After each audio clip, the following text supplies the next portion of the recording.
In contemporary society, a university student named Leyao tragically succumbs to exhaustion, only to awaken in a fantastical realm where multiple novels intertwine, assuming the role of the seemingly worthless adopted son of the illustrious Huo family. The silver lining is that, apart from him, every family member is a prominent figure in their respective fields. The eldest brother, Huo, is a formidable titan of industry. The second brother is a celebrated actor in the entertainment sphere, and the third brother excels in both prowess and charm as an esports champion and entrepreneur. However, the grim reality is that these illustrious figures are all antagonists destined for ruin.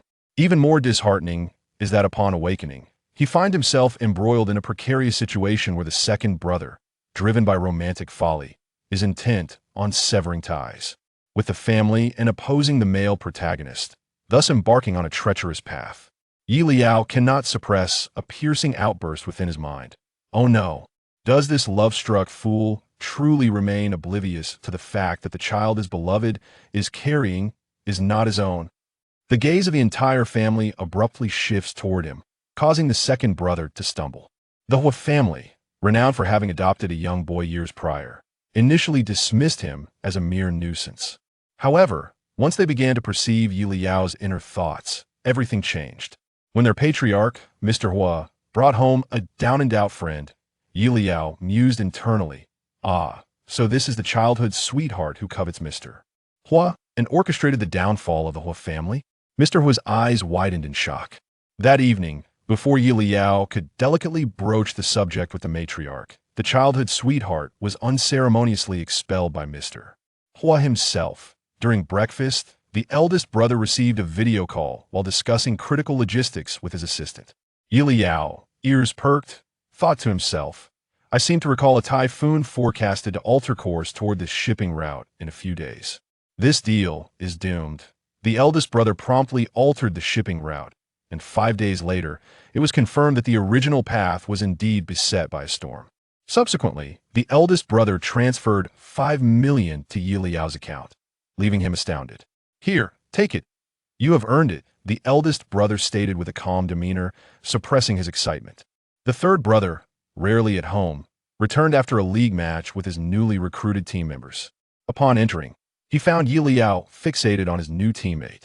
Just as the third brother intended to caution Liao against early romantic entanglements, he overheard Liao quietly remark, "He's quite handsome, but unfortunately, he's an undercover agent from the rival team."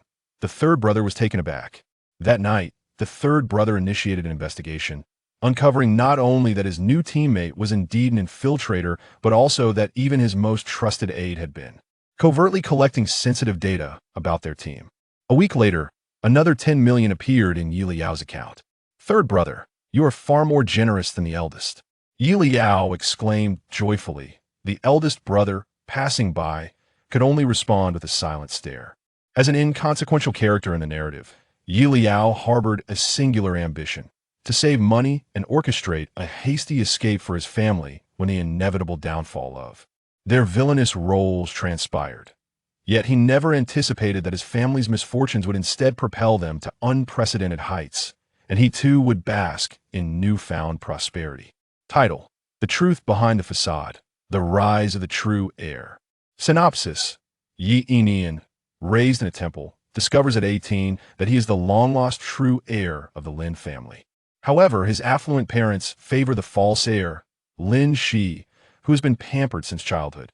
Upon returning to the Lin family, Yi Nian faces disdain from his brother, who warns him never to usurp Lin Shi's position.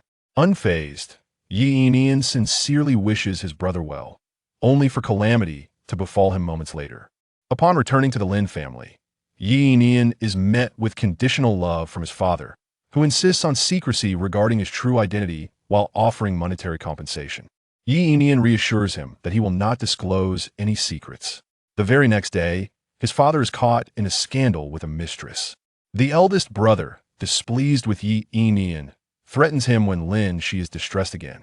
Yi Nian calmly replies that he will not be alone with Lin Shi again, a statement that unwittingly leads to chaos when the eldest brother is discovered in a compromising position.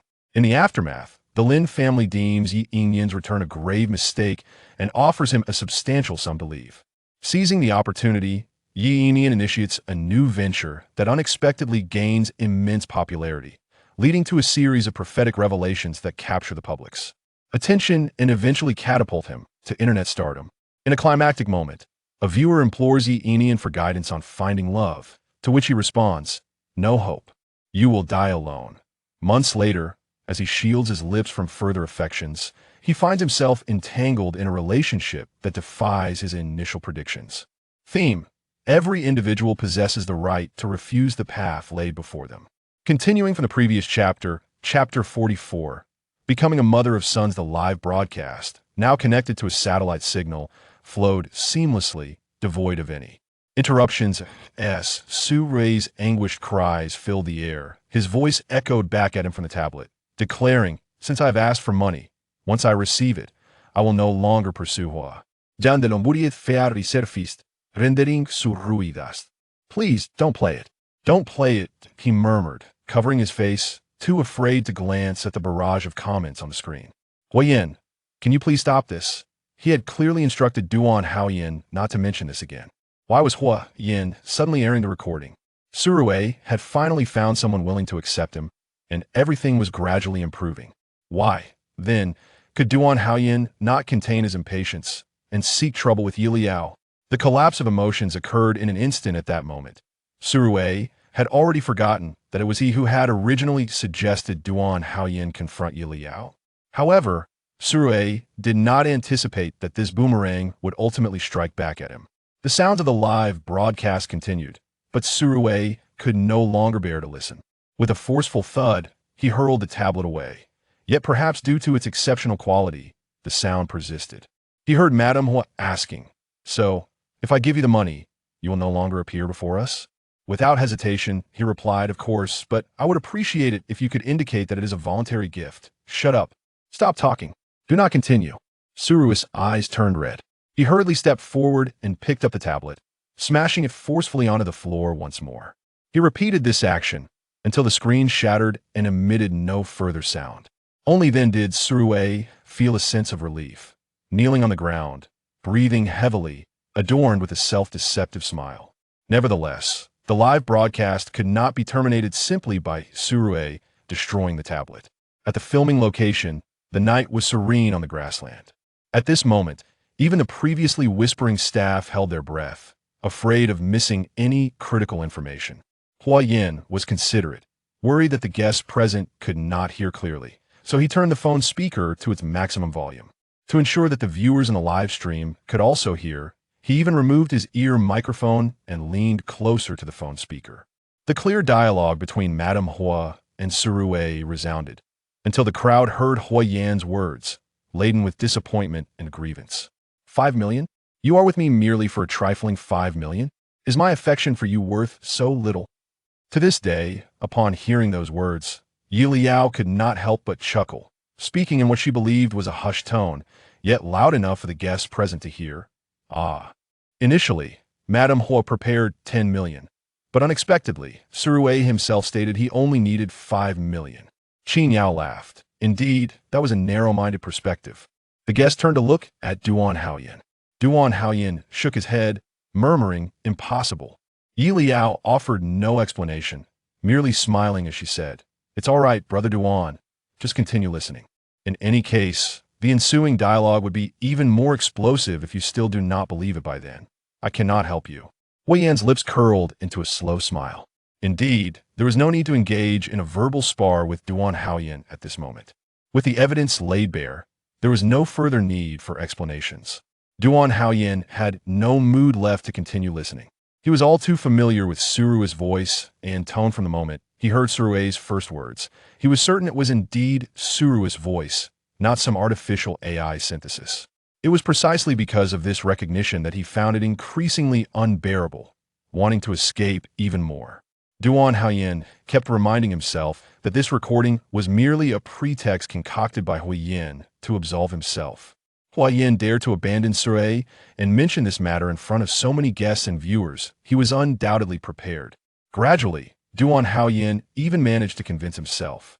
Then, he heard Leyao suddenly interject, "By the way, I remember Madame Hua has already taken this recording for evidence preservation authorization, right? Hua Yin nodded. Duan Haoyan's pupils contracted sharply. His heart clenched painfully, nearly preventing him from breathing. Evidence preservation authorization is a means of retaining evidence, and the preserved evidence possesses legal validity. This meant that the recording had been authenticated by judicial authorities and could not be fabricated. Before Leyao spoke this sentence, Duan Haoyan could still deceive himself by claiming the recording was merely a tactic by Huiyin to whitewash his reputation. But now, Duan Haoyan had no choice but to confront reality. He desperately wished to cover his ears and cease listening. Yet Huiyan's speaker was too loud, and the atmosphere was too still. Even if he covered his ears, Surui's voice permeated the expansive grassland. He understood every word of their conversation, yet the combined meaning was too painful to contemplate. For he knew that once he delved too deeply, he and Surui would never return to their former selves. Until he heard Madame Huo suggest Surui undergo an amniocentesis. Following that was an extended silence. The silence stretched so long that Duan Haoyan nearly believed the video had concluded, when suddenly Surui's plaintive voice emerged from the phone. Yingu, you actually doubt me? At this, Song Jihan could no longer contain himself, casting aside his persona and laughing aloud. Isn't it just a DNA test? How did trust become involved? He's more incomprehensible than my mother. Li Siyuan chimed in. He's already asking for 5 million. How can he feel wronged about a paternity test? He shook his head, glancing at Huiyin, if it were me. Li Siyuan's words trailed off, but the implication was clear. Leyao laughed heartily. You two should converse more. I love listening. The last vestiges of color drained from Duan Haoyan's face, leaving him pale, his gaze vacant, staring blankly at the phone in Huiyan's hand. In that moment, he distinctly heard something crash heavily to the ground, shattering into pieces. His mind fell into a long void, only able to register the occasional crackle of flames from the barbecue grill before him. Why wouldn't Surui undergo the DNA test? If he did, the Huo family would grant him a whole 5 million. Duan Haoyan's expression became nearly one of despair. The final conversation concluded with Surui's prolonged silence. Huiyin pocketed his phone, lifting his gaze to the now listless Duan Haoyan, asking each word with deliberation. Do you believe it now? Surui himself does not dare to admit the child is mine.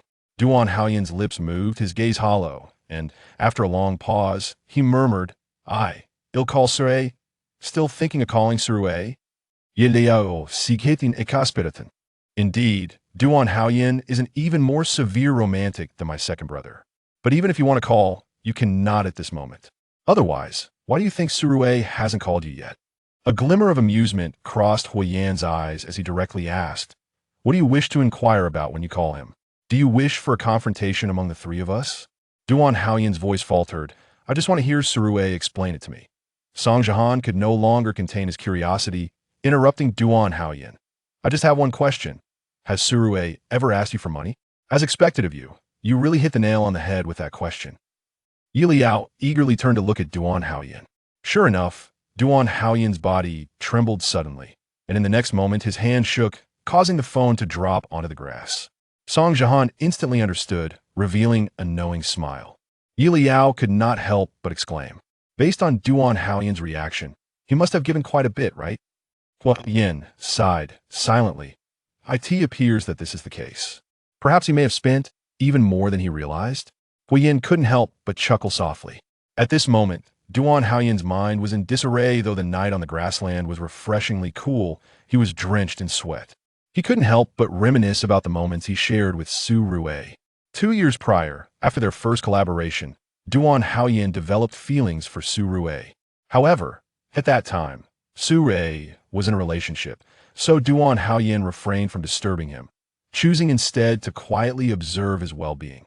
Despite this, they did not completely lose contact. Duan Haoyan would occasionally send Surui messages of encouragement, which Surui would promptly reply to, allowing their conversations to flow intermittently. Over the course of 2 years, they had forged a friendship. Duan Haoyan had nearly resolved to relinquish his feelings when, unexpectedly, over a month ago, Surui called him one late night, weeping. On the other end of the line, Surui confided in Duan Haoyan about his recent tribulations, explaining that he had been abandoned by Haoyan and forsaken by his company, leaving him feeling utterly trapped. Upon hearing this, Duan Haoyan's anger surged. He even contemplated exposing Haoyan as a scoundrel. It was Su Rue who stopped him, expressing that he still held feelings for Haoyan and did not wish to escalate matters publicly. Duan Haoyan then suggested that Su Rue consider a termination of the pregnancy, but Su Rue refused once more. Eventually, Duan Haoyan offered Su Rue a place to stay at his home, even offering to cover the breach of contract fees. Just a day prior to their filming, Duan Haoyan had transferred a substantial sum of money to Su Rue. All the pieces fell into place, and the truth lay before him whether he believed it or not. He had to accept it. Suddenly, Duan Haoyan felt darkness envelop him. "Hey, are you all right?" Zhou Zijin quickly reached out to steady him. Leyao remarked, "It seems the blow has been quite severe." He turned to Song Jihan for confirmation. "What do you think?" Only then did Song Jihan seem to recall his role, promptly adopting a concerned expression as he approached Duan Haoyan. "Brother Duan, my condolences." Leyao was taken aback. Ha ha ha, wait, Song Jihan, is this how you comfort someone? Qin Yao could hardly contain his laughter, his face alight with mirth. Leyao, initially displeased with Song Jihan's performance, could no longer keep a straight face upon hearing his words. Yet, alas, the sorrows and joys of humanity do not resonate with one another. While the other guests laughed heartily, the despondent Duan Haoyan crouched down, picking up his phone and staring blankly at the single bar of signal. At that moment, he was far from the arrogant demeanor he had displayed earlier in the day. His head hung low as he finally spoke of Yin, Su Rue. His voice faltered. "The child, do you know whose it is?" "Still asking about the child? It's evident you genuinely wish to play the role of a stepfather." Haoyan, observing Duan Haoyan's woeful expression, was inexplicably reminded of his own past. Just as he was about to offer some word of comfort, he heard Liao's cheerful voice ring out, "Ha ha, but Duan Haoyan's devastated look is strikingly similar to how my second brother appeared back then." Haoyan could only feel a pang of discomfort, his words of solace failing him as he replied coolly, "Who knows? It certainly isn't mine, and it definitely isn't yours. He has been pregnant for nearly 5 months, while we have only been together for 2.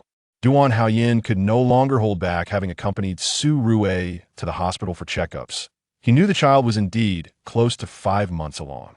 His emotions spiraled out of control. "So, this is how it is." Ugh. Liao's eyes widened in disbelief. No way.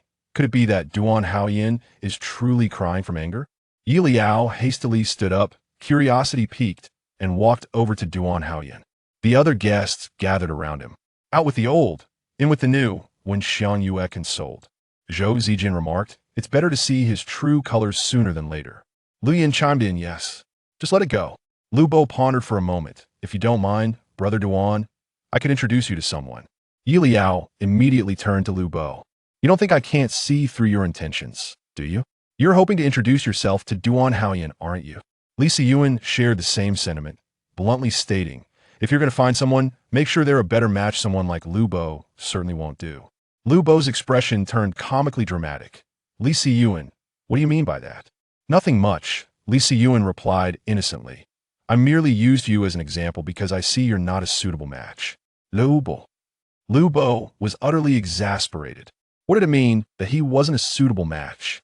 But Lu Bo had yet to reveal his true self to the public, so he could only grit his teeth and clarify, "I'm not the same." Song Zihan's probing gaze fell upon him. "Are you really not?"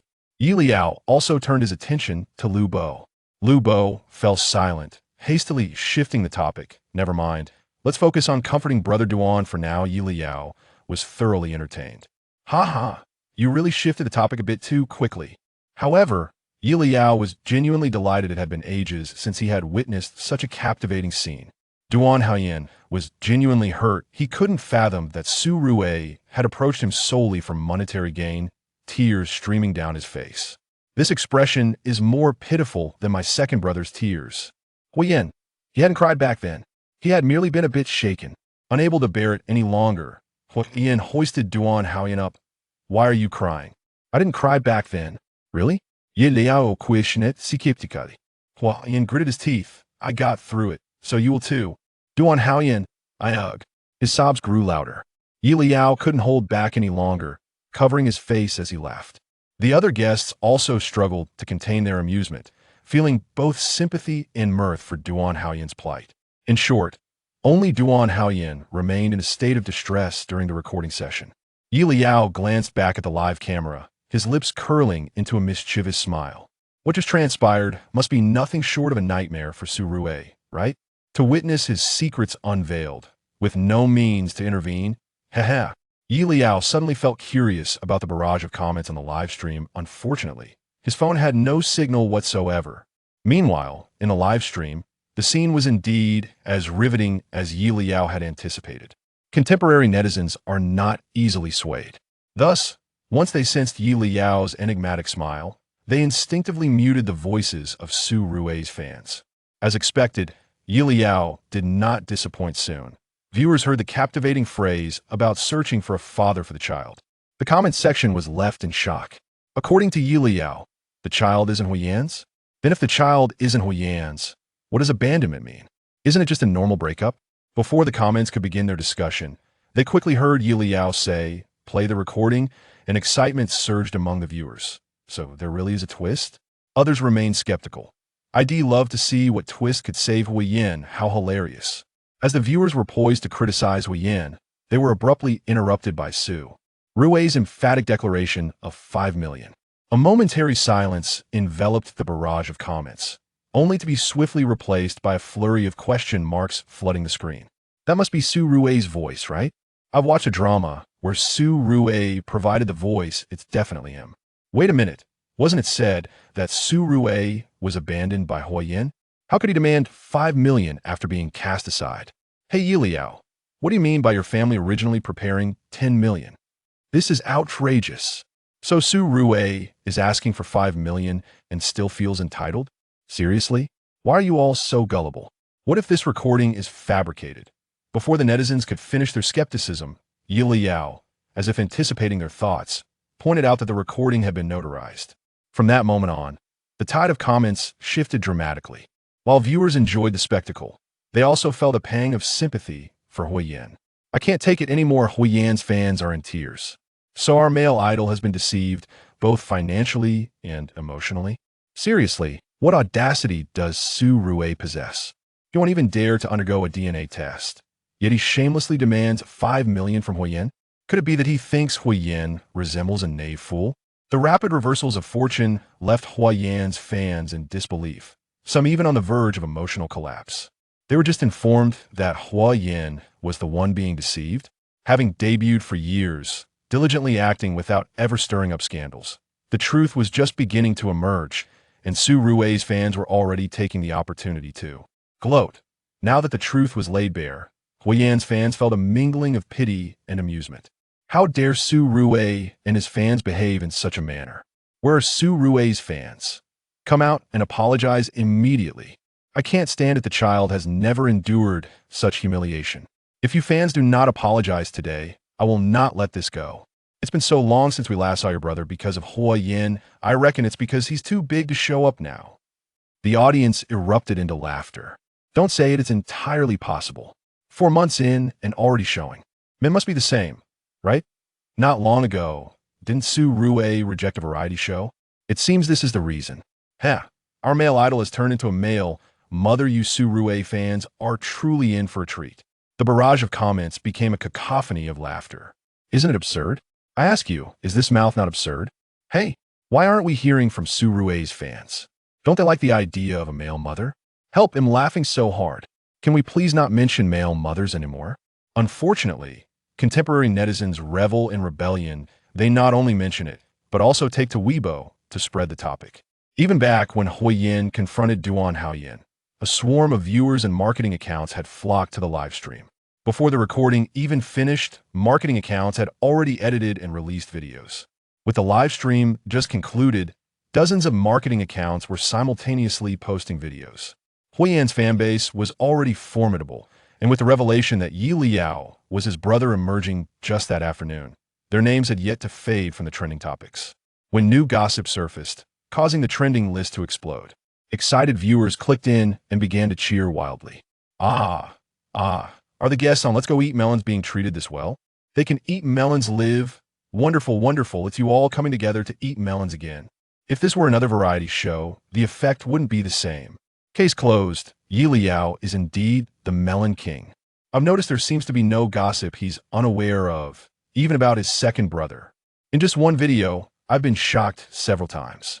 So A really is a male mother? I'm not curious about that, I just want to know whose child is A's. I know, it surely isn't Huoyan's. I also know, it definitely isn't Duan Haoyan's. Can you netizens stop spouting nonsense? The viewers burst into even more laughter. Who cares whose it is? After all, it's not the netizens' child. As long as the audience gets to enjoy the spectacle, they are content. This has truly been a delightful journey of gossip. Meanwhile, at the Huo family residence, Mr. and Mrs. Huo shared similar sentiments. Neither of them anticipated that Huoyan would confront Duan Haoyan so directly on the show.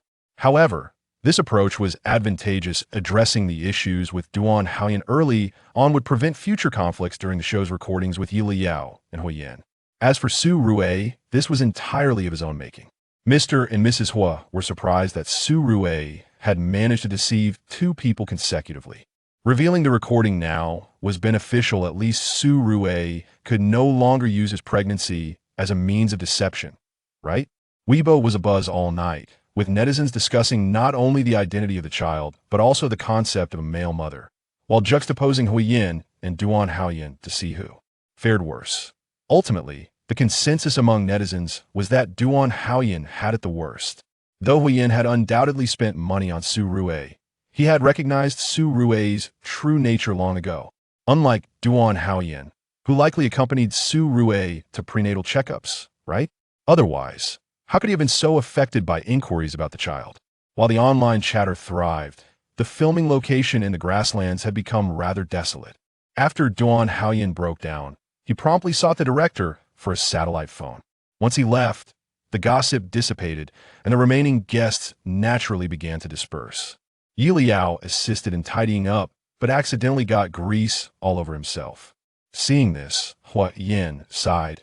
You should go take a shower, it'll handle the cleaning. Leyao chuckled and didn't stand on ceremony. Then he'll trouble you, second brother. With that, he returned to the tent for his clothes. To facilitate the guests' camping experience, the production team had set up mobile restrooms and showers not far from the filming site, and they sourced their dining water from there as well.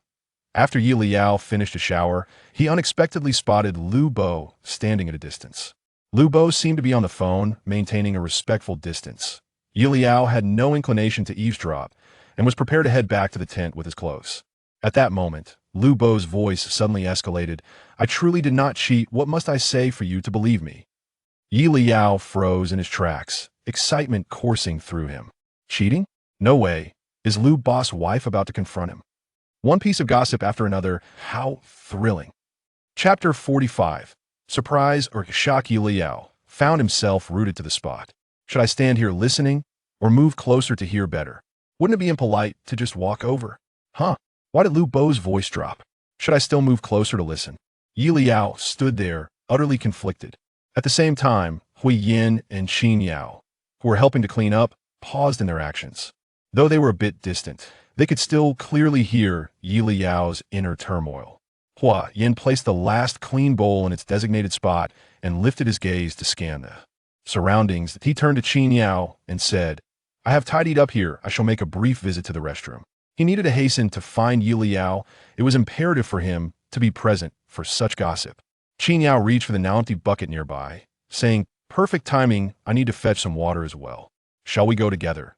The unpredictable factor, Lu Bo, was finally on the verge of a breakdown, and Yao had to get there early to comprehend the situation and prepare for public relations. It was certainly not because he wished to indulge in gossip. With no valid reason to decline the invitation to fetch water, and wishing to save time, Huoyan nodded, and the two swiftly made their way toward Leyao. At that moment, Leyao, standing at the entrance of the bathing area, ultimately allowed her curiosity to triumph over her rationality. Taking a deep breath, Leyao stepped toward Lu Bo. As she approached, she deliberately made a noise, exclaiming, Oh, so it's Brother Lu. What brings you to this dark corner? Lu Bo was evidently taken aback to find someone there. Just as he intended to cover the phone and speak, A woman's furious voice erupted from the other end.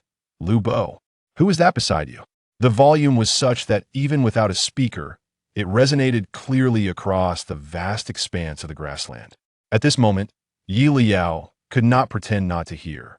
Lu Bo's wife already possessed some evidence of his infidelity. She could not allow any misunderstandings to arise. Thus, Leyao quickly interjected, "Hello, I am Leyao. I apologize for interrupting your conversation. Brother Lu, who is this?" Leyao raised her eyes, her gaze brimming with intrigue. "It must be your wife." Lu Bo's expression was quite spectacular, but he managed to contain his emotions and took a deep breath before explaining to Leyao, "This is my family." Leyao elongated her tone, "I see, it's getting late. Aren't you going to freshen up, Brother Lu?" Lu Bo's expression became somewhat exasperated. Logically speaking, if a normal person had already mentioned they were on the phone with family, shouldn't Leyao have shown some discretion? Why was she still standing there, engaging him in idle chit-chat? Under different circumstances, he would have been delighted to converse with Leyao, as she was quite pleasant to look at and aligned with his aesthetic preferences. However, at this moment, he had no inclination to chat.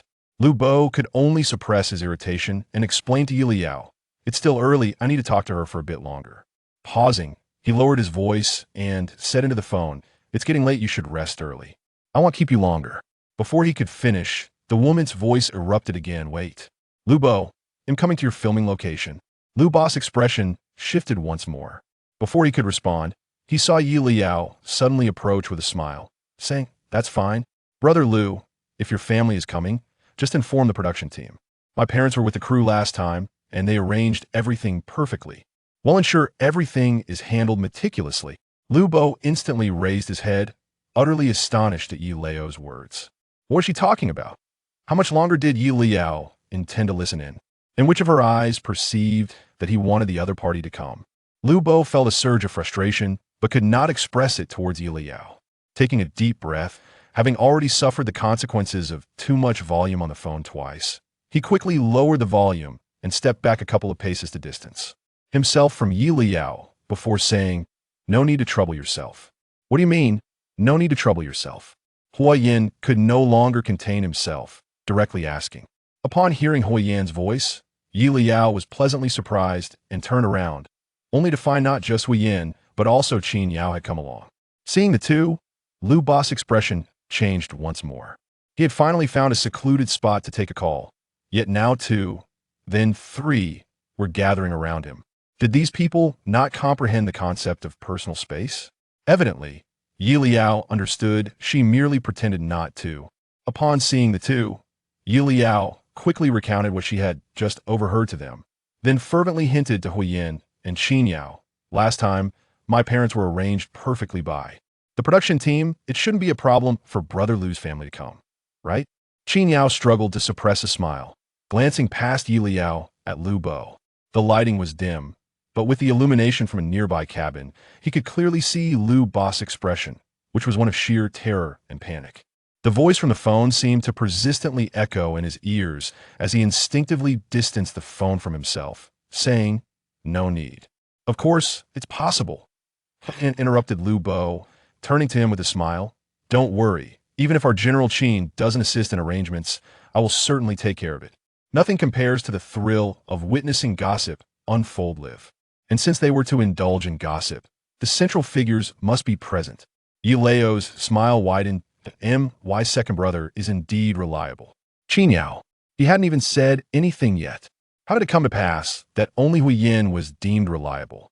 Thus, Qin Yao spoke up. "The production team does not restrict guests from bringing family or staff. If you wish to join the crew, simply contact the director's team for arrangements." Lu Bo's countenance instantly fell. Wait, hold on a moment. How did these people start speaking for him? When did he express a desire for his family to come? He most definitely did not want them there. But it was too late now. The woman's furious voice rang out once again from the phone. Was that Qin Yao and Huoyan speaking just now? "Since Qin Yao has agreed, do you still not want me to come? Lu Bo, tell me honestly, do you have something to hide? Do you dare confront me face to face?" Of course, he doesn't dare. After all, you already possess evidence. Leyao's tone was animated, her eyes particularly bright against the dim light of the grassland. Lu Bo. He was on the verge of losing his mind. Despite having lowered the phone's volume, in the tranquil grassland, the sound remained prominent. Can you keep it down? Lu Ba's voice rose. Leyao nearly burst into laughter. Look how moved Brother Lu is. He's on the verge of tears. Huoyan and Qin Yao shared a smile. Are you certain those are tears of joy? But it mattered not. After all, their words were not intended for Lu Bo to hear, as long as the person on the other end caught wind of it. That sufficed. I also wish to speak to you gently. But how can I when you suddenly raise your voice? Lu Bo seemed to be at his wit's end, struggling to speak in a low, gritted tone. You coming? What do you intend to do? Lu Ba's head was spinning, and he paid no heed to Yi Liao and the others, hastily moving away while holding his phone. He could not let them overhear any further. Brother Lu, it's too dark over there, don't wander too far. Yi Liao called out, not forgetting to remind him. Lu Bo stumbled, nearly losing his balance. Yi Liao feigned surprise, covering her mouth. Did I remind you too late? Ha ha! Look how agitated Lu Bo has become. It's not that your reminder was too late, it was perfectly timed. Huoyan gently patted Yi Liao's shoulder, saying, all right, let him continue with his call, let's be on our way. After all, they had already expressed everything that needed to be said, and now it was merely a matter of whether the other party was willing to come over.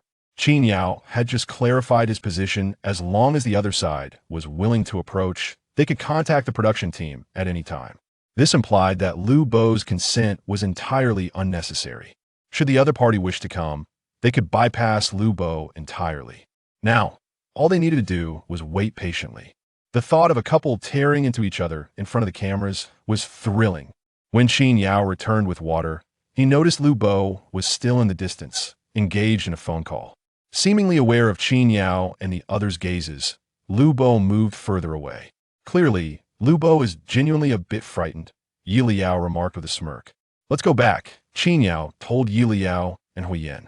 On their way back to the camp, they encountered Song Jihan and Zhou Zijian, who were also carrying toiletries. After exchanging brief greetings, the group prepared to leave when Song Jihan suddenly inquired, did something happen just now? All three paused in their tracks. Yi Liao was puzzled. Huh? Why do you say that? Huoyan asked. Song Jihan's scrutinizing gaze fell upon Yi Liao's face, slowly forming a smile.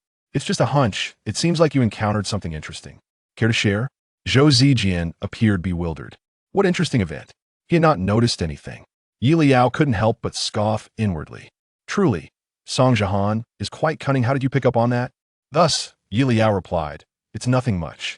Lu Ge was on the phone. I just exchanged a few words with him. As for the specifics, I really can't divulge that. However, Lu Bo's wife is quite the proactive individual, so you shouldn't have to wait too long. We should be able to meet her by tomorrow afternoon at the latest. Song Jihan's dissatisfaction with Yi Liao's response was evident, yet he refrained from pressing further, merely offering a knowing smile before turning to head towards the cabin. Zhou Zijian remained perplexed, but seeing that the others had no intention of explaining, he smiled and followed Song Jihan. Upon returning to the camp, Yi Liao spotted Duan Haoyan sitting at the entrance of the tent. His silhouette appeared desolate, eyes reddened, gaze unfocused as he stared blankly at a fixed point. It seems he must have just finished a call with Su Rue. Looking so lost, it appears he has finally come to terms with being deceived and experiencing heartbreak. Yi Liao bit her lip, chuckling as she glanced at Huoyan. Huoyan was at a loss. Why was she looking at him? Then he heard Yi Liao's inner monologue. My second brother's heartbreak phase was eerily similar to Duan Haoyan's. Are we not all lost souls? Shouldn't my brother offer some comfort? Huoyan. This afternoon, Duan Haoyan had been trying to trip them up. What made her think he was someone who held no grudges? Without hesitation, Huoyan turned to enter the tent. It was getting late, and he needed to hurry and wash up. Qin Yao followed suit into the tent. It wasn't that Qin Yao lacked the desire to offer comfort, but instinct told him that what Duan Haoyan needed most was not consolation, but time to gather his thought. Solitude was the best form of comfort at this moment. Seeing both men depart, Yi Liao felt a tinge of regret. Am not one to offer comfort. Either perhaps I should let Duan Haoyan find his own peace. By the way, I really want to check Weibo. I recall Lu Bo's ex-wife also had a Weibo account, and before revealing anything about Lu Bo, she had updated some content. Yi Liao hesitated. Ian suddenly emerged from the tent once more. Second brother, weren't you going to take a shower? Yi Liao asked, puzzled. Huoyan, holding his phone, replied nonchalantly, I just remembered I have a brand promotion post to publish. I need to connect with the production team for satellite signal. Leyao quickly followed. I want to go too. Once online, I can take the opportunity to search for Lu Bo's wife's Weibo account. Liao's excitement was palpable. Huoyan was equally pleased. Indeed, participating in this program was one of the wisest decisions he had ever made. What could be more delightful than being one step ahead of everyone to witness the latest gossip? The answer, of course, was nothing. Before long, both had connected to the satellite signal. Leyao returned to the tent, while Huoyan took his phone to shower. The hour was still early, and the program's live broadcast had yet to conclude. In a bid to capture more effective footage, the production team had even installed cameras inside the tents. At 10 o'clock in the evening, the live stream was bustling with activity. Countless viewers had just savored a juicy tidbit on Weibo and were eager to dive into the live stream of Let's Travel Together. Upon entering, the main broadcast featured Duan Haoyan's forlorn figure. The audience burst into laughter. The production team truly understands what we want to see. I've come to realize that your production team shares Liao's love for gossip. That's just ruthless. You will stop at nothing for ratings. But Duan Haoyan really does look quite pitiful. Indeed, just look at his despondent expression. It's evident he's genuinely heartbroken. Surui, this is all your fault. Yet, it still feels like something is missing. If only the production team could play some heartbroken background music right now. Upstairs, I've tagged the production team for you. You're quite the talent. But speaking of which, where is Leyao? Outside the camp, aside from Duan Haoyan, the other guests had all left to wash up. The audience searched high and low before finally spotting Leyao in the last live stream room. The production team had thoughtfully prepared sleeping bags for each guest inside the tent. The spacious tent allowed Leyao to move her sleeping bag to the very back, where she snuggled in and began browsing Weibo.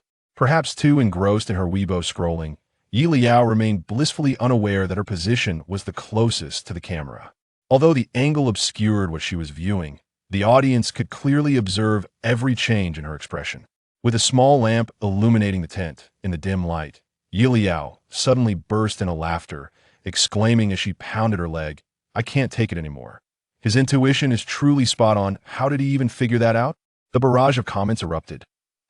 It seems Leyao isn't feasting on Su Rue and Duan Haoyan's gossip. Who did he just say had spot-on intuition? What did someone discover? Could it be another new piece of gossip?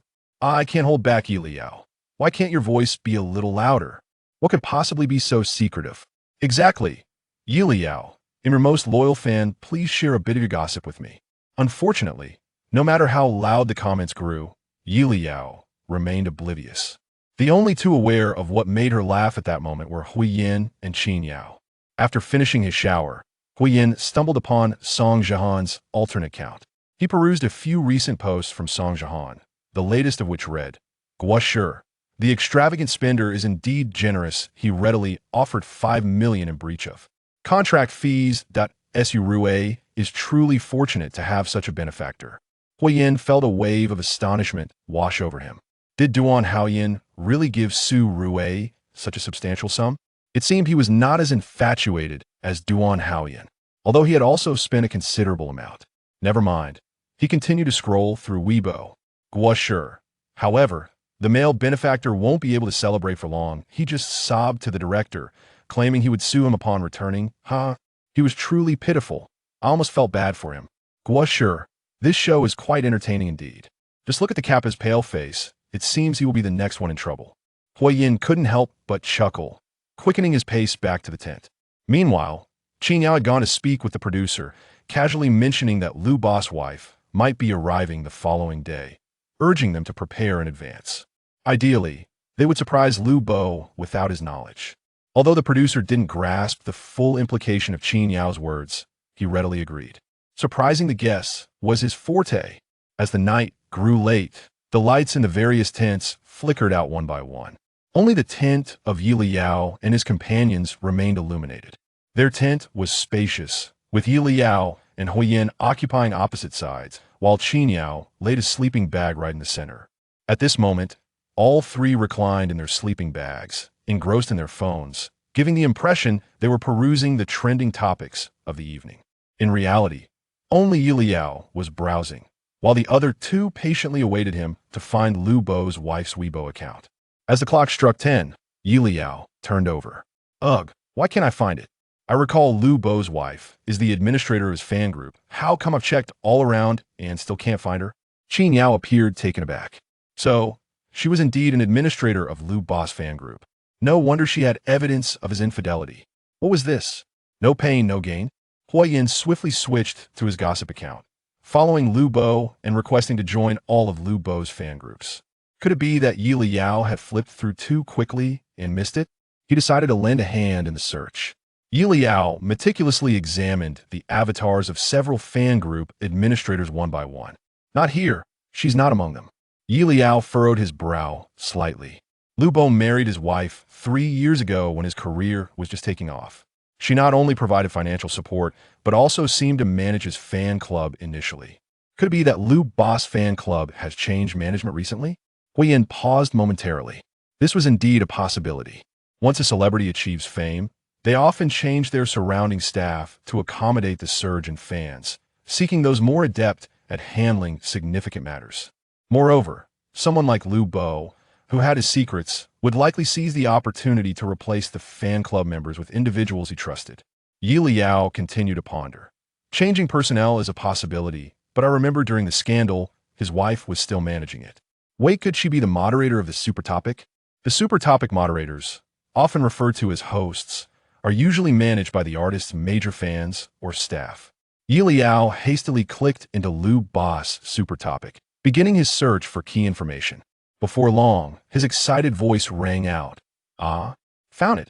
Haha, Huoyan and Qin Yao's eyes lit up simultaneously.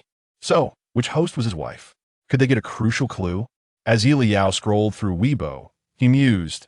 No wonder Lu Bo was so thoroughly criticized by his wife. She is a seasoned fan in the super topic, having initiated all previous promotions and counterattacks. The latest posto? A plane ticket. The destination is precisely where we are filming this episode, isn't it? Leyao's excitement surgit. With this pivotal information of the plane ticket, Huoyan and Qin Yao quickly located the Weibo account. Qin loves Lu Bo. Upon opening the account's homepage, the most recent post was indeed the plane ticket Leyao mentioned. Huoyan fokusiert intently. 3 Uhr nachts? If she didn't rest, wouldn't she arrive at their filming site by morning? Huoyan's lips curled into an uncontrollable smile. Qin Yao opened the comments section of the first post. As a major fan of Lu Bo's super topic, Lu Bo's wife's followers were predominantly Lu Bo fans. Upon seeing the ticket's destination, Lu Bo's fans grew excited, eagerly inquiring, is Qin going to Lu Bo's filming location? A minute ago, Qin loves Lu Bo replied to a fan, yes, going to catch him in the act. The fans assumed it was a joke, filling the comments with laughter. Leyao, witnessing the innocent fans, couldn't help but chuckle internally. How pitiful they must be. They probably never imagined that Qin loves Lu Bo's statement about catching him in the act was indeed true. The thought delighted Leyao, who, if not for the confines of his sleeping bag, would have rolled around in excitement. After browsing through Qin loves Lu Bo's previous posts without uncovering any further useful information, Leyao decided to stop. Well, it seems that Lu Bo's wife wouldn't be so foolish as to post evidence on Weibo before everything is revealed. Guess we'll just have to wait until we meet tomorrow. Besides, I remember in the original plot, Lu Bo and his wife had quite a dramatic confrontation. Moreover, it seems Lu Bo's infidelity wasn't straightforward. He allegedly had a male benefactor while secretly maintaining a male college student as a lover. Right? Huoyan and Qin Yao widened their eyes in disbelief. Lu Bo, he was quite the libertine. As the evening grew late, Leyao began to feel drowsy and was disinclined to check his notes. After all, he would find out tomorrow. Reluctantly, Leyao set his phone down, preparing for sleep. Noticing this, Qin Yao asked, are you sleeping? Leyao nodded, truly fatigued. Qin Yao then turned to Huoyan. Huoyan yawned, also putting down his phone. Let's turn off the lights. Instantly, the tent was engulfed in darkness. Before putting on his eye mask, Leyao made sure to cover the camera with a piece of clothing, plunging the live stream into darkness. They had fallen asleep, but the viewers in the live stream were wide awake. Hey, did you all catch that? Absolutely. Leyao's expression just now was the epitome of someone savoring gossip. So what exactly did he discover? Darn, I wish I could crawl into Leyao's sleeping bag to watch with him. Count me in. Ha ha ha. I bet Leyao's sleeping bag is about to burst from all of us. The viewers chatted animatedly for quite some time, unaware that Leyao was oblivious to their excitement. When he finally opened his eyes again, the sky outside had brightened. Leyao sat up and discovered that both Qin Yao and Huoyan were already awake. After changing his clothes, he stepped outside just in time to hear the director, holding a megaphone, announce, "This morning, we have prepared a lavish breakfast for everyone. Once all the guests have arrived, we have a surprise in store." Liao's sleepiness vanished instantly, his eyes widening in astonishment. "A surprise? Is it for Lu Bo?" He quickly turned to search for Lu Bo's figure. Uncertain of what Lu Bo's wife had said to him the previous night, Lu Bo appeared entirely unperturbed, his demeanor calm and relaxed. He sat quite close to Duan Haoyan, whispering something to him. Duan Haoyan seemed lost in thought, clearly not absorbing a single word. Oh dear, Duan Haoyan has truly been devastated by his breakup. Wait, why does Zhouge have such dark circles under his eyes? Prompted by Yi Liao's observation, Huiyin and Qin Yao turned to look at Zhou Zijian, and indeed his under-eye bags were quite pronounced. Noticing Yi Liao's gaze, Zhou Zijian ambled over. What's the matter? Yi Liao inwarded softly. Zhou Zijian glanced at Lu Bo, his expression pained, and remained silent. At this moment, Song Jihan leaned in, a subtle smile gracing his lips. They talked until 3 in the morning. I could hear them, even through the tent. Lu Ge is genuinely concerned about Duan Ge. Instantly, Yi Liao understood the situation, biting his lip to suppress a laugh. Are you implying he has taken a liking to Duan Ge again? Look at him, he's smiling so happily. Song Jihan raised an eyebrow. It seems this time things are progressing smoothly. As Li Siyuan approached, Song Jihan asked, right? Li Siyuan's brows furrowed, and he muttered under his breath, indeed, there aren't many as shameless as him.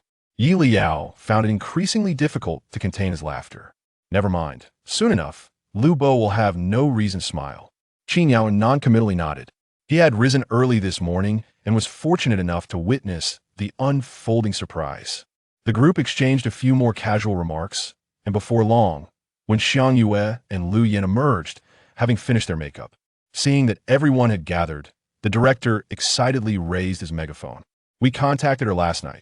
The reason she is here is that one of our guests is about to celebrate a birthday, and she has come to extend her birthday wishes. Now, please welcome our mysterious guest. Upon hearing the director's announcement, the guests were somewhat puzzled. Who is celebrating a birthday? Li Siyuan asked. Leyao's gaze was already fixed on Lu Bo, eagerly anticipating the spectacle. Qin Yao and Huoyan had also turned their attention toward him. When Song Jihan followed suit, the other guests began to look as well. Lu Bo was still comforting Duan Haoyan, their shoulders nearly touching, their heads inclined as though sharing a secret. In reality, Duan Haoyan was utterly oblivious to the conversation he had mentally checked out, leaving Lu Bo to chatter away like a mosquito buzzing in his ear. At that moment, a feminine voice suddenly rang out. Lu Bo, have you turned into a flower blooming in spring, unable to resist?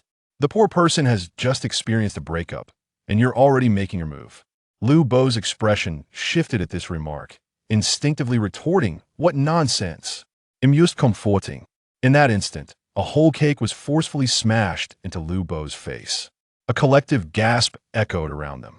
Yi Liao could hardly contain his laughter. Ha ha, the divine flower blooming in spring. However, Lu Bo, you are thoroughly finished now. Chapter 46. The unexpected turn of events. The incident unfolded in a fleeting moment. Both when Xiang Yue and Lu Yin, who were nearby, were caught off guard, let alone the somewhat dazed Duan Haoyan. It wasn't until a strange woman forcefully rubbed the cake against Lu Bo's face several times that Lu Bo began to flail and struggle, prompting Duan Haoyan to finally regain his composure and step back, creating distance between them. Before he could inquire about the situation, Zhou Zijian and Song Jihan approached and pulled him away. What? Duan Haoyan stammered in fear. Let us keep our distance and enjoy the spectacle, Song Jihan whispered. Duan Haoyan was even more astonished, gazing at Song Jihan in disbelief. He thought he knew Song Jihan well from their previous collaborations, as he was typically the most enthusiastic and helpful among them. Why was he now not only refraining from assisting but also suggesting they merely watch? Was this really the Song Jihan he knew? Moreover, weren't they filming a variety show? Wasn't he anyone going to intervene? Duan Haoyan quickly glanced at the production team. He noticed a staff member hesitantly stepping forward, but before they could take another step, the producer suddenly appeared, tightly grasping the staff member and pulling them back. The staff member seemed to protest, but the producer's voice boomed. This is a domestic affair. Why should we interfere? Stay out of it. Without heeding the staff's objections, he dragged them away. Duan Haoyan was left bewildered, and he hurriedly scanned the other guests. His eyes widened in shock as he spotted Leyao, whose eyes sparkled with excitement as she exclaimed, "There shouldn't be any candles in the cake, right? Not out of pity for the scoundrel, but rather out of fear that he might ruin his looks and then stand on a moral high ground during the divorce proceedings." Huoyan and Qingyao burst into laughter at her remark. Even if there were candles, they couldn't possibly cause disfigurement. Their only concern was for Lu Bo's nostrils. Li Siyuan laughed so hard that he crouched down, his body trembling slightly as he covered his mouth. Lowering his voice yet still loud enough to be heard, "Is the flower blooming in spring, attracting bees and butterflies?" Haha. In contrast, when Xiang Yue and Lu Yin, the two female guests, maintained a semblance of decorum, though their expressions clearly indicated they were eager to witness the unfolding drama. All the guests were present, yet it was evident that none intended to intervene. Duan Haoyan's mind was in disarray. What had transpired during his moment of distraction? How had a stranger suddenly appeared to smear cake on Lu Bo's face? Was there no one who could explain this to him? Regrettably, among the guests, only Leyao, Qingyao, and Huoyan were aware of the woman's identity, while the others remained oblivious. Nevertheless, her identity mattered little. What was significant was her presence. Smearing cake on Lu Bo's face and uttering a phrase rich with implications. This indicated that the guests were about to savor a new piece of gossip. The guests' curiosity was already ignited, and they certainly could not intervene. If they did, and the woman's fury subsided, what would remain for them to relish? After enduring the cake's relentless assault on his face, Lu Bo finally regained his senses and pushed the person in front of him, stammering, "You, who are you? Are you out of your mind?" "Yes, I am out of my mind. If I hadn't been unwell back then, I would never have married a fool like you." The woman's voice rang out, filled with fury. "Married?" Duan Haoyan finally began to piece things together. So this was Lu Bo's wife? Leyao nodded rapidly. "Indeed, this is Tong Xin, Lu Bo's wife of 3 years. Duan Haoyan has finally come to his senses. Upon hearing the familiar voice, Lu Bo trembled, recognizing it immediately. His struggle ceased as he incredulously asked, "Tong Xin, why are you here?" At that moment, Tong Xin paused, her lips curling into a cold smirk. "Have you finally remembered you have a wife? You're married yet still flaunting yourself around, Lu Bo. Do you have no shame?" As she released her grip, the cake on Lu Bo's face fell to the ground. Leyao couldn't help but burst into laughter. "Haha. There's actually a small candle stuck in his nose." The expressions of the others mirrored her amusement. It wasn't he that they wished to laugh, but Lu Bo looked utterly ridiculous and pitiable. His face was smeared with thick cake, colorful cream adorning his hair, and he could barely open his eyes. With a half-burned candle lodged in his nostril, who could possibly refrain from laughing at such a sight? Lu Bo, however, appeared dazed. He hadn't yet grasped why Tong Xin was here and suddenly recalled they were still filming the show, with the live broadcast still running. What had Tong Xin just said? That they were married, and that he was out there attracting attention.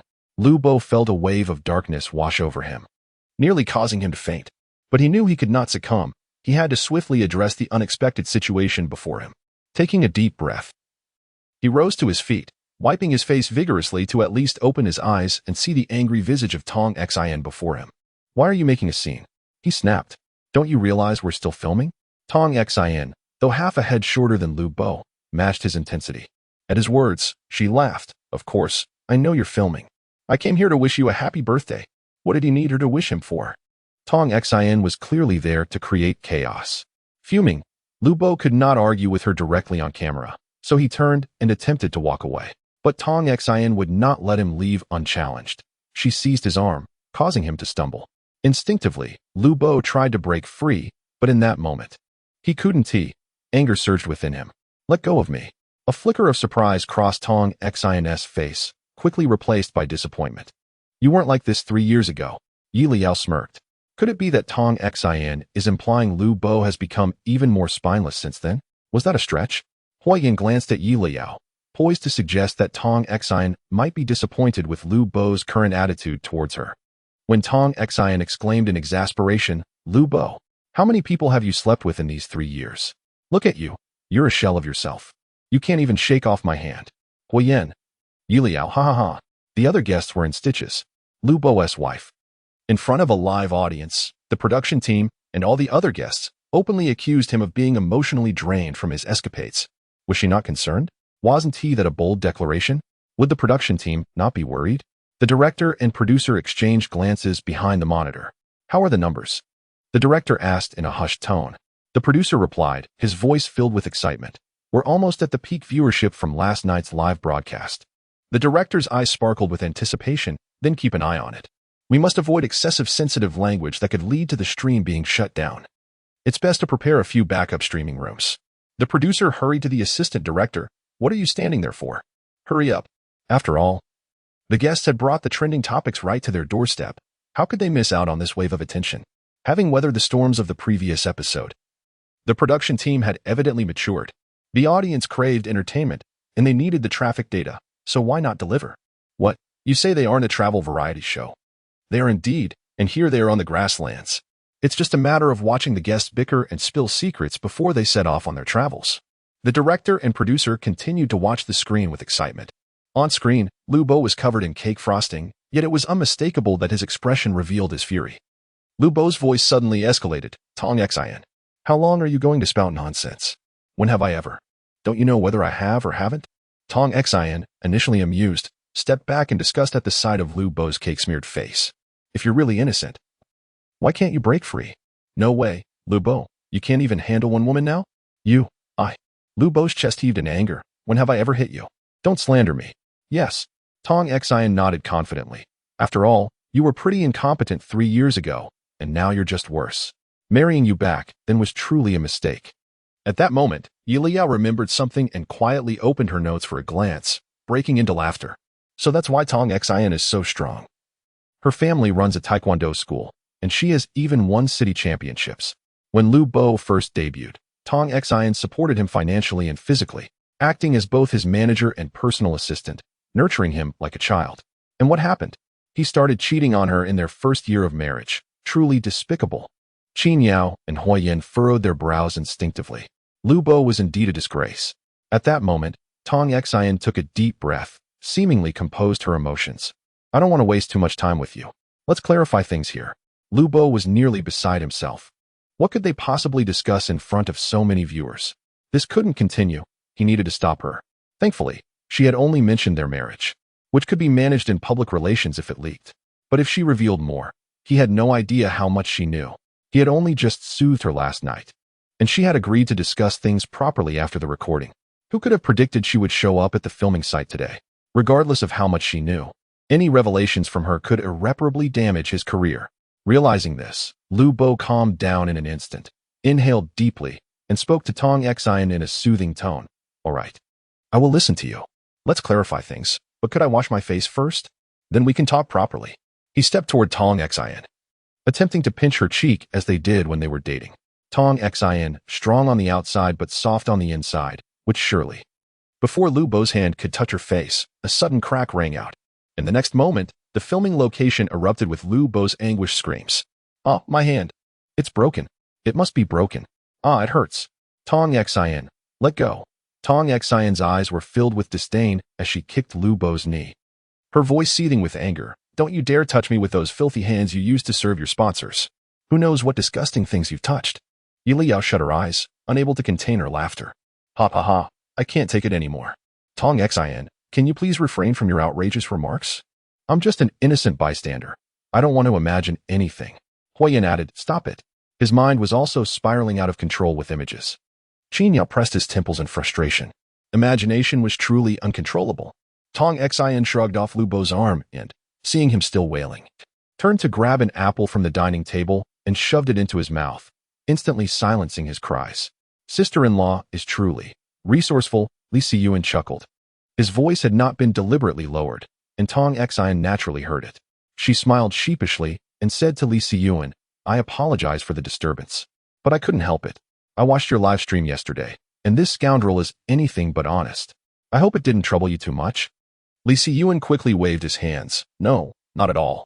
I wasn't troubled. After all, he was the one who openly insulted someone on the spot. Just handle your matters with Lu Bo. And it won't affect our filming, right? The last part was directed at Qingyao. Qingyao nodded. Given how things had turned out with the show, it was better to let things flow naturally rather than forcefully intervene. He even glanced at the nearby camera, satisfied that it was recording. Tong Xin exhaled in relief. She had been waiting for this assurance. Rest assured, I won't waste too much of your time. I've gathered the evidence I need. I simply want to confront Lu Bo directly. That's just who she was, unable to hide her feelings. She had given Lu Bo opportunities, but he never valued them. Even knowing she had discovered his infidelity, he continued to act nonchalantly on the show, showing no regard for her as his wife. Thus, she had rushed to the filming site. Their relationship was already over. The grievances of being a neglected wife over the years needed to be felt by Lu Bo as well. Looking down, she saw Lu Bo had removed the apple from his mouth, gripping his right hand in pain. Stop pretending. I know you're faking it. I didn't really break your hand. So don't waste our time. Let's talk about Leyao. Tong Xin sat directly across from Lu Bo, hands on her hips, her face once again filled with rage. Liao's eyes lit up at the mention of that name. Leyao, isn't that the male college student Lu Bo was seeing? Lu Bo was taken aback, his entire body trembling as he momentarily forgot the pain in his hand. He stared at Tong Xin in disbelief. How could you? She pulled out a voice recorder from her bag, along with a notebook and a pen. Now it's your turn to speak. Lu Bo was utterly dumbfounded. What was he supposed to say? Admit to infidelity in front of countless spectators? Was he insane? Or was Tong Xin the one losing her mind?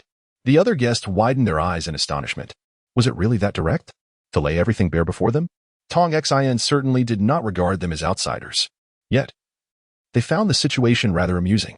At some point, Song Jihan had moved beside Leyao, a trademark smile gracing his face. It seems the kappa is finished for good. You knew about it last night, didn't you? Just as Leyao was about to nod, he heard Song Jihan's subsequent remark, prompting him to feign ignorance. What? I know nothing. I had no clue that Lu Bo was keeping Leyao as a mistress a year ago because he was dissatisfied with his benefactor. Well, let's say he needed someone else for entertainment, and Leyao was merely a transactional figure. Later, when Tong Xin approached him, she offered more generous compensation than Lu Bo. So naturally, Leyao had nothing to say. It must be noted that Leyao is also quite astute. While he may not have known Lu Bo was married, Lu Bo is a public figure. If Lu Bo's affairs were to be exposed later, he would have an escape route. So he had already safeguarded himself by keeping the recording of Lu Bo's initial proposal.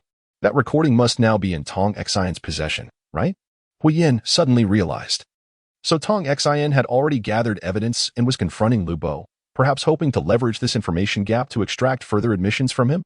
Song Jihan waited silently for a moment, but when he received no response from Leyao, he remained unfazed and continued to enjoy the unfolding drama. Meanwhile, Lu Bo sat on the ground, his mind buzzing. He genuinely did not anticipate that Tong Xin was aware of Liao's existence. What about the others? The thought sent a chill down his spine. If Tong Xin could find Liao, she must know about the others too. No wonder she had been so fervent about divorcing him last night. He couldn't allow Tong Xin to dictate the narrative. The live broadcast was still ongoing, and there was a sea of viewers and fans before the camera. If he were to admit it, his life would be irrevocably ruined. Even if Qiao. Seems you are not inclined to speak, Tong Xin remarked, her patience wearing thin after several seconds of silence. Fine, let's set Liang aside for now. How about Qiao Jinhai? The mention of Qiao Jinhai sent a ripple of excitement through the nearby production team. Qiao Jinhai? Is that for real? While the staff's chatter could be muted, the sound still carried through the otherwise quiet set. Duan Haoyan suddenly interjected, isn't Qiao Jinhai the largest investor in blossoms in full bloom? That show was Lu Bo's recent blockbuster. The atmosphere instantly erupted in commotion. Song Jihan, seeing Duan Haoyan finally speak, moved closer with a smile, relishing the unfolding chaos. Looks like Brother Duan has finally emerged from the shadows of heartbreak. Duan Haoyan, it appears I was not mistaken. The Song Jihan I previously knew must have been a facade. Leyao chuckled. Indeed, Song Jihan has an uncanny knack for stirring the pot. But Qiao Jinhai didn't he just provide resources for blossoms in full bloom, did he? After marrying Tong Xin, he continued to support Lu Bo. So any subsequent opportunities must have stemmed from Qiao Jinhai. Qiao Jinhai holds Lu Bo in high regard. If he were to discover that his little lover had married behind his back and was entertaining several other lovers, Leyao merely smiled in silence. Huoyan glanced at the camera. It was of little consequence. Qiao Jinhai would eventually uncover the truth. Given the time that had passed, The news must have already trended online. No wonder Lu Bo had secured the leading role. Li Siyuan suddenly understood, recalling that the production was S-rated. It wasn't that he underestimated Lu Bo's previous status. Rather, Lu Bo had simply not yet reached that caliber. Tong Xian nodded vigorously. It is indeed an S production. I was puzzled as to why the director chose Lu Bo. Of course, it was not the director who favored Lu Bo. Leyao was particularly amused. Had Lu Bo not been smeared with cake, his expression would have been one of sheer astonishment. He sat there, dazed on the grass, his mind a blank canvas. Why was Tong Xian so earnestly discussing these matters with him? Did she not care about her career? Clearly, her professional journey was just beginning. He had sought a benefactor, betraying Tong Xian. Yet, she could not simply destroy him. Others were watching, reveling in his humiliation. Lu Bo felt as if he were sitting on a bed of thorns, unable to bear it any longer. His emotions began to unravel. Tong Xian, will you never cease? What have I done to deserve this? Why must you slander me before so many people and the cameras? He could not concede. Absolutely not. Regardless of Tong Xian's accusations, Lu Bo could not admit guilt. As long as he remained silent, there was still a chance to redeem himself. But once he nodded before the camera, acknowledging the truth, it would be the end. Thus, even as panic surged within him, he had to maintain his composure. Upon hearing Lu Bo's words, Tong Xian burst into laughter. What have I slandered you about? If you wish to see evidence, I can present it now, complete with your compromising photographs. Are you brave enough to look? Lu Bo's face drained of color. He opened his mouth, struggling to find words before finally stammering. This is all slander. You're doing this intentionally. Is it not because we had an argument recently? But Haven-T, I treated you well. I even shared half my earnings from my last project with you. Tong Xian could no longer contain herself. Lu Bo, silence yourself. How dare you mention money in front of me? Were it not for my decision to marry you and invest my family's resources into your career, would you have had such a smooth entry into the industry? Do you have any idea how much I sacrificed for you? Moreover, your earnings belong to us as a married couple, legally recognized. Isn't it only right that you share with me? Lu Bo was equally infuriated. It is only right, which is why I returned it to you. What more do you want? I merely sought a benefactor for lovers. Cheated? Tong Xian interrupted him sharply. The other guests widened their eyes. How many lovers? 4? Leyao pondered the implications. These are merely the current ones. If we include those he has previously parted ways with, we could easily form 2 tables for mahjong. Qin Yao pressed his fist against his lips in disbelief. Huiyan's eyes bulged. Tong Xian. Lu Bo's face turned red with anger, his reaction intense. So, you came here today solely to ruin me? After all the kindness I've shown you, kindness towards me?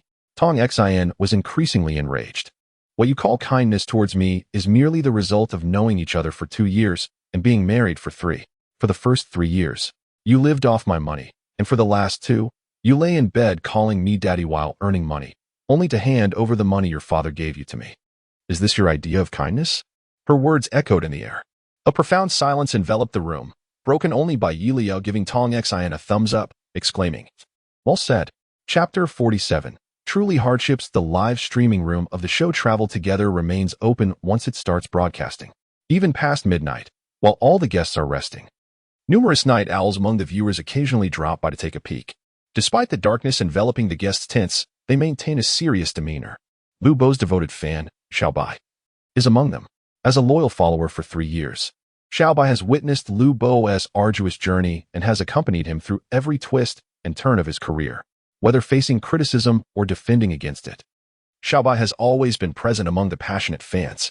In the current entertainment scene, whenever a celebrity suddenly rises to fame, some unsavory rumors inevitably surface during their ascent. Lu Bo was no exception. During his meteoric rise, several gossip accounts claimed that he was already married but had kept it under wraps. Xiaobai and the other fans were, of course, skeptical. After all, which star hasn't been rumored to be married upon gaining fame? Together, they swiftly dismissed the gossip. Travel Together was the first reality show Lu Bo participated in after his rise to fame. Before the show aired, Xiaobai was apprehensive, worried that he might be influenced by negative commentary in the live chat, prompting her to vigilantly keep watch through the night. However, enduring a live stream with no visuals proved to be exceedingly dull. Thus, Xiaobai would occasionally scroll through Weibo, where she stumbled upon a recent post from Xian, who adored Lu Bo. To her astonishment, Xian had already arrived. The speed was astonishing. Xiaobai felt a surge of excitement and switched back to the live stream, where she suddenly heard a familiar voice cutting through the darkness. Duan Haoyan, still awake. If you're feeling really restless, I can keep you company for a bit. Was Lu Bo currently comforting Duan Haoyan? Xiaobai was instantly moved to tears. Their Lu Bo was indeed so gentle. She felt no jealousy at all. As she listened, she began recording the moment. After more than half an hour of this comforting exchange, she edited the video and shared it in the fan community, enthusiastically exclaiming, "At this hour, Lu Bo is still comforting teacher Duan. He is truly the best." As a fervent supporter of Lu Bo, Xiaobai frequently invested in promoting him, welcoming him at the airport, and even organizing fan support events. Many fans recognized her, and upon seeing her Weibo post, they eagerly liked and commented in agreement. Xiaobai beamed at the influx of likes until, upon refreshing the page, she noticed that Xin had liked her post as well. It seemed Xin had seen her message. Overjoyed, Xiaobai messaged Xin, "Are you also envious? Our Lu Bo is genuinely so gentle. Teacher Duan and he have only just met, yet Lu Bo comforts him so tenderly. I wish I could have Lu Bo comfort me too." Xin replied almost instantaneously. "Envious of what? Lu Bo is just a fickle scoundrel. The only reason he's comforting Duan Haoyan at this hour is because he knows about his preferences. Lu Bo is merely a flirt." Xiaobai was taken aback by Xin's response. Was this truly the voice of Xin?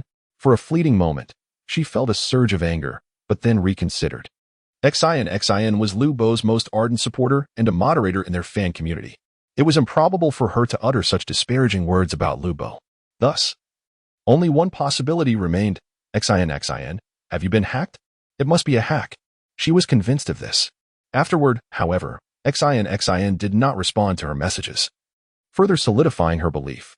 Consequently, Xiaobai hastily shared a screenshot of their conversation in the fan group and on the community thread, warning other fans to be cautious. At that moment, Xiaobai was firmly convinced that Xin had indeed been hacked. How could Lu Bo possibly be the person Xin described?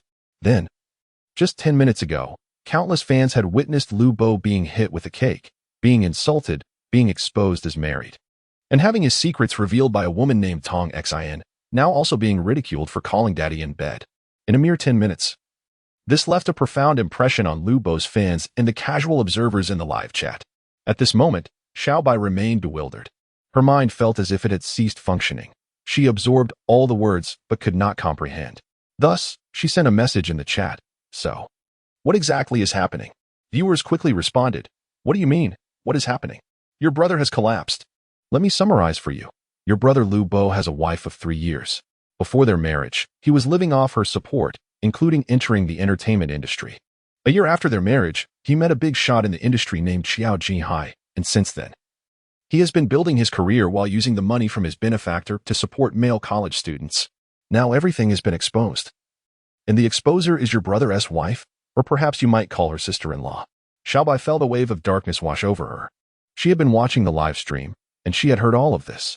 She was merely perplexed, confused as to how things had spiraled so drastically. Just yesterday, everything was perfectly fine. Lu Bo was participating in a reality show, and all the fans were delighted to finally see him on screen. How had it come to this? Then, a chilling realization struck her. Xin had not been hacked. She had long known what kind of person Lu Bo was, which is why she sent such a message. That message was the truest reflection of Xin's innermost feelings. In that moment, Xiaobai felt an overwhelming sense of disgust. How could the person she had admired for so many years be such a disgrace? And she had squandered her youth and money for such a person. Unable to contain herself any longer, Xiaobai sent a message in the chat. "Lu Bo, you truly repulse me." Instantly, her message garnered numerous likes from viewers. It seemed this young girl had finally awakened. "Congratulations. Did you feel a sense of relief after unfollowing him? It's all right, even though your idol has fallen from grace. You now have the scoop to enjoy. Come, let us continue to enjoy the gossip." How could Xiaobai not feel distressed? After all, this was an artist she had genuinely liked for 3 years. She, after all, remained rational, knowing when to cut her losses. Upon seeing a few comforting messages amidst the barrage of comments, Xiaobai smiled genuinely, feeling a sense of solace.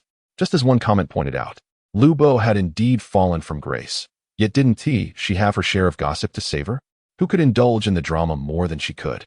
At that moment, the comments section was abuzz with excitement. ever since Tong Xin had smashed an entire cake into Lu Bo's face. The live stream for Let's Travel Together had become lively, as countless onlookers flocked to witness the spectacle. The popularity of the stream surged from 7 in the morning, quickly reaching the top of the charts. Numerous netizens were astonished. Wait, Lu Bo is married? Oh my, is he possibly gay? Is this really his sister-in-law? Revealing such secrets live, there's no denying it now. When a particularly explosive comment surfaced, laughter erupted across the screen. I can't take it anymore. Sister, your insults are so on point. Help, I never imagined Lu Bo would turn out to be this kind of person. Well said, sister, please continue. I can't take it. I can even picture Lu Bo with his rear end sticking out. Help. I beg you all to stop. I'm genuinely disgusted. Ha. Let us change the topic, please. All right. But wait, Leyao. I've caught you secretly giving a thumbs up. Ha. I saw it too. But look at Lu Bo. Even with cake smeared all over his face, his expression is even more captivating. The audience rushed to scrutinize Lu Bo's face. Time passed, and the cream on Lu Bo's face began to crack, revealing patches of his original complexion beneath. His neck flushed crimson, the exposed skin matching the hue. And upon hearing Tong Xion's recent remark, he felt an overwhelming sense of shame, wishing to disappear into a crevice. At that moment, a light laugh broke through the tension. Leyao turned to see Song Jahan, while other guests around wore varying degrees of amusement. Leyao, unable to contain herself, burst out laughing upon seeing Duan Haoyan's incredulous and horrified expression. Ha. So Duan Haoyan just now realized Lu Bo's feelings for him? I can't handle it. He even took off his jacket. Qin Yao and Huoyan instinctively turned to look. Indeed, Duan Haoyan had shed his jacket at some point, his face betraying disdain and embarrassment as he clutched the garment awkwardly. Finally, spotting a nearby trash can, he hurriedly tossed the jacket inside. Leyao was nearly in stitches at this sight. Ha, help. Huoyan, with a smile plastered across his face, redirected his gaze. Who wouldn't he feel uneasy in such a situation? After all, Lu Bo was quite the playboy. The comments section took note of the scene, erupting into laughter. In my opinion, it's Duan Haoyan who is truly unfortunate. He just got dumped yesterday, and now receives such unsolicited attention. Oh, Lu Bo, you are simply despicable. The laughter of the crew on set was not particularly loud, but in the quiet recording studio, it resonated sharply. In a heightened state of sensitivity, Lu Bo felt his defenses crumbling with each chuckle he heard, only for more laughter to follow. His eyes turned a furious red as he dared not imagine the chaos unfolding in the comments section. Let's Travel Together was already a popular variety show, and after the incident involving Duan Haoyan last night, the production team had trended on social media. It was likely still riding high on the trending list. And the audience for the live stream must be substantial. It was precisely at this moment that Tong Xian emerged, smashing an entire cake onto her own face while revealing a plethora of her own embarrassing secrets. Lu Bo felt darkness cloud his vision, nearly collapsing. Tong Xian, startled by his reaction, took a step back. Are you really this fragile? Lu Bo glared up defiantly. How could it not be serious? It dawned on him that Tong Xian was not here to confront him. She aimed to ruin him, to obliterate his career. If that was the case, then neither of them would emerge unscathed. His career was already in ruins, so Tong Xian wouldn't have it easy either. I'll fight back, Lu Bo shouted, lunging towards Tong Xian. Huoyan instinctively moved to intervene, but Leyao interjected. No way, Lu Bo is truly overestimating himself. Just as her words fell, a loud thud echoed as Tong Xian executed a graceful shoulder throw, sending Lu Bo crashing to the ground. Before he could fully comprehend the situation, Tong Xian had positioned herself atop him, pinning his hands down with one hand while raising the other. With a sharp slap, Lu Bo's face was turned aside. Lu Bo, do you refuse to listen or simply not understand? Tong Xian's eyes blazed with anger. Haven T, I made it clear before. Whether 3 years ago or now, you are no match for me in this state. Do you comprehend? Lu Bo had never faced such humiliation. He roared in defiance and began to struggle. Let me go. You only succeeded because I was caught off guard. If you're capable, let me try again. All right. Not only does he not understand, but he is also shameless, Leyao remarked, shaking her head in dismay. Huoyan nodded in agreement. Who acts like a sore loser? The comments section was left in awe. Ah, sister, you are so fierce. I adore you. Call her sister, not sister-in-law. Ah yes, Tong Jia, I love you. Hit him. Watching you beat this scoundrel is incredibly satisfying. The audience was reveling in the drama, even suggesting, But don't hit him too hard, lest the scoundrel retaliates. No worries. I'm studying law. What our sister is doing is merely self-defense. No problem. The comments section erupted in even greater amusement. Meanwhile, Tong Xin remained composed, not engaging with Lu Bo's antics, simply maintaining her grip on his limbs, not making further moves. After several exhausting seconds of struggle, Lu Bo finally halted, only to hear Tong Xin's haunting voice. Still not willing to admit it? You miserable coward? I am not. Lu Bo shouted defiantly. You're the coward. Your whole family is cowardly. Leyao could no longer contain her laughter, covering her mouth as she erupted into giggles. Tong Xin truly knows how to hit Lu Bo where it hurts. It's a complete annihilation. The laughter in the live stream grew even louder. I feel like Lu Bo has just been pierced to the core. Ha ha ha, he has completely lost it. Help. I used to quite like Lu Bo, but now he appears as nothing more than a clown. All the guests present were unable to suppress their laughter. It wasn't that they intended to find humor in the situation. They simply had a natural inclination to laugh, regardless of the circumstances. Even Duan Haoyan, who had initially felt quite conflicted, couldn't help but join in the laughter. Tong Xin's combat prowess is undeniably formidable. Lu Bo, a fully grown man, is no match for her. Yet, Lu Bo remains undeterred, struggling vigorously after a brief respite. Let go of me. Tong Xin, this is far from over. With a swift motion, Tong Xin produces a document from her bag and strikes it against Lu Bo's head. I am the one who will not let this end. Our previous discussion remains unresolved. You didn't think it would conclude here, did you? Tong Xin, wishing to disengage from Lu Bo, continues. Since neither of you is inclined to chat, let us discuss Xiao, your newly hired assistant from last month. Surely, you have much to share with me? Leyao quickly glances towards the director's team, exclaiming, I almost forgot, thanks to Tong Xin's reminder. This Xiao seems to have accompanied the crew this time, right? Yes, indeed, that's him. Song Jahan, observing Liao's movements, follows his gaze and, as expected, spots a handsome young man standing amidst the crowd. Upon hearing his name, Xiao Li's eyes glisten with tears, and he cries out, Sister-in-law he. Lu Bo never mentioned he was married when he pursued me. He even said. Xiao Li's voice falters as he covers his face, overwhelmed with emotion. Xiao Li, taken aback by Tong Xin's sudden appearance at the crew, had initially been confused. Lu Bo had merely referred to Tong Xin as his sister, so Xiao Li didn't suspect her intentions. When he learned she had flown in overnight, he took her to rest for a while. However, instead of sleeping, Tong Xin seized the opportunity to converse with Xiao Li before the recording began, discussing Lu Bo and his romantic entanglements. At first, Xiao Li felt shy, but he reasoned that it was normal for Tong Xin, as Lu Bo's sister, to want to know more. He divulged everything. Little did Xiao Li anticipate that Tong Xin was actually Lu Bo's wife. The revelation shattered his world, leaving him momentarily stunned and unable to leave. Once Tong Xin mentioned her own situation, Xiao Li realized he could no longer retreat. Both he and Tong Xin were victims in this affair, and he felt compelled to stand with her. Ignoring the prying eyes around him, Xiao Li wiped his tears and approached her. Upon seeing Xiao Li, Lu Bo's expression cracked. You, Tong Xin, let me explain. It's not what you think. What do you mean by not what you think? In an instant, Xiao Li stood before the crowd, facing the camera with unwavering composure, countering Lu Bo. Are the flirtatious messages you sent me not real, or was the picture of your abs a fabrication? Leyao expressed genuine confusion. Does Lu Bo really have the audacity to send abs pictures? He is certainly quite typical. Leyao mused, reflecting that to be impressive, one must have a physique akin to Qin Zong or his second brother. The individuals named, Qin Yao and Huoyan, exchanged glances, feeling insulted by the comparison. Huoyan, puzzled, wondered when Leyao had seen Qin Yao's abs, while Qin Yao looked bewildered by Huoyan's sudden glare. Xiao Li, you, Tong Xin, taken aback by Xiao Li's boldness, advised, with so many cameras around, perhaps it would be wise to step back. Sister-in-law, I apologize, Xiao Li said sincerely, with reddened eyes. It is my fault, but I also share in the blame. I feel it is time for me to step forward, not only to apologize but also to help everyone see Lu Bo's true character. Touched, Tong Xin felt a swell of emotion.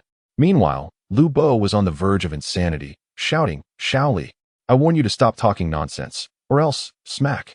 Tong Xin, rolling the document into a tube, struck Lu Bo's head again, retorting, I advise you to speak less. The live broadcast erupted in chaos. We no longer need evidence. The witness has arrived. Viewers were astonished. Wow, Lu Bo truly knows how to play the game, even bringing the other party into the crew.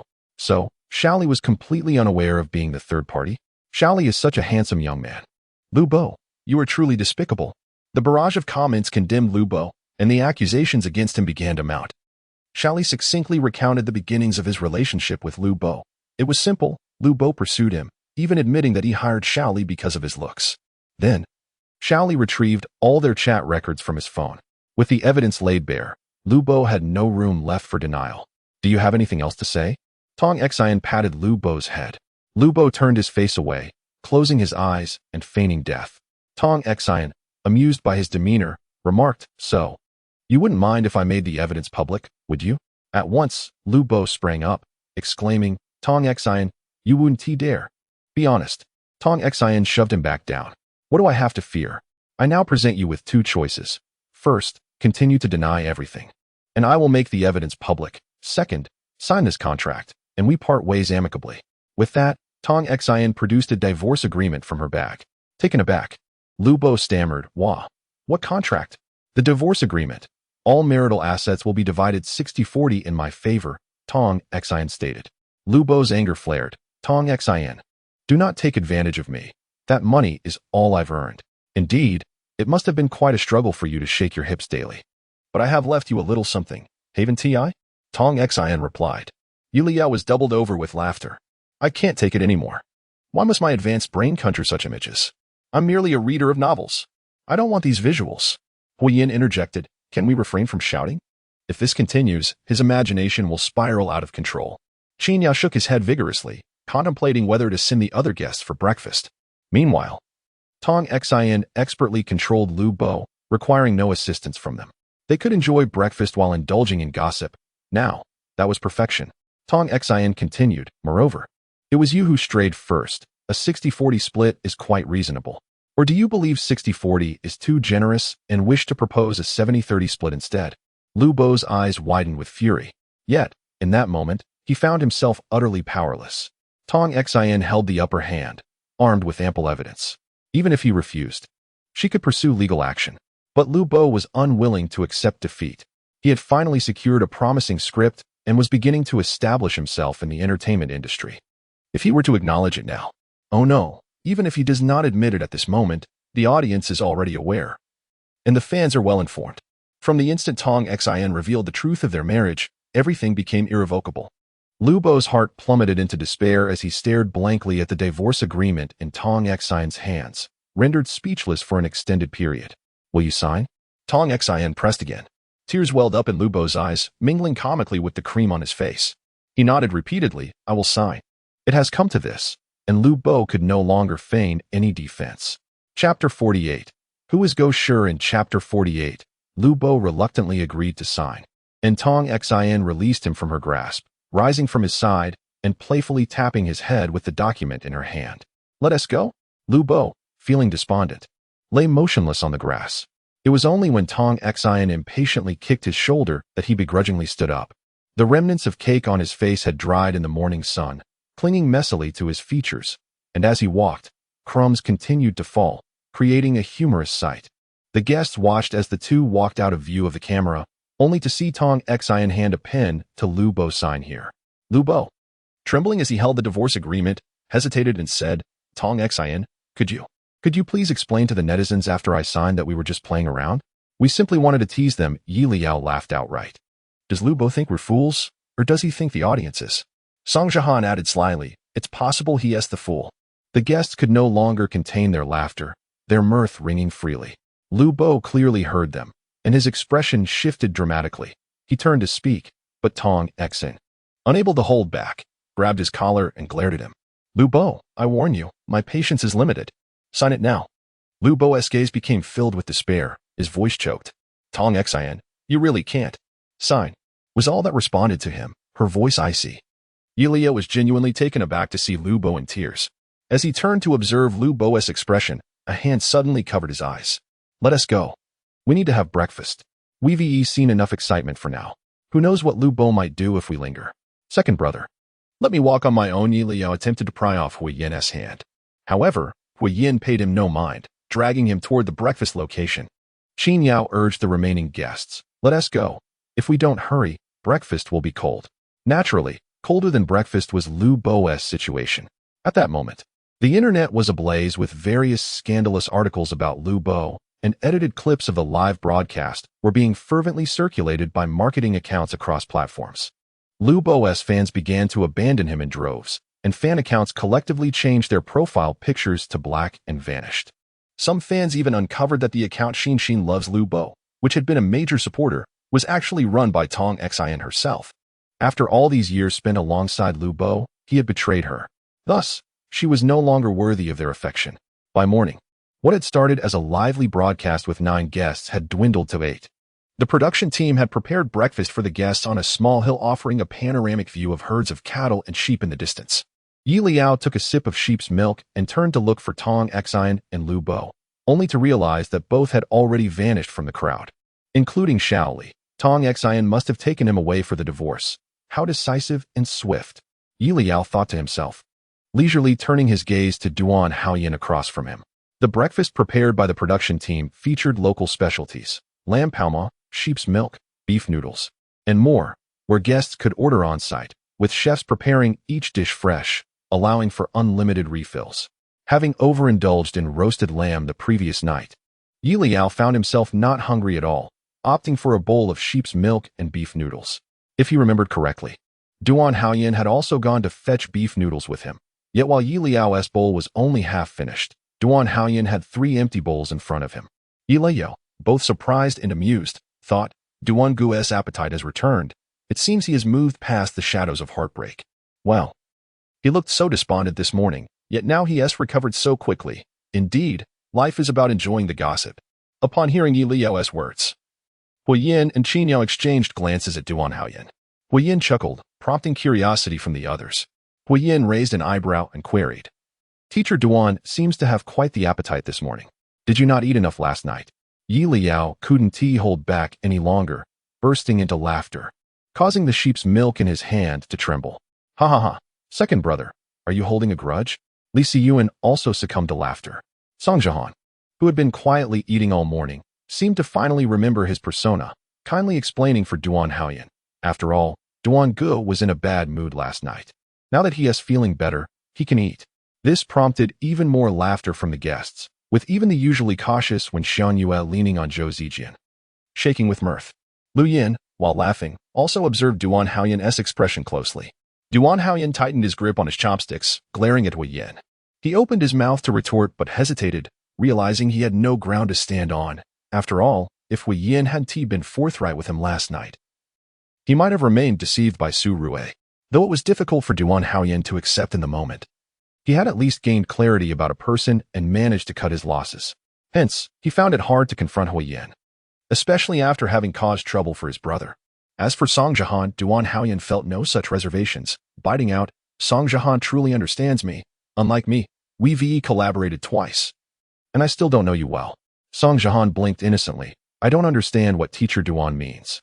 Duan Haoyan snorted derisively, and the two suddenly began to bicker, leaving Zhou Zijian, Wen Xianyue, and Lu Yin bewildered.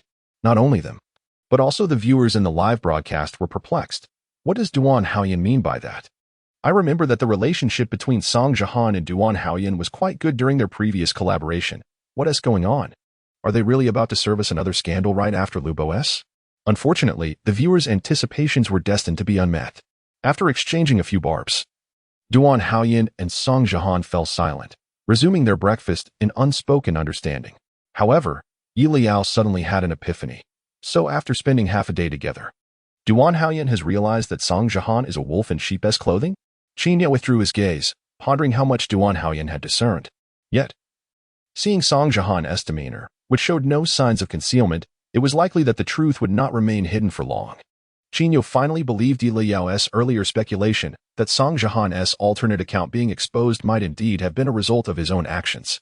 Having recorded 2 episodes with Song Jihan, Qin Yao had gained a general understanding of Song Jihan's true character. During the previous recording, Song Jihan still attempted to put on an act in front of the camera. However, in this episode, he often discarded the pretense and chose to be forthright. It is no wonder that Duan Haoyan remarked that he felt as if he had just met Song Jihan. Having debuted for over a year and appeared on camera continuously, it is likely that he has grown weary of the charade. Now, it remains to be seen when Song Jihan will finally reveal his true self. As Qin Yao pondered this, he happened to glimpse Leyao pulling out his phone and opening Weibo. Midway through breakfast, Leyao remembered that he had yet to check the Weibo posts from Song Jihan's alternate account. Upon accessing the page of Guoshi, a post from 10 minutes ago caught his eye. Guoshi, after the couple left, the air has become remarkably fresher. At first glance, this post seemed innocuous, with no apparent issues. However, the accompanying image was what caused concern. Just from the thumbnail, Leyao gasped, and upon enlarging the image, he let out a shriek. Ah, Song Jihan. You can't possibly be serious about dropping the act. Who taught you to pair this picture with our breakfast from just now? That angle and perspective. Once the netizens connect it with our seating arrangement during the live broadcast, they will immediately realize that Guoshi is your alternate account. Are you truly giving up on concealing your identity? Qin Yao felt a jolt of alarm and retrieved his own phone to check Song Jihan's Weibo account. Upon seeing the posts, he too gasped in astonishment. Not only did Song Jihan post a picture from their breakfast together, but he also shared a photo of Lu Bo and Duan Haoyan's tent taken at 4 in the morning, captioned, Guoshi. I was thinking, ISNT at the height of summer? Why are there still animals engaging in springtime antics at this hour? For a fleeting moment, Qin Yao hesitated to look at the comments section of Guoshi's post. After taking several deep breaths, he finally opened the comments, which numbered 3. A closer inspection of the usernames allowed Qin Yao to relax. As they were simply Song Jihan's musings. Guoshi, I just want to help you warm your hands. Guoshi, Kappa, do you really believe what you just said? I might as well claim that I just turned 18. Guoshi, staying up late in the tent and bothering the neighbors. My resentment is heavier than a ghost's. Can we please have the Kappa leave by tomorrow? Upon reading the last comment, Qin Yao couldn't help but chuckle. Indeed, Song Jihan's wishes were granted. As Lu Bo was scheduled to leave today, Leyao, having seen Song Jihan's comments, was also laughing heartily while clutching his phone. As expected of Guoshi, your wit remains as sharp as ever. After his laughter subsided, Leyao scrolled through more of Song Jihan's Weibo posts and felt reassured. While Song Jihan's posts are quite revealing, a little digging would expose his alternate account. Fortunately, his account has little traffic. He barely has any followers, just my alternate account. Oh, there are indeed others following him. These accounts lack profile pictures and resemble zombie accounts. Qin Yao and Haoyan exchanged glances, contemplating the potential risks of changing their profile pictures before following him. After all, they were being quite cautious. However, as long as Song Jihan's alternate account remained undisclosed, Qin Yao felt a sense of relief. After breakfast, the guests were to depart for their next destination.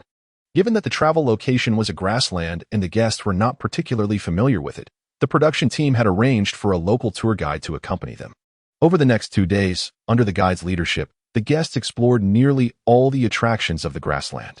They witnessed the sunrise and sunset, observed the melting snow from the mountains flowing into crystalline streams, and marveled at herds of cattle and sheep, along with flowers and butterflies fluttering freely across the vast expanse of land.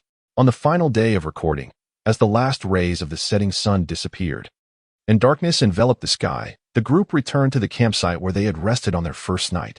The production team had not prepared dinner for the guests that evening, leaving them to fend for themselves. Zhou Zijian took on the role of chef once more, and upon seeing the plethora of ingredients provided by the production team, he proposed, how about we have hot pot tonight? This suggestion was met with enthusiastic agreement from most of the guests. Half an hour later, as everything was ready and the guests gathered around the hot pot, the director and producer approached them. Li Siyuan glanced at the two and asked, what brings you here? Are you planning to mooch off our meal? The director replied, while that is indeed part of our intention, it sounds rather ungracious, doesn't it? This evening, the first edited episode of Let's Travel Together will be aired across various platforms. So we have prepared a large screen for everyone to enjoy while dining on hot pot. As he spoke, he gestured for the staff to bring in the equipment, adding that they would also need the guests to participate in a game. What game? Duan Haoyan inquired. Upon hearing the word game, the guests from the first episode exchanged glances and turned to Zhou Zijian, who appeared visibly tense. Song Jihan, reveling in the unfolding drama, teased, I hope it's not the same game as the first episode. At his remark, laughter erupted among the guests. Given how the first episode's game had unfolded, it seemed unlikely the production team would dare to repeat it. The viewers in the live stream were equally excited. If we play the same game as the first episode, I won't be bored at all. Haha, but if we play truth or dare again, the focus will surely shift to the only couple, right? I can hardly contain my excitement just imagining it. I never expected to ship Zhou Zijian and Wen Xiangyue after my initial skepticism. Indeed, I must admit, I was a bit rash in my earlier comments. Zhou Zijian and Wen Xiangyue are truly captivating. However, the question remained, what game would it be? Zhou Zijian was already sweating profusely. Wen Xiangyue squeezed his hand and whispered, "Don't be nervous." Zhou Zijian wiped his brow, responding, "I'm not nervous. I just fear the production team might spring a surprise on us." When Xiangyue raised an eyebrow, such as? Zhou Zijian paled, perhaps inviting Wen Huai over. When Xiangyue replied, "You might want to keep that to yourself. What if the production team actually takes your suggestion?" Hearing their exchange, the guests erupted into laughter. "Honestly, I'm quite looking forward to it. How about you?" Song Jihan smiled at Leyao, who took a deep breath and nodded emphatically. Who doesn't enjoy a dramatic showdown? And a father-son showdown at that? Huoyan nearly lost his composure and turned to Qin Yao, asking, "Have you invited him?" Qin Yao, has the pressure now been placed upon him? The curious gazes of others instantly shifted towards him. Qin Yao shot an irritated glance at the director. "Stop keeping us in suspense." The director chuckled before clearing his throat and stating, "Our little game this time is not difficult, nor is it as exhilarating as everyone imagines." Upon hearing this, Liao's previously elevated spirits plummeted. "What?" Zhou Zijian gritted his teeth. "Leyao, you seem rather disappointed, huh?" Liao hurriedly waved his hands. No, brother Zhou, you've misunderstood. I truly had no intention of being a bystander. That is not what I meant at all. Why did I let my thoughts slip out like that? The others couldn't help but laugh. The barrage of comments erupted with even greater amusement. I was a bit disappointed, but seeing Liao look even more disheartened somehow made me happy again. As long as King Guo is later to the scene than I am, I can't quite explain why, but it brings me joy. Liao quickly turned to Wen Xiangyue, his voice filled with grievance. "Sister-in-law, you need to rein in brother Zhou." After 2 days of interaction, initially only Huoyan and Liao called her sister-in-law, but as they continued, others began to follow suit, and Wen Xiangyue had grown accustomed to it. Hearing Liao's words, she shot Zhou Zijian a disapproving glance. "Don't frighten Leyao." Zhou Zijian instantly looked aggrieved. "How could I? Besides, his brother is here. How would I dare?" Huoyan raised an eyebrow, remaining silent. As the conversation threatened to veer off course, the director hurriedly continued. "All right. Let us proceed to discuss our little game, a Weibo retweet competition. The rules are quite simple. Shortly, our program's official Weibo will post a promotional tweet for our show. And all you need to do is retweet it. The first guest to retweet will receive a privilege from us." Upon hearing this, Zhou Zijian finally felt at ease. "Phew. You startled me. I thought it was something serious. So what is this privilege?" Leyao inquired. The director winked. "The privilege to decide on a flying guest for the next episode." Liao, cough. He incredulously turned to Qin Yao. "Is it possible that Mr. Qin has finally realized his woeful luck and has decided to leave everything to fate?" Qin Yao. Who would disagree? Regardless of how he chooses, he always seems to select those stars on the verge of collapse. It might be better to let the guests make the decision instead. Surely, not everyone can possess luck as dismal as his. Liao could no longer contain himself, quickly bowing his head to stifle his laughter. At that moment, Song Jihan suddenly remarked, "So, if I am the first to retweet, I can invite Wen Huai?" Zhou Zijian's pupils widened in shock. "Xiao Song, I misjudged you. So this is your true nature." Leyao immediately chimed in. "You just realized this." Before he could finish, Song Jihan shot him a glare. "Leyao, ahem." Zhou Zijian was left befuddled. "Huh? Why don't you finish your thought?" Liao's lips involuntarily curled into a smile. Leyao wouldn't dare to finish that thought. Indeed, it seems that the longer one interacts with Song Jihan, the clearer his true colors become. No wonder he no longer wishes to conceal his alternate account. Huoyan and Qin Yao pretended not to comprehend Liao's words. Duan Haoyan understood, but chose not to join the fray. After all, he had genuinely come to re-evaluate Song Jihan over these past 2 days. The man was truly cunning. Duan Haoyan didn't want to offend anyone, especially not Song Jihan. Lu Yan, however, was utterly bewildered. As the atmosphere threatened to cool once more, the director interjected. "Ahem. As Mr. Song mentioned, as long as you propose a list of guest names, our production team will do its utmost to invite them. But whether they participate depends on their own willingness. After all, such matters cannot be forced. Zhou Zijian's spirit immediately dampened. When Xiang Yue, unable to bear his forlorn expression, comforted him. It's all right. When I participated in this program, the production team also invited Wen Huai, but he declined at that time. Zhou Zijian's pupils trembled. Is that true? Why are you only telling me now? I didn't want you to worry, when Xiang Yue said thoughtfully. So you needn't fret any longer. Zhou Zijian slowly exhaled, instantly filled with determination. All right. I must secure first place, rather than entrusting my fate to others. I prefer to take control myself. Leyao couldn't hold back any longer. Haha, but has Brother Zhou considered that not participating last time is in the past? What if Wen Huai finds our second episode intriguing and wishes to join the third? And the production team also mentioned just one guest. What if they have two flying guests like last time? Huoyan also recognized this point. So he promptly retrieved his phone and edged closer to the production team's satellite signal. To enjoy the spectacle, one must witness it live. Thus, he would make an effort.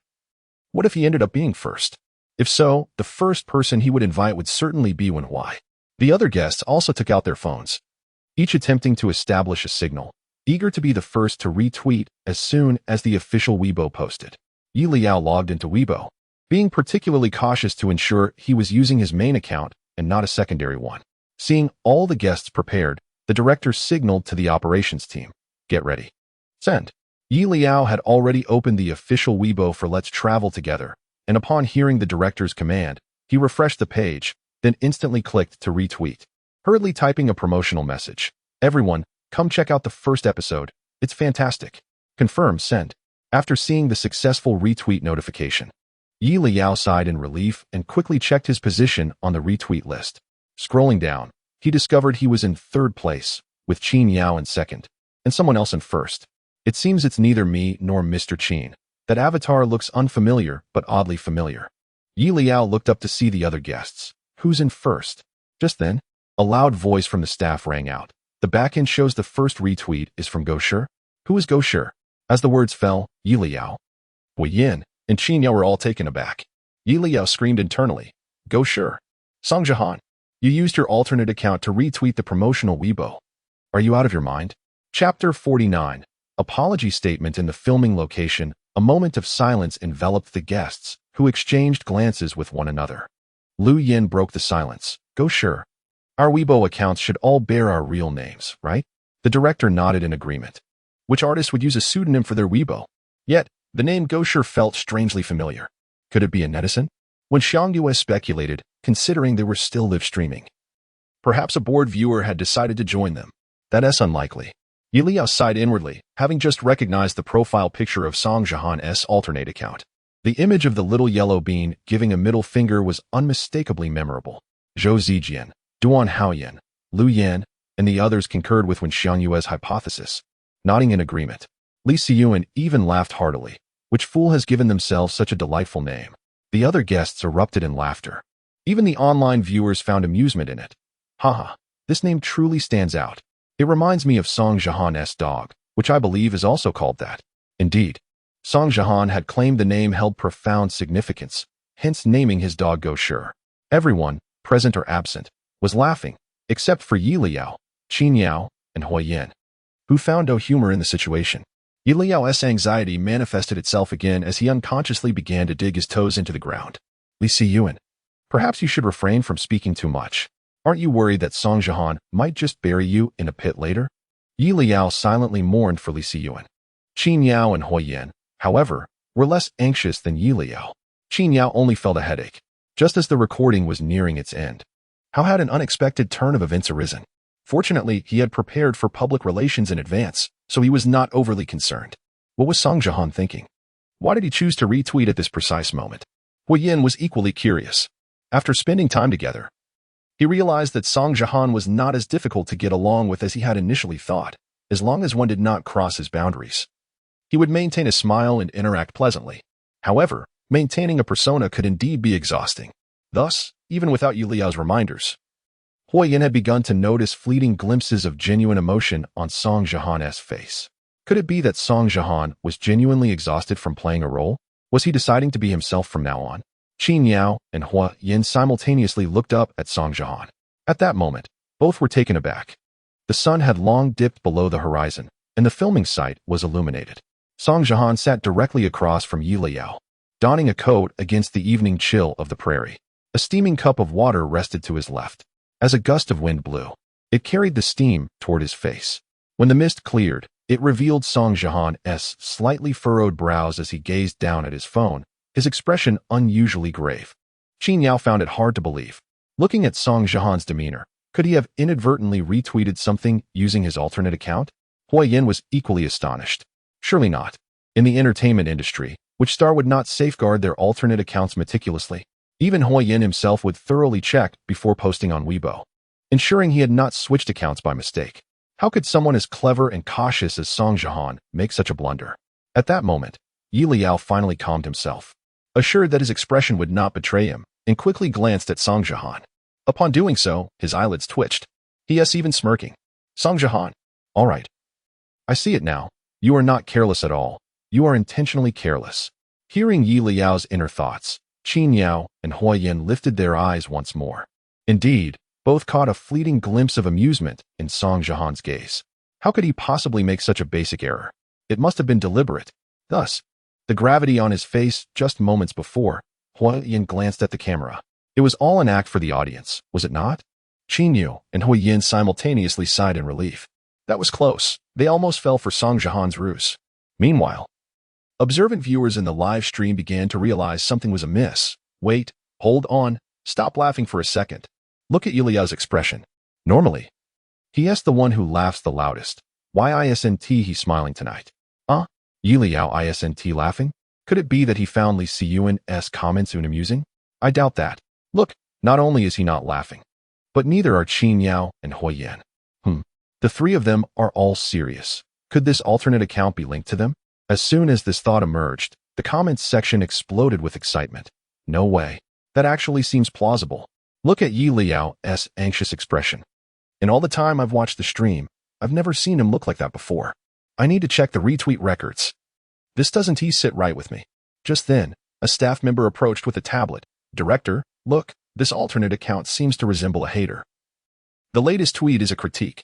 The director glanced at the retweet list on the tablet without scrutinizing it closely. It seems this account belongs to a random netizen.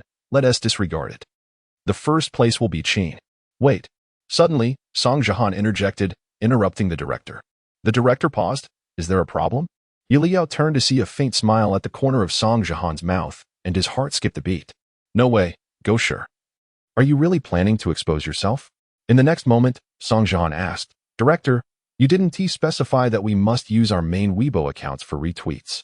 Did you? Simultaneously, a particular comment in the chat stood out. This Gosher Weibo account is not an alternate account of Leyao, Qin Yao, or Huoyan. Exclamations flooded the comments section. The guests present, still unaware of the situation, looked bewildered. What did Song Jihan mean? Li Siyuan instinctively glanced at Song Jihan, but found no anomaly on his face. His gaze then shifted to Leyao, whose pupils widened in shock. Wait, could it be? The director, perplexed by Song Jihan's question, thought for a moment before responding. Yes, we do not have such a regulation. Then, in the next instant, they heard Song Jihan feign exasperation. Well, it can't be helped. My apologies, I accidentally switched accounts. The viewers in the comments section chimed in. Go Sure is the name of Song Jihan's dog. And this alternate account posted a picture of Song Jihan's dog a month ago. Song Jihan confirmed, Go Sure is my alternate account. The comments erupted, so this account belongs to Song Jihan. As the statement resonated, the room fell into silence. Leyao immediately turned to look at Qin Yao. Qin Yao closed his eyes briefly. Leyao could not help but laugh. Some people appear to be asleep, yet they are actually in a deep slumber of tranquility. Qin Yao. Huoyan pressed his fist against his lips, stifling his laughter. Li Siyuan experienced a momentary mental lapse. After several seconds, he finally spoke. Wait, are you saying? Yes, I am indeed the fool you speak of. Song Jihan cast a sidelong glance at Li Siyuan, his eyes betraying a hint of malice. Then a faint smile graced his lips, reminding him, you just praised my username. Leyao. Haha. Li Siyuan. I told you to say less. Li Siyuan. He was genuinely being sarcastic earlier. Surely, Song Jihan noticed. So, are you being sarcastic towards me now? Li Siyuan inhaled deeply, a spark of excitement igniting within him as he inquired, have you posted any complaints about us in our circle on Weibo? Of course. Song Jihan replied without hesitation, noticing the other guests looking over, and added with a smile, "Rest assured, I always strive for fairness. Everyone is included." The other guests. "Thank you." Leyao nearly succumbed to laughter. "All right, it's confirmed. Song Jihan is truly being himself." After speaking, Song Jihan disregarded the reactions of the other guests and turned to the director. "So, can you announce that I am the first now?" The director felt a bead of sweat forming on his forehead. At this moment, he finally recalled where he had heard the name Song Jihan before. Qin Yao had mentioned it in a previous meeting. What did he say back then? He suggested that this Weibo account might be Song Jihan's, and there was uncertainty about when it might be uncovered by netizens. Hence, he urged the producer to be cautious. Later, Qin Yao even convened a meeting with the PR team specifically to discuss how to manage the potential exposure of this account. How could he have not connected the dots earlier? What was he to do now? For a fleeting moment, the director wished to call for help. Yet he resolutely suppressed his emotions, donning a serious expression. "We have not stipulated that guests cannot use alternate accounts to repost. So, I hereby declare that the first place in this Weibo repost competition goes to Song Jihan." As the words fell, Song Jihan surveyed the room. Perplexed. "Aren't you all going to congratulate me? How could they dare? Did you not see everyone frantically scrolling through your alternate accounts posts? Look at Brother Zhou. He is sweating bullets. Oddly enough, my second brother and President Qin seem rather unfazed." Leyao sighed and led the applause. "Very well, congratulations." With Leyao initiating, the other guests finally set their phones aside, momentarily halting their scrutiny of how Song Jihan had insulted them, and joined in the clapping. Although most of the guests remained baffled by Song Jihan's antics, they perceptibly noticed that the smile on his face now was different from any they had seen before. As if, previously, Song Jihan's smile seemed forced, but this one appears genuinely heartfelt. Indeed, Song Jihan has long ceased to pretend. Huoyan nodded in agreement. When the applause subsided, Song Jihan cheerfully addressed the director. "I will send you the list of guests I wish to invite later. Shall we indulge in hot pot now?" He uttered this last sentence lightly. "After all, if I delay any longer, I might not have time to eat when my manager calls." Leyao, seated beside Song Jihan, clearly heard this and could not help but laugh again. Who can be blamed? After all, you exposed yourself before so many viewers in the live broadcast. If only you had been a bit more subtle. Unexpectedly, Song Jihan leaned closer and asked, "Leyao, what are you laughing at?" Leyao cleared his throat. "It's nothing. Are you laughing because I'm going to get scolded later?"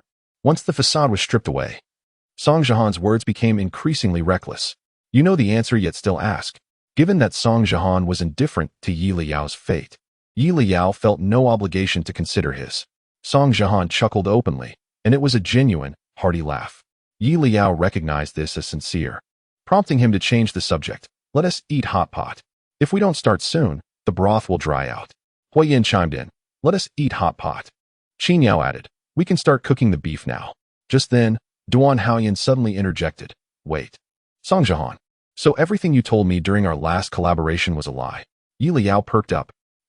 Song Jihan tossed a few slices of beef into the broth. Raising an eyebrow, his tone amiable. "Yes."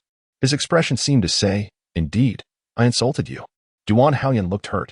"You shouldn't say it like that." Leyao could not contain his curiosity. "So what exactly did Song Jihan say about Duan Haoyan before?" Just as Leyao hesitated to check Song Jihan's alternate account, he heard Duan Haoyan, sounding aggrieved, say, "Although I admit I can be a bit love-struck." "You shouldn't be so harsh, right? Also, if a zombie virus were to truly break out, I would undoubtedly be devoured. How could zombies possibly reject me because I'm love-struck? What do you all think?" Leyao burst into uncontrollable laughter, covering his face. Qin Yao struggled to suppress a smile, tilting his head slightly. Li Siyuan laughed even more exaggeratedly. Surprisingly, that was quite an accurate roast. The other guests wore varying degrees of amusement, while only Huoyan felt a twinge of offense, sensing an underlying jab. However, after Duan Haoyan's comment, Zhou Zijian suddenly realized, "Then I must also." Song Jihan raised an eyebrow. "Brother Zhou, why not scroll through my Weibo yourself?"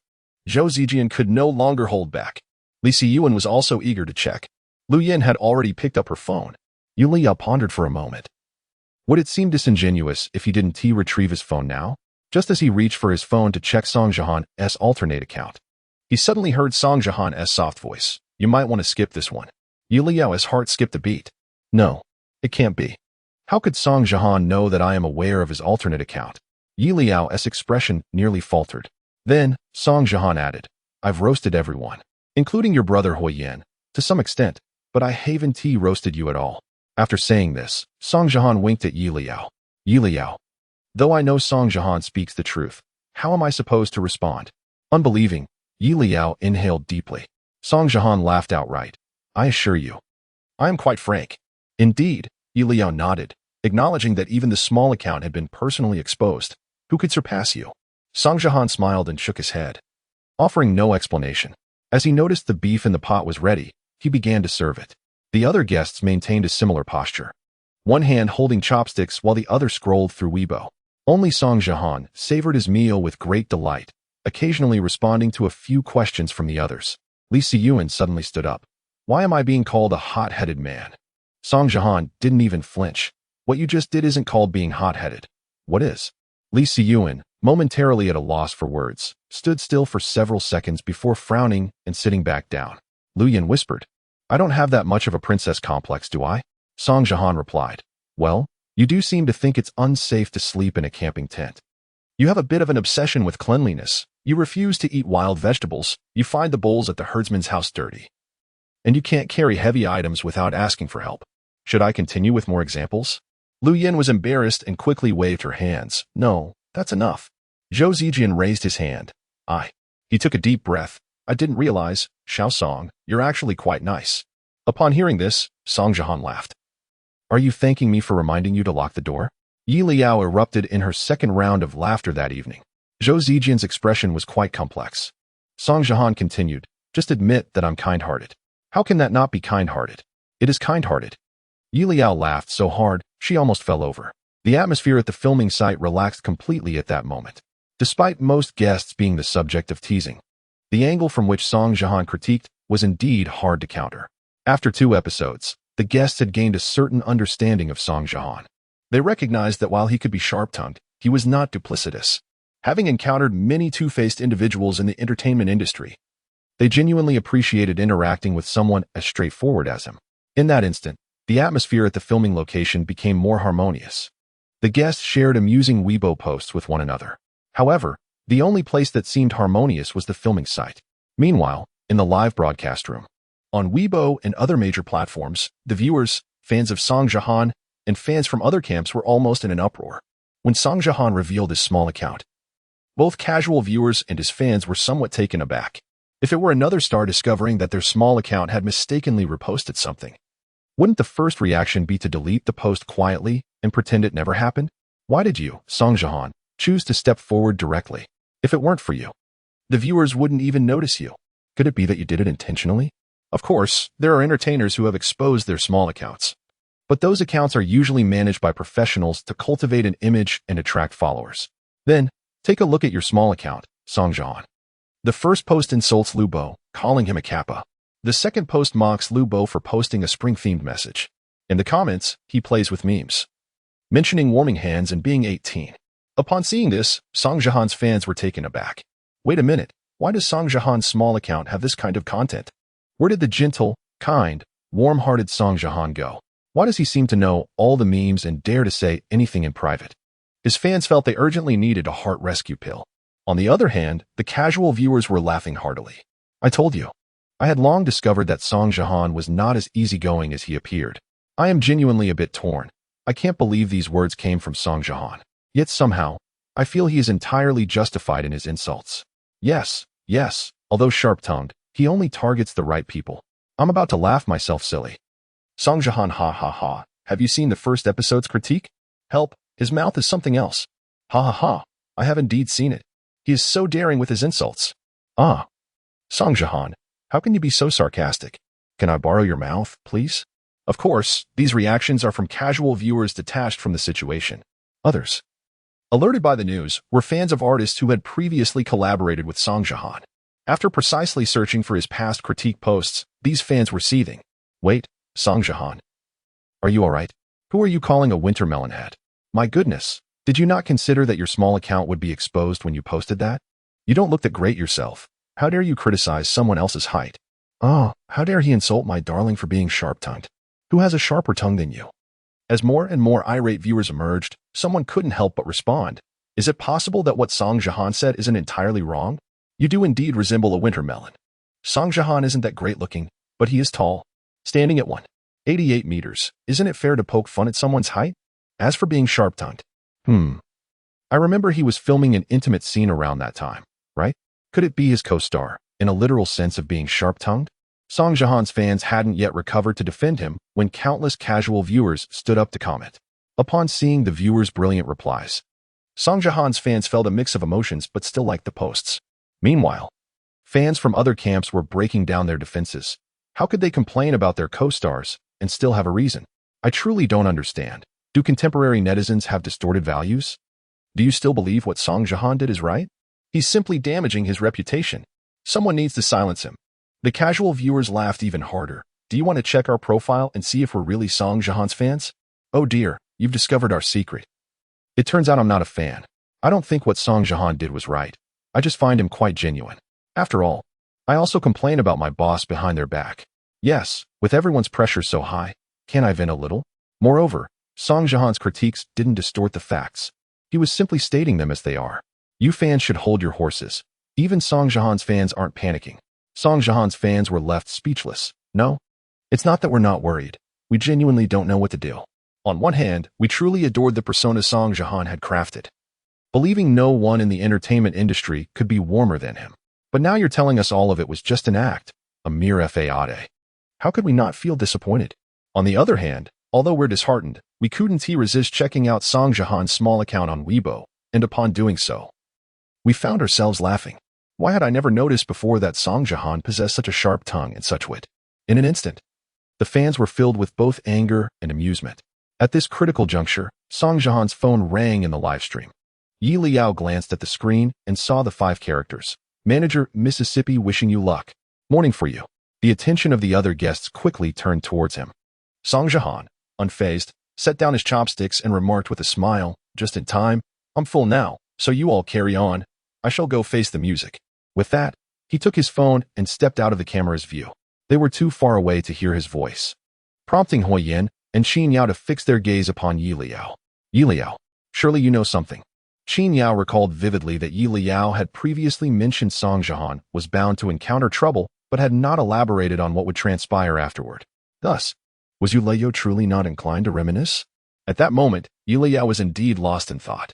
He even retrieved his phone, discreetly opened his notes, and scanned for any information regarding the aftermath of Song Jihan's anticipated misstep. Yet, after searching for a considerable time, he could not unearth any crucial details. Unable to suppress his murmuring, he pondered aloud. Could it be that this incident holds little consequence for Song Jihan? After all, if it had truly made a significant impact, I would surely remember something. With this thought, Leyao closed the notes and opened Weibo, intending to gauge the sentiment of the comments. Before he could click on the trending topic Song Jihan character crash, another entry suddenly surged to the forefront of the trends. Song Jihan apology statement. Song Jihan has issued an apology? Surely this cannot be the Song Jihan I know. Leyao hurriedly clicked on the topic. Haoyan and Qin Yao swiftly followed suit, their hands grasping their phones. Before they could access Weibo, they were greeted by Leyao's hearty laughter. I knew it. Gosher could never apologize. Gosher never apologizes. Qin Yao and Haoyan glanced down at their screens, where Song Jihan's apology statement appeared. Notably, the account was not even Song Jihan's primary one, but rather his alternate account, named Gosher. The apology was succinct yet managed to infuriate the haters. Gosher, apology statement. I sincerely apologize for my previous thoughtless remarks and extend my deepest regrets to all collaborators I have offended. Since everyone deems it unethical for me to speak ill behind their backs, I shall strive to voice my criticisms directly in the future. Haoyan, wait, what? Qin Yao, what a bold declaration of direct criticism. Truly, Gosher is one who stands by his convictions. Chapter 50. The new substitute. From the moment the hot pot was served, very few of the guests put down their phones. Observing Leyao and his companions laughing while staring at their screens, the others quickly began to check Gosher's Weibo account. Upon encountering Song Jihan's apology statement, Li Siyuan was the first to laugh. Is this really an apology statement? Fans in the comments section echoed his sentiments. Fan, is this what you call an apology? Gosher, did I even say I'm sorry? Fan, what kind of apology is this? It lacks sincerity. Gosher, let me apologize again. I'm sorry, sincere version. Do you feel my sincerity now? The fans were once again infuriated. Song Jahan, is it fun to tease people? Meanwhile, the onlookers were thoroughly entertained, fervently tagging their friends in the comments, urging them to be even harsher in their critiques. They genuinely wanted to learn the art of retorting from Song Jahan. Oblivious to the feelings of fans from other factions, Leyao couldn't help but smile broadly at the spectacle. However, Duan Haoyan appeared anxious, unable to resist saying, Xiao Song. Wasn't he just on the phone with his manager? Is he really daring to act recklessly?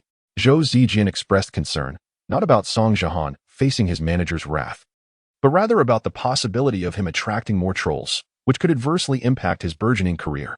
After a brief hesitation, Zhou Zijian suggested, why don't we persuade him? There's no need to argue with netizens. It's exhausting. Leyao wholeheartedly agreed, nodding in affirmation. It is tiring. Responding to netizens is no small feat. It would be better for Song Jahan to sit here and read the comments himself since we are live streaming anyway. As her words settled, the filming venue fell silent. All eyes turning toward Leyao. The audience in the live stream erupted in excitement. Wait, Leyao, did you just say what I think you said? Haha, Leyao. You truly are the embodiment of a spectator. You even thought of having him read comments. Don't get me wrong, I genuinely want to see Song Jahan read the comments. Someone chimed in, are you sure you want to see Song Jahan read comments and not confront fans? Cough, cough, let us give us some face. It's really my friend who wants to see Song Jahan clap back. The barrage of laughter filled the air, yet the atmosphere remained tense. Leyao blinked, a flicker of panic crossing her eyes. Did I just accidentally voice my innermost thoughts? Huoyin covered his face, feeling overwhelmed. Although Leyao's suggestion was indeed clever, and he was curious about the unfolding drama, such thoughts should have remained unspoken. How was he to provide Leyao an escape route now? Huoyin was genuinely troubled. Qin Yao, too, was at a loss for words.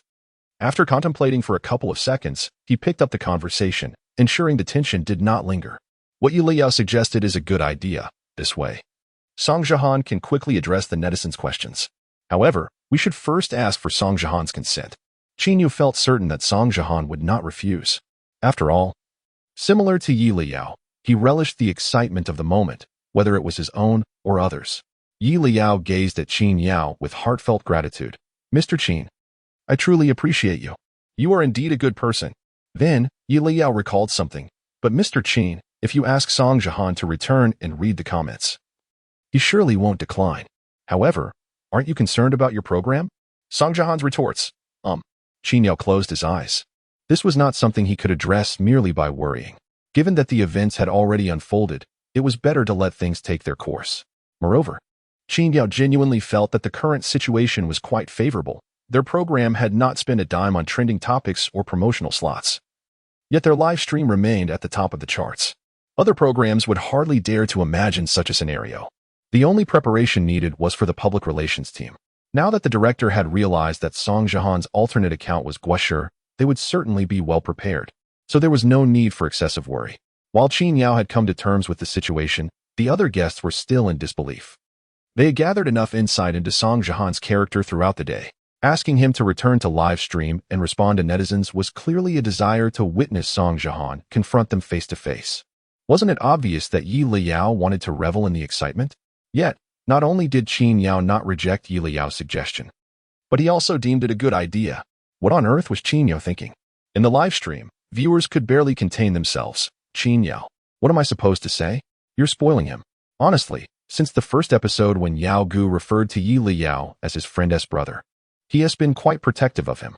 But Leyao's actual brother, Huoyin, is right here. Does Qin Yao really need to support Leyao? Haha. I don't think Qin Yao is necessarily supporting Leyao. Could it be that he simply wants to enjoy the spectacle? I think so too. After all, Song Jahan is both amusing and entertaining.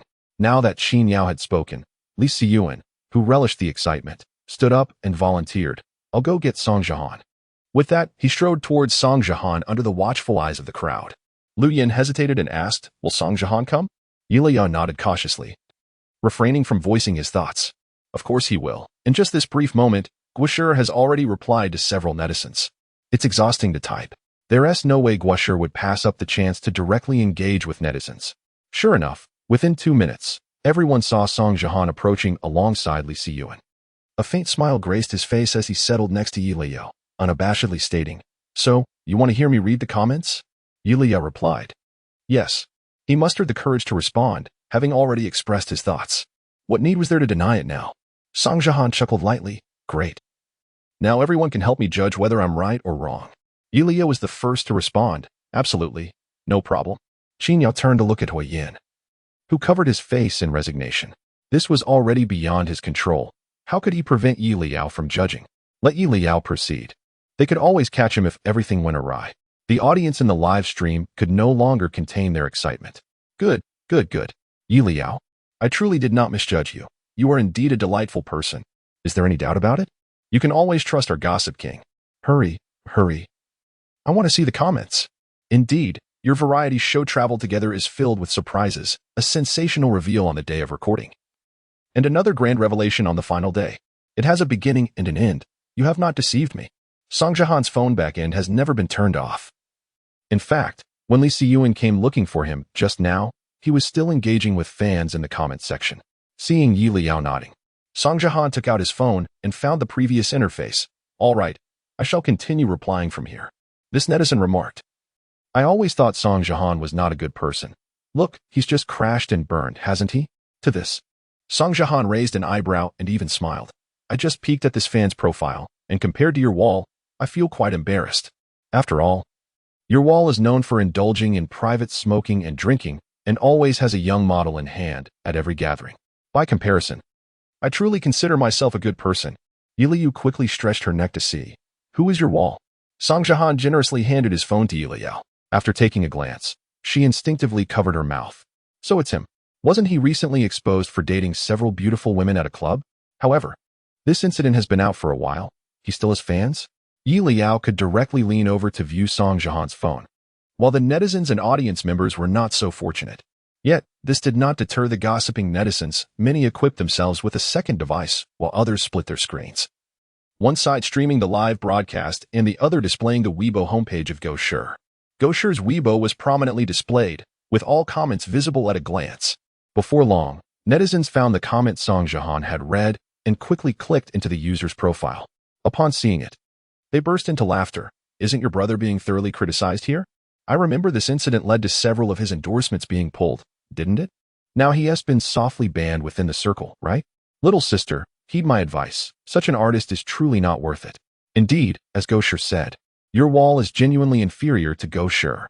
The gossiping netizens maintained a calm tone, addressing issues with facts in the comments while sincerely offering heartfelt advice. Yet unexpectedly, within minutes, this particular netizen deleted their comment. The gossiping netizens were instantly amused. Hey, why did you delete your comment?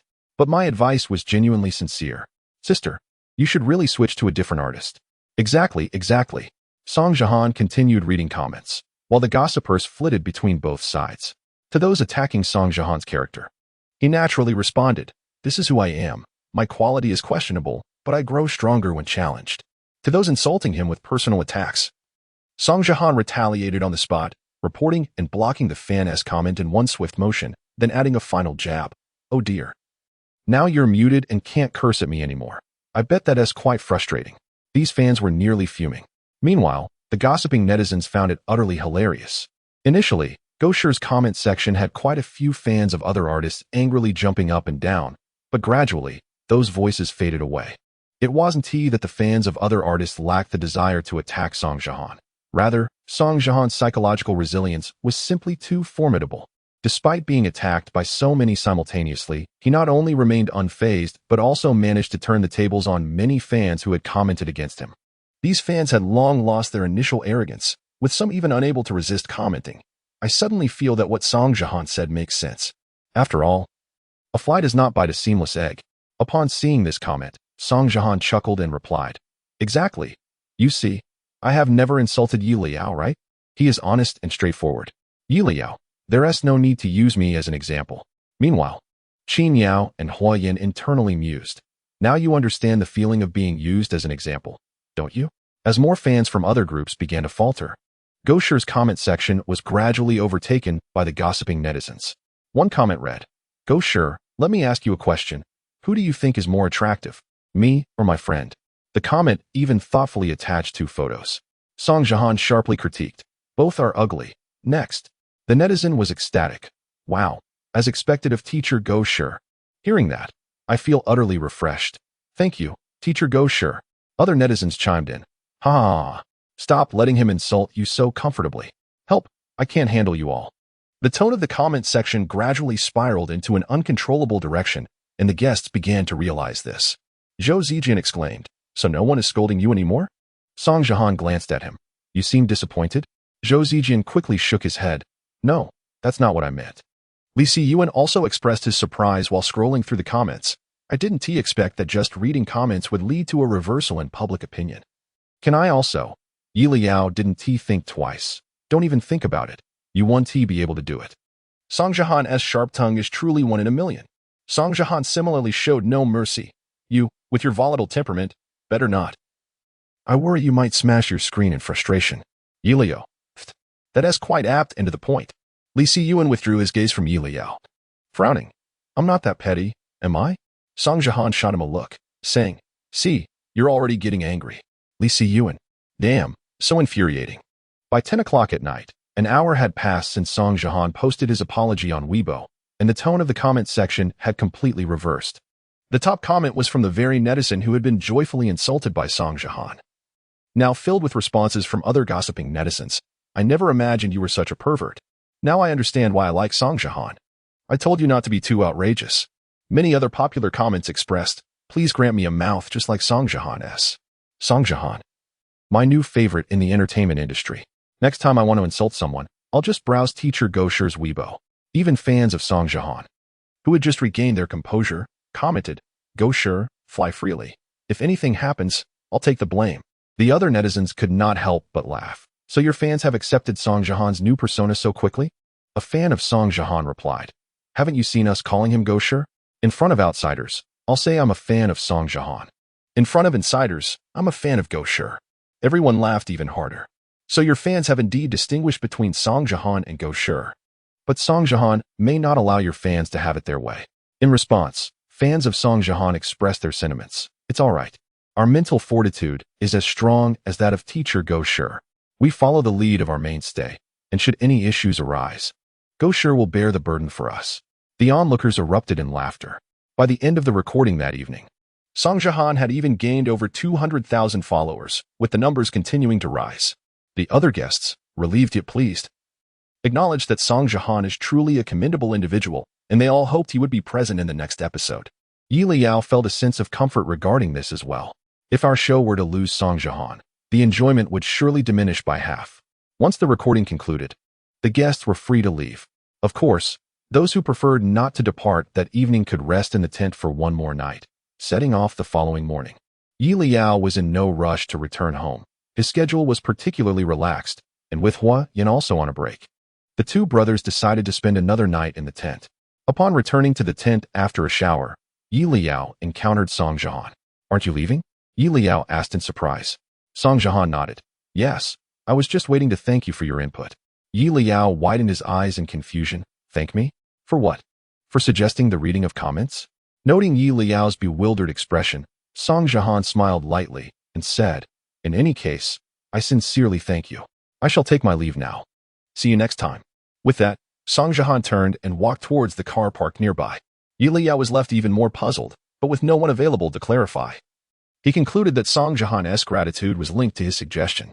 After all, had Yi Leyao not proposed the idea of reading comments, it might have taken longer for public opinion to shift.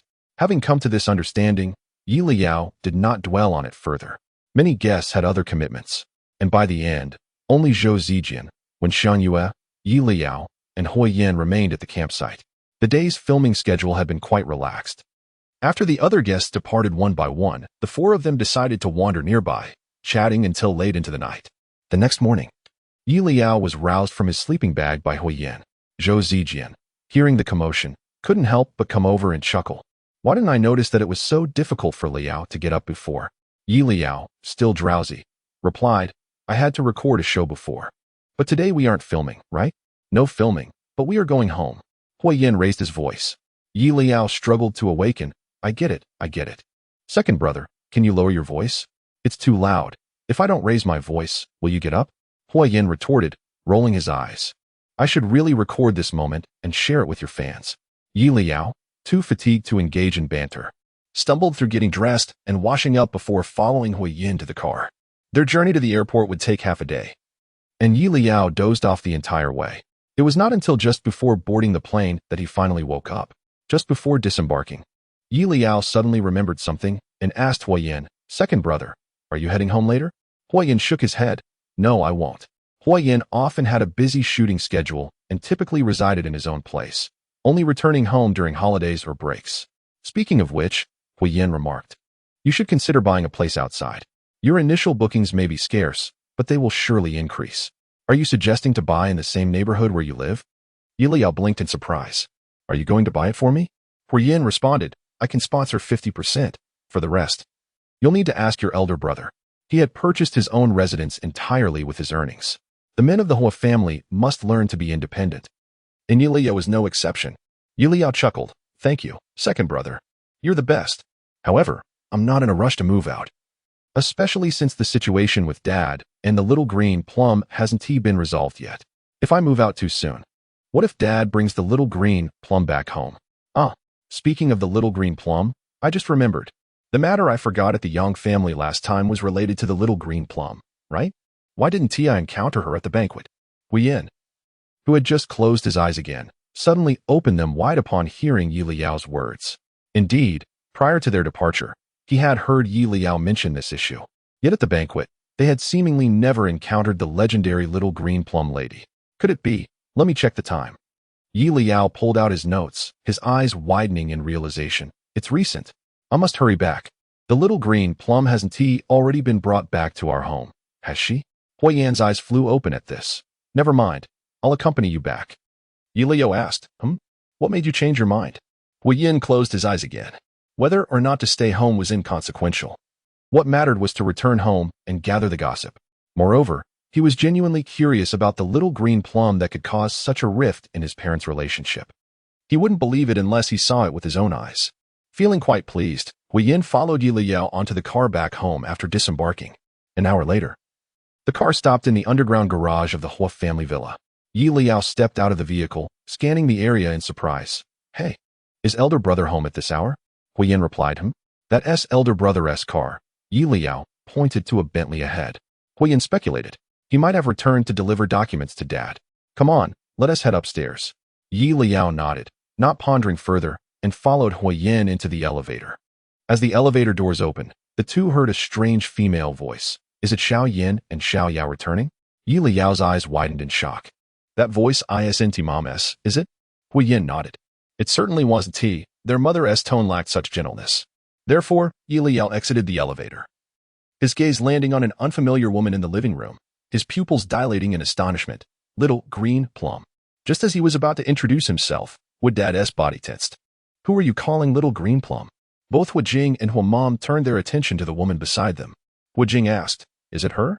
Huomom, brow raised, replied, "Isn't she Dad's cousin who emigrated abroad?" Oh, it dawned on them that the little green plum had returned home due to her misfortunes. So, was she indeed the little green plum? Huomom raised an eyebrow at Dad. Dad was sweating profusely. "Don't get it twisted. I haven't contacted my cousin in decades. This is a misunderstanding." Chapter 51. Blame it on and heir as Mr. and Mrs. Huo exchanged glances of bewilderment. The woman on the sofa gracefully rose to her feet, a gentle smile illuminating her face as she approached Leyao and Huoyin. "You must have had a tiring journey back. Please, come and sit." Her tone was soft, and her countenance was filled with warmth, leading one to assume that she was quite familiar with them. However, instead of moving closer, Leyao took a cautious step back. "But, aren't you the little green plum who just returned to the country? Shouldn't today be your first day at our home? Aren't you the guest here? Why do you exude more of a hostess's aura than my mother?" She cast a reproachful glance at Mr. Huo, her eyes brimming with admonishment. Though it is true that the little green plum has suffered misfortune with her family's bankruptcy and her husband's departure, Mr. Huo, you cannot bring just anyone into our home. Mr. Huo, the gentle knife, sharp and deadly. Mr. Huo felt a pang in his chest. "No. When did I become ensnared in a web of tenderness?" "Leyao, you must speak with facts and evidence. Moreover, Songyu was not someone I brought back." With that thought igniting his irritation, Mr. Huo turned to glare at Huojing. Huo Jing responded with a silent protest. Strictly speaking, this matter had little to do with him. Song Yu had approached Huo's company, claiming to be a relative of the Huo family, and Huo Jing had no choice but to meet with her. At that moment, Mrs. Huo happened to be at the office. Huo Jing looked at Mr. Huo in disbelief. It was evident that it was Mrs. Huo who had invited the woman back. Why didn't Mr. Huo direct his ire at her? Mr. Huo swiftly turned away, avoiding Huo Jing's accusatory gaze. What did this have to do with Mrs. Huo? She had merely encountered an old acquaintance she had not seen in decades and invited her over for a meal. It was entirely Huo Jing's fault. Mrs. Huo observed the silent exchange between the father and son, her hands clenched tightly in a fist, even pinching her arm to stifle a laugh. It was hardly her fault. She had known Song Yu for years, and, upon seeing her after such a long time, had simply invited her for a meal. How could she have known the coincidence of the situation? Unbeknownst to Mr. Huo and Huo Jing, Huo Yin merely felt that Yi Liao's observations were profoundly accurate. He nodded in agreement and took a step back alongside her, a hint of displeasure shadowing his features as he turned to his still motionless parents and inquired, "Mom and Dad, who is this?" The question was anything but courteous, dismissing the woman before them entirely and ignoring her greetings and concern. The woman's expression faltered, revealing a hint of hurt. Yi Liao, ever observant, noted the change in her demeanor and sighed, indeed, another performative personality. With that reflection, she turned to Mrs. Huo and asked, "Is she a guest?" Mrs. Huo shot a glare at Mr. Huo, urging him to make the introductions. Should they leave the children standing there indefinitely? Reluctantly, Mr. Huo rose, joining Mrs. Huo as they approached Yi Liao and Huo Yin, introducing, "This is my cousin. Her mother is your grandmother's godsister. She just returned to the country yesterday. You can call her Aunt Song." After the introduction, he briefly introduced Song Yu to Yi Liao and Huo Yin. The original novel contained ample descriptions of Song Yu, so Yi Liao was already aware of her identity. However, she felt puzzled. According to the timeline in the novel, Song Yu should have contacted Mr. Huo immediately upon her return. Why did Mr. Huo say she only returned yesterday? Mr. Huo cast a glance at Mrs. Huo, equally perplexed. Then he heard Yi Liao exclaim in realization, "No wonder I didn't see Song Yu at the Yang family banquet. By the way, she really does have a fondness for Mr. Huo. She came to our home the very next day after returning. Could it be that she harbored feelings for Mr. Huo since childhood?" Mr. Huo felt a wave of frustration wash over him. What nonsense was this? The Song family had immigrated when Song Yu was merely 3 years old. The last time he had seen her was at his wedding with Mrs. Huo. How could a 3-year-old child harbor feelings for him? He looked at Mrs. Huo with a sense of grievance. Mrs. Huo pursed her lips, feigning anger. Mr. Huo felt utterly wronged. How could she genuinely be angry with him? Glancing at Song Yu, she had already suppressed her earlier hurt and now wore a smile as she addressed Yi Liao and Huo Yin. "Hello. I can't believe how much the children have grown in the blink of an eye." Her tone softened as she turned to Mr. Huo. "Oh dear, cousin. Please don't be upset with the children. It's only natural they don't recognize me after my long absence." Mr. Huo, already feeling wronged and unable to clarify with Mrs. Huo present, was incensed by Song Yu's ambiguous words. "What are you saying?" Song Yu, misinterpreting Mr. Huo's tone as an attempt to console her, smiled even more broadly, touched by his words. "Cousin, which of your eyes sees me as angry with the children? Besides, even if Huo Yin and little Leyao have never met me, surely Huo Jing has not, either?" Mr. Huo's irritation mounted, and his tone grew increasingly curt. "Your entire family moved abroad and has scarcely returned. Not even when my mother passed away did any of your family come. Yet now, when your family is in financial straits, you return seeking refuge among relatives. How amusing." As his words echoed through the grand hall, a heavy silence fell. Yi Liao could not suppress her laughter, exclaiming inwardly, "Oh my goodness, what has gotten into Mr. Huo today? Has he installed a detection radar for pretentiousness?" He instantly discerned the veiled implications in the little green plum's words. If Mr. Huo maintains this attitude towards the little green plum, then I need not worry any longer. Initially, Mr. Huo had appeared furious, but upon hearing Yi Liao's comments, a sense of pride mixed with annoyance welled within him. What did Yi Liao perceive him as? After all, he had lived for decades and encountered all kinds of people. Could he not distinguish between genuine and superficial individuals?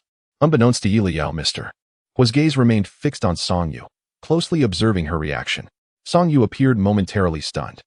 She had only intended to express her dissatisfaction with the way Yi Liao and Huo Yin had completely disregarded her, and she expected that, as a senior, Mr. Huo would admonish the younger generation directly. Why then did he turn his critique towards her? Was he insinuating that she was ungrateful and unfilial for not attending her aunt's funeral? At her age, Song Yu had never encountered anyone so unyielding and dismissive. The smile faded from her face, and her eyes glistened with unshed tears. Cousin. Oh dear, is it possible? Little green plum. How old are you now? And yet you still wish to cry. Liao's expression morphed into one of alarm. Feigning anger, Mrs. Huo shot a reproachful glance at Mr. Huo before saying, what kind of words are those? Surely, the reason the Song family did not attend the funeral was due to their previous business obligations. They must have been unable to return. As tears threatened to spill from her eyes, Song Yu managed a strained smile towards Mrs. Huo. Sister-in-law, you are so considerate. But you see, now that the company has gone bankrupt and there is no more busyness, I have returned immediately. Mrs. Huo completed her thought. Leyao coughed uncontrollably, nearly losing her composure amidst laughter. Cough, cough. Oh no, I've choked on my saliva. Huoyan swiftly turned away, concealing his amusement from Song Yu, and feigned concern by patting Liao's back. Are you all right? Liao shook her head. No, I'm fine. Quick. I want to see what expression the little green plum has now. Song Yu stood frozen in place, utterly unprepared for the humiliation inflicted upon her by the Huos. Her face flickered between shades of green and white, her emotions shifting like the wind. She could no longer cry, clenching her hands at her sides. She finally spoke in a hoarse voice. I know it's too late to say this, but what happened back then was indeed wrong on our family's part.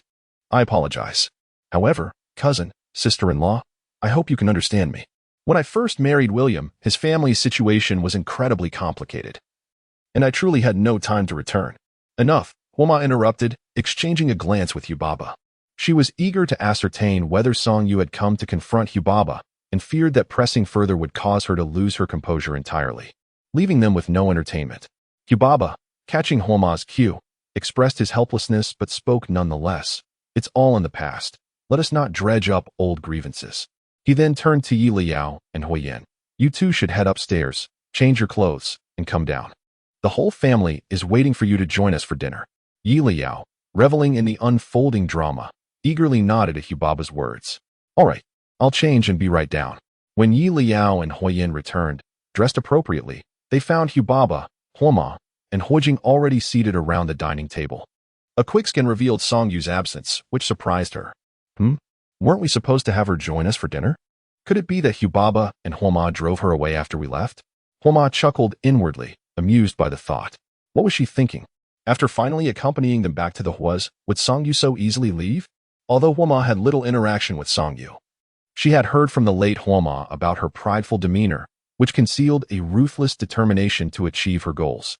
Their family, having immigrated abroad, lacked a solid foundation. While Song Yu's former husband, William, hailed from a prominent European noble family. Logically, his family would never acknowledge Song Yu's identity. Yet she had managed to navigate that obstacle. Moreover, despite the harsh words exchanged between them, Song Yu had not reacted with anger. Instead, she feigned weakness and apologized, revealing her cunning nature. It was no wonder Leyao remarked that in the original storyline, Song Yu had disrupted their family entirely. Huoma's gaze swept over the gathered family members before settling on Leyao, her lips curling into a gentle smile. Alas, with their little Yao present, whatever Song Yu intended to accomplish would ultimately be in vain. Why is Huoma smiling at me? Leyao noticed Huoma's gaze and blinked slowly. Could it be that she missed me after not seeing me for a few days? Huoma, recalling the recent flurry of trending topics, sighed inwardly. Indeed. There was a hint of longing. However, she clarified, your Aunt Song has gone to the restroom. Let us wait for her. I see. I'm relieved she's still here.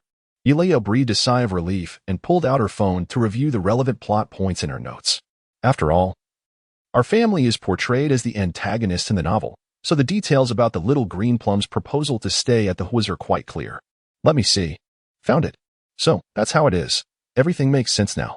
In the original plot, the second brother failed to see Su Rui's true nature and really severed ties with the family. After his departure, Hubaba and Huoma were heartbroken, leading to a fierce argument. Following this dispute, they remained at odds, even quarreling again at the Yang family banquet. Hearing this, Huoyan suddenly felt a pang of guilt and hastily lowered his head to sip water to mask it. Hubaba and Huoma shot him disapproving glances but remained silent, waiting for Leyao to continue. Since they were still at odds, Hubaba and Huoma naturally did not stay together at the banquet.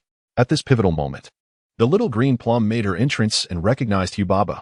She certainly knows how to pick her moments. Leyao gritted her teeth. And the others from the Hu family nodded in agreement. Indeed, she had chosen the perfect time to insert herself into their conflict. And then what happened next? Leyao mused inwardly. Huobaba and the little green plum had barely interacted before a fire broke out at the Yang residence.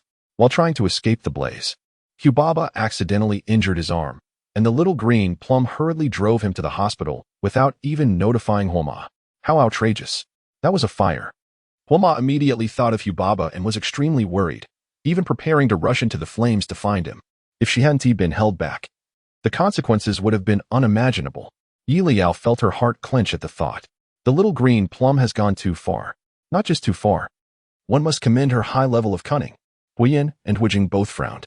Huobaba was also alarmed and quickly grasped Huoma's hand. With Leyao present? He hesitated to speak up, instead typing a message on his phone. Rest assured, I will never argue with you again. Huoma had been feeling upset. But upon reading Huobaba's message, her lips involuntarily curled into a smile. Leyao's inner thoughts continued. When Huoma finally reached the hospital, Huobaba had just undergone surgery and was still unconscious. The little green plum pretended to be very affectionate with Huobaba, naturally leading Huoma to misunderstand. When Huobaba woke up from the anesthesia, Huoma and he had yet another argument. Huobaba felt hurt that Huoma was indifferent to his injury, while Huoma was upset that Huobaba was too close to the little green plum. After this quarrel, Huoma never visited Huobaba again until the day he was discharged. She had planned to have a serious conversation with him, but upon arriving at the hospital, she found not Huobaba, but the little green plum instead. Leyao's tone rose sharply. Most importantly, the little green plum even wore the wedding ring that had been secretly sold by the second aunt at that moment. Everyone at the table gasped in shock.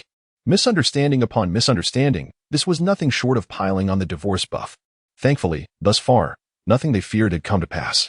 Leyao too felt relieved. Thank goodness none of this has happened. Just then, Song Yu's gentle voice interrupted. Why hasn't anyone started eating? Were you all waiting for me? The diners all turned to look at Song Yu in unison. She hesitated, sensing perhaps it was her imagination. But she felt that their hostility towards her had intensified. Her heart dropped. Could it be? She had just returned and hadn't even had the chance for a private conversation with Huobaba, and they had already uncovered her intentions? Impossible, unless they have the ability to read minds. If the Huo family truly knew what Song Yu was thinking at this moment, they would likely be unable to suppress their laughter.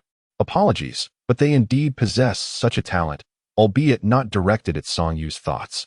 Song Yu composed herself internally, grasped her right hand, and briskly made her way to her seat, apologizing. I'm sorry to have kept you waiting. Huoma was the first to break into a smile. No worries, now that everyone is here, let us begin the meal. The Huo family did not adhere to the custom of silence during meals. Huoma, intrigued by Leyao and Huoyan's latest recording, initiated a conversation. Given that this episode touched upon a sensitive topic, it soon veered towards Duan Haoyan. Upon hearing this, Leyao immediately perked up, glancing at Huoyan. Huoyan cleared his throat. What is there to discuss? Huijing gazed at him knowingly. After all, he is your former rival in love. How can it not be worth discussing? Huoba and Huoma struggled to hold back their laughter. Huoma remarked, to be honest, I didn't expect you to publicly clarify things on the show. Huoyan replied, there is no alternative. If I didn't clarify, with Duan Haoyan's temper, he would surely cling to me and Leyao throughout the entire episode, which would be quite bothersome. Leyao nodded in agreement, indeed. While the family engaged in conversation, Song Yu found it difficult to interject. After a moment of contemplation, she inquired, what variety show is this? I've been abroad for so long. I've hardly kept up with such things. Why is Xiaoyan appearing on a show with a rival? Upon hearing her speak, all eyes of the Huo family turned towards her. Huoyan casually deflected, it's all in the past. It's not important. Just then, the chef brought forth a plate of Australian lobster. Huoyan urged, and Song, please have a taste. His tone was overly dismissive, causing a flicker of embarrassment to cross Song Yu's face. Looking at the large platter of lobster before her, Song Yu suggested, all right, then I'll peel one for Xiaoyan first. Huoyan hastily shook his head. No need. What about Xiaoyao? Song Yu looked expectantly at Leyao. Leyao shook her head vigorously, and Song, my parents have always taught me to be independent, so I peel my own. Really? Song Yu could only concede. Fine. Then I'll eat on my own. Huoma lowered her head, suppressing a grin. Suddenly, Leyao's curious voice cut through. Wait a moment. Why does that ring on Xiao Qingmei's hand look so familiar? The Huo family members froze in unison. The dining table was round, and Huoyan and Huojing were seated directly across from Songyu. From their distance, they could only catch a glimpse of the ring's general design. Indeed, it looked somewhat familiar. Huojing exchanged glances with Huoyan. Could it be? Seated next to Huoma, Songyu could be easily scrutinized with a slight tilt of Huoma's head. But hadn't Songyu arrived without any jewelry? Why had she suddenly adorned herself with a ring? Huoma pondered, unable to resist the urge to lean in slightly. Just then, Leyao exclaimed in horror, "No way. Could there really be two wedding rings? Isn't Huoma's diamond in Zhuang Lin's possession?" Huoma's pupils dilated. Was that indeed her diamond? However, Huoba, equally astonished, thought it impossible. That ring had been custom-made, featuring a unique code, the only one of its kind in the world. So, the ring on Songyu's finger, Leyao, aware of the value of Huoma's ring, quickly deduced, could it be a replica? In the original story, it was precisely this ring that led to Huoba and Huoma's divorce. The auction house has a record of Zheng Xiu acquiring the ring, and Zhuang Lin flaunted it in front of us. Neither Huoma nor I could possibly be mistaken so. It's because Xiao Qingmei couldn't obtain Huoma's ring that she didn't appear at the Yang family banquet and hastily returned yesterday? Huojing furrowed his brows. So, this was the butterfly effect altering the course of events? Huiyin found this reasoning compelling, yet remained puzzled as to why Songyu was fixated on this particular ring. Huoma, however, quickly grasped the situation. She hadn't worn the ring when going to the office, and revealing it now was clearly a ploy to show it to her. Unfortunately, this ring was not Huoma's wedding band. Songyu likely remained unaware. Otherwise, she wouldn't brazenly wear it on her hand. Leyao also grasped this layer of meaning. Songyu is indeed attempting to sow discord between Huoba and Huoma.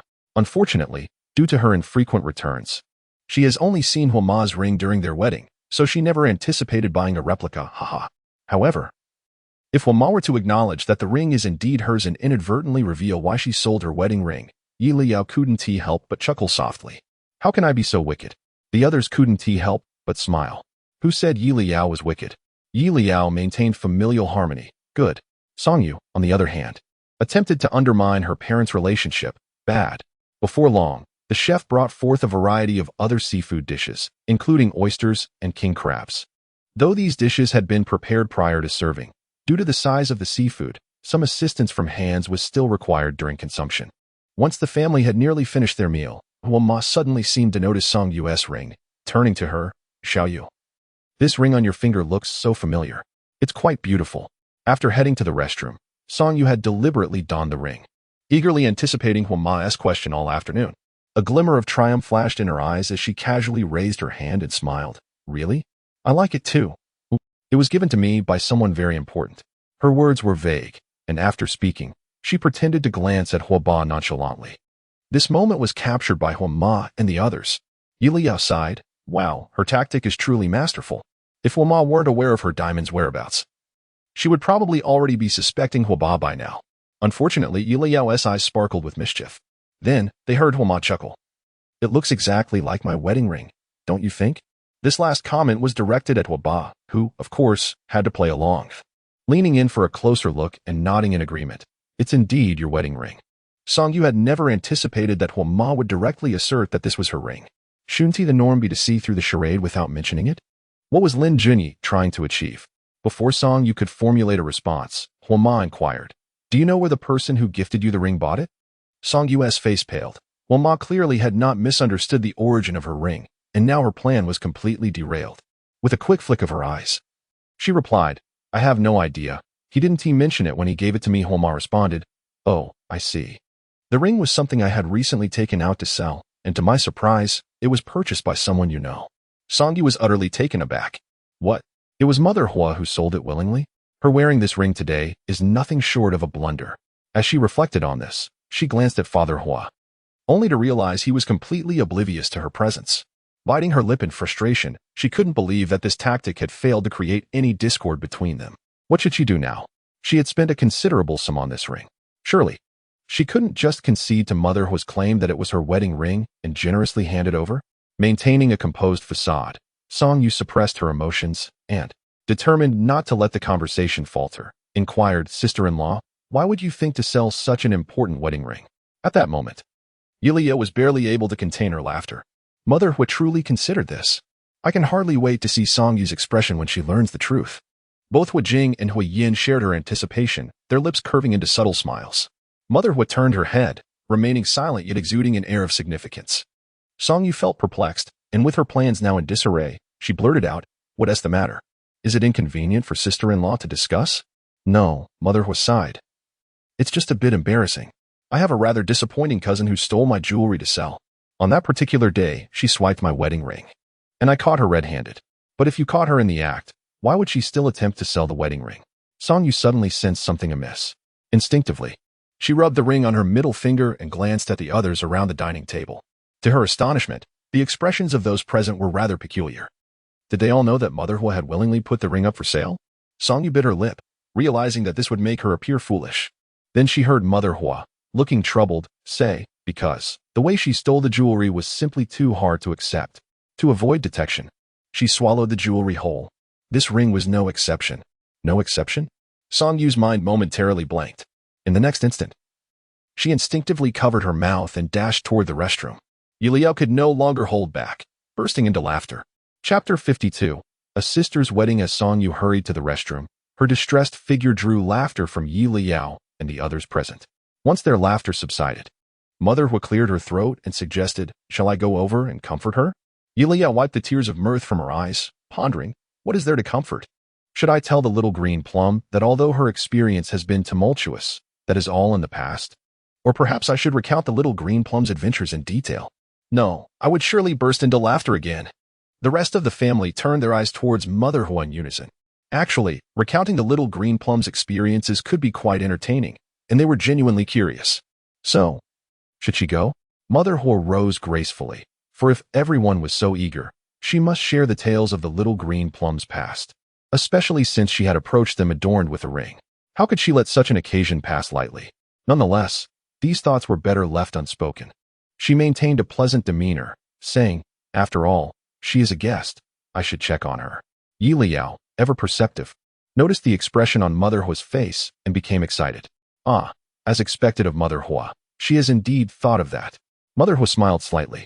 Although she had considered it, Liao's thoughts were broader.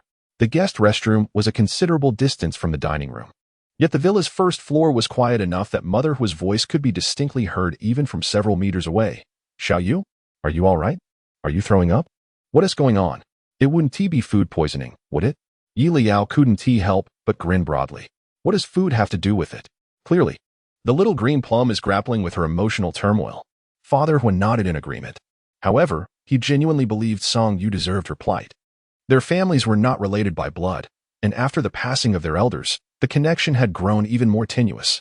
At the time, Songyu had never intended to maintain ties with them. Even if it were indeed Songyu who found herself in a predicament, returning now to revive old sentiments, she ought to approach the situation with sincerity. Yet, she harbored thoughts that were inappropriate, so they need feel obliged to be courteous. Inside the restroom, it seemed Songyu had responded to Mother Huo's inquiries.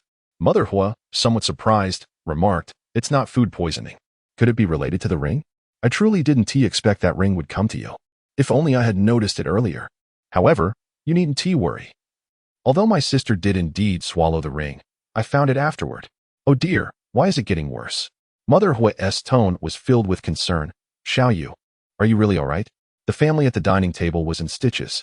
With her throwing up like that, it certainly doesn't look like she's fine. "Ha ha ha," Mother Huo said. "Xiaoyu, really don't fret too much. The ring must have been cleaned thoroughly. Are you truly all right? Shall I contact the family doctor to come take a look?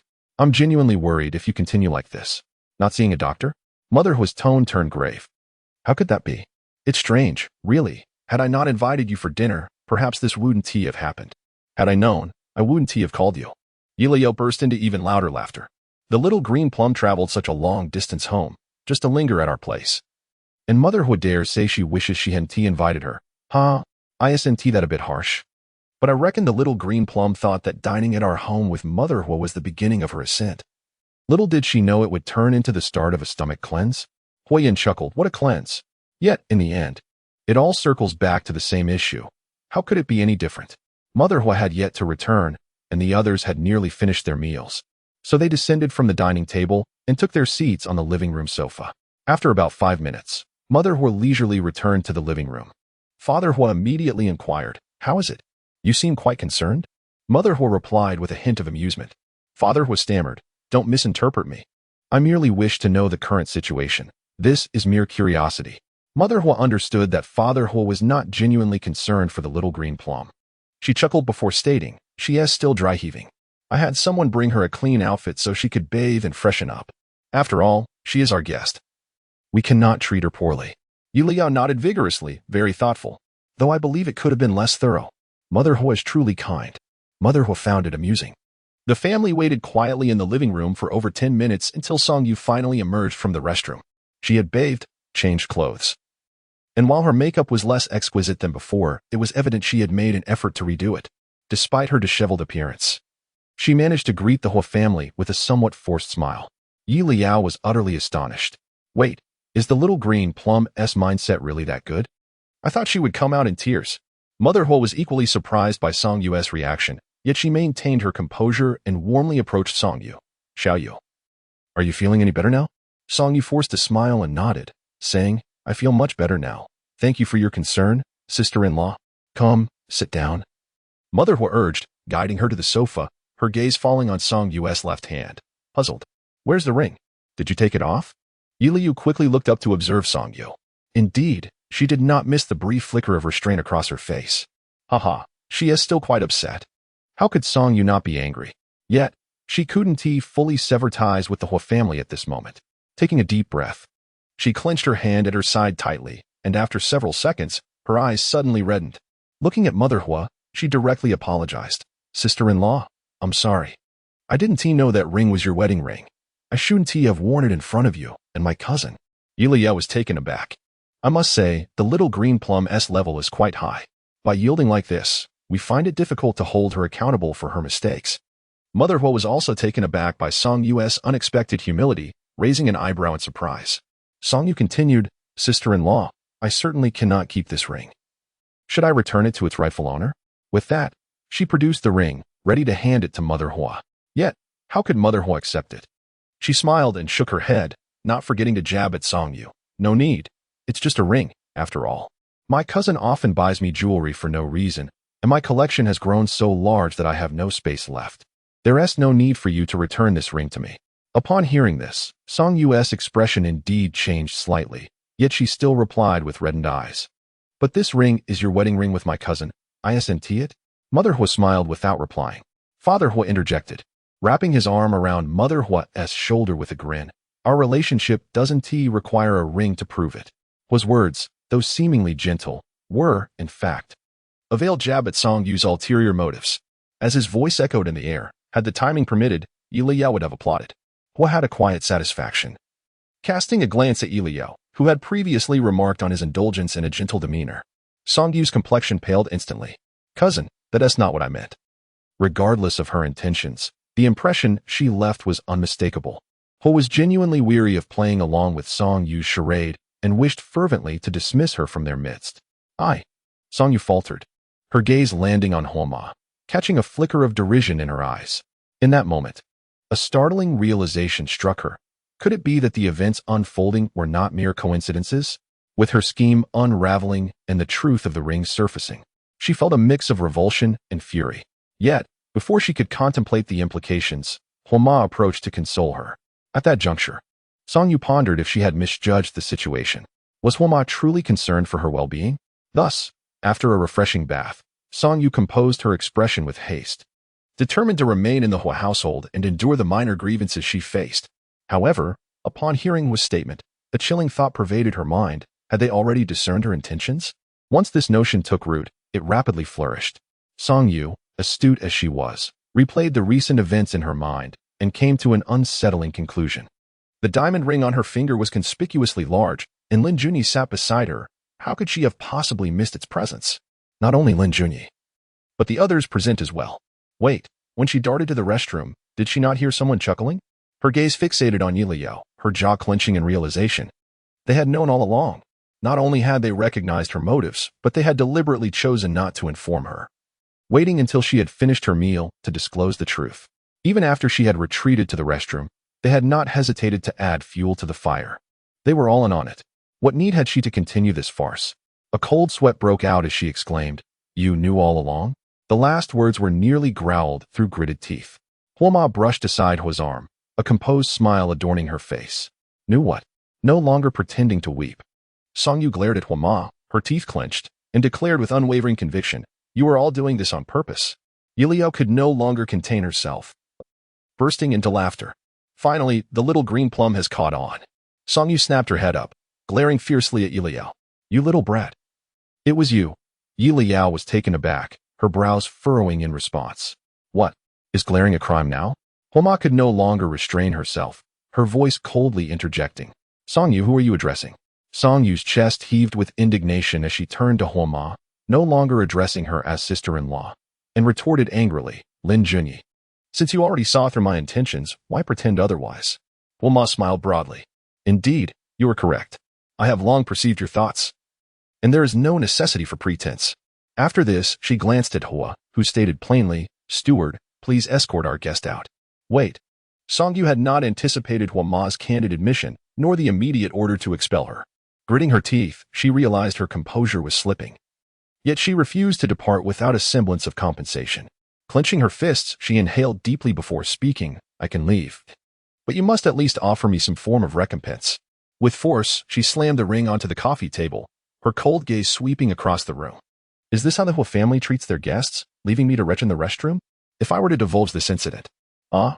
Were you not in the restroom to induce vomiting?" Leyao interjected suddenly. The mention of the restroom ignited Songyu's fury, and she retorted, "Why would I induce vomiting? This is all you're doing. Had you not sold that ring?" "Now, that statement is erroneous," Leyao countered, shaking her head. "Huoma sold one ring, but yours is not hers." As the words left her lips, Huoma could not suppress a smile. Huojing and Huoyan both chuckled aloud. Songyu momentarily froze, scanning the faces around her, before finally muttering, "What do you mean? What are you implying?" Huo spoke softly, "The ring I custom-made for Junyi is one of a kind, with a unique engraving on the inner band. You were likely unaware of this detail. Although your ring may appear similar, it bears no connection to Junyi's." Rising abruptly, Huo continued, "Enough of this conversation. I have no desire to waste further breath on you. Your family is not related to the Huo family in any meaningful way. Out of respect for the friendship between our mothers, I had hoped for a more amiable parting, but it seems that is no longer necessary. Steward, summon the bodyguards." Only then did Songyu regain her senses. Hurriedly, she grasped the ring from the coffee table, scrutinizing the inner band. Yet, after 2 complete rotations, she found no trace of the unique engraving Huo had mentioned. A thunderous shock coursed through her, rendering her motionless. What had she just endured in the restroom? Suddenly, clarity struck her, and she glared at Huo, exclaiming, "So you knew my intentions at the dinner table?" "No. Even earlier? And what if we did?" Huo's tone remained icy, refusing to meet her gaze. Songyu's expression morphed into disbelief. "Impossible. You cannot have known. You lack the ability to read minds." Shaking her head, she felt an overwhelming sense of regret. Her greed had clouded her judgment. Following the end of a relationship, her desires had only intensified. Huo had been her meticulously selected target for 6 months. She had returned to confront him. How could she possibly have squandered this opportunity? At that moment, regret consumed her. Had she known? Had she only known to temper her ambitions? Cousin, I was wrong. I beg you, please don't. Take her away." The steward had arrived with bodyguards, disregarding Songyu's struggles and pleas as they escorted her out. "Cousin, sister-in-law, I've truly erred. Please don't cast me out so ruthlessly." Leyao listened to Songyu's cries, shaking her head. "What lack of mercy is this? You were the one with ulterior motives. We are merely expelling you from our home. If we truly lacked compassion, why would we refrain from informing your fiancé of your current predicament?" At this, Huo and Huoma turned sharply, eyes wide. "What? Songyu has a fiancé? What is going on?" The entire family's inquisitive gazes fell upon Leyao, as Songyu's cries faded into the distance. The group suddenly found themselves in the mood for gossip. "Could you please hurry up and speak, Leyao?" Leyao had just discovered a section of the script he had previously overlooked while browsing his notes. Xiaoqimei is excessively proud, unwilling to acknowledge even the slightest failure. Following the collapse of her first marriage, Xiaoqimei quickly sought another partner. Unfortunately, while this man was wealthy and influential, he possessed an overwhelming desire for control, bordering on the pathological. During the year they spent together, Xiaoqimei's life was utterly miserable. Her thoughts were consumed with escape. Regrettably, Her previous attempts had all ended in failure, resulting in her being forcibly returned. After countless unsuccessful attempts, this time, she finally succeeded. Yet, why did she set her sights on Father Huo after her success? Has her time spent with a pathological person warped her own psyche? The Huo family members exchanged astonished glances at this revelation. Was Father Huo merely her second choice? Did they truly appear as gullible fools? Father Huo was infuriated. Any rational individual would never contemplate coveting a married man, right? Song Yu displayed a distorted mindset. Fortunately, with Yi Liao's presence, they thwarted Song Yu's schemes. Yi Liao sighed in relief, acknowledging, thankfully, both father and mother Huo remain astute and prevented Xiao Qingmei from succeeding. Indeed, given that Song Yu had already been expelled, it was unlikely she would have the audacity to return. With this thought, they realized that their family's crisis might have been entirely resolved. A collective sigh of relief filled the room. After the tension eased, other matters began to surface in their minds. Suddenly, Yin spoke up. Yi Liao's fame is rising. Soon, he will be quite busy with classes. Should we consider buying him a house? Father Huo replied, your mother and I recently found a villa for Xiao Yao. And we have already purchased it. Wow. Thank you, Father and Mother Huo. You are too kind. Yi Liao's eyes sparkled with delight, only to turn to Hui Yin with a thought. But second brother mentioned he would sponsor half of my house payment. Hui Yin raised an eyebrow. Did our parents not already buy it for you? That's different, Yi Liao insisted, leaning closer. Parents are parents, and second brother is second brother, right? Parents? Father Huo affirmed. Indeed. Mother Huo chimed in with a smile. That's the logic. The house is a gift from your father and I. How about you transfer half the market price to Xiao Yao? After all, without Xiao Yao, Hui Yin would have lost far more than that amount. Yi Liao promptly produced his phone to present his payment code, exclaiming, how will you be paying, second brother? Hui Yin chuckled in resignation. If I were to transfer each payment individually, it would take an eternity. I will have my assistant transfer it directly to you.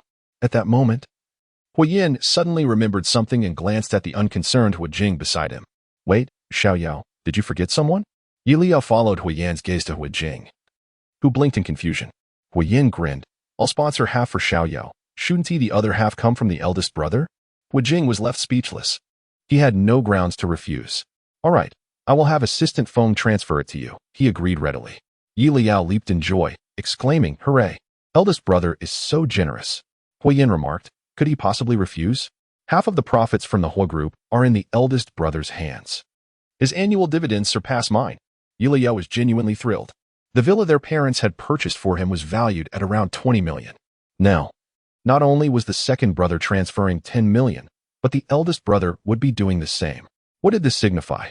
It meant Yi Liao was on the verge of unimaginable wealth. With this 20 million, combined with his savings, Yi Liao felt exhilarated. It seems, this money should be sufficient to ensure our family's comfortable retirement. Does that mean I could retire early? Hui Yin nearly choked on his drink. What do you mean, retire?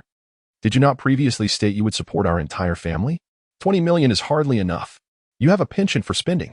Hui Yin quickly turned to Hui Jing. Hui Jing, already engrossed in his laptop, lifted his head at the mention. Xiao Yao, how about taking on a role in an online drama next? While father and mother Huo were of retirement age, Yi Liao was not. He merely contemplated it in his mind. How could he truly retire? Although his savings could indeed support the family, money that flows out without any incoming source would eventually dwindle. He needed to learn the art of financial prudence. What script? Yi Liao inquired. Hui Jing replied, we are still in the evaluation phase. Once you have completed all your performance classes, we can arrange an audition. Hui Jing remained cautious about Yi Liao's career in the entertainment industry. As the saying goes, overly zealous promotions can lead to disastrous outcomes. It is better to be selective than hasty. Yi Liao nodded, deciding not to worry further. That evening, it was rare for all three brothers to be home, filling the house with lively chatter. Suddenly, Father Huo brought up, by the way, tomorrow is the wedding banquet of the eldest son of the Zhong family and the eldest daughter of the Cui family. Are you all attending? Yi Liao, engrossed in a game, replied without looking up, no, having just finished recording a variety show. Yi Liao had a day off before resuming acting classes the following day. He had no time to attend a wedding banquet. Hui Jing stated, I'll see how it goes.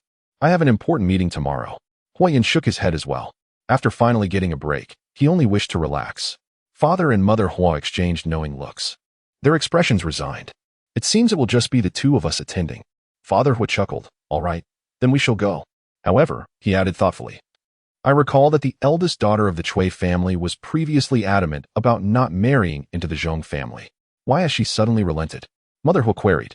Father Huo admitted, I'm not entirely sure, but the two families have always intended to unite. It is natural for the Cui daughter to be reluctant.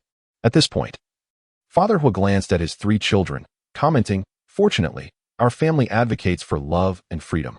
Upon hearing this, Mother Huo sighed. Indeed, freedom.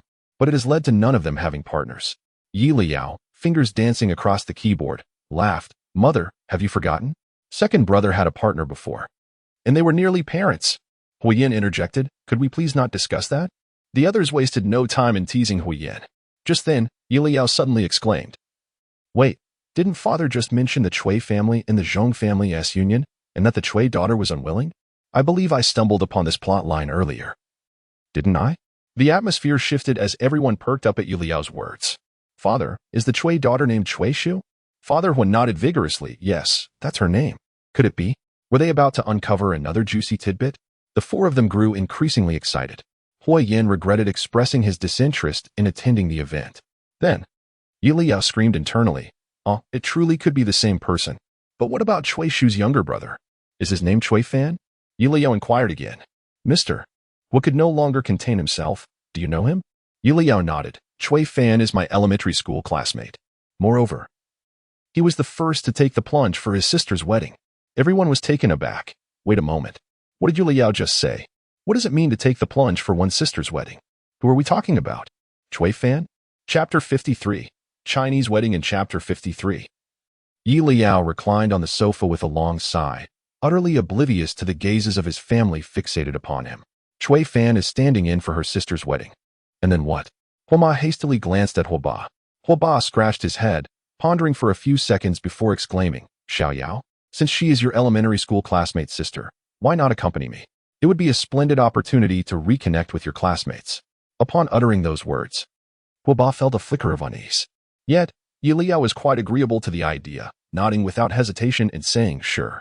Internally, he chuckled. But I want to tell Huoba that I'm barely acquainted with Cui Fan. I'm merely going to spectate. The Huo family exchanged glances, each mirroring the other's curiosity. Indeed, they too were eager to partake in the unfolding drama. What was the crux of this event? They awaited in silence. After concluding a game, Liao exited the gaming interface, opened his phone's memo, swiftly scanned its contents, and nodded repeatedly. Just as I thought, my memory serves me well. It appears that Cui Fan and Cui Shu are rather unfortunate, burdened by such parents. Huoma turned to Huoba. Indeed, the issue lies with the parents.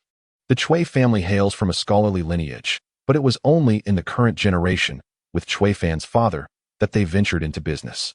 Regrettably, Cui Fu lacks the acumen for commerce. Although the company's early days were promising, it now teeters on the brink of collapse. To sustain their enterprise, this couple has solicited numerous investments and accrued substantial debts from banks. Despite these efforts, the company's plight remains dire.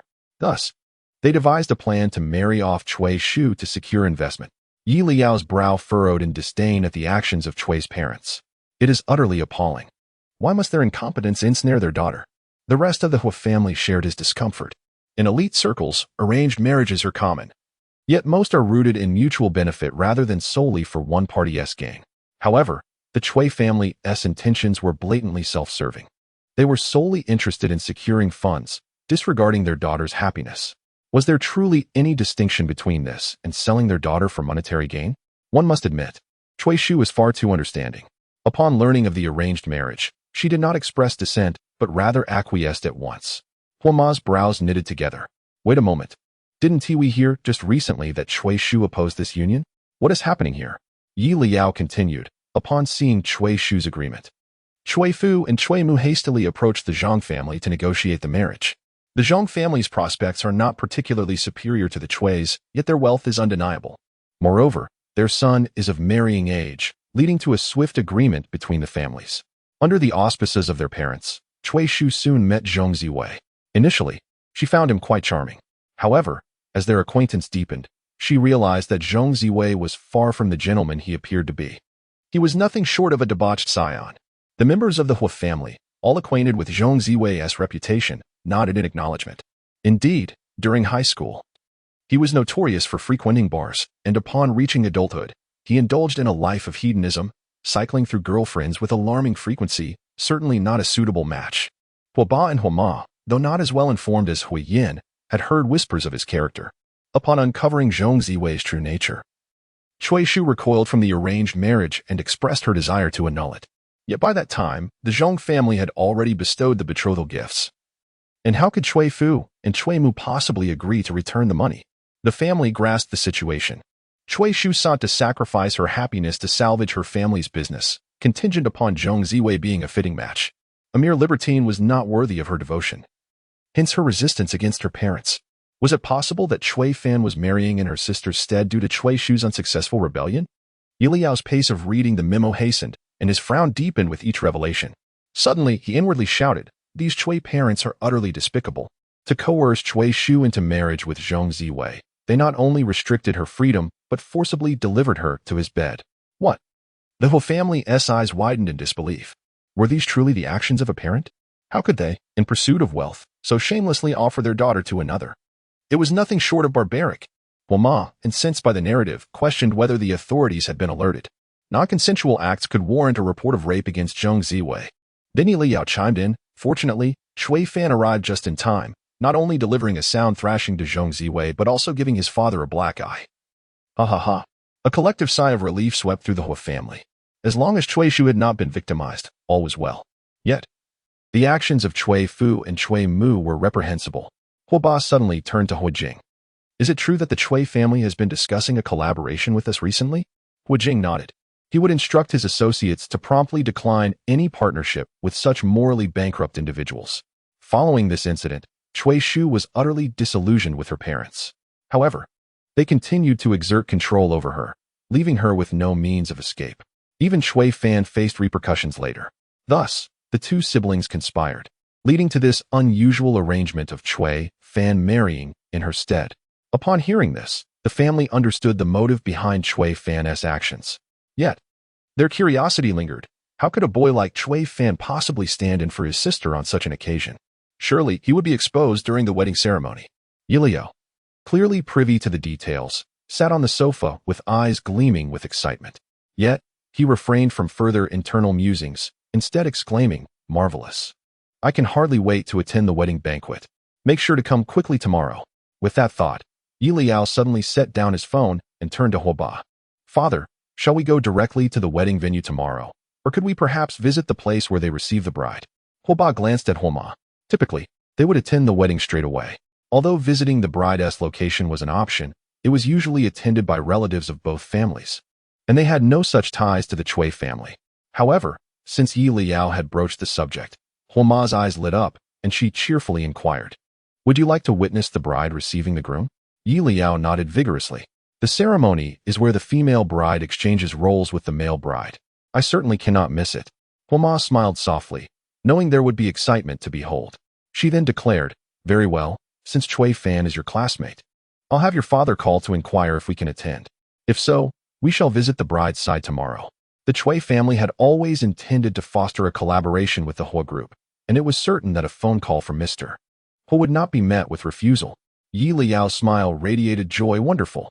The other members of the Huo family shared in her delight, echoing her sentiments. "Tomorrow. Do come quickly."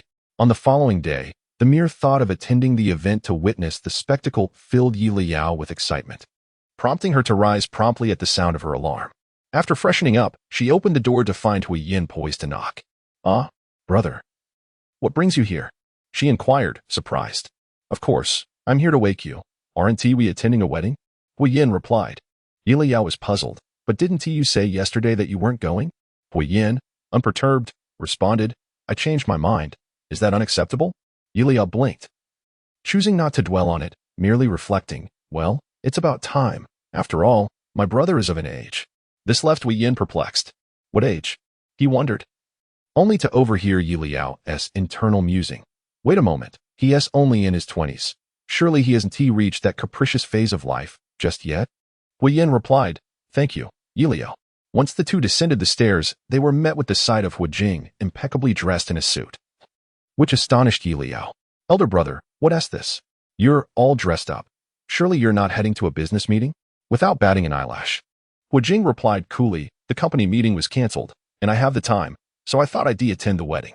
Leyao nodded. Ah. Even our workaholic elder brother is skipping work today. That's quite convenient. Huo Yin concealed a smirk, while Huo Jing chose to ignore Liao's quip. He simply wished to enjoy the event. After all, work was a daily affair, but such occasions were rare. Before long, their mother and father, impeccably groomed, joined them. All set. Let us be off. Huo Ma beamed. An hour later, the Huo family arrived punctually at the Cui family villa. Upon stepping out of the car, they were struck by the traditional decorations adorning the wedding venue. Could it be a Chinese wedding? Cui Fu and Cui Mu had been waiting at the entrance. And upon seeing the Huo family, they hurried over, both clad in Hanfu. Leyao scrutinized them, thinking they certainly looked the part, but what a shame. The Huo family stifled their laughter as they exchanged pleasantries with Cui Fu and Cui Mu. After a brief conversation, the CS ushered them inside. The deeper they ventured, the more they were greeted by exquisite, traditional decor. Unable to contain her curiosity, Huo Ma inquired, is today's wedding a traditional Chinese ceremony? Cui Mu beamed with pride at the question. Indeed.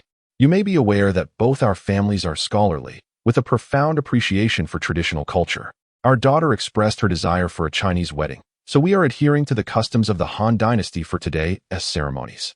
Huo Ma nodded in understanding, while Leyao inwardly pouted, quite traditional indeed, traditional enough to retain the ancient custom of marrying off daughters for profit. Huo Yin coughed, nearly bursting into laughter. Liao's remarks were astutely on point. Huo Ba and Huo Ma struggled to maintain composure. Fortunately, Cui Fu and Cui Mu remained blissfully unaware of the Huo family's amusement and continued to warmly invite them to enjoy some tea. Leyao, uninterested in lingering, struggled to devise an excuse to leave. Just then, she heard Cui Fu mention, by the way, doesn't your family, Leyao, and our Cui fan go to the same school? Huo Ma nodded. Yes, just yesterday. Xiaoyao mentioned that she and Cui fan were elementary school classmates. Shall I have Cui fan show Xiaoyao around? Cui Fu offered enthusiastically. Leyao quickly agreed. Yes. That would be great. I haven't seen him in ages. Cui Fu dialed a number, and soon footsteps approached. Leyao turned to see Cui fan, her eyes lighting up with excitement. Though it has been quite some time since I last saw Cui fan, he certainly didn't seem this hefty in the photos he posted on social media. He hasn't possibly donned the same wedding garments as his sister, has he? The Huo family also turned to look. Cui fan was not particularly tall, perhaps around 5'7", clad in a red hanfu. His face appeared lean, yet his physique seemed somewhat portly, creating a curious dissonance. It was indeed plausible that he could be wearing two outfits. Has Cui fan been preparing for this early? Upon spotting Leyao, Cui fan paused momentarily, then broke into a smile, greeting her. I was just wondering who my old classmate was. It's been ages since we last met. Leyao replied with a smile. It has indeed been a while. After all, we haven't seen each other much since graduating elementary school, she thought. Cui fan politely greeted everyone present before turning to Leyao. Shall we go? I'll show you around. Leyao promptly rose. Sure. Huo Yin watched the pair depart, a hint of melancholy in his gaze. Cui fan had already donned his wedding attire, indicating preparations were underway. Leyao would likely be heading to the venue soon as well. He longed to accompany her. How long must we wait? Huo Ma signaled Huo Yin to be patient. Look, Xiaoyao isn't in a rush. There's bound to be some time before the events commence. Waiting here for a while is perfectly fine. Leyao followed Cui fan out of the reception room, contemplating how to inquire about the location of the wedding hall, when Cui fan suddenly said, why don't you explore a bit on your own? I don't have time to show you around right now. Leyao was momentarily taken aback, but nodded in agreement. Ah, okay. Given that Leyao and Cui fan were not particularly close, and with the impending arrival of the Zhong family, Cui fan was undoubtedly busy. She did not wish to occupy his time. However, Cui fan seemed slightly surprised by her prompt acceptance. After waiting a few seconds without seeing him leave, she curiously asked, Aren't you busy? Cui fan hesitated for a moment, then spoke. Aren't your parents considering a collaboration with our family? Leyao, indifferent to the affairs of the company, observed the demeanor of Cui Fu and Cui Mu towards Huo Ba and Huo Ma and replied, perhaps. A fleeting coldness flashed in Cui fan's eyes as he said, then you might want to advise your parents to reconsider and avoid collaborating with our family. Leyao stared at Cui fan in surprise. After making his statement, he turned and ascended the nearby staircase, leaving her perplexed. Once Cui fan's figure disappeared, Leyao couldn't help but chuckle. They advised us against collaborating with the Cui family, So has Chui Fan long harbored intentions to bring down the Chui clan? I relish the idea of righteous betrayal. Leyao noted the direction in which Chui Fan had departed. After wandering alone for a while, he confirmed that Chui Fan was indeed prepared before returning. It's about time. I shall join the fray. This path leads to the second floor. But it seems unlikely that Chui Fan would directly enter Chui Shu's chamber, right? Leyao ascended the staircase, bypassing the second floor, and proceeded to the expansive rooftop terrace of the villa. The rooftop was deserted, featuring merely an unremarkable swimming pool. However, upon closer inspection near the villa's interior, he spotted a thick rope, roughly the size of a baby's arm, tied to the pool ladder, leading to a window on the second floor. A smile crept across Leyao's lips. So, Chui Fan gained entry using this rope. Meanwhile, in the reception room, Chui father remarked, "It's nearly time for the Zhang family to come for the bride. I shall head upstairs to check on the children. Would you like to join?" Madame Huo nodded eagerly. "Certainly. We wish to see the bride as well." Thus, the group made their way to the second floor. Although the Chui family had proclaimed a traditional Chinese wedding, modernity had tempered many of the ancient customs. Not only did they wish to catch a glimpse of the bride, but several relatives of the Chui family were also gathered in the new house. Leyao arrived early but chose not to enter, instead standing by the corridor window to enjoy the breeze.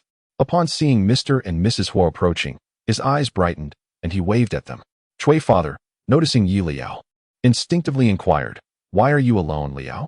Where's Chui Fan?" Leyao chuckled. "I told him I wanted to explore alone, so he let me go. How could I possibly disturb Chui Fan? He is destined for great endeavors." The Huo family couldn't help but smile. "Well done." Hearing Leyao's words, Chui father refrained from further questioning and, with a smile, led the Huo family towards the new house. Only then did Leyao follow inside. Chui Shu's bridal chamber was expansive, filled with relatives and children bustling about. Chui Shu, adorned in her wedding gown, sat quietly before her vanity, her eyes cast down, seemingly oblivious to the surrounding commotion. Leyao scanned the room, and his eyes lit up. Those two bridesmaids are undoubtedly the bodyguards assigned to watch over Chui Shu. The Huo family simultaneously glanced at the bridesmaids. Positioned on either side of Chui Shu, the bridesmaids appeared unremarkable, yet therein lay the issue. Although daughters from prestigious families are trained in etiquette from a young age, it was unusual for any girl to stand so rigidly like a soldier. Today was her wedding day, yet Chui Shu's parents were monitoring her so stringently. It was no wonder Chui Fan contemplated standing in for his sister. The curiosity deepened. Just how did Chui Fan and Chui Shu manage the switch? While the siblings appeared to share a similar height, Chui Fan stood at 1.75 meters, while Chui Shu was just over 1.70 meters. Wouldn't this discrepancy reveal the ruse? To avoid arousing the bodyguard's suspicion, the Huo family merely exchanged glances before averting their gazes. Chui father approached, intending to coax Chui Shu to greet the Huo family, but she sat unmoving, as if she hadn't heard him. His expression darkened. Chui mother's face also grew stern as she approached, lowering her voice. "Chui Shu, who are you sulking for? On such a joyous occasion, do not provoke my wrath." Leyao frowned internally, scoffing. Is she truly on the verge of losing her temper? When she sees her daughter transformed into a son at the banquet, will she not be driven to madness? Madame Huo covered her mouth, stifling her laughter before gently interjecting, "Oh dear, listen to what you're saying. What girl doesn't wish to be joyous on her wedding day?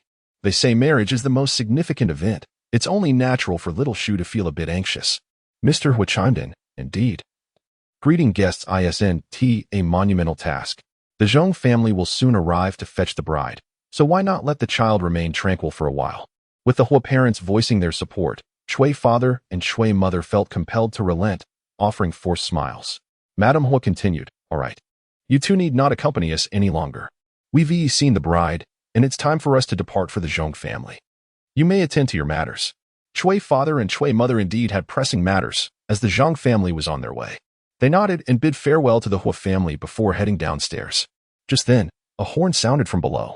Leyao approached the window for a glance. The Zhang family has arrived. Once they left, Chui Shu finally lifted her head, surveying the room before standing up. Leyao's eyes widened with anticipation. Is it time for action? The Huo family turned their attention to her.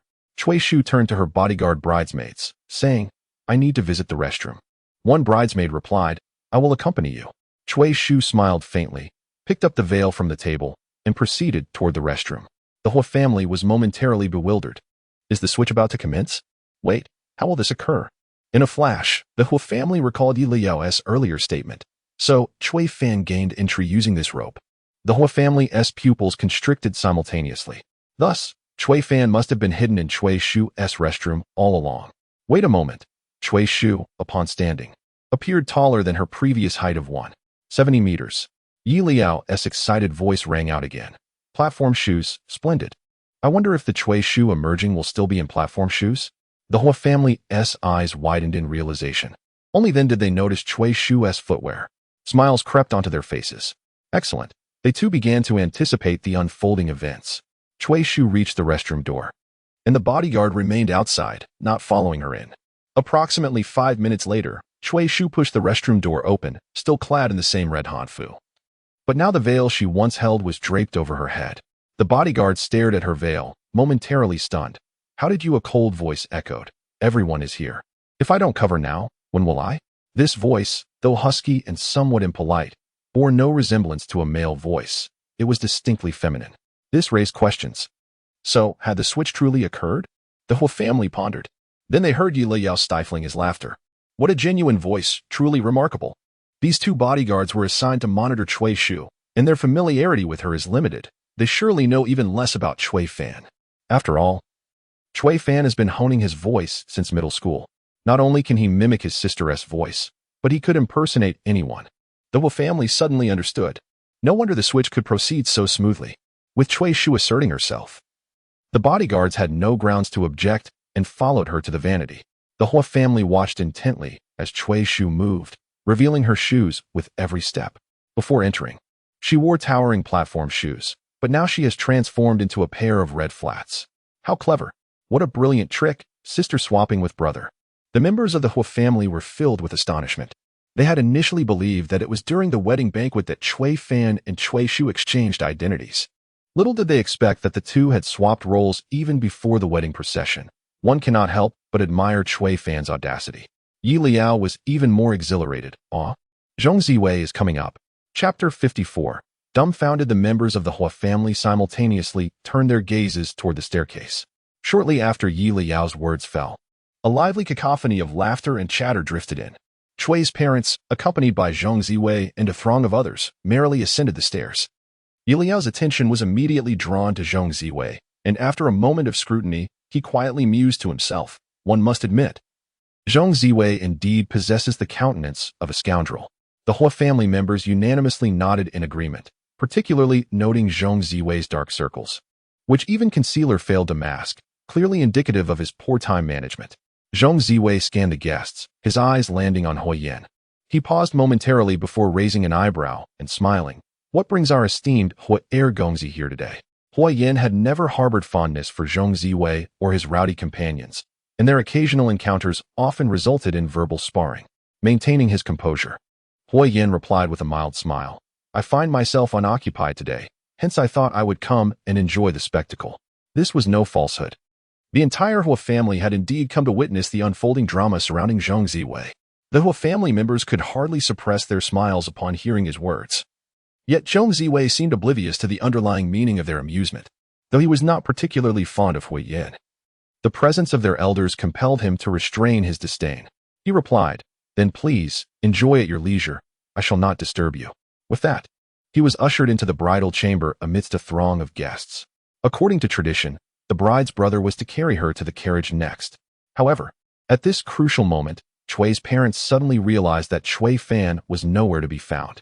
Where had Chui Fan gone?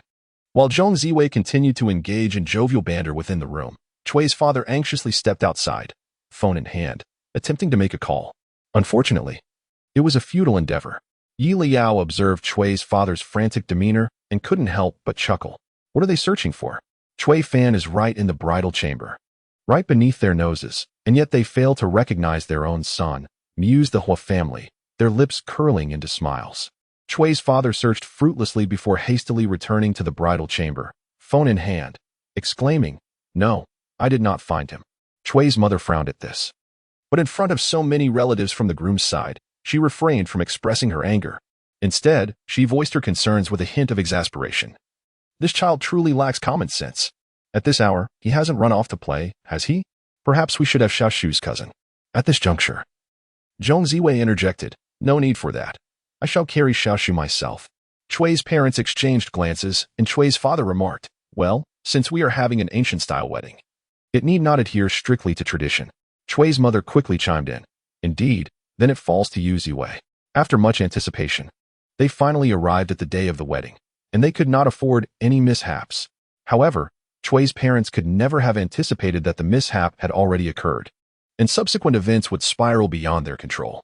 It was entirely acceptable for the groom to carry the bride to the carriage, and Chui's parents nodded in agreement, directing everyone's attention to Zhong Ziwei, who was eagerly anticipating this moment. This was an excellent opportunity for him to engage intimately with Cui Shu. Ever since their first meeting, Zhong Ziwei had been captivated by her. Unfortunately, Cui Shu was unlike any girl he had known. Even after establishing a relationship, she refused to allow him any physical contact. Though Zhong Ziwei felt a twinge of disappointment, it only fueled his intrigue. Zhong Ziwei had never encountered a girl as traditional and demure as Cui Shu, and her rejections only piqued his interest further. Moreover, he believed that since Chui's family was eager for their marriage once they were engaged, Cui Shu would have no reason to refuse him. What Zhong Ziwei did not anticipate was that his past indiscretions would come to light before their wedding date was even set. This revelation led to a tumultuous scene at the Cui household, even erupting in front of Zhong Ziwei's parents. Feeling their pride wounded, Zhong's parents contemplated withdrawing from the engagement. However, before they could voice their intentions, Zhong Ziwei interrupted. Whereas he had previously harbored only mild curiosity towards Cui Shu, it had now escalated to unyielding determination. The more she resisted, the stronger his desire to conquer her became. He was resolute in his intention to marry Cui Shu, disregarding his parents' objections. The Cui family had always wished for their union. Thus, they actively facilitated the arrangement.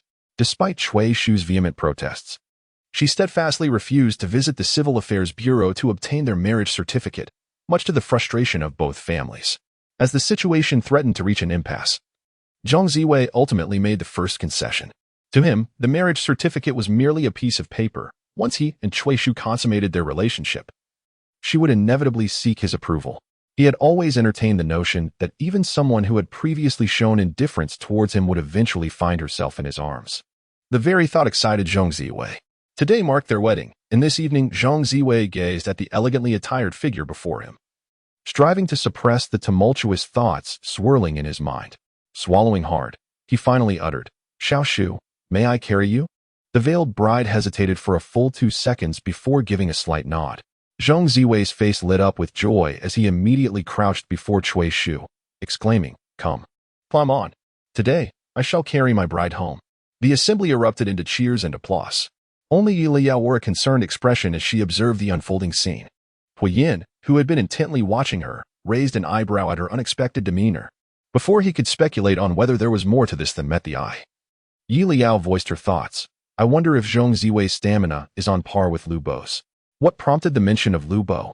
The Huo family, having watched Liao's variety show, were well aware of him. Yet, aside from Huoyan, no one else had been privy to the unfolding drama. Did this suggest there were elements of their broadcast they had missed? With this thought, Huo's parents and Huojing turned their attention towards Huoyan. Huoyan replied, Why are you looking at me? All the gossip I know has been shared in the family group chat, excluding Leyao. Then, Leyao burst into laughter. Haha, indeed, all rotten cucumbers are equally hollow.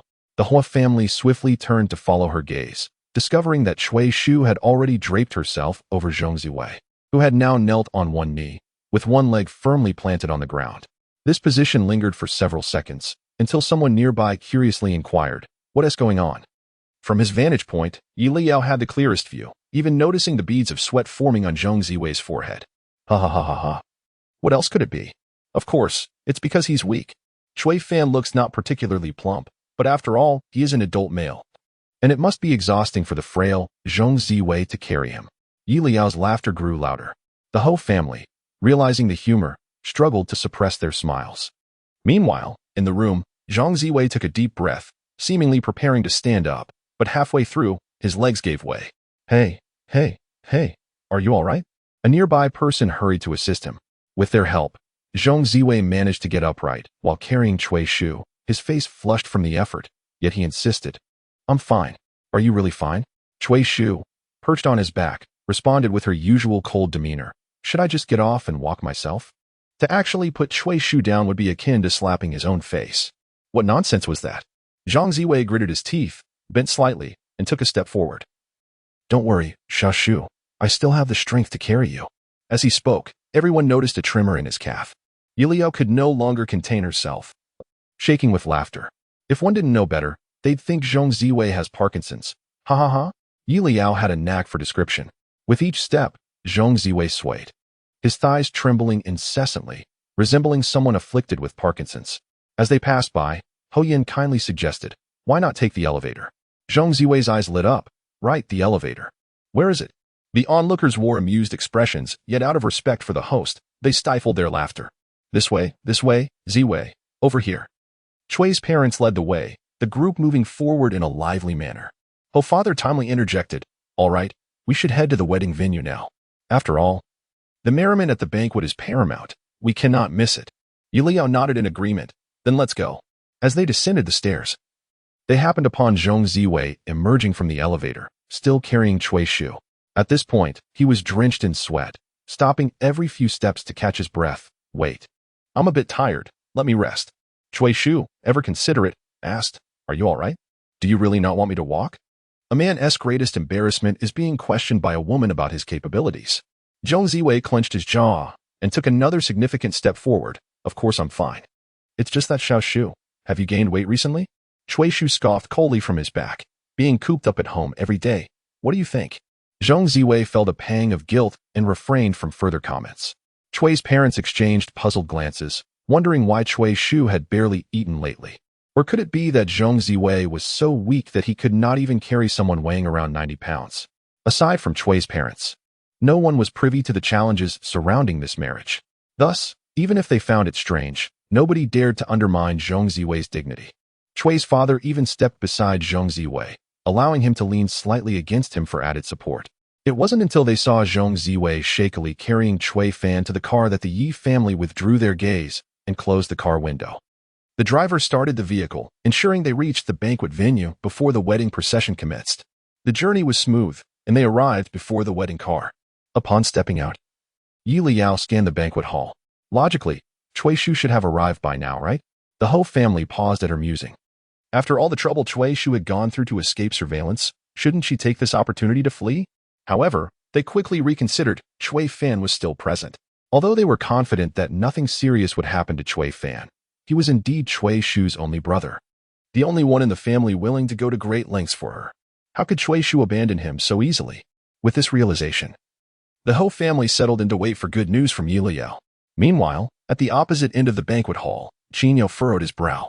Cui Shu? If memory served him right, she was one of the protagonists of the wedding, yet he had not seen any wedding cars arrive. Suddenly, his eyelids flickered. Leyao was not one to seek out crowds, so if he was here, could it mean there was more to this wedding? Qin Yao lost interest in casual conversation with his partner. He needed to find Leyao quickly. Just as he turned to locate her, he heard her voice. Oh, why is CEO Qin here again? He turned to find Leyao standing behind him, and a smile spread across his face as he waved. Just arrived? With Qin Yao's gaze on him, Leyao could no longer pretend not to notice. Just as he intended to greet her, a short-statured waiter hurried past them. Liao's eyes brightened. That's Cui Shu. She truly arrived first. Oh, and she brought a bodyguard. Ha ha ha. This is wonderful. Now we needn't worry about them being bullied. With excitement, Leyao watched Cui Shu's retreating figure, oblivious to Qin Yao's approaching closeness. Qin Yao followed her gaze, memorizing the waiter's distinctive features before looking away. Where's your seat? He inquired. Typically, at a wedding banquet, aside from the immediate family, seating is flexible. However, in a grand family wedding, seating arrangements are meticulously planned, and guest numbers are pre-calculated. Leyao pointed to a table. I'm seated with my parents. Qin Yao nodded. Noting that his own seat was at the adjacent table, let us head over then. It's almost time for the wedding cars to arrive. As soon as he finished speaking, a salute of fireworks erupted outside, followed by the resounding music filling the hall, igniting excitement among the guests, who began to head toward the banquet hall entrance. Let us go. With the crowd surging, Qin Yao extended his hand to guide Liao's arm to prevent her from being jostled. However, as a nearby guest approached, he sidestepped, causing his outstretched hand to inadvertently grasp Liao's palm instead. Liao looked bewildered. Oh, why is CEO Qin holding my hand? Qin. Would Leyao believe him if he said it was unintentional? As he opened his mouth to explain, Leyao simply pulled him along. Come on, CEO Qin. Why are you dawdling? Now it was Qin Yao's turn to be taken aback. So, she wasn't surprised at all that he was holding her hand? Why did she maintain such a natural demeanor? Hadn't she mentioned her preference for boys? Could it be? Qin Yao's heart raced. The boy's fingers were slightly cool, naturally curling within Qin Yao's palm, his thumb resting atop Qin Yao's hand, even gently caressing it a couple of times. Just then, Leyao exclaimed in surprise, "Wow. I didn't expect President Qin's hands to be quite so tender. They feel smoother than mine." Qin Yao. Nearby. The Huo family, Huoyan's eyes nearly ignited with fury. Qin Yao, how could you be holding his brother's hand? Huo Jing wore a serious expression.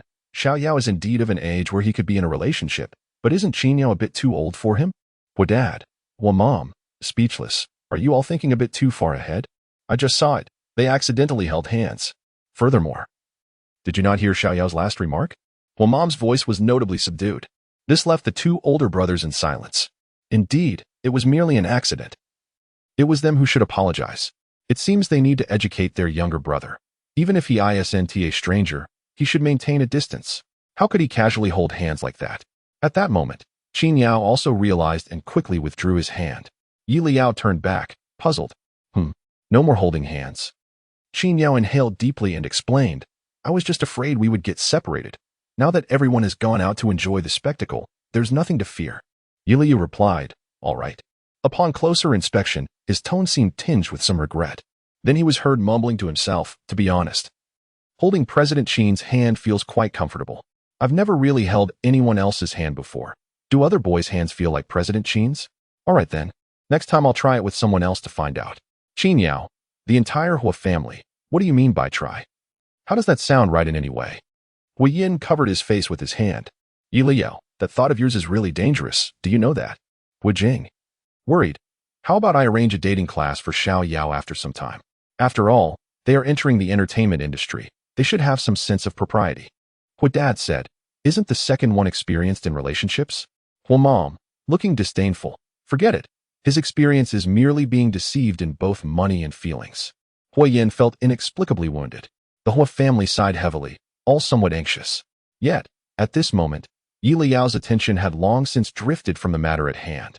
The sound of firecrackers erupted outside again, and Liao craned his neck to look, spotting Zhong Ziwei and Cui Shu being escorted inside by other guests. It's starting. It's starting. Let us hurry back. As esteemed guests, both families had their seats arranged at the forefront. Seeing Liao approach, Huo Mom waved him over. Xiao Yao, come sit here. As Liao sat down, the MC announced, the bride and groom are entering. A thunderous applause erupted immediately. Once the clapping subsided, the MC began the congratulatory speeches. On stage, several seats had long been prepared. The elders from both families took their places, awaiting the newlyweds' tea ceremony. At this moment, everyone's attention was fixed on the newlyweds, and Liao was no exception, though he observed with greater scrutiny than others. He immediately noticed the beads of sweat trickling down Zhong Ziwei's forehead, the makeup at his temples slightly smeared. Moreover, although Zhong Ziwei's gait appeared normal, his hand subtly trembled beside him. Haha, it seems carrying Cui Fan downstairs earlier has left him unsettled even now. Alright, I admit it. Zhong Ziwei is even more fragile than Lu Bo. At least Lu Bo had the strength to struggle after being pinned down by Xinjie. Laughter broke out among the Huo family. Who could argue otherwise? Yet, to be fair, both of these individuals were equally flawed. None were more noble than the other. As the newlyweds stepped onto the stage, applause resounded once more. After a considerable time, the MC's voice rang out, commencing the banquet proceedings. Here it comes. Here it comes. The most exciting part is about to begin. Unlike Western weddings, the MC does not ask the couple if they wish to marry. The first ceremony is the couple bowing to heaven and earth. The MC's voice boomed. First bow. Please invite the bride and groom to bow to heaven and earth. Zhong Ziwei turned to face the heavens and earth outside the banquet, bowing deeply, then stood upright and turned around.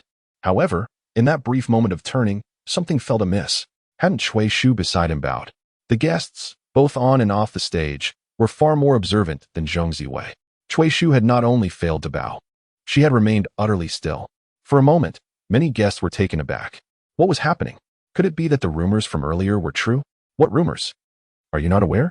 It was said that the daughter of the Cui family did not want to marry into the Zhong family and was being forced by her parents to wed. So, had she not relented until today? I seem to recall hearing that they hadn't even obtained a marriage certificate yet, and if she had indeed yielded, how could she remain motionless just now? Gossip among the elite is much like that of ordinary folk. Once the excitement builds, voices begin to rise uncontrollably. Qin Yao listened keenly to the gossip, gathering a general understanding of the situation. However, just thinking about the server Leyao had observed earlier puzzled him. If that server was indeed Cui Shu, then who was the person standing on stage now? Qin Yao raised his eyes to glance at Leyao. At that moment, Liao's eyes sparkled with intensity, fixated on the stage without blinking. Qin Yao's gaze lingered on his face for a fleeting moment before subtly shifting away. It was then that Liao's voice rang out again. Ha! The MC is flabbergasted. He must be silently crying for help right now. Indeed, the MC on stage was genuinely sweating bullets. He stared at the motionless bride before him, starting to doubt whether his voice had been too soft. Thus, the MC called out again. First bow, please invite the bride and groom to bow to heaven and earth. This time, Zhong Ziwei did not immediately turn to bow. Instead, he reached out to tug at Cui Shu's arm, attempting to pull her along. However, the moment his hand grasped hers, something felt off. Prior to her discovering his past dalliances, he had held Cui Shu's hand before. A girl's hand should not feel like this. Cui Shu's hand, why does it increasingly feel like a man's hand? Have you had enough? A cold male voice suddenly interjected. Zhong Ziwei's pupils dilated in shock as he pointed incredulously at the figure before him. You, Cui Shu, why have you disappeared so suddenly? Why does your voice now sound just like a man's? As Zhong Ziwei reached out to lift Cui Shu's veil, Cui Fan moved even more swiftly. With one hand, she lifted her own veil, while the other formed a tight fist. A resounding thud echoed as her punch struck Zhong Ziwei, causing him to stagger back. Blood streaming from his nose. He took a significant step back, his face contorted in shock as he stammered, You are. Who cares who I am? You filthy swine yearning for swan meat. Cui Fan retorted, not allowing Zhong Ziwei a moment to respond. She seized his hand and executed a fluid shoulder throw, sending him crashing to the ground with a dull thud. The wedding banquet fell into a stunned silence. What was happening? The individual on stage was clearly a man. Had the Zhong and Cui families lost their minds? Why would they arrange a union between their sons? Only Leyao, who comprehended the situation, silently cheered with exhilaration. Cui Fan's lift of the veil followed by that shoulder throw was simply magnificent. And Zhong Ziwei's expression was utterly priceless, as if he were performing a grand transformation. Sister turned brother, they must be utterly bewildered, haha. Chapter 55. The takeaway on the stage. Zhong Ziwei was not merely stunned. It took several seconds after being thrown to the ground by Cui Fan for him to regain his senses. It was only when a sharp pain surged through his back that he let out a pained exclamation. It hurts. Meanwhile, Zhong's parents were utterly bewildered. What was happening? Was that truly a man? Could it be? Zhong's father began to suspect that perhaps the Cui family was dissatisfied with the sum they had offered and had intentionally orchestrated this. Or was it merely a prank? Cui's mother recognized Cui Fan. Seeing her son, whom she had been searching for, suddenly appear in this situation, she was the first to react. Her expression twisted. Her voice shrill, echoing throughout the formerly quiet banquet hall. Cui Fan, what are you doing? How did you get here? Where is your sister? Upon hearing Cui Fan's name, Zhong's parents finally came to their senses. Indeed, although the boy was in makeup, a closer inspection revealed he bore an uncanny resemblance to Cui Fan. What was the meaning of this? Why was Cui Fan here, and where was Cui Shu? Zhong's mother, observing her son rolling on the ground, hurriedly rushed to help him up. Seeing her son sprawled on the floor ignited a fire within her. And she turned to Cui Fan, demanding, why did you hit Ziwei? Don't you know today is his wedding day with your sister? What kind of brother are you? Even if it were a prank, isn't this a bit excessive? However, Cui Fan appeared to ignore their inquiries, not sparing them a glance as he walked directly towards the confused host. May I borrow the microphone?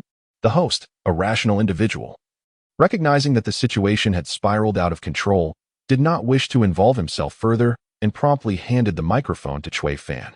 Cui Fan took the microphone, stepped up to the front of the stage, and with a smile, addressed the assembly. Good afternoon, dear friends and esteemed guests. Thank you for taking time out of your busy schedules to attend today's banquet. However, as you can see, today is not the wedding of my sister Cui Shu and Zhong Ziwei. Rather, I am here on her behalf. But why is that? A murmur rippled through the crowd. echoing the same question. Was it true, as they had just speculated, that Cui Shu was unwilling to marry Zhong Ziwei and was being coerced by her family? Before the guests could begin their discussions, Cui Fan continued with a smile. Of course, it's because my parents are treating me like a commodity. The Zhong family spent 20 million, and they decided to sell my sister to them. A profound silence enveloped the room. Cui's mother furiously exclaimed, Cui Fan, stop spouting nonsense. Zhong's father and mother could not contain themselves. What do you mean by sell? Our two families are forming a union. The guests, however, paid little heed to their protests. After hearing Cui Fan's words, a wave of intense discussion erupted among them. So it is true. Only 20 million? Has the Cui family gone mad with poverty? Is this why they are selling their daughter? Who would have thought they still prided themselves on being a scholarly family?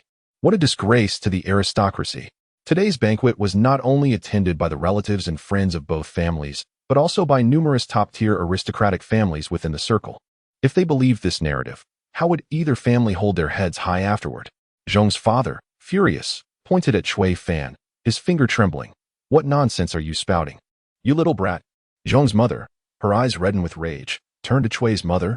Aren't you going to do something? How long will you let him run amok? Your family has no shame, while ours does. Cui's father swiftly stepped forward, snatching the microphone from Cui Fan's hands, his teeth clenched. Do you even realize what you're saying? I won't argue with you now, but tell me, where is your sister? Where has she gone? It was known that until Zhong Ziwei arrived to escort her, Cui Shu had been under their watchful gaze. On the way to the wedding venue, Cui's father had been monitoring the wedding car, and Cui Shu had never had a chance to get out, let alone switch places with Cui Fan. Unless, Cui's father suddenly realized. Glaring with fury, what about me? Cui Fan looked at him with icy disdain, as if he were a stranger. Did you hide your sister? You little brat. I swear I'll beat you to a pulp today. With that, Cui's father rolled up his sleeves, preparing to confront Cui Fan. At this moment, Madame Huo's brows furrowed. Just as she wondered how Cui Fan might evade the impending confrontation, she noticed two pairs of hands suddenly appear behind Cui's father, firmly restraining him. Madame Huo was momentarily taken aback as she heard Yi Liao's voice. Here they come. The bodyguards are here. Other bodyguards began to rise from the audience, making their way toward the stage. Zhong's father and mother, witnessing this, were filled with delight. Quick, get him off the stage. We cannot afford any more disgrace. To their astonishment, the bodyguards paid them no mind and advanced directly toward them. Zhong's father and mother were left bewildered as they were seized by the bodyguards. Even Zhong Ziwei and Cui's mother were not spared from being restrained. Cui's mother, taken aback by this turn of events, exclaimed, What are you doing? Leyao could no longer contain her amusement. Isn't it obvious? They are not your bodyguards. These bodyguards were hired by Cui Fan and Cui Shu. Yes, you do have bodyguards, but is it possible that your bodyguards have also been subdued? And these bodyguards are here to ensure that the upcoming spectacle remains uninterrupted. The notion of an impending spectacle piqued the interest of those from the Huo family, who straightened in their seats for a better view. Qin Yao at the commentary table was equally engrossed, unwilling to miss any of the unfolding drama.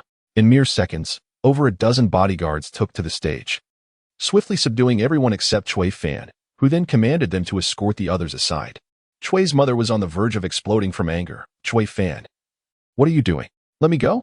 Zhong's father and mother began to struggle fiercely. Zhong's mother, unable to restrain herself, shouted at Cui's mother, What does your family intend to do?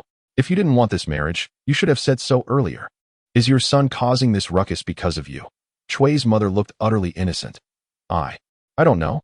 Everything was fine until recently. They didn't want Cui Fan to let his sister go, and he agreed. Why? At the critical moment, has he changed his mind and decided to restrain us all? Was his prior obedience merely an act? But where was Cui Shu? Cui's father, having struggled fruitlessly for some time, now appeared genuinely anxious, glaring at Cui Fan. Cui Fan, do you even know what you're doing? I'm your father. Cui Fan extended his hand to reclaim the microphone from the man, offering a faint smile to Cui's father. Of course, I know you are my father. Otherwise, do you think you would still be standing here conversing with me? With a glance at Zhong Ziwei, who was barely able to stand and was being supported by bodyguards, Cui Fan continued. Although he did not speak directly into the microphone, his voice resonated throughout the venue. Leyao could no longer contain herself. If it weren't for the fact that you were Cui Fan's father, do you believe he would refrain from striking you? You'd likely be lying on the ground like Zhong Ziwei by now. Just enjoy your little moment of triumph. Laughter erupted among the guests present. Upon realizing that numerous guests were watching, Chui's father turned pale, understanding that confronting Chui Fan was futile. He softened his tone. Chui Fan, I am still your father. If you have any grievances regarding today's banquet, we can discuss it further. Did I not consult you before? Chui Fan asked coldly. Leyao shook her head. Not only did you consult, but Chui Fan even knelt and pleaded with you. And what about you? All you cared about was your own interests and the money from the Zhong family. You showed no concern for your daughter's happiness, even resorting to violence to force Chui Shu to comply. The members of the Huo family were taken aback. They had resorted to violence against Chui Shu? Unthinkable. At that moment, Chui Fan wished to say no more to his father. He and Chui Shu had prepared for this day for so long, and it was finally here. Clearing his throat, he smiled and addressed the audience. I sincerely apologize for the inconvenience, but this banquet cannot proceed as planned. However, rest assured that since we have invited everyone, we will take responsibility. Please enjoy the refreshments, and to make up for the time lost, we have prepared an entertaining video for you all. Many guests were puzzled. What video? They were unsure, but Chui Fan's words had struck a chord. They did not feel their time was wasted. Who could deny that witnessing the bride transform into a man was far more intriguing than a typical wedding? An instinct told everyone present that the video Chui Fan was about to show was anything but ordinary. Perhaps it held some sensational revelations. Leyao was equally excited. Here it comes. Chui Fan is the only son of the Chui family, although Chui's parents claim they do not favor sons over daughters. The status of Chui Shu and Chui Fan at home has always been worlds apart. In the eyes of Chui's parents, their family business will undoubtedly be inherited by Chui Fan. Thus, they never concealed anything from him during discussions about the marriage with the Zhong family. But they could never have anticipated that Chui Fan would not allow himself to be manipulated. Each time the Chui family deliberated on significant matters, Chui Fan discreetly recorded the discussions. The video Chui Fan presents today will serve as compelling evidence in the future. The Huo family members exchanged glances, stunned. Evidence? Could it be that Chui Shu and Chui Fan were preparing to take legal action against their parents? The implications of this union could lead to serious consequences. But what if it were unlawful confinement? The Huo family's eyes suddenly lit up. At that moment, the large screen on stage flickered to life, and the video began to play. The video was brief, only 7 minutes in length, yet it was filled with captivating highlights. It included negotiations between the Chui and Zhang families regarding the dowry, along with a series of crucial developments in the situation. Among them was the pivotal moment when Chui Shu refused to marry Zhong Ziwei and was subsequently violently detained by her parents, who confiscated her communication devices and identification, effectively imprisoning her at home. As the 7-minute video concluded, the audience erupted in astonishment. Some murmured incredulously, "Did I just see the Chui family assaulting Chui Shu? I can't be mistaken." Another affirmed, "You're not mistaken. I saw it too." Not only did they strike their daughter, but Chui Fan was also attacked. These children were truly pitiful, forcing their daughter to marry someone she despised, and when she resisted, not only was she beaten but also imprisoned. That couple was inhumane. The indignation among the guests grew palpable. Leyao nodded in agreement. It is precisely because of their parents' abhorrent behavior that Chui Fan and Chui Shu's initial intent was never to sabotage the marriage. Their goal was to send those two into custody. The Huo family felt a surge of exhilaration. So it was. Although unlawful confinement couldn't lead to a lengthy imprisonment. What if they added charges of assault? The prospect was tantalizing. Meanwhile, the guests below engaged in fervent discussions. While Chui's parents on stage felt as if they could faint from humiliation, Chui Fan was nothing short of a traitor. When did he record these videos? How dare he display them in front of so many guests? Was he out of his mind? Chui Fan, I swear I will make you pay for this. You wish to strike me? Chui Fan said with a bemused expression, leisurely walking up to his father with the microphone in hand. His face bore a provocative grin. Come at me. Let everyone witness how you and your wife wield your parental authority at home. With those words, Chui Fan's father turned a deep shade of red and white, his emotions swirling. You dare challenge me? Yes. At that moment, Zhong's mother could no longer hold her tongue. Chui Fan, release us at once. Since your family is unwilling to proceed with the union, let us cancel this marriage. She had come to realize that Chui Fan's uproar was rooted in his dissatisfaction with the marriage between Chui Shu and Zhong Ziwei. If he was unhappy, then let it be cancelled. After all, they had no desire to be taken advantage of. If it weren't for Zhong Ziwei's affection for Chui Shu, they wouldn't have bothered with the Chui family's trivial matters. Upon hearing her words, Zhong Ziwei grew anxious. Wait, Mom, what do you mean I? Zhong's father interjected sternly. If it weren't for your insistence on marrying Cui Shu, would we be in this predicament? She's just a woman. Look at what you've achieved. Zhong Ziwei's expression shifted slightly. But Zhong's father dismissed his son's concerns, understanding clearly. Since Cui Fan and your sister are unwilling to ally with our family, let us part ways amicably. However, I must say, Cui Fan, your actions today are utterly excessive. You must apologize to us. Leyao couldn't help but chuckle. You want Cui Fan to apologize? Are you truly not afraid he might send your son to join the fray? Both Huo parents turned their heads to look at Leyao, astonished. Send Zhong Ziwei as well? What a delightful turn of events. Leyao was acutely familiar with this segment of the narrative. One must acknowledge that Cui Fan had exerted considerable effort to ensure that Cui Shu could completely extricate herself from the clutches of both the Cui and Zhong families. Could it be that the Zhong family believed Cui Fan had orchestrated this entire spectacle solely against them? Upon hearing this, Huiyin could not suppress a smile. Oh, how splendid it would be not to see Zhong Ziwei for several years. The mere thought of it uplifted Huiyin's spirits. At that moment, Cui Fan's voice resonated through the microphone, accompanied by a low chuckle, as if he had heard something amusing.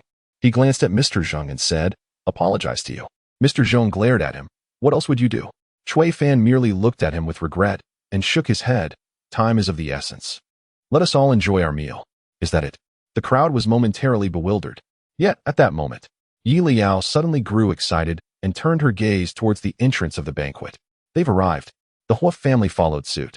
Leading the group was a young woman, instantly recognizable as Cui Shu, dressed in a waitress uniform, flanked by several uniformed police officers. Guests near the entrance were the first to notice, their expressions shifting dramatically. The attendees, being astute individuals, quickly grasped the situation. Had these officers come with Cui Shu and Cui Fan? My goodness, I knew this would not conclude so simply. Were the siblings prepared to execute a righteous rebellion against their own kin? How exhilarating. Indeed, before long, all the guests had taken note of the police's arrival, with some even rising from their seats in distant corners of the room. The presence of law enforcement made the atmosphere all the more intriguing. Meanwhile, the Cui family on stage also spotted Cui Shu. Before they could express their outrage, they caught sight of the police officers trailing behind her. The expressions on Cui father and Cui mother's faces soured instantly. Cui father bellowed, "Cui Shu, what are you planning to do?" Cui mother, upon seeing the police, could not help but feel a pang of guilt, her tone softening. "Little Shu, please don't cause a scene. If you don't wish to marry Zhong Ziwei, we can find you another." Another lecherous yet affluent old man. Cui Shu spoke with unrestrained candor, her cold gaze sweeping over everyone on stage, and pointed at her parents, addressing the leading officer. "It is they who not only used violence against me, but also unlawfully imprisoned me." Cui father and Cui mother stood frozen in disbelief. Cui Shu had indeed come to identify them. Cui mother, in a state of panic, exclaimed, "Little Shu, I am your mother." "You have no right to restrict anyone's freedom," the officer declared, producing his badge.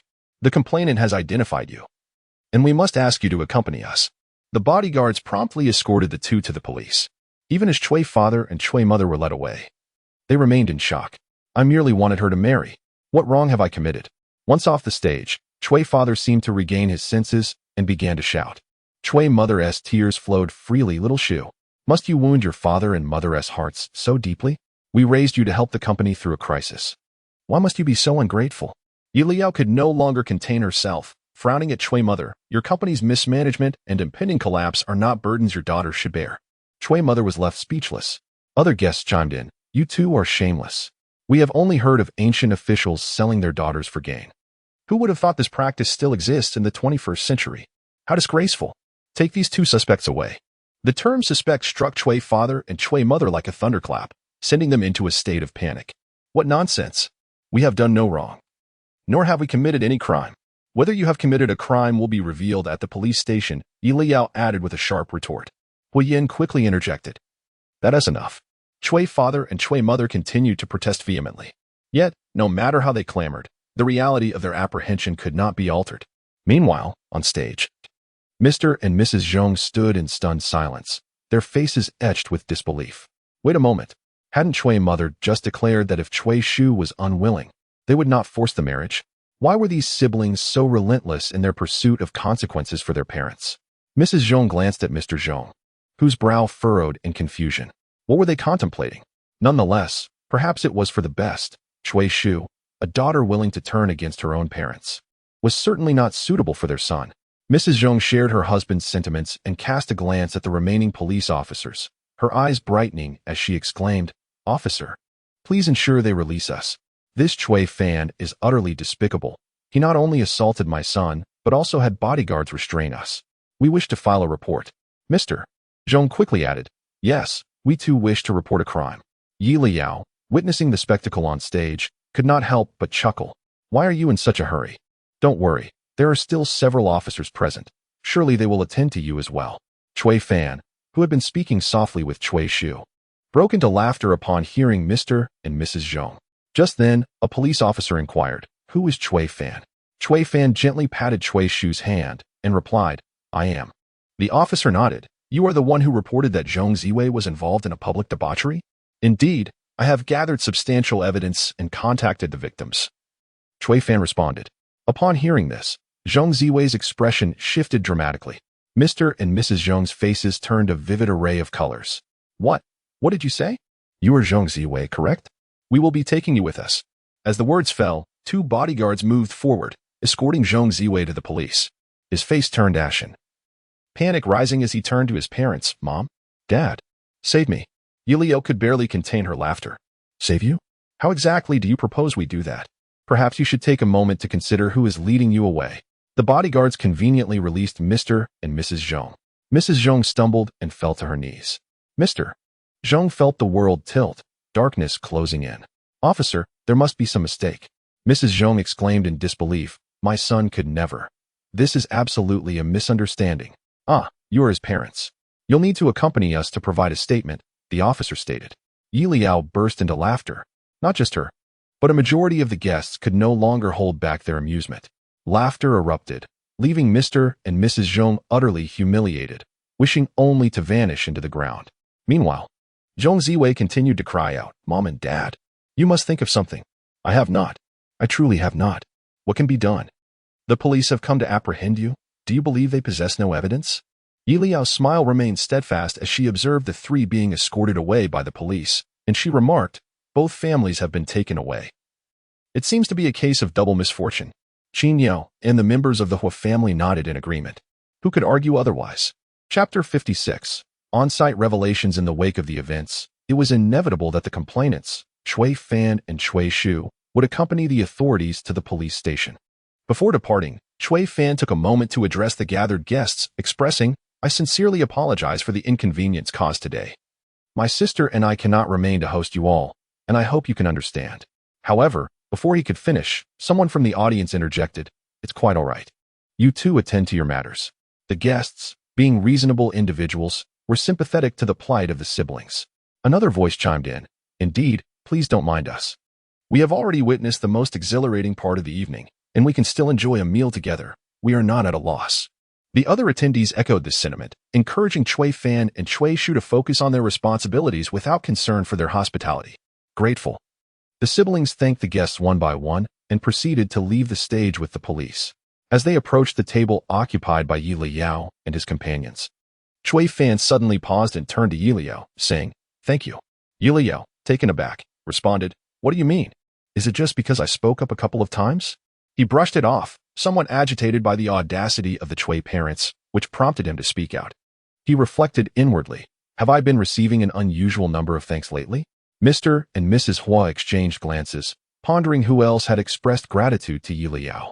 Huoyan shook his head, genuinely unaware. The Huo parents returned their attention to Chui Fan, who smiled genuinely this time, far more sincere than during their earlier encounter. After greeting Mr. and Mrs. Huo, Chui Fan and Chui Shu departed with the officers. With the hosts of the banquet gone, the guests remained, captivated by the unfolding drama. Not only was it a rare occasion for everyone to gather, but the spectacle had proven to be most entertaining.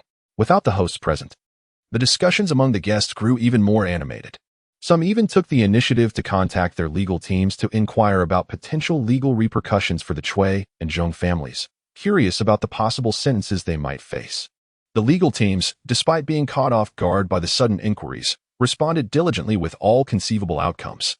Ultimately, they concluded that if the actions of Mr. and Mrs. Chui were substantiated, the sentence could be under 3 years. Conversely, if Zhong Ziwei's situation was true, he could face a sentence of at least 10 years.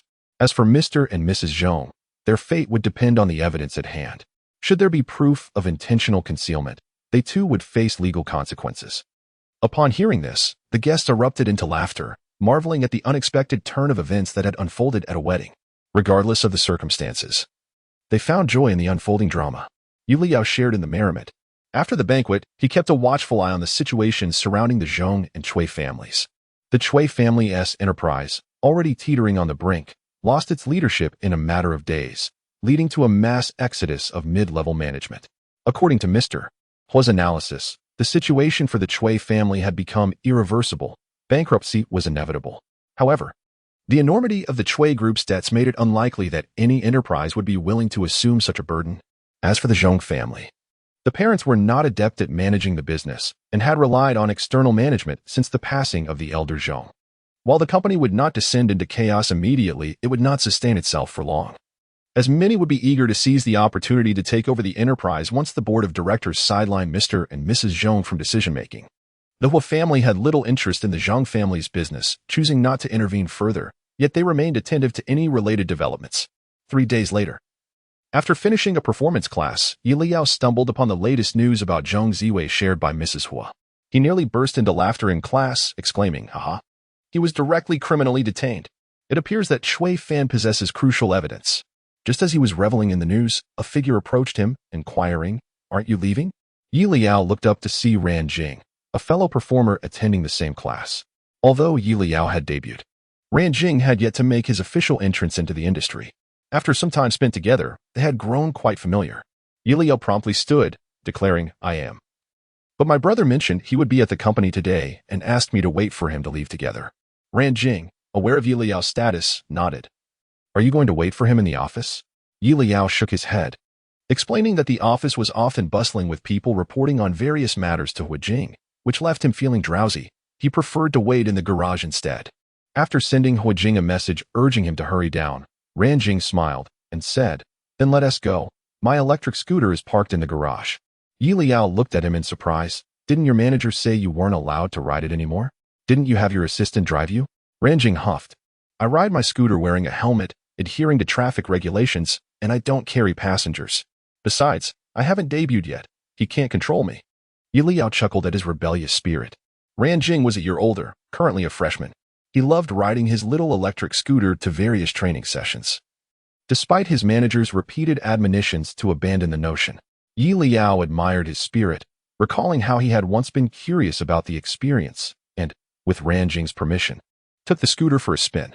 While others were stuck in traffic, Leyao had zipped through, truly enjoying the freedom it offered. However, this led to an incident where he was recognized by fans and nearly overwhelmed. Subsequently, he received a stern lecture from Li.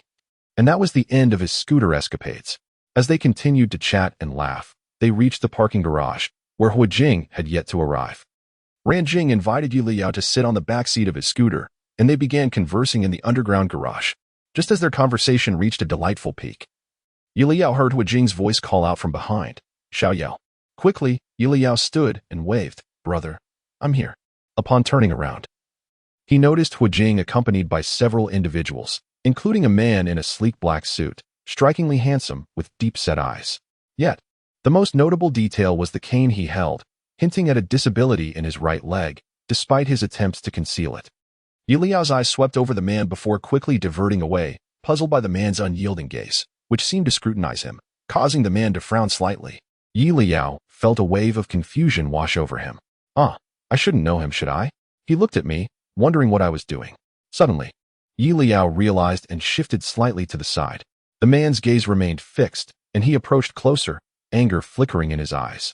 Leyao was certain it wasn't me he was looking at, it was Ran Jing. Didn't Ran Jing say he was just a poor college student discovered by a talent scout? I don't recognize this man, yet he stands beside my brother. Leyao felt an uncanny sense of familiarity with this scenario. Surely, he had encountered it in a book before.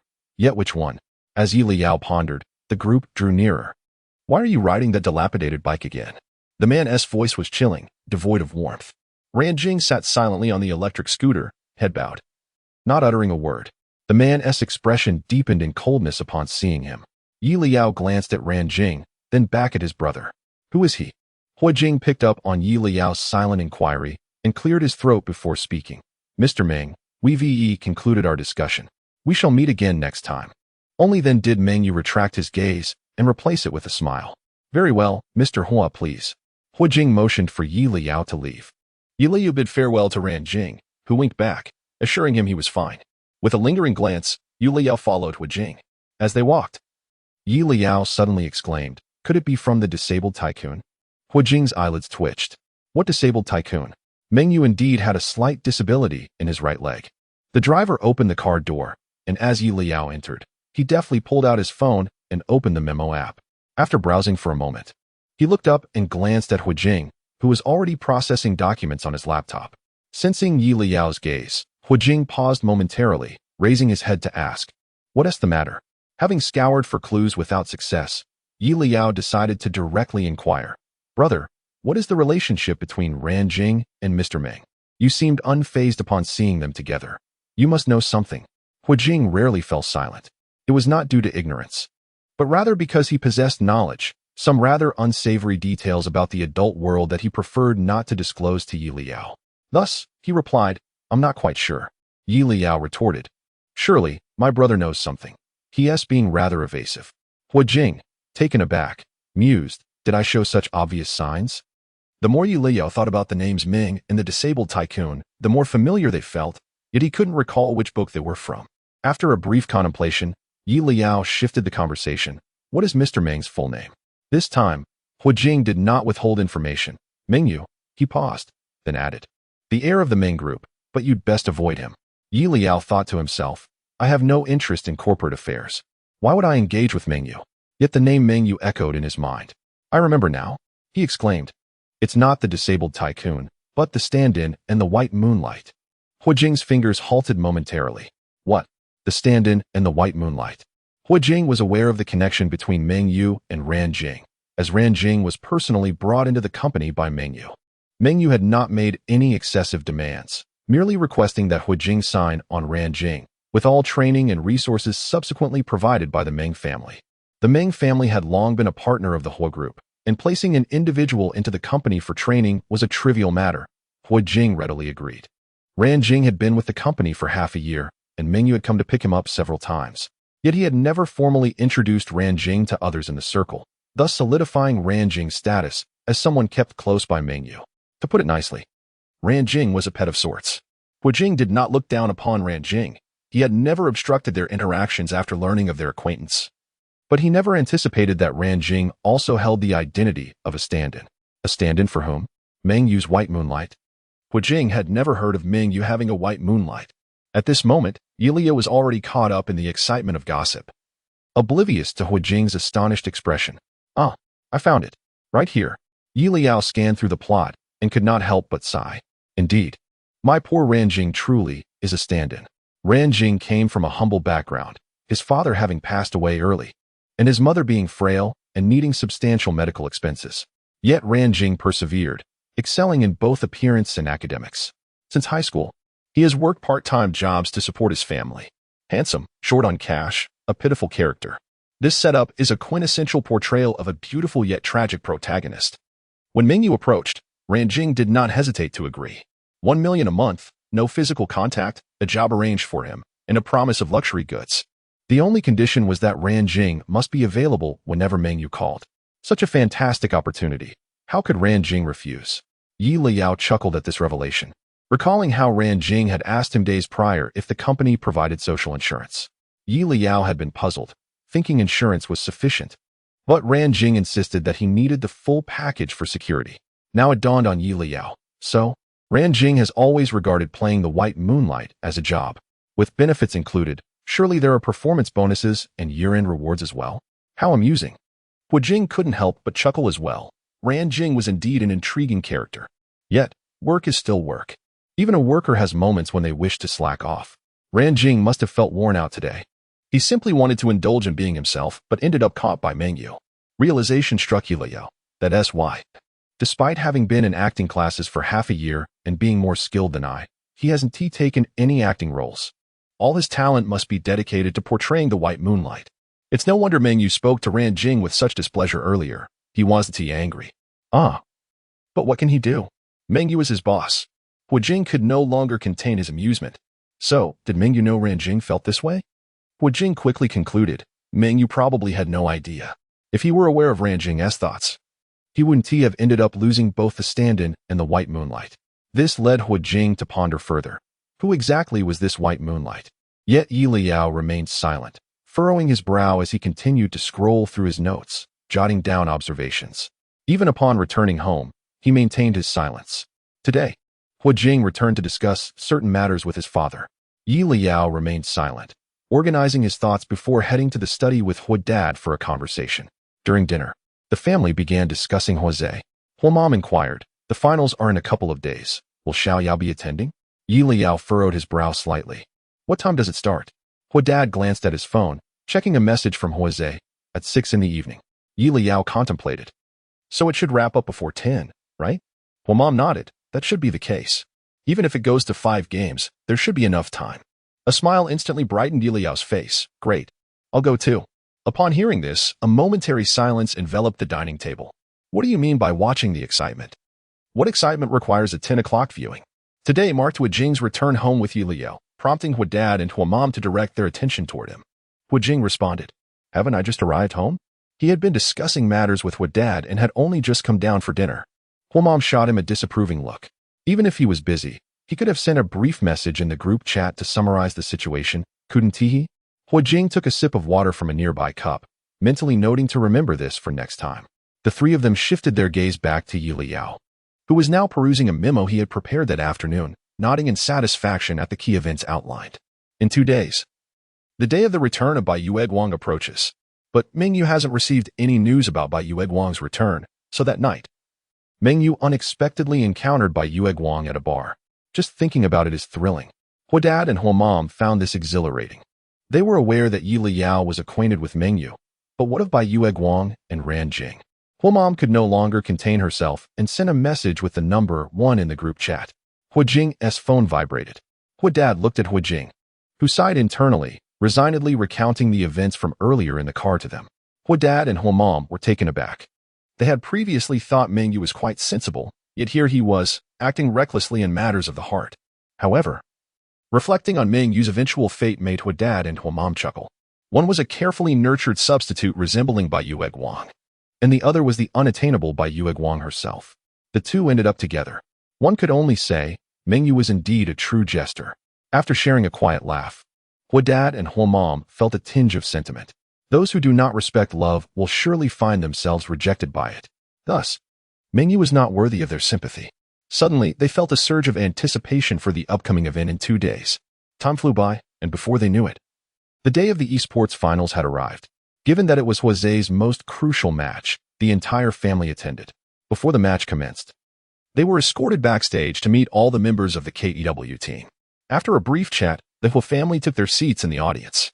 At 6 o'clock, the match began punctually. KTW's opponent that night was a prestigious veteran team in the esports arena. As a new team, KTW faced considerable pressure. Nevertheless, they withstood this challenge. And under the leadership of AD and Jose, KTW secured the first game effortlessly. Hu Dad and Hu Mom breathed a sigh of relief. Since Jose began competing, they had witnessed many of his matches. Winning the first game was crucial for morale. Thus, as the second game commenced, KTW played aggressively, perhaps fueled by their confidence, resulting in fewer mistakes. In just 25 minutes, they crushed their opponent's defense and claimed victory. As the third game began, the Huo family found themselves more nervous than Jose on stage. When they saw the opposing team secure first blood, Hu Mom could hardly bear to watch any longer. Leyao was equally anxious. In the original storyline, due to Ning Su's suspension, Jose's team had never made it to the finals. However, with the situation regarding Ning Su's siblings resolved, Jose's team was now present at the finals for the first time. They had to win. He silently urged them on. The timeline of the third game felt exceedingly prolonged, with the family's emotions oscillating between hope and despair. Finally, at the 40-minute mark, Ning Su identified a defensive lapse from the opposing team, swiftly eliminating 3 of their players. With the opposing team down 3 pivotal members, they could barely defend their base. At 41 minutes, KTW triumphantly claimed victory in the third game. As the commentator announced, "Congratulations to KTW." The venue erupted in cheers. Yi Liao was so elated that he leapt to his feet. The atmosphere was electric, filled with exclamations of congratulations and admiration. The family watched as Huo and his teammates lifted the trophy, and Huo seemed to notice Yi Liao's group, waving in their direction. Yi Liao's smile stretched from ear to ear. It was at that moment he suddenly remembered the time and glanced down at his watch. It's already 9 o'clock. I must hurry. Huo Dad and Huo Mom snapped back to attention. Huo Yin appeared puzzled. Leave? Where to? Huo won the match. Shouldn't we be heading to the celebration banquet? Huo Yin quickly turned to Huo Jing for clarity. Huo Jing was at a loss for words. Hadn't he seen all the messages in the group chat over the past 2 days? Huo Yin murmured, I've been busy filming an advertisement. To come see Huo's match, I scheduled everything else around it and was completely overwhelmed. However, after Huo Jing's reminder, Huo Yin swiftly pulled out his phone. After perusing the group messages, he suddenly made a firm decision. The celebration banquet was unimportant. Going to the bar to witness the excitement was what truly mattered. The family first ventured backstage to find Huo. Excitedly, Huo exclaimed, I've already arranged the venue for the celebration banquet. No need. Huo Mom interjected with a smile. You and your teammates go ahead. Your dad and I, well, we're heading to the bar for a drink. Huo looked at Huo Mom, his eyes wide with disbelief. What? Going to a bar for drinks? Isn't there enough alcohol at home for you two? Then Yi Liao's enthusiastic voice rang out.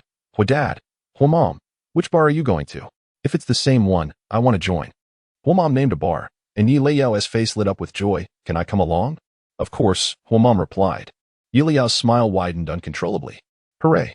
Though I'm not sure why Huo Dad and Huo Mom want to drink if they're going too. I now have a legitimate reason to be at the bar and enjoy the spectacle. Even if I were to be captured by the paparazzi, I could simply explain that I was accompanying my parents. It is certainly not because I have a desire to indulge in gossip. At that moment, a flicker of unease coursed through Huo, prompting him to glance up at his family. Huo Yin raised an eyebrow, seemingly questioning whether he was truly resolute in his decision not to attend. Huo Father and Huo Mother appeared eager, as if encouraging him to reconsider. Huo inhaled deeply, reflecting on the amusing tidbits shared in their WeChat group recently, each more entertaining than the last. Unable to contain himself any longer, he finally spoke. Well, since you all are going, I shall join as well. What could possibly be more enjoyable than indulging in gossip? The answer is nothing. Finally, he too would partake in the delightful experience of being present for the gossip. Chapter 57. Huo hurriedly conversed with his teammates for a while, and a few minutes later, he followed his parents, Huo Ba and Huo Ma, into their car. Yi Liao and Huo Jing were in another vehicle, and the two cars set off towards the bar, carrying the family in a grand procession. Thinking of the team members in the lounge, Huo Ma inquired of Huo. How have you arranged the celebration dinner? Huo cleared his throat and replied, I've already booked the venue. They can go directly. Before we left, I also sent out a large red envelope in the group chat. He picked up his phone and sent a message, smiling as he added, Moreover, today's news likely won't take too long. If the celebration has tea dispersed by then, I'll join them. With Huo's south arrangements in place, Huo Ba and Huo Ma felt reassured. Half an hour later, the two cars halted outside the bar. This establishment was the most luxurious bar in the city, membership only. With a high threshold for entry, non-members were not permitted to enter freely, making the clientele predominantly members of affluent families. And it had even become a gathering place for elite youths. Because of this, the bar boasted a pleasant atmosphere, devoid of deafening music and media reporters lurking outside. Nonetheless, after disembarking, Yi Liao and Huo Yin donned sunglasses, hats, and masks for extra caution. Upon providing their membership card number, the waiter led the family inside. As they entered, Yi Liao removed her sunglasses and began scanning the hall's booths. Mingyu and Ranjing seemed to be at a booth in the outer hall. I need to confirm their location. Hearing this, Huo Ba turned to the waiter and said, We want to go to the private room. Please take us to the booth. The waiter nodded and guided the family to the left front. Yi Liao's eyes brightened suddenly. I see Ranjing, and beside him is Mingyu. She quickly told Huo Ma, I spotted a friend. Let us sit over there. The adjacent booth was conveniently empty, a stroke of good fortune for them. Huo Ma nodded in agreement and instructed the waiter, then let us sit there. As they approached, Yi Liao noticed a familiar figure sitting opposite Ranjing. But she didn't pay it much mind. At that moment, Ranjing caught sight of her and winked, prompting Yi Liao to smile and quickly walk over. Qingyu was discussing project details with Mingyu when he suddenly heard Yi Liao's thoughts. Before he could locate her exact position, He saw a familiar figure swiftly pass by and stop, smiling as she said, "Ranjing, what a coincidence to see you here." Turning around, Qin realized that not only was Leyao present, but the entire Huo family was approaching as well. He raised an eyebrow, recalling that Leyao had just mentioned Mingyu and Ranjing. Suddenly, it dawned on him. Could it be that the subjects of tonight's gossip were Mingyu and Ranjing? Yet, why had Leyao brought her entire family along for a visit to the bar? Ranjing, at that moment, was diligently playing the role of the white moonlight. His earlier wink to Leyao was a silent plea for her not to approach. To his surprise, not only did she come over, but she also brought a whole entourage with her. Having recently angered Mingyu for breaking character, he was keen to avoid any further deductions from his salary. Thus, even as Leyao greeted him, he refrained from making eye contact, instead glancing at Mingyu for approval. Leyao, however, did not miss the exchanged glances between Mingyu and Ranjing. She couldn't help but lament. Indeed, being a substitute is no simple task. One cannot casually greet friends, lest they break character. Observing Mingyu's displeased expression, she couldn't suppress her irritation, thinking, "You have quite the controlling nature."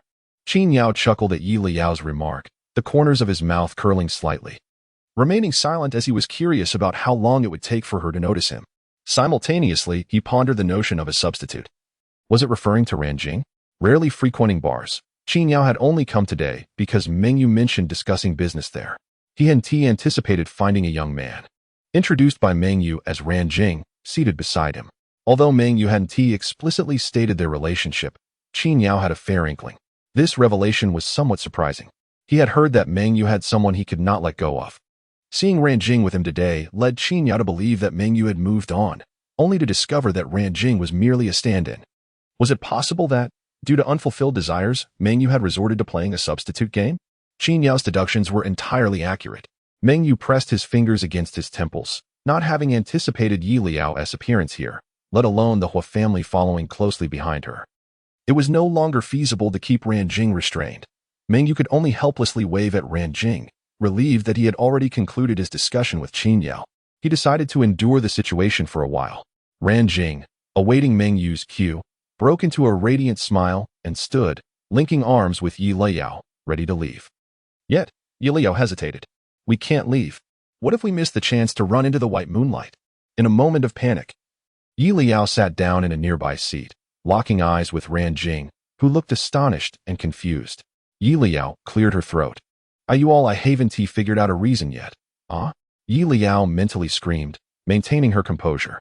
Her gaze shifted, suddenly recognizing someone familiar across from her. Qin set down his glass, amused, and met Leyao's gaze. A second later, her eyes lit up. "President Qin, what a coincidence to see you here." "What do you mean again?" Qin replied, exasperated. He had merely come to discuss work. How could he have known Leyao would be here for gossip? Yet, looking at the boyish cheerful face, Qin found himself inexplicably pleased. At that moment, the Huo family approached. Upon noticing Qin, Huoma smiled first, saying, "What a coincidence. My husband and I rarely get a chance to enjoy a drink, and here we run into you too." As elders, Huoma and Huoba prompted Qin and Mingyu to rise and greet them. After a brief exchange, Huoba instructed the waiter, "Let us sit at the booth opposite them. It'll be close enough to see and hear the festivities." The family settled down happily, with the crisis averted. Leyao tugged at Ranjing's arm, urging, "Sit down." Were it not for Mingyu's presence nearby and Qin across from them, Ranjing would have surely rolled his eyes. He had thought Leyao came to rescue him, only for her to suggest he take a seat. However, Ranjing couldn't stay mad for long, knowing that Leyao was blissfully unaware of his predicament. He had no choice but to sit down. Upon reflection, it is fortunate that Leyao's arrival has provided an opportunity for relaxation. After an exhausting evening of pretense, Ranjing finally feels at ease. He sets aside the juice before him and pours a generous glass of whiskey, turning to Leyao with a question, "Care for a drink?" Leyao's eyes widen in surprise. "I don't drink." Ranjing regards him with curiosity. "Why come to a bar if you don't drink?" Leyao silently critiques within. "Of course, it's to encounter my white moonlight." After suppressing his true self for an entire evening, Ranjing finally reclaims his authenticity. Tilting his head back to down half a glass of whiskey in one go, he exhales contentedly, oblivious to the scrutinizing glances from Mingyu beside him. Leyao, stifling laughter, muses, "So this is the true nature of Ranjing?" quite unexpected. As he glances towards Mengyu, Leyao nearly bursts into laughter. Oh my. Mengyu looks utterly displeased. So he must be aware of Ran Jing's true character? The more he contemplates, the more plausible it seems. If he were unaware, he wouldn't have sent Ran Jing to study acting. Mengyu must understand him too well. Leyao struggles to suppress his laughter, while Qin Yao's lips curl into a smirk. The Ho family at the adjacent table frequently glances over, shocked to witness the seemingly studious Ran Jing's remarkable drinking capabilities. Surely, that bottle of liquor is not low in alcohol content? Mrs. Ho muses quietly. Indeed, appearances can be deceiving. Mr. Ho nods in understanding. After all, this is merely an act. Perhaps Ran Jing's attire and hairstyle are inspired by the white moonlight, with no reflection of his true character. What would you like to drink? Qin Yao, having finished laughing, presents the menu to Leyao. After perusing the choices, Leyao finds it filled solely with alcoholic beverages. Is there nothing to eat in this bar besides sunflower seeds and liquor? Qin Yao chuckles. Shall I get you a glass of juice instead? Leyao places the menu aside, nodding affirmatively. Yes, please. Qin Yao orders for Leyao and inquires, have you eaten yet? Their family had dined before attending the match, but hunger now gnaws at them. Leyao responds, but there is nothing to eat on the menu? Qin Yao assures him, I'll send an assistant to a nearby restaurant to have food delivered. What would you like? Mengyu interjects first, I don't need anything. His mood is evidently sour, yet the others remain indifferent to his feelings. Leyao joyfully selects several dishes he wishes to indulge in. Not forgetting to ask Ran Jing, shall we have some crayfish? Without hesitation, Ran Jing nods, absolutely. Tonight, Mengyu's invitation was unexpected, and he hadn't even eaten.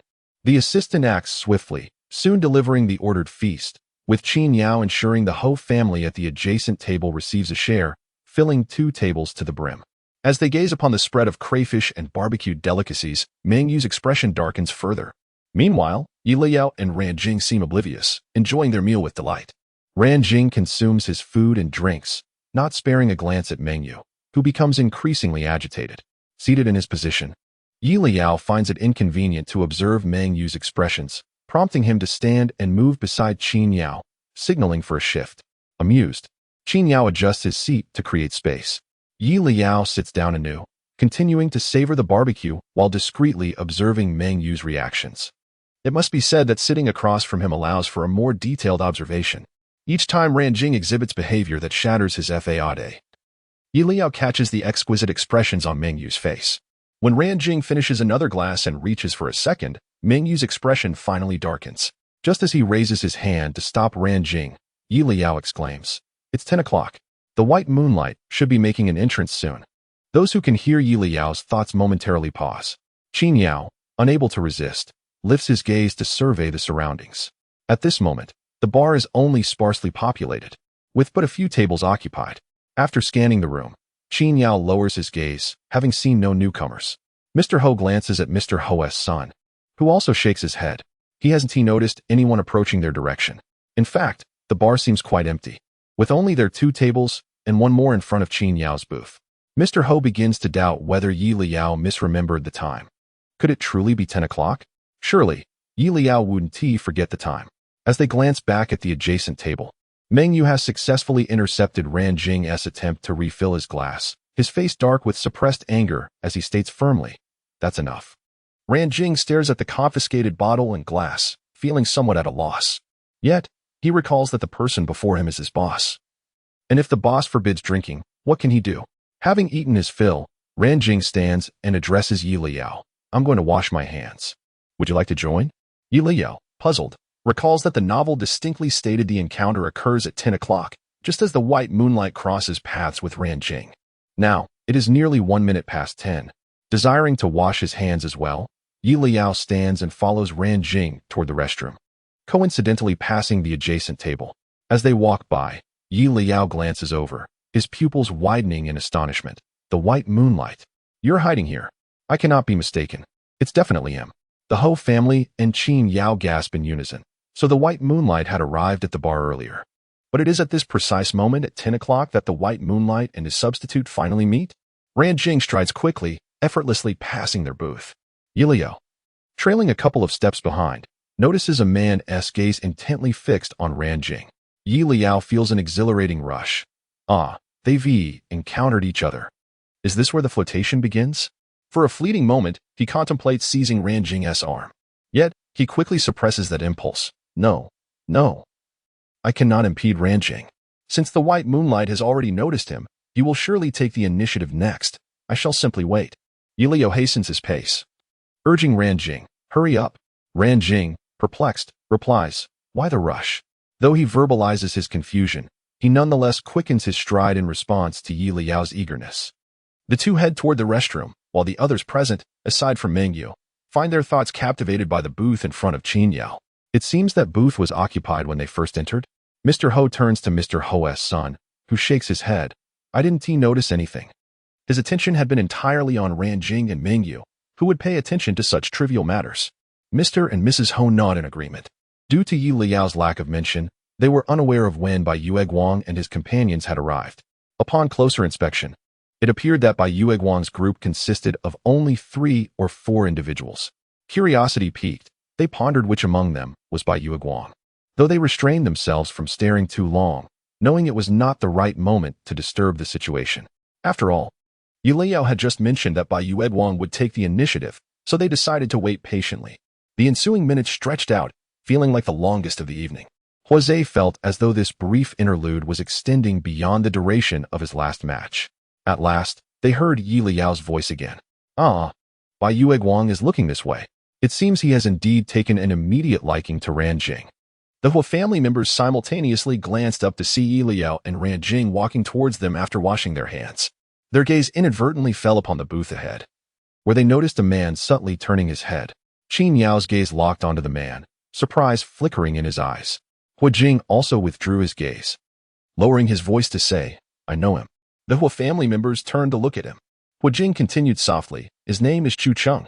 He was once the son of the Gu family, but after his mother divorced Mr. Gu, they moved abroad, and he changed his surname to Chu.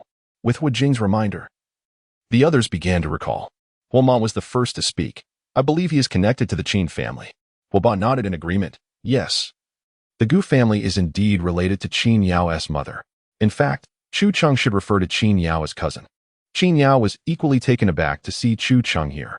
Perhaps because he lingered in his gaze a moment too long, Chu Cheng noticed and looked over. Their eyes met, and Qin Yao was the first to smile. Chu Cheng returned the smile, lowered his head to speak to a nearby friend for a moment, then raised his glass and approached them. Just then, he crossed paths with Leyao and Ranjing.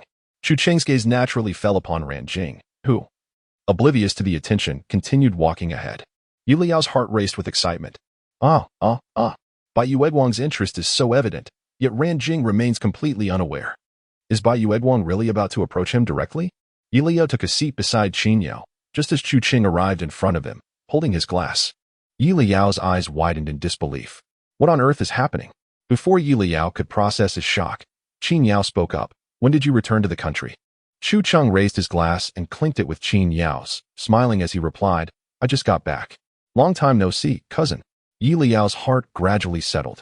He patted his chest, unable to suppress a mental scream. What a fright. The Huo family at the adjacent table struggled to contain their laughter. Jose covered his face, his shoulders shaking with mirth. Isn't Leyao a bit too self-absorbed? Huo Yin raised an eyebrow. I told you, he is a little narcissist. Huo Ma shot a disapproving glance at her 2 sons. Little Yao didn't he even know that Chu Cheng and Qin Yao were acquainted. One moment he thinks Chu Cheng is here to flirt with Ranjing, and the next, he is in front of Leyao. Who wouldn't he be startled? Of course, Jose and Huo Yin understood this logic, yet it did not prevent them from teasing Leyao. After all, the 2 brothers had endured their fair share of mockery from him. Fair play. Looking at Leyao, he truly was taken aback, even forgetting to observe Mengyu's expression at first. It was only after hearing the clattering of glasses that he finally glanced at Mengyu. Chu Cheng approached with such speed and natural demeanor, directly greeting Qin Yao with a toast and a hug. Only after Chu Cheng and Qin Yao parted did Mengyu's gaze fall upon Chu Cheng's face. The sight rendered Mengyu completely frozen. He recognized that face all too well, a visage that haunted his countless sleepless nights. He had longed for this reunion, and now, here stood Chu Cheng, unexpectedly in front of him. Overwhelmed with emotion, Mengyu stood abruptly, oblivious to the glass he had knocked over. Ranjing, too, failed to notice, resulting in wine splattering onto his shirt. Frowning, Ranjing looked up, only to freeze in place. Leyao watched the reactions of both men, slowly breaking into a smile. Ha ha ha, it seems Ranjing has also recognized Chu Cheng. As a professional stand-in, even if Meng Yu has shown him a photo of Chu Cheng, Ranjing must have done his own research to portray him convincingly before Meng Yu. This would surely delight Meng Yu, increasing his earnings. But I doubt Ranjing ever anticipated encountering the real Bai Yueguang here. Ranjing's composed demeanor faltered. Leyao, seated opposite them, gleefully shifted his gaze between Ranjing and Meng Yu, reveling in the moment. It appears the most flustered one is still Meng Yu. After all, he has yearned for Bai Yueguang for years, and now that the latter has finally returned, he finds himself at a bar with a stand-in. The sound of the glass crashing onto the table drew Chu Cheng's attention, who had been chatting with Qin Yao. Hearing the commotion, he turned his head. Liao's excitement surged. Bai Yueguang is looking over. What will he do now? The two tables clearly heard Chu Cheng inquire, "Are you all right?" Liao followed Chu Cheng's gaze and felt his lips curl into a wide grin. Ha! Chu Cheng is asking Ranjing. He has focused on Ranjing. No way. Could he possibly be oblivious to Meng Yu standing beside him? Liao was practically bubbling with excitement. Ranjing, evidently taken aback by Chu Cheng's inquiry, lowered his gaze and glanced at Meng Yu, unsure of how to respond. Just then, Chu Cheng unexpectedly set down his glass, reached for a few clean napkins from a nearby box, and offered them to Ranjing, saying, "Here, wipe yourself off. Although the weather isn't cold, the bar is still quite chilly. Or should I have someone take you to change into something else?" Liao inhaled sharply, stealing a glance at Meng Yu's expression. As anticipated, Meng Yu's face darkened. Liao could no longer contain his amusement, tilting his head slightly, desperately trying to suppress a grin. A must-see laugh. That would be too cruel. Who would have imagined that Bai Yueguang's first meeting with Meng Yu would be focused entirely on the stand-in? Without a glance at Meng Yu, Ranjing dared not follow Chu Cheng. The tension emanating from Meng Yu became increasingly palpable, compelling him to accept the napkins Chu Cheng offered, murmuring a soft thank you. Chu Cheng's charming smile lingered as he replied, "No problem." At that moment, Meng Yu could no longer hold back. Since Chu Cheng's appearance here, a full minute has elapsed, yet in that span of time, he has not cast a glance in Meng Yu's direction. Instead, his concern is directed towards a person of no significance. A wave of anxiety suddenly washes over Meng Yu. Could it be? Is it possible that Chu Cheng has discerned that Ranjing is merely a stand-in he has kept by his side? Meng Yu opens his mouth, poised to explain, yet is at a loss for where to begin. After all, it is indeed a fact that Ranjing serves as his substitute. Is Chu Cheng intentionally ignoring him? Is he angry, hence failing to acknowledge him at all? The mere thought of this pierces Meng Yu's heart like a knife. He clenches his fist tightly, and after several seconds, he draws a deep breath to suppress the bitterness within, managing to utter, "Chu Cheng, long time no see." Ranjing takes the paper that Chu Cheng offers and begins to dab at the wine stains on his attire. Meanwhile, Chu Cheng's gaze remains fixed upon Ranjing. Upon hearing Meng Yu's voice, Chu Cheng finally raises his eyes, initially directing his attention to Liao. Liao sits beside Qin Yao, slightly tilting his face towards him. Qin Yao's gentle gaze rests upon him, and neither of them acknowledges Chu Cheng. It seems it is not him. Thus, Chu Cheng shifts his focus to the last man at the table. Their eyes meet, and the atmosphere suddenly becomes profoundly silent. Liao quietly lifts his head, unable to restrain a scream. "Oh, I'm so nervous for them." Who could deny it? The entire Hu family is equally agitated. In the next moment, everyone hears Chu Cheng's voice laced with confusion. "May I ask, who are you?" As the words hang in the air, all eyes widen in disbelief. Wait a moment. Did they just hear what they thought they heard? Chu Cheng did not recognize Meng Yu. Liao can no longer contain himself, bursting into laughter internally. "Ha! May I ask who you are?" "Ha ha ha ha ha." Meng Yu is utterly stunned. "Ha ha ha, who would have thought that the white moonlight truly did not recognize Meng Yu? I can't take it anymore." Thus, it can be said, brother keeps you in his heart, yet you kick him into the ditch? Huze can no longer hold back, letting out the first mischievous laugh of the day. Ha ha ha. Chapter 58. Contact information in this chapter. The laughter of Huze was abrupt and bright, drawing the attention of everyone in an instant. Liao, who was initially stifling her laughter, turned her head in slight alarm upon hearing Huze's mirth. "Third brother, what are you laughing about?" In this atmosphere and occasion, is it appropriate to laugh so freely? Not only Liao, but the entire Huo family turned their gazes toward Huze. Under the scrutiny of so many pairs of eyes, Huze felt a prickly sensation at the back of his head. particularly when he caught a glimpse of Chu Cheng looking in their direction. Panic surged within him. In a flash, he realized and handed his phone to Huoyan beside him. "Second brother, look at this." "Haha, they are celebrating. And they even smeared cake on each other's faces. It's hilarious." Huoyan replied. "Is such an ordinary matter truly worthy of such loud laughter?" His brow twitched. But this was not the time to undermine Jose, so he put on a performance. "Haha, indeed quite funny." Huoma quickly interjected, "Let me see." Jose promptly passed his darkened phone to her.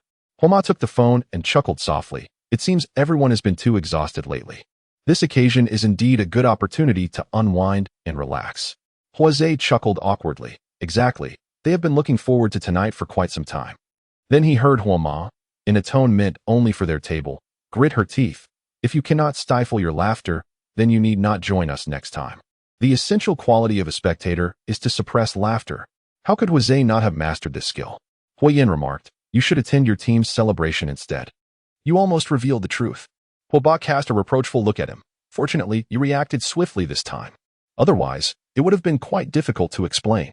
Jose thought to himself, this was not his first time witnessing such events. Once he gained more experience, he would surely be able to control himself. Huoma returned the phone to Jose, her expression clearly skeptical. Others shared her disbelief, yet it was not the moment to delve into it. They merely needed to move on from the incident. Leyao, upon realizing the situation, breathed a sigh of relief. "So it's a celebration banquet. You startled me. I thought Third Brother was aware of the entanglements between the three of them." Leyao did not dwell on it and redirected her gaze to the three individuals before her. Meng Yu's attention remained fixated on Chu Cheng, undeterred even by the ruckus around him. Just a second ago, Chu Cheng had inquired about his identity, a mere 4 words that struck Meng Yu with devastating impact. He stood there, expression filled with disappointment and hurt, his eyes slightly reddened. Ranjing, just like Meng Yu, was focused on Chu Cheng. Upon hearing Chu Cheng's question, he held his breath, his hand halting mid-wipe, unsure whether to discard the napkin or set it down, and he dared not glance at Meng Yu's expression. Ranjing, having accompanied Meng Yu for half a year, understood the depth of his feelings for Chu Cheng. Initially, Ranjing believed Meng Yu's separation from Chu Cheng was unavoidable, hence Meng Yu's lingering attachment. However, the current situation suggested otherwise. A couple could part amicably, but they would never fail to recognize each other afterward unless Chu Cheng was a complete scoundrel. Yet, in his efforts to emulate Chu Cheng's persona, Ranjing had followed Chu Cheng's social media accounts abroad, and Chu Cheng did not seem like a scoundrel at all. A daring hypothesis began to form in Ranjing's mind, causing his pupils to widen in astonishment. If only Leyao knew what Ranjing was contemplating, she would undoubtedly affirm his speculation. Indeed, just as Ranjing surmised, Chu Cheng had never been in a relationship with Meng Yu. It was perplexing why Meng Yu harbored such profound feelings for Chu Cheng. At that moment, Leyao, unable to suppress her curiosity, stealthily pulled out her phone to browse her notes. She nearly burst into laughter upon reading, "Unrequited love? Seriously, Meng Yu, you've even kept a substitute. Now you tell me you're a pure romantic?" Leyao found it unbelievable. Qinya shared her incredulity. Sensing that it couldn't merely be unrequited love, there must be other underlying reasons. While he felt there were indeed other motives, Leyao couldn't pinpoint them at that moment. She wanted to review her notes further, but hesitated in front of so many people, thus temporarily shelving her curiosity and lifting her gaze to scrutinize Chu Cheng. The calmest person in the room was none other than Chu Cheng. After hearing Jose's exaggerated laughter, he glanced back at him, then surveyed the others.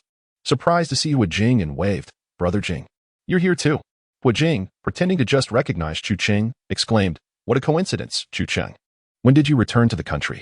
Huoyan muttered quietly, "Brother, your laughter seems a bit insincere."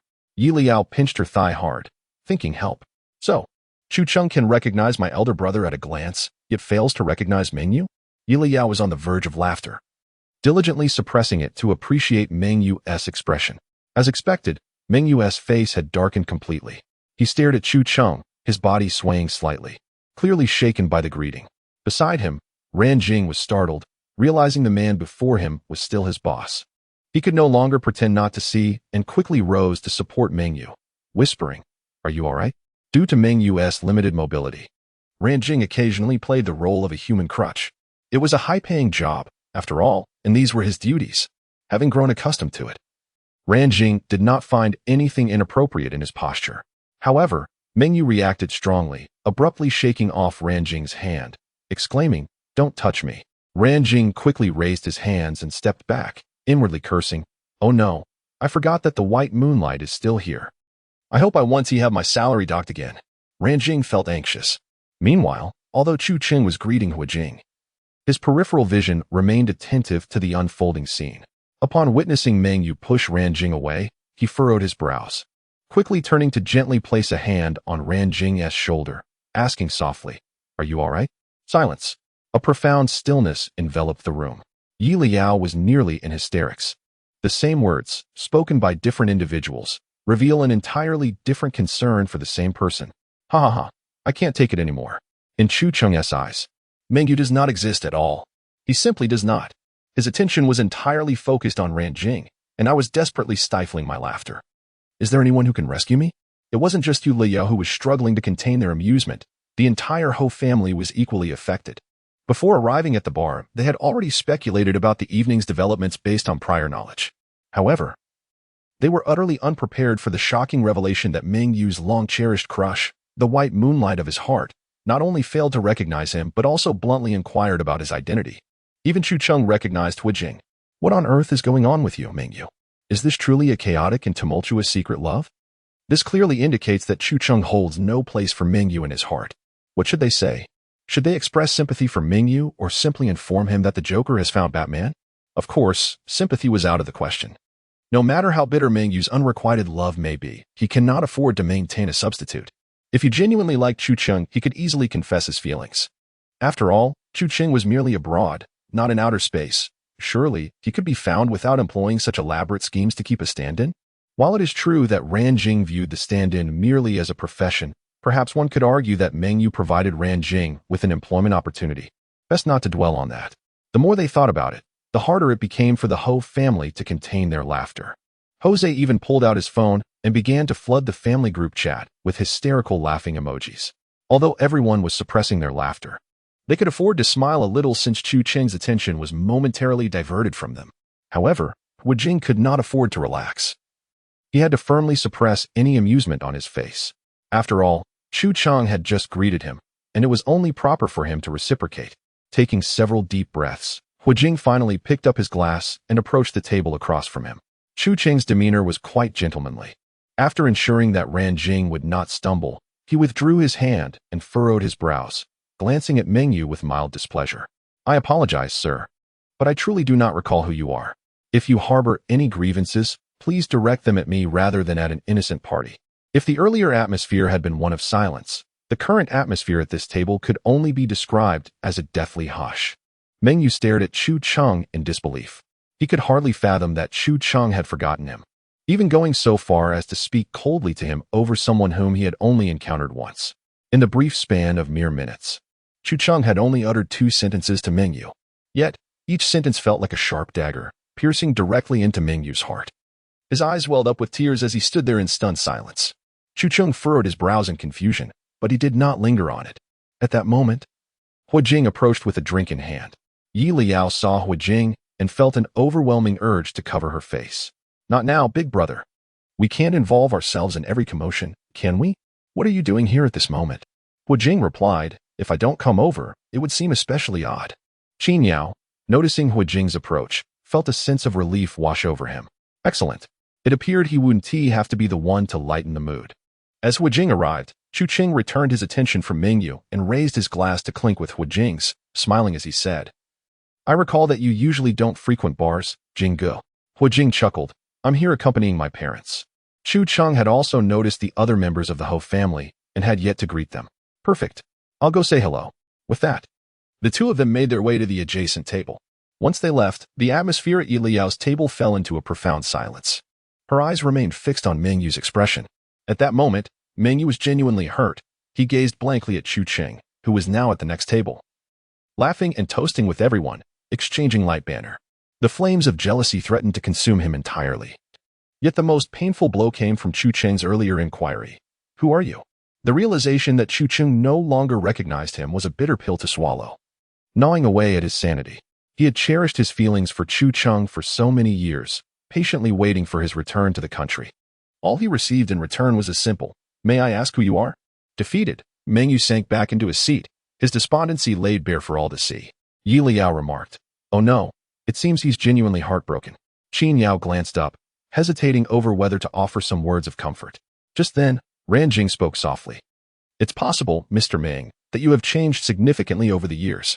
Perhaps if you give Mr. Chu a little reminder, he might recall you." This statement was a genuine expression from Ranjing, who had been receiving a paycheck from Meng Yu for over 6 months. Now, as Meng Yu was in dire need of consolation, how could he not step up? After all, Ranjing sincerely believed his job was nearing its end. He figured that tonight, upon returning home, Meng Yu might dismiss him, so he decided to seize the opportunity to win some favor while he still could.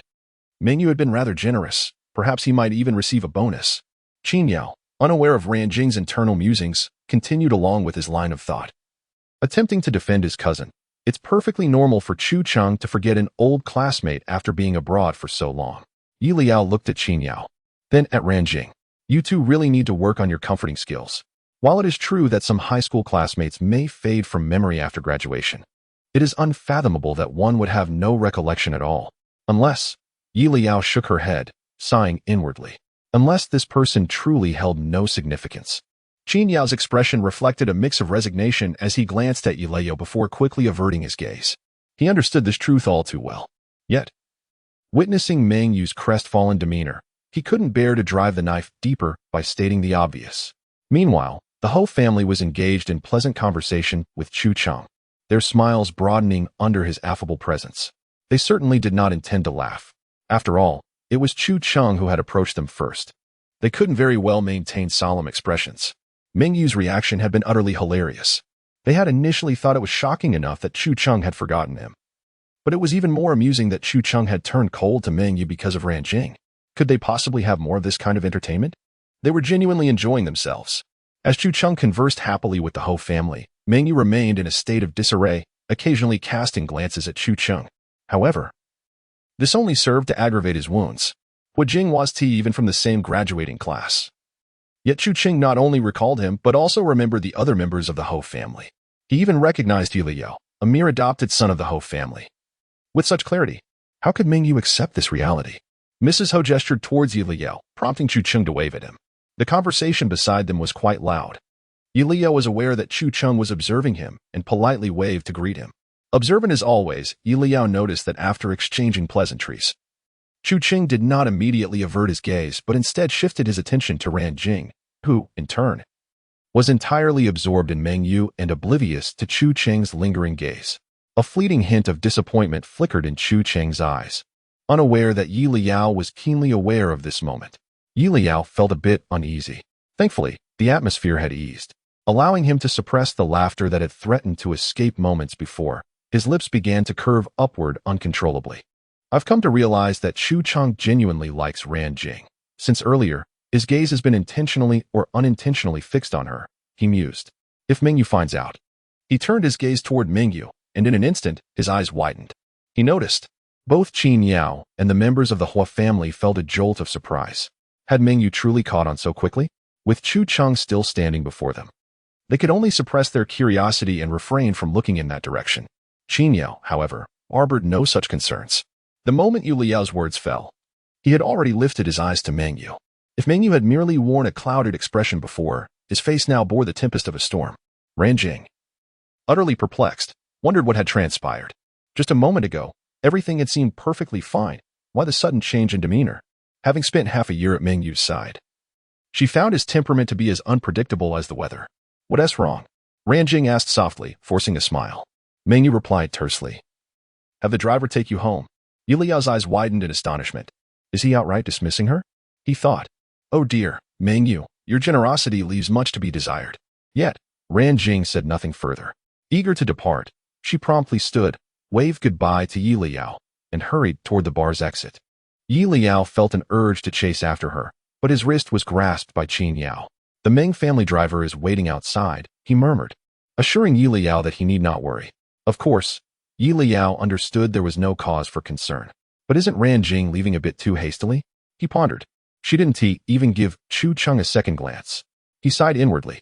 Qin Yao found humor in the situation but refrained from commenting. The members of the Huo family, overhearing Leyao, were expressions of regret. Could it be that the evening's intrigue was already at an end? How disappointing.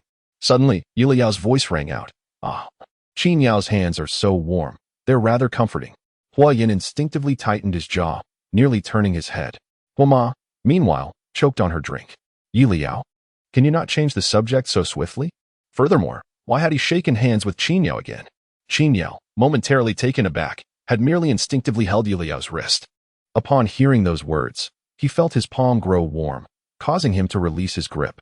Liao glanced at his hand, confusion etched across his face. Huh, wasn't he supposed to hold on like last time? Why did he let go? Qin Yao. Huoyan covered his face with a hand. While Huozhe wore a look of utter disbelief, his curiosity piqued. When had Liao ever held hands with someone before? And Liao, after reading so many novels, surely knew that hands weren't meant to be held casually. Huozhe clenched his jaw, nearly betraying his emotions. Fortunately, Chu Cheng remained engaged in conversation with Hu Jing, oblivious to the changing expressions around him. Yet, upon glancing back and not seeing Ran Jing, he paused, momentarily stunned. Liao, ever attentive to Chu Cheng's demeanor, couldn't help but smile.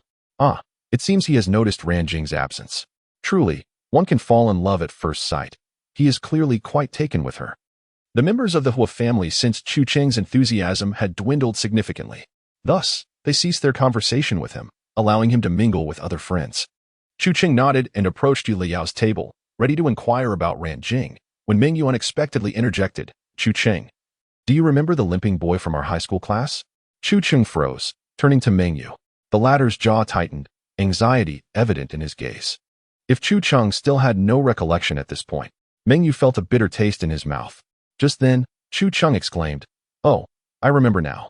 You were the one who always sat in the back row, right? Mingyu's eyes brightened, a mix of excitement and nervousness flooding him. You remembered? Chu Cheng replied, what was your last name again? Liao chuckled silently. He remembers but not entirely. What a delightful moment. Yet, Mingyu felt a wave of relief. That Chu Cheng could recall his surname was already a victory for him. With a smile, Mingyu introduced himself, Mingyu. Chu Cheng's realization dawned upon him. Mingyu, how fascinating. We are indeed old classmates. A hint of awkwardness followed as he hurriedly apologized. I'm sorry for not recognizing you right away. It's been so many years, and you've changed so much.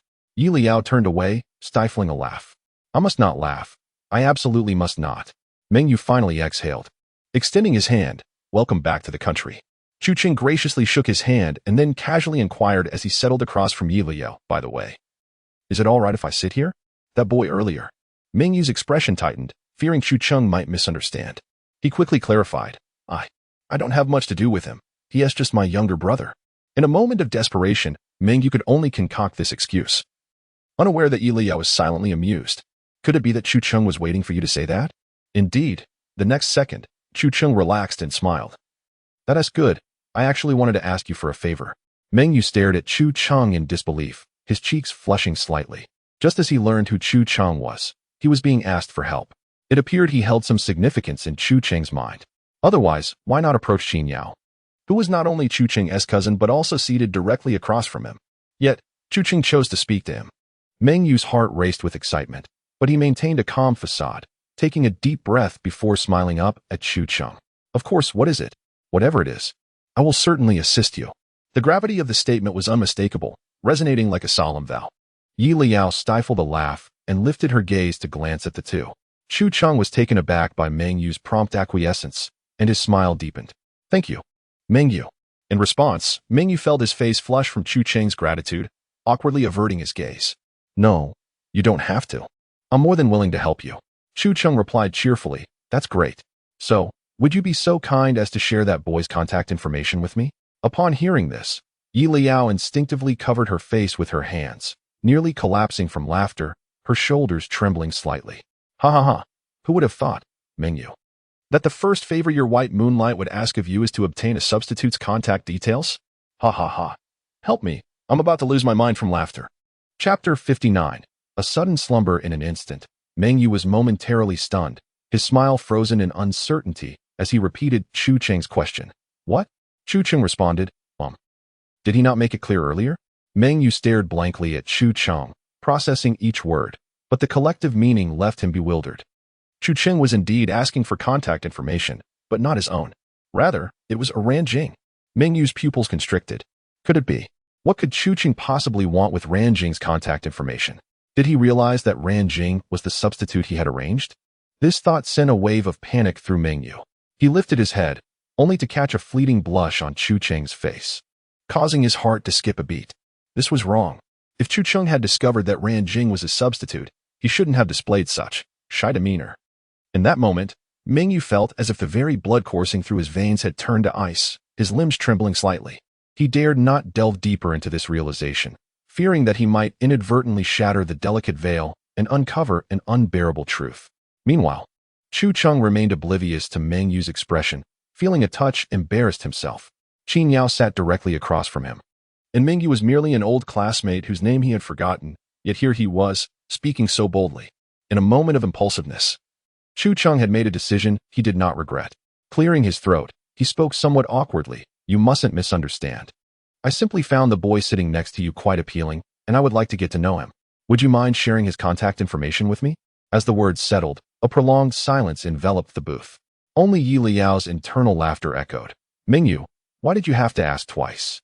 Were you not satisfied with the initial blow? Ha ha ha. Now you must be even more anxious, right? Having received an even more painful explanation, is this what you desired? Meng Yu? Yi Liao was laughing so hard in his mind that he felt like punching the wall, yet he could do nothing. Sitting across from him, Meng Yu remained silent, while Chu Qing appeared somewhat confused. Yi Liao clenched his jaw, trying to suppress the most sorrowful thoughts, yet he felt an overwhelming tremor in his chest. Qin Yao glanced at Yi Liao, unable to suppress a smile. The Huo family, just a corridor away, was also struggling to contain their amusement, though they fared better than Yi Liao, who was at the epicenter of this awkwardness. Despite the narrow passage, there was still some distance. Moreover, the dim lighting of the bar concealed their expressions, as long as they refrained from laughing out loud. Who could tell what they were chuckling about? Huoyan and Huozhe leaned against their booth, laughing uncontrollably. Huozhe's shoulders shook, his voice lowered. He asked twice. Why would he ask twice? How daring. Huoyan was equally amused. Perhaps he needed to confirm it twice. Confirm it, and then receive double the shock, stacking buffs? Surely he must be delighted now. Huozhe chuckled even harder. Huoma wiped away tears of laughter from the corners of her eyes, unable to resist glancing at the booth next door. It seems they still haven't spoken. Huoba, ever playful, quipped. Perhaps he is just stunned with joy. Not merely stunned. Meng Yu felt as if he had been frozen in place, his blood running cold, his hands and feet trembling slightly. He gazed incredulously at Chu Qing, his mind buzzing as it replayed Chu Qing's words. The boy sitting next to you seems quite appealing. I'd like to get to know him. Quite appealing. And wanting to get acquainted.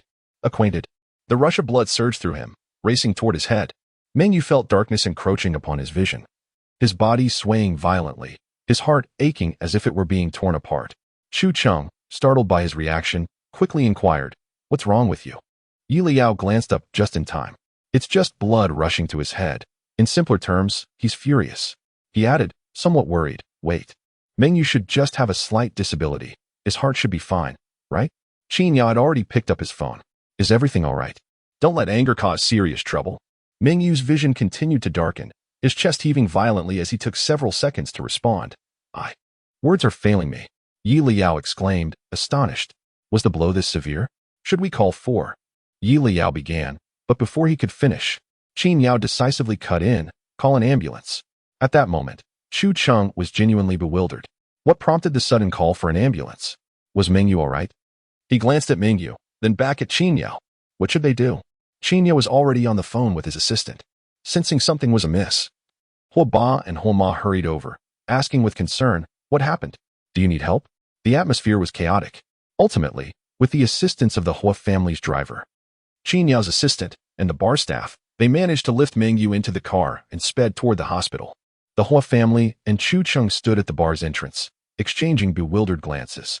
After a long pause, Chu Qing finally asked softly, does Meng Yu have a heart condition? Yi Liao nearly lost his composure again. Is it possible he was simply enraged? The Huo family stifled their laughter, but Huozhe, having learned his lesson, held back. It was Huojing, the most composed of them all, who spoke first. I've never heard of Meng Yu having any heart issues. Chu Qing let out a sigh of relief. That scared me. I thought something I said triggered him. But I don't believe I said anything particularly alarming. He turned to Leyao, the only one present who might have an answer. Leyao endeavored to press her lips together, nodding emphatically. Indeed, she had not said much. She had merely inquired of Mingyu twice whether he could provide the contact details for Ranjing. This was hardly a fault of Chucheng. How could he have known that Mingyu had harbored feelings for him for so many years and had secretly nurtured a substitute who bore a slight resemblance to him? Chucheng was simply smitten with Ranjing at first sight. What wrong had he committed? Who could argue otherwise? Were it not for the presence of Chucheng, the entire Ho family would have nodded in agreement. Mr. Ho cleared his throat and took over the conversation, stating that they were still unaware of the specific circumstances and would wait for news from Xiaoqin. Mrs. Ho added, noting the late hour, that they should prepare to return home. What about you, Xiaochu? Chu Chang had friends still at the bar and was unable to leave just yet. So the two parties parted ways. Mr. Ho's driver accompanied them to the hospital, but the bar also provided dedicated services, alleviating any concerns. Before getting into the car, Mrs. Ho asked her son, "Are you still going to the celebration banquet?" Having witnessed all the festivities, Jose glanced at Leyao. She felt a sense of tranquility within. And since Mingyu was likely still en route to the hospital, there would be no further developments that evening. Thus, Jose indeed ought to check on his team members. Please drop me off on your way. The driver took a longer route, delivering Jose to the venue of the banquet, after which the family headed homeward. Leyao, having spent the day at the bar, found it difficult to suppress her laughter and felt a sense of relief upon exiting. The hour was late, and everyone was fatigued. Upon returning home, they retired to their respective rooms to rest. Just as everyone had completed their showers and settled into bed, a burst of laughter resonated throughout the villa. Mr. and Mrs. Ho simultaneously opened their eyes, while Ho Yin, in the adjacent room, removed his eye mask. Ho Jing, who was still attending to documents in bed, pressed his aching temples. At that moment, the entire family paused their activities, patiently awaiting Liao's next words. She did not disappoint them, swiftly revealing the source of her amusement. I can't take it anymore. So, Chucheng hit a wall with Mingyu and had President Qin seek a breakthrough through me? Oh, Chucheng, you shouldn't be too infatuated. It's truly a challenge for President Qin. In the dead of night, he first took Mingyu to the hospital. And now he must procure contact details for his cousin. However, I must first inquire about Ranjing's thoughts, considering he is currently employed by Mingyu. By the way, I also need to inform him about the events that transpired at the bar after Ranjing left. Now that Chu Cheng has returned and taken a liking to Ranjing, Mingyu, despite being hospitalized due to anger today, will inevitably seek out Ranjing once he recovers. If Ranjing intends to flee, now would be the perfect opportunity. Leyao promptly opened her WeChat page to Ranjing, sending him over a dozen voice messages that lasted a minute each. Half a minute later, Ranjing replied with a. Leyao texted, "Please respond only after you've listened." 10 minutes later, Ranjing replied, "Thank you. Although I've already packed my things and am ready to leave." Leyao couldn't help but marvel. Indeed, he is a perceptive character, just like a literary substitute. Consequently, Leyao replied, "So, will you give Chucheng your contact details?" Ranjing responded, "Absolutely not." Leyao chuckled heartily, replying, "All right." He faithfully upheld his promise. Promptly messaging Qin Yao, President Qin, Ranjing says he does not wish to provide his contact. Simultaneously, he mused, Ranjing is in such a rush to flee. How could he possibly share his contact details with the white moonlight? After all, the romantic timeline in the original work is quite lengthy. It seems there will be ample gossip to enjoy in the future. Leyao felt elated and excited. It seemed that Qin had been waiting for Liao's reply. Shortly after sending the message, he responded with a voice message. "All right, thank you." Leyao turned over. "What are you thanking me for?"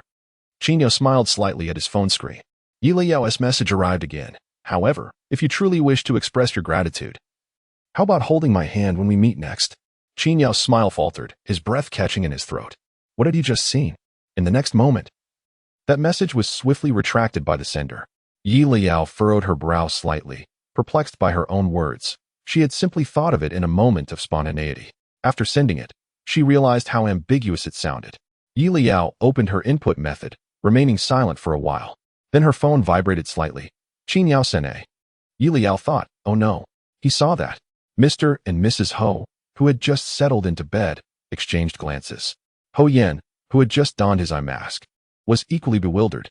Ho Jing, who had just closed his laptop and lay down, was taken aback as well. Each of them internally mused, This family can hardly endure a moment of peace. In the middle of the night, could Leyao not get some sleep? Leyao lay in bed, clutching her phone, anxiety etched across her face. Should I explain myself? I actually didn't mean it that way. I thought the feeling of holding hands was rather pleasant. Leyao wrapped herself in her blanket like a caterpillar, murmuring softly. Qin Yao 1T misunderstand, right? He shouldn't T, right? Should I explain myself? Haoyan, exasperated, tossed aside his mask. No, he needed to see what Leyao was up to. Suddenly, there was a knock at the door. Leyao peeked out, puzzled. Who is it? Haoyan replied, I'm coming in. Leyao scrambled out of bed.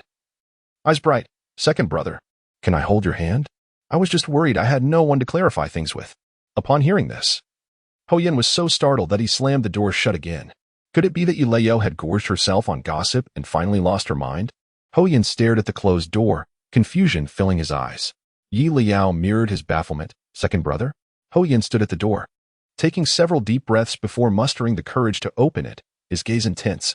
Leyao, tell me honestly, do you want to fall in love? Leyao, taken aback, replied, fall in love? Me? Huh? No, I don't wish to. Leyao met his gaze with sincerity. After a moment, Haoyan conceded, pressing his aching temples. Then why do you want to hold hands with Qin? Why do you want to hold hands with me? Leyao frowned, attempting to articulate her thoughts. I just feel like I haven't really held anyone's hand throughout my life.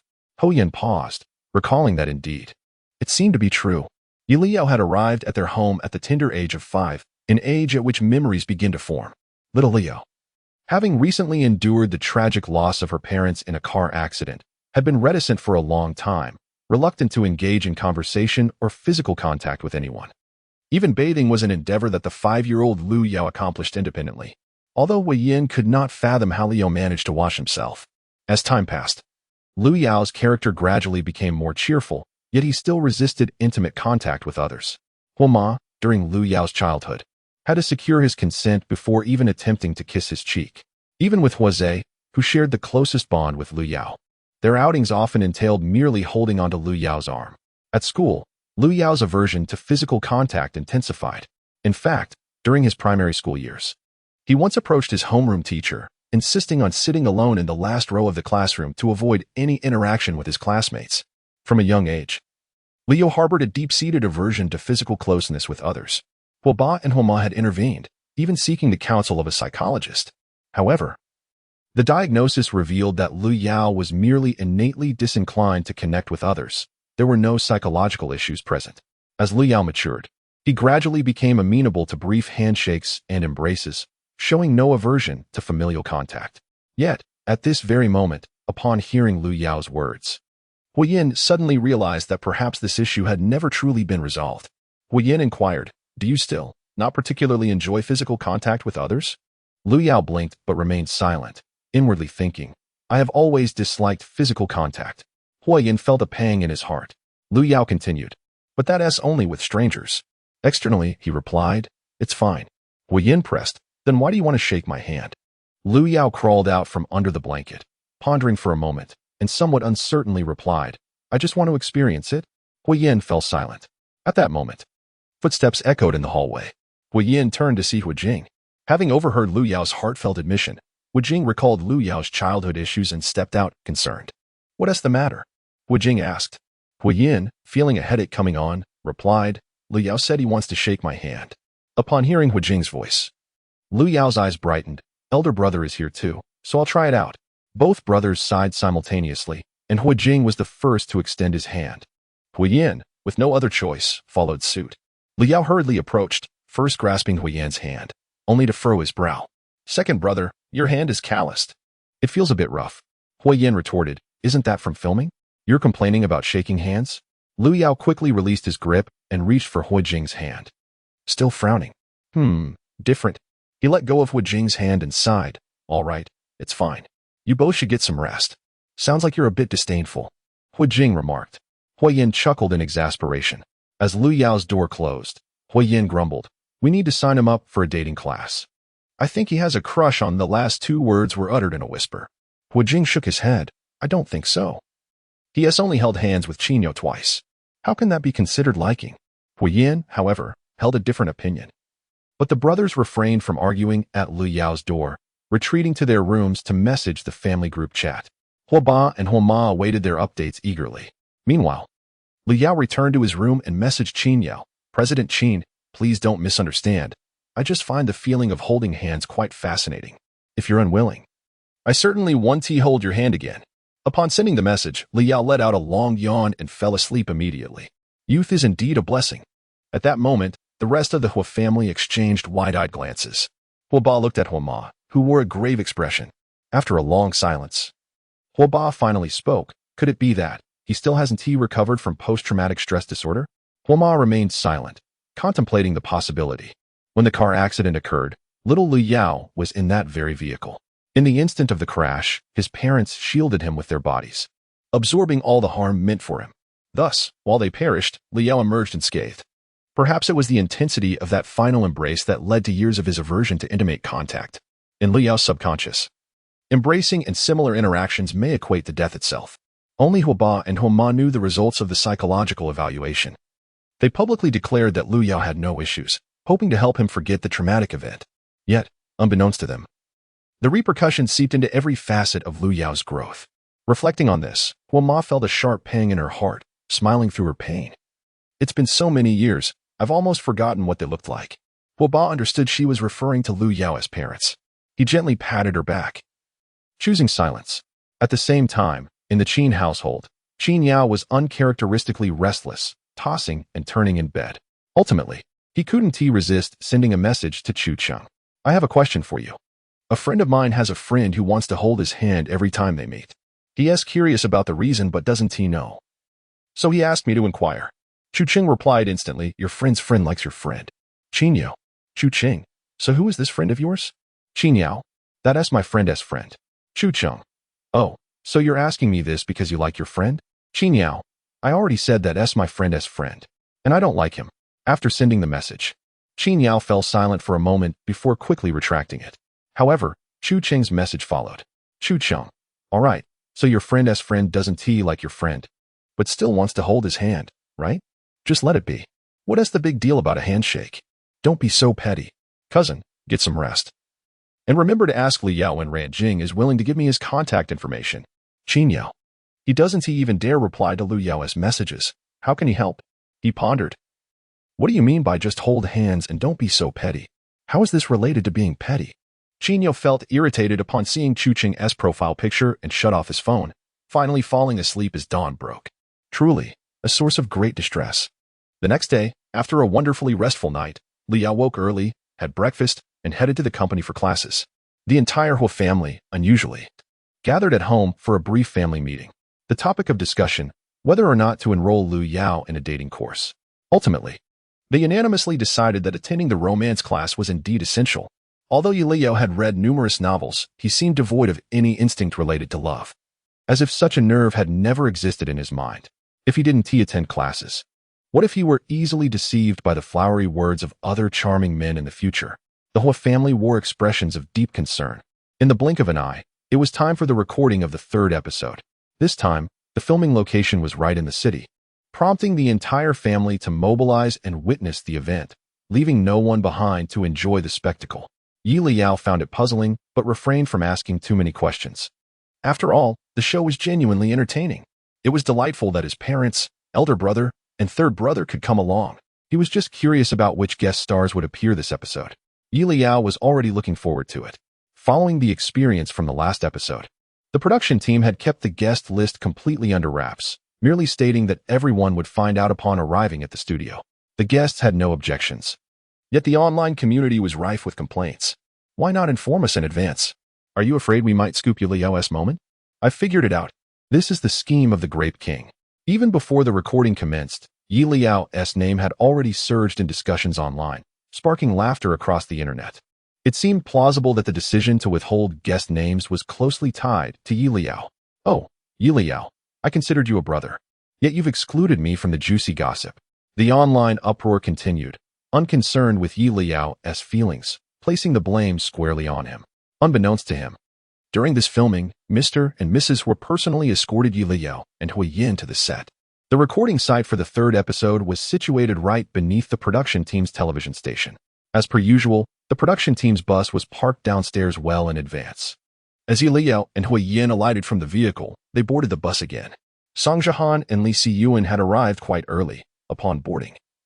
They were engaged in conversation, one seated at the front and the other at the back.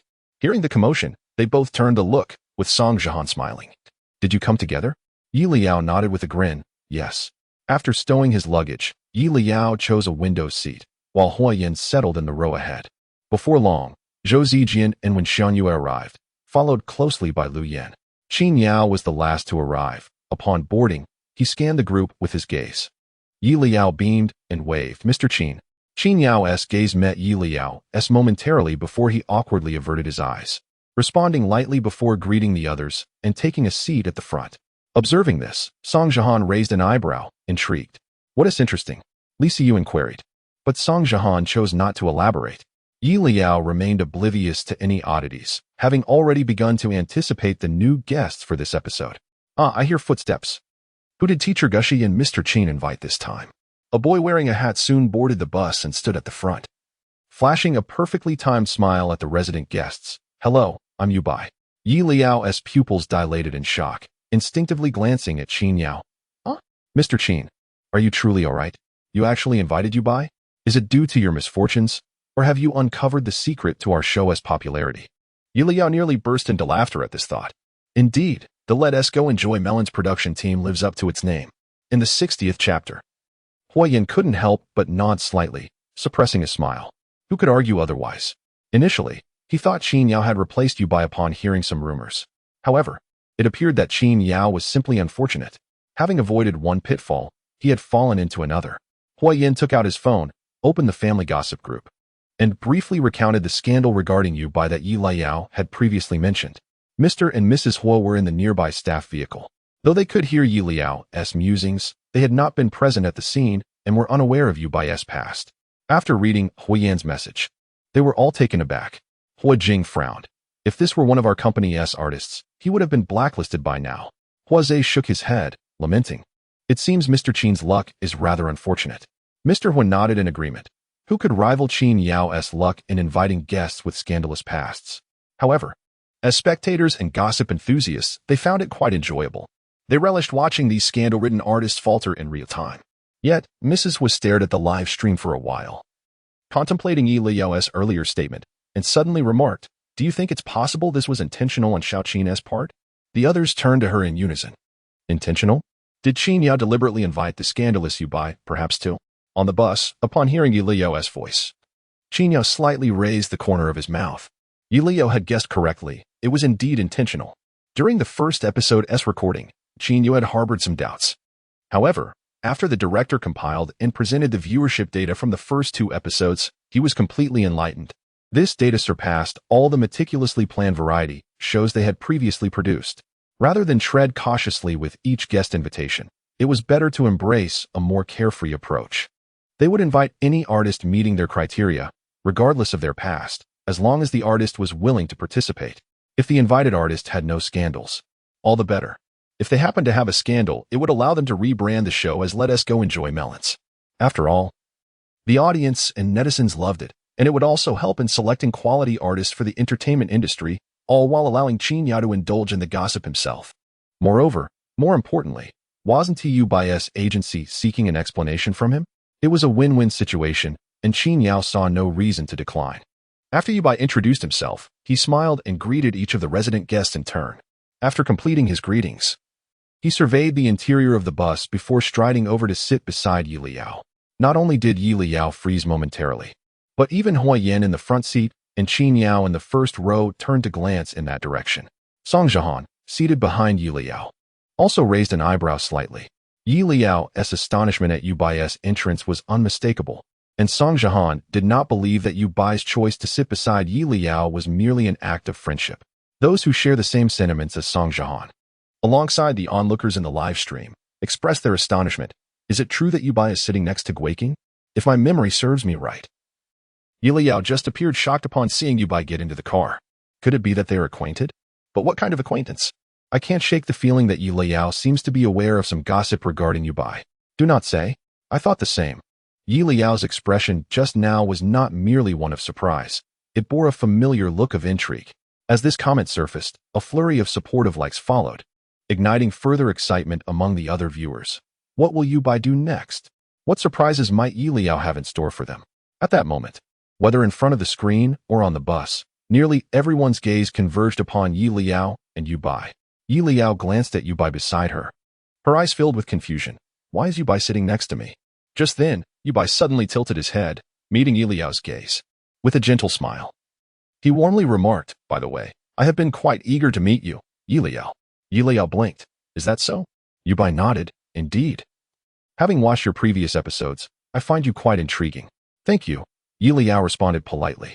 Yu Bai chuckled, his expression seemingly flawless and approachable. Yet, Yi Liao felt an instinctive wariness. While others may have been oblivious, Yi Liao, having read the original story, understood all too well. Yu Bai is the quintessential smiling tiger. Despite his amiable demeanor, his intentions are far from pure. I must be cautious. Upon hearing Yi Liao's thoughts, the front seat occupant, Huoyan, slightly turned his head. Seated at the very front, Qin Yao furrowed his brow, suddenly feeling regretful. He was uncertain of Yi Liao's feelings towards him. He shouldn't have reacted so strongly. Just moments ago, when he boarded the bus, Yi Liao had greeted him. Why hadn't he sat with her? Had he done so, perhaps the current situation would not have unfolded. Qin Yao felt a pang of regret, though he masked it well, unable to resist glancing back at Yi Liao once more. At that moment, Yu Bai, with a cheerful demeanor, turned to Yi Liao, inquiring, by the way, I noticed your surprised expression when I got on the bus. Do you happen to know me? As soon as he spoke, Huoyan's eyes shut tightly. No, Yi Liao, just enjoy the gossip. Do you not know how to manage your expressions a bit better? We are in front of the person in question. Could you not exercise a modicum of discretion? Huoyan felt a headache coming on, fearing that Yu Bai might use this opportunity to target Yi Liao. Qin Yao, seated in the front row, could not help but cast a worried glance back at Yi Liao. Realizing her expression had betrayed her, Yi Liao maintained her composure and replied, No, we are meeting for the first time. Yu Bai raised an eyebrow, feigning surprise. Is that so? If this is indeed our first meeting, why were you so astonished upon seeing me? Do you harbor some grievances? Are you not welcoming me to this program? Yu Bai's question was direct and piercing, causing Yi Liao's eyes to widen. Surely, I have not offended Yu Bai, have I? The atmosphere in the bus fell silent. The online viewers were equally taken aback. I have not heard of any prior conflict between Yu Bai and Yi Liao. Could it be that he is genuinely upset over a mere glance from her? Indeed, Yi Liao's prior expression had been somewhat ambiguous. It was understandable that Yu Bai might misinterpret it. Yu Bai's fans quickly emerged to clarify. As long as misunderstandings can be resolved, that is all that matters. Yes, our Yu Bai may be a bit direct, but he is fundamentally easy to get along with. The onlookers, witnessing these comments, could only chuckle. There is no need for fans to rush to explain. Also, I genuinely believe our gossip king does not hold any grievances against Yu Bai. Indeed, and I have a strong feeling that it is quite likely Yi Liao has indulged in some gossip about Yu Bai. Is that true? What gossip has Yi Liao been hiding from me? As the chatter spread, the tone of the comments shifted dramatically. Viewers and fans began to voice their dissatisfaction. If there is gossip, we should all partake in it. What is this secrecy from you, Yi Liao? Yu Bai's fans grew restless at this point. What do you mean by saying Yi Liao has indulged in gossip about Yu Bai? I have never heard of such things regarding our brother. Please do not spread rumors. Yet, the onlookers were unfazed. They had followed 2 live broadcasts and were well aware of Yi Liao's tendencies. With a mere glance, they sensed that the situation was far from simple. At this juncture, viewers were eager to uncover what gossip Yi Liao had been keeping from them, with some even urging her to divulge all she knew immediately. The fans of Yu Bai were completely disregarded at this point. Back inside the bus, Huoyan too was perplexed. Yi Liao was merely a newcomer. What enmity could she possibly harbor towards Yu Bai? Or was it that Yu Bai was genuinely so petty that he would seek to embarrass her for a fleeting glance? Regardless, Huoyan was determined not to allow anyone to bully Yi Liao. He stood up, prepared to speak, only to hear Yi Liao's inner thoughts. There is some truth in what Yu Bai said. I do not particularly welcome him to our program. Yi Liao regarded Yu Bai calmly, stating, This is indeed our first encounter. Yu Bai was not inclined to believe her. If this were truly their first meeting, how could one explain why Yi Liao and Qin Yao had met merely once before his role was inexplicably eliminated? The thought ignited a fire within Yu Bai. They had believed they concealed their actions well. However, on the day of the initiation ceremony, someone had witnessed firsthand. Qin Yao and Yi Leyao had conversed at the entrance of the production team, after which Qin Yao's expression had darkened considerably. Within days, Yu Bai's role had vanished. To assert that Yi Leyao was responsible for this was a stretch, and there was no concrete evidence. Yet, subsequent to that, the investments Yi Leyao made for the production and gatherings with Yang Yuan were all indicative. Had it not been for Yi Leyao, would his role have vanished without cause? Yu Bai's internal fury surged, but he merely responded with a chilly tone. Is it customary to stare so intently at someone during a first meeting? Or is it that you find it inconvenient to disclose the reason behind your astonishment? Yi Leyao feigned exasperation as she regarded Yu Bai, her tone laced with embarrassment. Are you truly interested in hearing the reason? Yu Bai's expression shifted slightly, fixing his gaze on Yi Leyao. I am listening. He was curious to see what trickery Yi Leyao might employ. Then, all present heard Yi Leyao let out a resigned sigh, her tone tinged with reluctance. Well, since you insist, I shall concede. I have indeed seen you trending on social media. Does that suffice? Yu Bai was momentarily taken aback. What? Do you not remember? Yi Leyao continued. It was the trending topic about you being removed from the cast of Sick Beauty. I recall that it was even the top trending search at that time. As his words settled in, a profound silence enveloped the vehicle.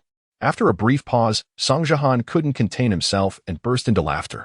His laughter was infectious, prompting Li Siyuan in the back seat to join in, adding mischievously, ironically, I believe the first time I encountered Yu Bai was through that trending topic.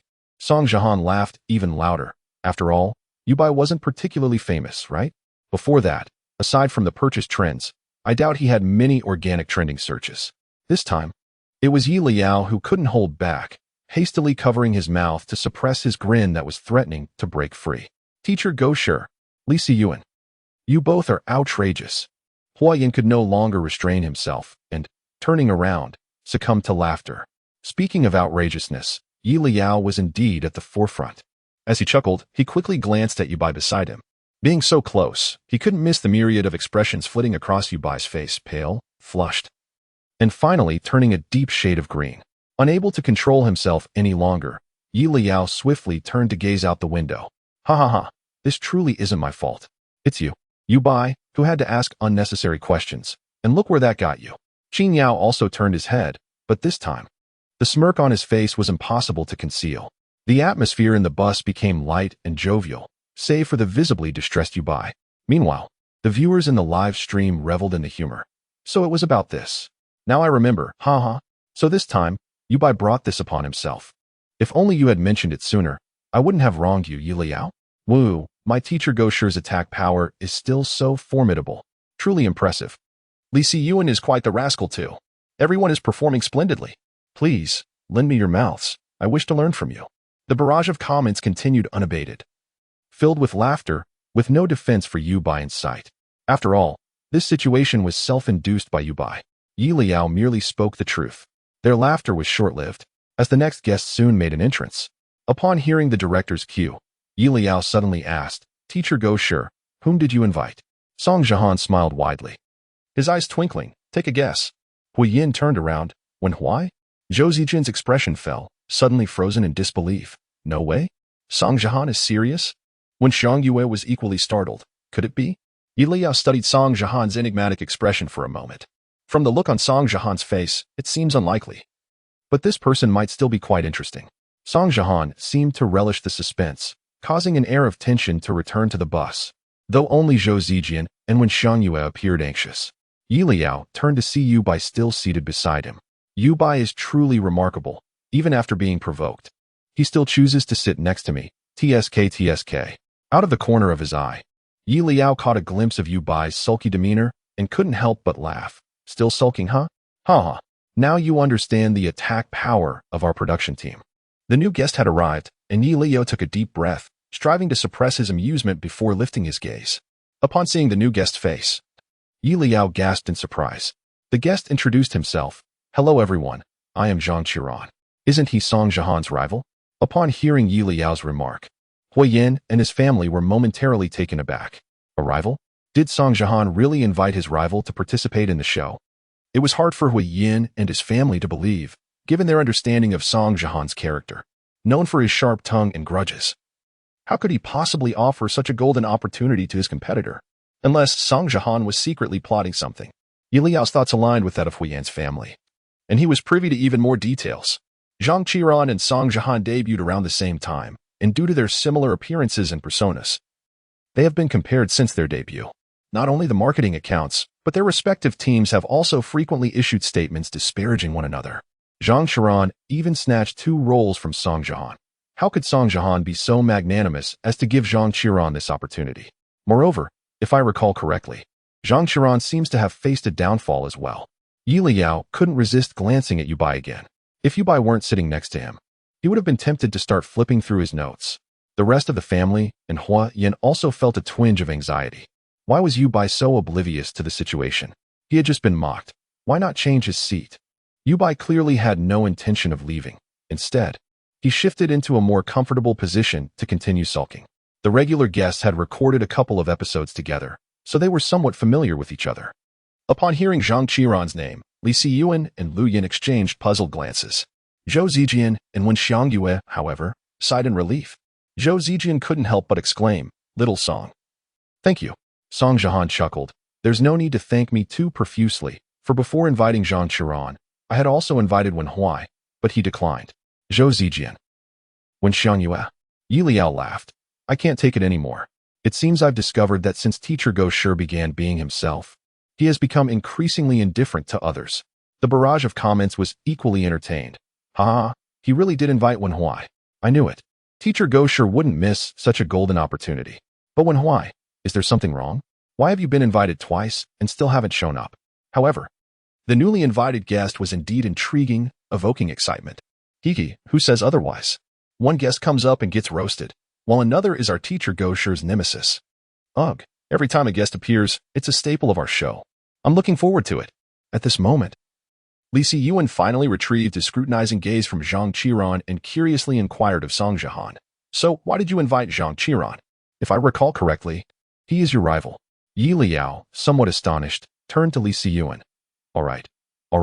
We are indeed becoming increasingly candid. Are we now asking questions directly in front of the main host, without regard for others' discomfort?" At this moment, all eyes were indeed fixed on Zhang Qiran. He stood there, feeling genuinely embarrassed. After all, he had just completed his self-introduction. Shouldn't everyone have applauded his arrival? Why did Li Siyuan suddenly inquire whether Song Jihan and he were adversaries? Was such a question appropriate for this occasion? Zhang Qiran struggled to maintain the warm smile on his face as regret washed over him. Why had he accepted Song Jihan's invitation, fully aware of his ulterior motives? Summoning all his strength to suppress his emotions, he preemptively smiled and said, "Where did you hear such rumors?" "Song and I." However, Song Jihan unceremoniously interrupted him, wearing an incredulous expression. "I'm not even denying it. Are you planning to?" With a teasing tone, his fox-like eyes slightly narrowed. He posed a series of pointed questions. "Do you dare swear on your future stardom that your team has never issued a negative announcement about me? Or that they haven't snatched a single endorsement from me? Or intercepted any of my roles?" The trio of inquiries fell like stones into a pond, plunging the bus into an immediate silence. Yi Liao watched closely, noticing beads of sweat forming on Zhang Qiran's forehead. He could no longer contain his laughter. It's clear now, Zhang Qiran is genuinely drenched in sweat. Indeed, Teacher Go's 3 questions are thought-provoking. Yi Liao chuckled heartily, while the barrage of comments echoed his amusement. I can't take it anymore. I'm laughing so hard. Save me, Teacher Go? Asking such direct questions, one would suffice. But you dare to ask 3 in a row? Are you mad? I need to temporarily unfollow Song Jihan and become a devoted fan of Teacher Go. Don't worry, Go. If anything goes wrong, I'll take the blame. All right. You fans who abandon ship at the first sign of trouble. Are you not afraid that Teacher Go will scold you too? In response, Song Jihan's fans replied, What are you talking about? I'm already a fan of Teacher Go. Do you think I'd fear his reprimand? Soon after, another netizen chimed in. Indeed, since we're all fans of Teacher Go, wouldn't we actually relish the chance to be scolded by him? The mischievous commenters laughed even harder, indifferent to Zhang Qiran's plight, urging him to confront the questions head-on, no evasion. Be a man and face the issue. At that moment, Zhang Qiran was not merely sweating, he was practically drenched. He felt an overwhelming urge to turn and flee. Why had he insisted on participating in this program to save face? Breathing rapidly, his smile faltered. Just then, Song Jihan showed no intention of letting him off the hook. With deliberate slowness, Song Jihan rose and approached Zhang Qiran. startled by this sudden movement. Zhang Qiran instinctively took a step back. What do you want? Song Jiahan chuckled, looking at him with a bright smile. Don't be nervous. I'm just inviting you to sit down. Our program treats its guests very well. Zhang Qiran could only manage a muted response. Leyao, unable to suppress his laughter, quipped, don't scare him. Turning to Qinyao in the front row, Song Jiahan asked, am I scary? Qinyao covered his mouth, replying, not at all. Song Jiahan then directed the question back to Zhang Qiran. Are you afraid of me? Through gritted teeth, Zhang Qiran forced a smile. How could that be? We filmed a program together when we first debuted. Leyao couldn't hold back any longer. Ha ha ha, Zhang Qiran, you really know how to bring up the past. Confused, Huoyan inquired, what do you mean? In the next moment, Song Jiahan clarified, oh, you're referring to that episode where you intentionally soaked me with ice water? Leyao burst into laughter. Ah, our teacher Go's first virtue, holding grudges. Zhang Qiran felt the sweat on his forehead intensify. He instinctively began to explain. That time it was the production team's. Ah, let it go, Song Jiahan interjected with a smile. It's been so long. You wouldn't think I still hold a grudge, would you? You are holding a grudge. If you truly weren't, how could you remember it for so long? This thought, however, Leyao dared not voice aloud, only murmuring it silently. Zhang Qiran, his hair damp with sweat, managed an awkward smile. Of course not. I know you're not that kind of person. Song Jiahan shot him a grin. Oh, but I truly am that kind of person. However, this isn't the time for that. Just now, Leyao asked why I decided to invite my rival, Zhang Qiran, to our show. It was at this moment that Leyao suddenly realized. I get it. So that is how it is. Ha ha ha. I knew it, Teacher Go. You are just building up to something. For reasons unknown, Zhang Qiran suddenly felt a sense of foreboding. While Song Jiahan had been difficult to deal with before, he had at least maintained his persona. Even if he loathed himself internally, he would not show it outwardly. However, since the previous episode concluded and Song Jiahan's alt account was exposed, he seemed to have completely let loose. Initially, Zhang Qiran had no intention of participating in the program, but upon recalling Song Jiahan's recent misstep, he thought he might seize the opportunity to mock him. Yet, before he had a chance to strike, Song Jiahan had already begun to provoke him. Zhang Qiran found himself utterly at a loss, as he was unlike Song Jiahan. He still needed to uphold his public persona. As this realization dawned on him, Zhang Qiran's pupils constricted sharply. Just then, Song Jiahan's voice echoed through the bus. Reminiscent of a devil's whisper, the reason I invited my rival, Zhang Qiran, to participate in our show is quite simple. Don't. Zhang Qiran attempted to intervene. Yet Song Jiahan's voice reverberated throughout the vehicle. Everyone knows my persona is an act, so I'm genuinely curious. Zhang Qiran, are you also putting on a facade? Leyao could no longer contain himself and burst into laughter. Ha ha ha ha, Song Jiahan, are you lacking in morals? Chapter 61. Upon hearing Leyao's laughter, the other guests could not contain themselves either. Some covered their mouths, some tilted their heads, while others, like Leyao, laughed unabashedly. Apart from Huoyan, the loudest laughter undoubtedly came from Leyao. Once Leyao finished laughing, he couldn't resist the urge to mischievously repeat the question. Zhang Qiran, is what Song Jiahan said true? Is your persona merely a facade? After posing the question, Leyao gazed at Zhang Qiran with great interest, awaiting his response.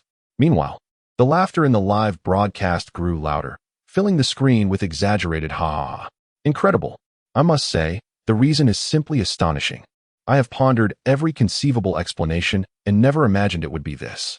Truly, you are remarkable, Teacher Go Sure.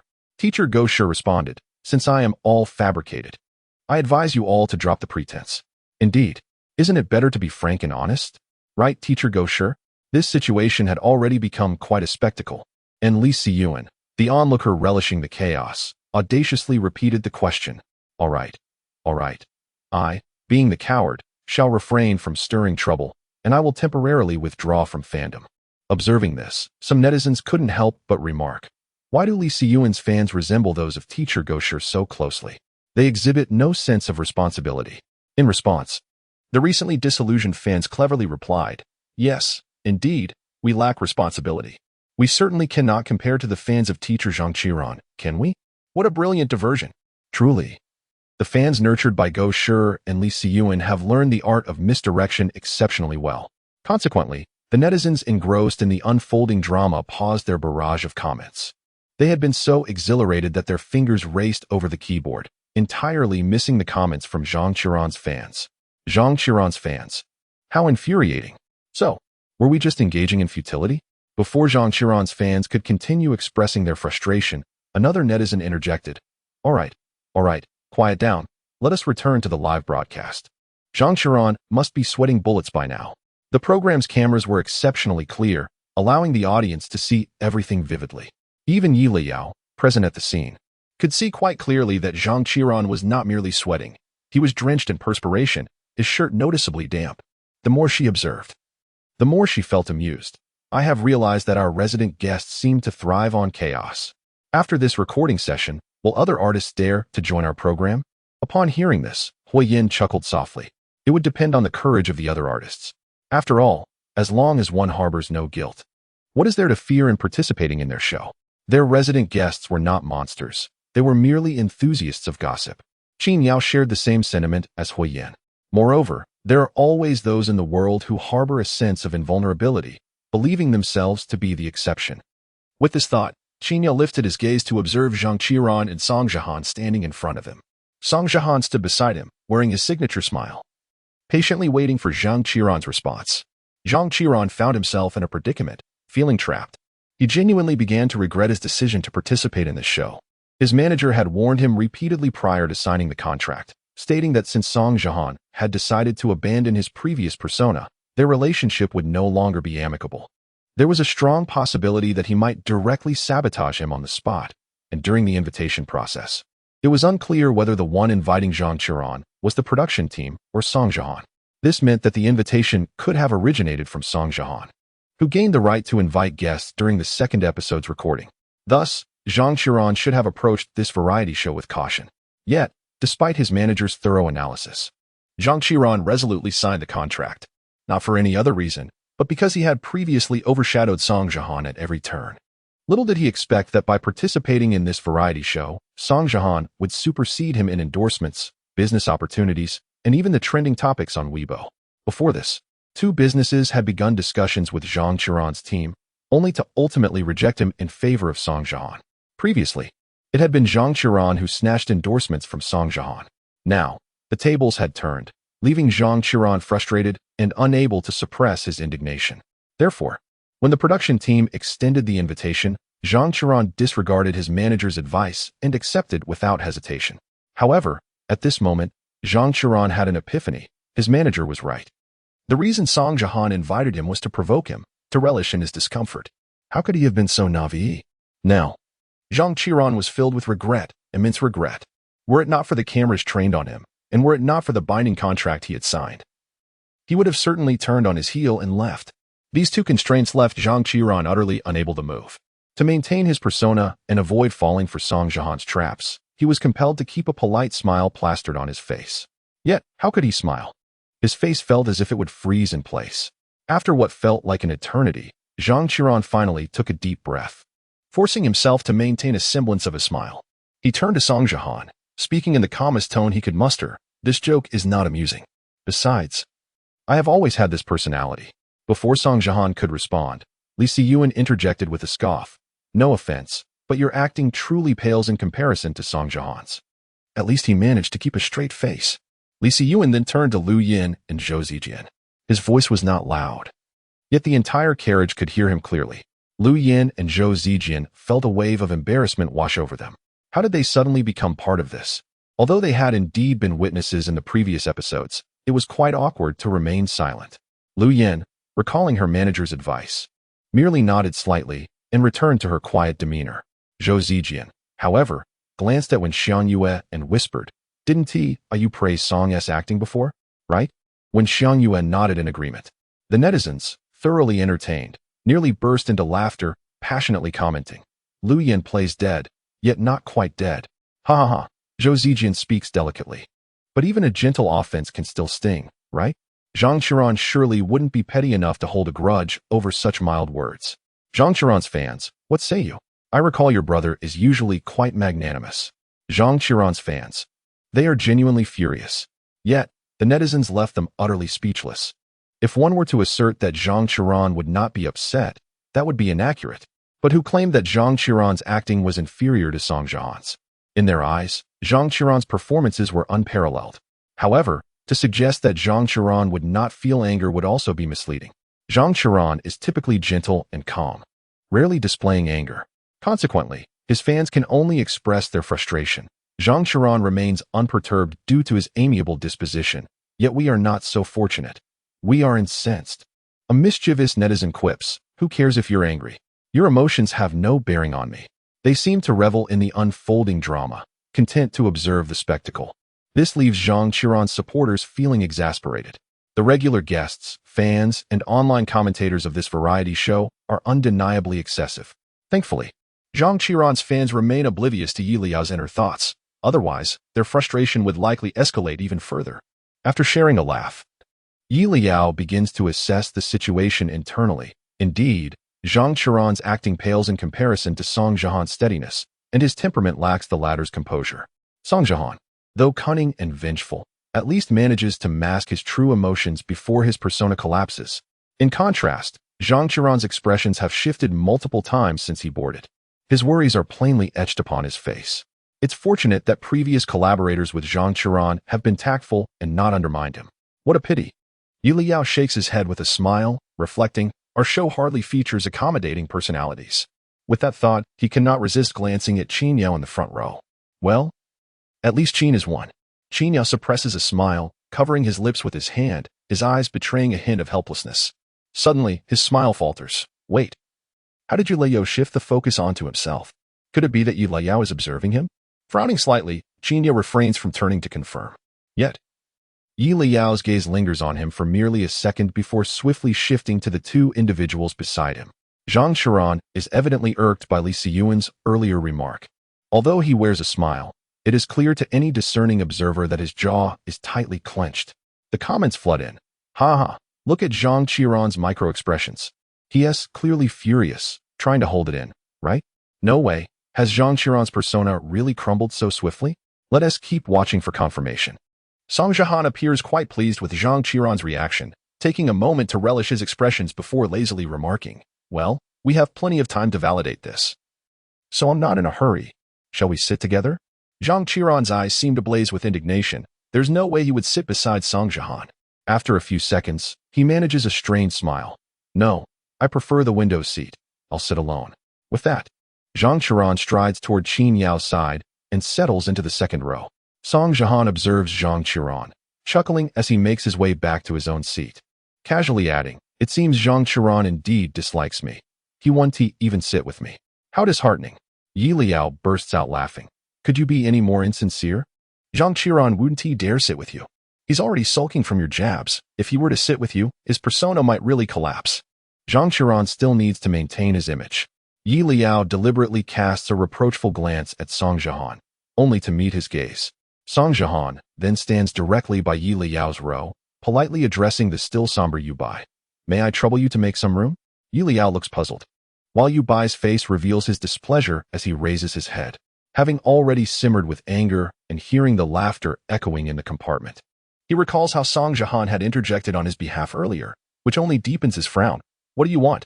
As the atmosphere grows tense, the onlookers become agitated. No way. Is Song Jihan about to unleash his wrath indiscriminately? Oh my. I'm ready to cheer for Song Jihan as he crashes into a wall. He is just too handsome. Song Jihan raises an eyebrow, unperturbed by Yu Bai's cold remarks, and directly grasps Leyao's arm with a gentle demeanor.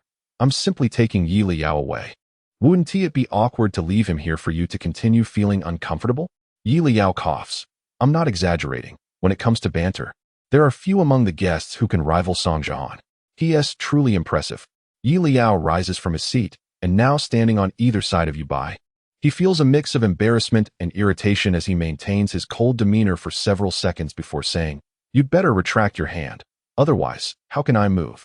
Just then, Yu Bai, wishing to avoid further discomfort with Leyao, recognizes that he had initiated the interaction. Though Song Jihan's words were still unkind, he had at least offered an olive branch, so Yu Bai decides to acquiesce. Realizing this, Song Jihan, with a look of feigned enlightenment, releases his grip and smiles. Oh. My apologies. I mistakenly thought your height wouldn't be affected by my reach. In the front row, Huoyan coughs. I can't hold it in any longer. Yet, louder than Huoyan's laughter is Li Siyuan's, As soon as Song Jihan finishes speaking, he bursts into raucous laughter. Even when Xiang Yue, typically composed, cannot stifle her amusement and laughs aloud. The entire compartment fills with the guests' suppressed laughter. Leyao attempts to process numerous upsetting events, but finds it impossible to suppress his smile at this moment. He gives Song Jihan a thumbs up. Song Jihan, you've truly outdone yourself today. So impressive. The viewers in the live stream are equally entertained by the scene. Song Jihan's unexpected approach to humor.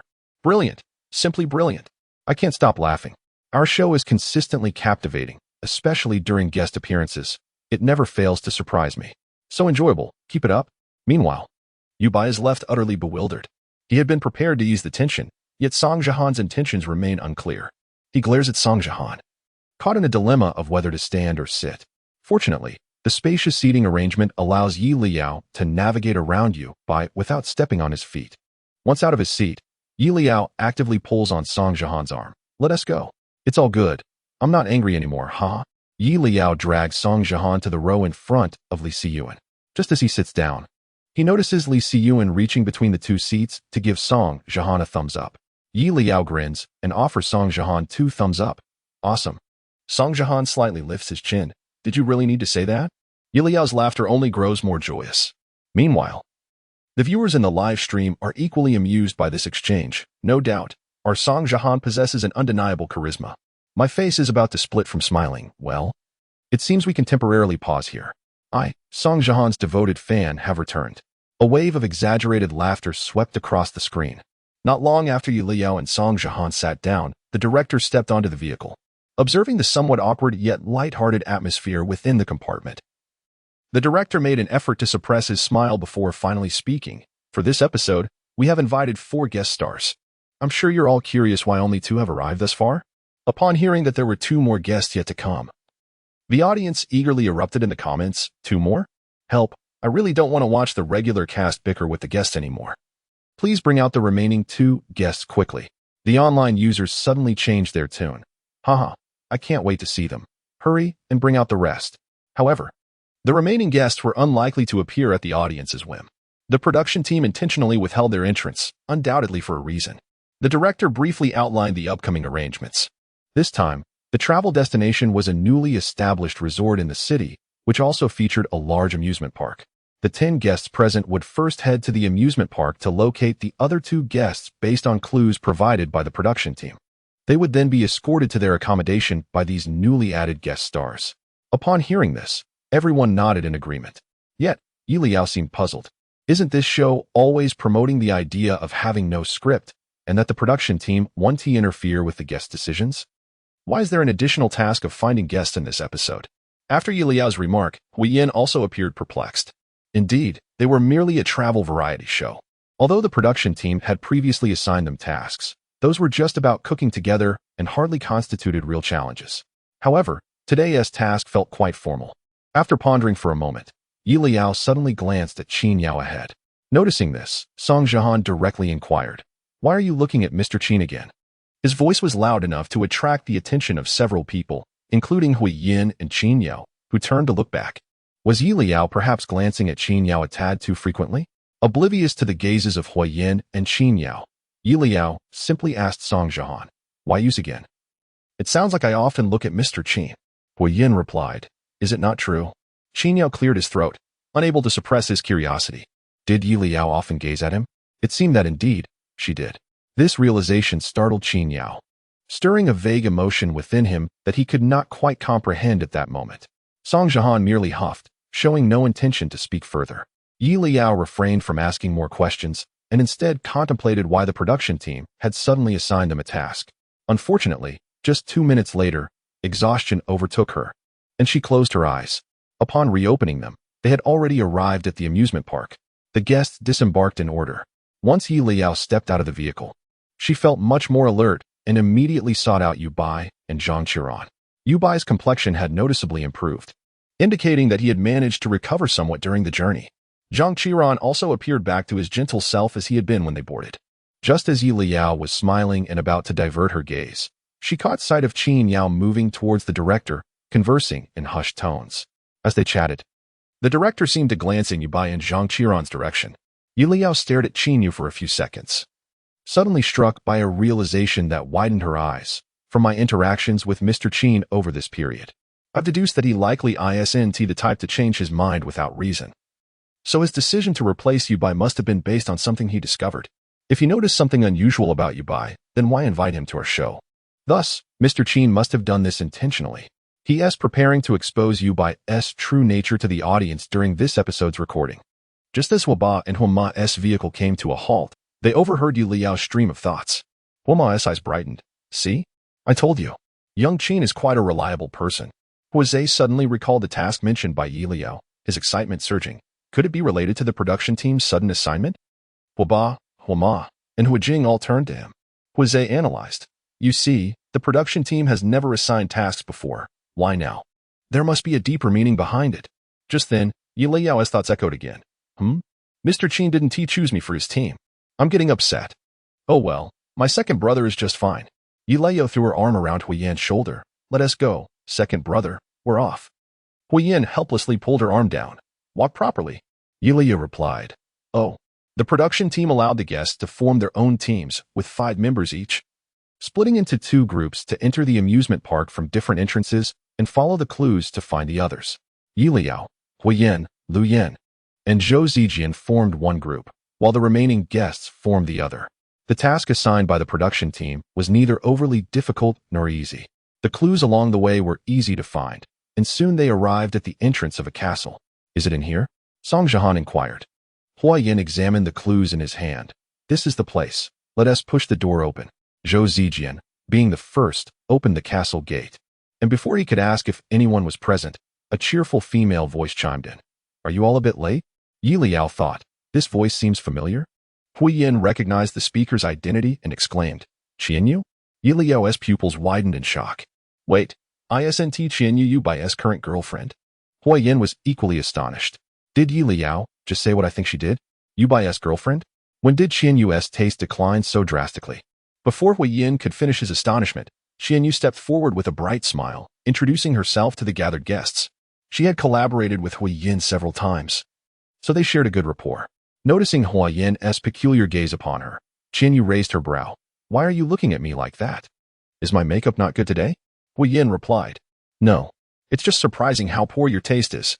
However, he could not voice this thought and merely offered a casual excuse. I didn't expect you to participate in our show. Qianyu's smile turned a bit sweeter as she mentioned the reason for her participation. I have my own reasons for joining the show. Leyao observed Qianyu, then glanced at Huoyan. Suddenly, a thought struck Leyao, and he turned sharply to Qianyu. Sister Qianyu, is the other guest at the amusement park Xiaoyang? Qianyu paused for a moment before breaking into a radiant smile. How did you guess? Do you know Xiaoyang? Leyao replied. No, I don't know him. It's just that you and Xiaoyang are both the current partners of Yubai. As the words fell, Huoyan felt a momentary blankness in his mind. Chapter 62. Are you afraid? Leyao casually fabricated an excuse, smiling as he said, I don't know him.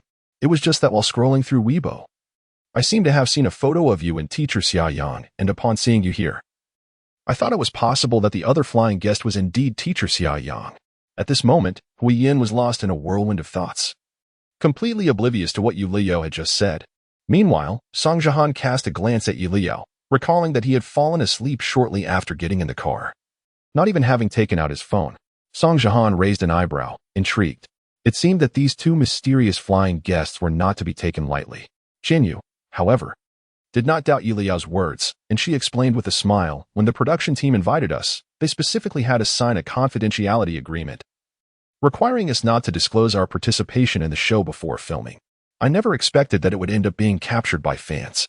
If there had been mere speculation before, now Leyao was certain Qin Zong indeed knew about the relationship between Qianyu, Xiaoyang, and Yubai. Inviting the 2 flying guests over was merely a simple interaction game. There was no need for prior confidentiality agreements. The production team had not disclosed any information about the flying guests before this episode's recording. This was not to surprise the audience, but rather to keep Yubai unprepared for the recording. As Leyao contemplated this, a smile involuntarily spread across his face. How clever, it must be Qin Zong. What surprised me is that Qin Zong is also one who enjoys watching the drama unfold. With both current partners gathered, doesn't that mean a chaotic scene is imminent? Excited, Leyao exclaimed, we need to meet up as soon as possible. Huoyan pondered quietly for a minute, his thoughts finally aligning. Hearing Liao's words, he couldn't help but chuckle. Indeed, Huoyan was quite looking forward to the impending chaos. He was especially curious about how Yu Bai would react once the truth surfaced. After all, while Qianyu remained low-key, her family, the Qian family, along with her two overprotective brothers, were not to be trifled with. Leyao might have been oblivious, but Huoyan was fully aware. Suddenly, he felt a surge of anticipation. The group began their journey back to the agreed-upon destination set by the production team. Leyao maintained a slight smile, and as they drew closer to the meeting point, his smile broadened, his eyes sparkling with expectation. Viewers in the live stream were fixated on Leyao. Those familiar with him knew that whenever he began to revel in the unfolding drama, that distinctive smile would inevitably appear on his face. Upon witnessing this, the audience's eyes lit up. There was that familiar smile again. Leyao, could it be that you have more gossip to share? Truly, he was the king of gossip. The show had barely begun its live broadcast, and just as one piece of news concluded, another surfaced. What could it be this time? Might it involve Qianyu? After all, Leyao had only exchanged a couple of words with her before revealing this mysterious smile. Many viewers found this reasoning plausible, suggesting it could also pertain to Xiaoyang, since Leyao had just mentioned his name. However, Xiaoyang and Qianyu seemed to have no significant interactions. What was the scoop? As this question lingered, the audience fell into silence. How would we know? They muttered in frustration. Leyao, why do you always seem to have the scoop before us? Aren't you a celebrity? How do you find the time to indulge in all this gossip? You better spill the beans, or don't make me beg you on my knees. The comments in the live stream were lively, urging Leyao to reveal the juicy details. Meanwhile, the Huo family was also growing anxious. Huoma turned to Huozhe. Has your second brother not messaged in the group yet? Huozhe shook his head, glancing at the live stream. They're still recording, so it's probably not convenient. Huojing remarked, we're getting close now. We should be able to hear Xiao Yao's thoughts soon. After over a month of testing, the Huo family discovered that they could hear Liao's thoughts within a limited range. This range was neither too small nor too large. As long as Liao remained within 2,000 meters of them, they could hear him. However, if he exceeded that distance, they would hear nothing. The amusement park where they were filming was quite expansive, and as Liao's group moved around for their tasks, they were too far away for the family to hear anything. Nevertheless, based on their understanding of Leyao and Huoyan, the moment Liao's expression shifted, they keenly sensed the hint of gossip. During the previous discussions in the comments, they had analyzed the situation, and combining that with Liao's earlier remarks upon exiting the car, they reached a unanimous conclusion. Qianyu and Xiaoyang surely had some connection, and both must relate to the new guest joining them. As for whether it was Yu Bai or Zhang Qiran, the entire Huo family voted for Yu Bai. After all, Song Zhahan had mentioned that Zhang Qiran was his invitee. Furthermore, they had never heard Leyao speak of Zhang Qiran's tangled personal affairs, whereas Yu Bai had a whole host of complex relationships. I believe our conjecture is quite accurate, Huo mused after a moment of contemplation. Huoma naturally found their deductions reasonable, but still wanted to wait for Liao's confirmation. Finally, as Leyao and his group approached the meeting point, his thoughts resonated. Oh, isn't that Qin Zong over there? They're back. Without a second thought, Leyao turned to Qianyu and said, I see Qin Zong and the others. Upon hearing this, Qianyu immediately turned her gaze toward the direction Leyao indicated. Yet her focus was clearly not on Qin Yao. Her eyes swept over the group of 6, eventually landing squarely on Yu Bai, her gaze filled with tenderness. Observing this, Leyao felt both excited and unable to suppress a sigh. Indeed, you were looking at Yu Bai. Sister Qianyu, your taste is truly questionable. Hearing Liao's thoughts, the Huo family sighed in relief and couldn't help but nod in agreement. Huozhe exclaimed, see, indeed, our suspicions were confirmed. It is indeed related to Yu Bai. Mother Huo remarked, that Qianyu truly lacks discernment. I recall her last boyfriend left her due to infidelity, did he not? Father Huo affirmed, yes. But her ex was also physically assaulted by her brother. He literally had his legs broken. At this mention, a light laughter erupted in the carriage. Huozhe looked at the three. How come I have never heard of this? And since when do our families know each other? Mother Huo sighed. Our company's legal department has a very close relationship with theirs. You and Xiao Yao are genuinely oblivious to company affairs. It's understandable. Huozhe blinked. It was hardly their fault, for both he and Leyao had no interest whatsoever in managing the company. Suddenly, Mother Huo recalled something, turning to Huojing. Didn't they also fail to provide compensation after injuring someone? They broke his legs and didn't he even have to pay? Huo's eyes widened. The other party voluntarily proposed a settlement. Huo Jing interjected, thus only medical expenses were covered. Huo was even more astonished. What exactly does their family do? Mother Huo chuckled. The Qian family consists of 5 members, 4 of whom are among the nation's top lawyers, affiliated with the finest 3 law firms in the country. Huo Yan's eyes widened as he remarked, no wonder. Then, an idea struck him, and he turned to glance at the live broadcast room. Just in time to see the camera zoom in on Yu Bai, causing Huo Yan to burst into laughter. Isn't Yu Bai in for a rough time? It was not just rough. Qian Yu's previous partner had lived off her, spending her money while keeping other women. Eventually, Qian Yu's second brother stepped in to handle the matter, and what he did remains unknown, but soon after, the scoundrel proposed a settlement, even compensating Qian Yu for a significant amount of emotional distress. Regardless, the scoundrel's company was still subjected to a tax audit. Yet, the saga did not end there. When the scoundrel's father was taken for investigation, the scoundrel's mother discovered his infidelity, leading her to file for bigamy against him. For a considerable period, both the scoundrel and his father avoided social gatherings within their circle, let alone Yu Bai, a public figure. Should the Qian family choose to investigate any unaddressed cases they find would spell disaster for Yu Bai. One must wonder why he chose to provoke Qian Yu, the beloved of the Qian family. Father and Mother Huo shook their heads in unison. Returning their focus to the scene, Leyao and Qin Yao's groups were separated by a mere entertainment facility. Upon hearing Leyao's voice, Qin Yao's group made their way over. Here they come. The chaotic scene is about to unfold. Leyao's expression was one of exhilaration. Before either group could draw near, Li Siyuan raised his voice, have you found the guest? Before Leyao could respond, Qian Yu enthusiastically waved at them. I'm here. Leyao's eyes were already fixed on Yu Bai, and he naturally noticed Xia Yang, who was closely following Yu Bai. Although Xia Yang and Yu Bai had collaborated before, their proximity seemed innocuous at first glance. However, 2 unrelated males do not walk shoulder to shoulder, do they? At the moment Qian Yu called out, Leyao noticed Yu Bai's pace falter, followed by a look of disbelief as he quickly glanced their way. Despite the distance, Leyao could easily surmise the shock on Yu Bai's face. His lips involuntarily curled into a grin. It seems he not only recognized Qian Yu's voice, but also spotted her.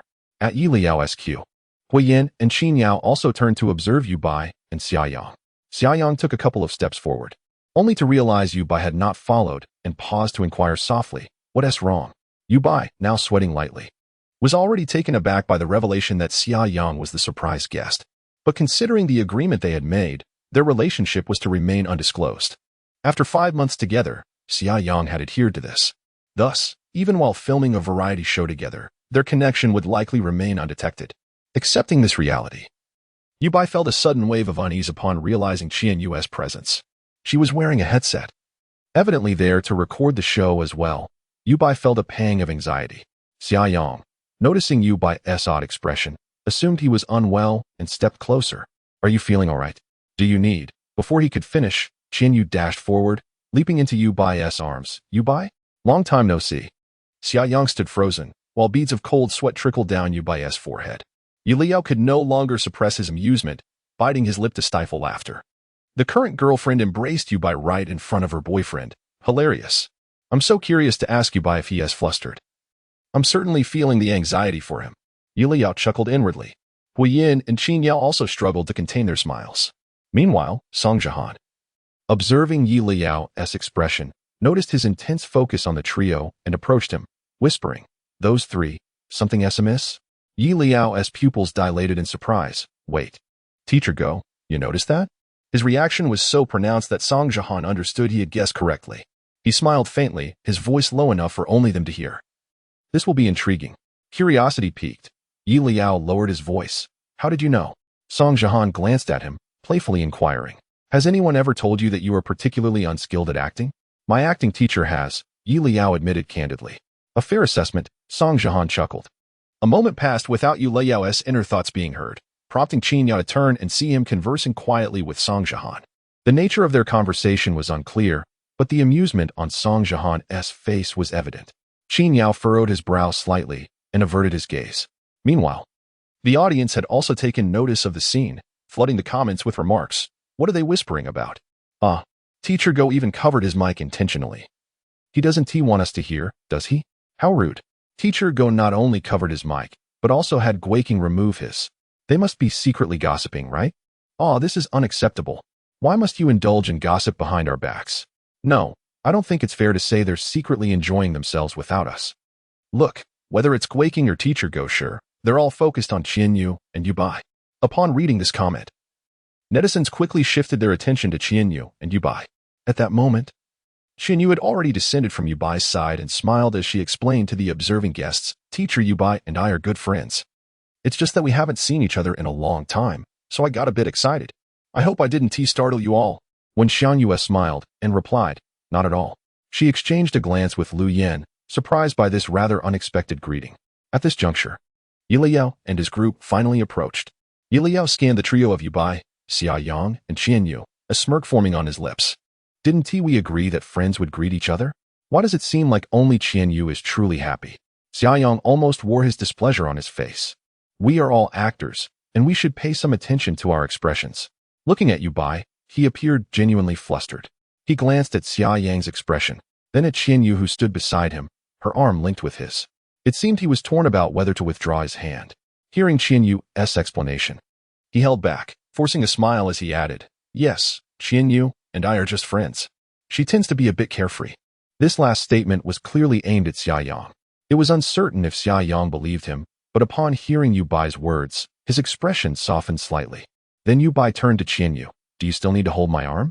Qianyu feigned displeasure and shot him a glare before finally releasing him.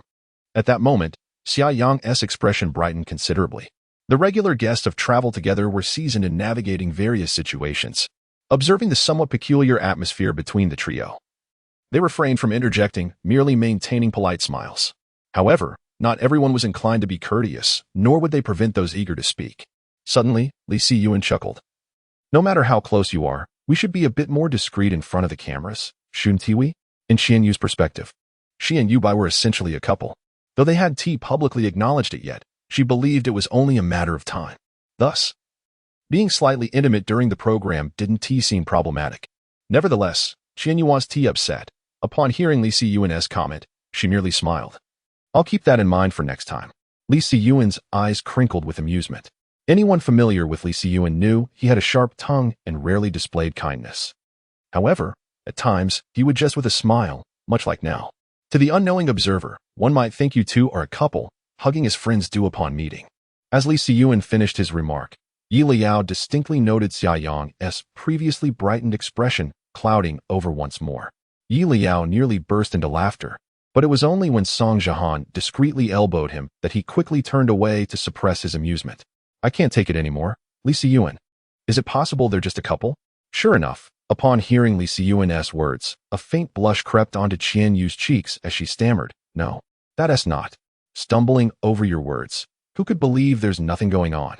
Leyao promptly glanced back, catching Xia Yang's sulky expression as he turned away, ignoring Yubai and Qianyu, striding forward. Seeing this, Yubai's expression turned anxious. He frowned and shot a glare at Li Siyuan before stating, it's almost time. We should head to the meeting point. That was a rather obvious topic shift. Yet indeed, they were nearing the designated time set by the production team, and the group continued towards the assembly point. Leyao trailed behind the trio, ensuring he could observe all their actions. He was so engrossed that he scarcely noticed the ground beneath him. Just as he was about to trip over a stone on the path, a hand reached out to steady him. Be careful, Qin Yao advised. Leyao smiled at him. Thank you, Mr. Qin. Thanks to Mr. Qin. Without him, today's drama wouldn't have been half as captivating. Qin Yao wore a somewhat exasperated expression, reminding him, pay attention while walking. Leyao obediently nodded. Yes, understood.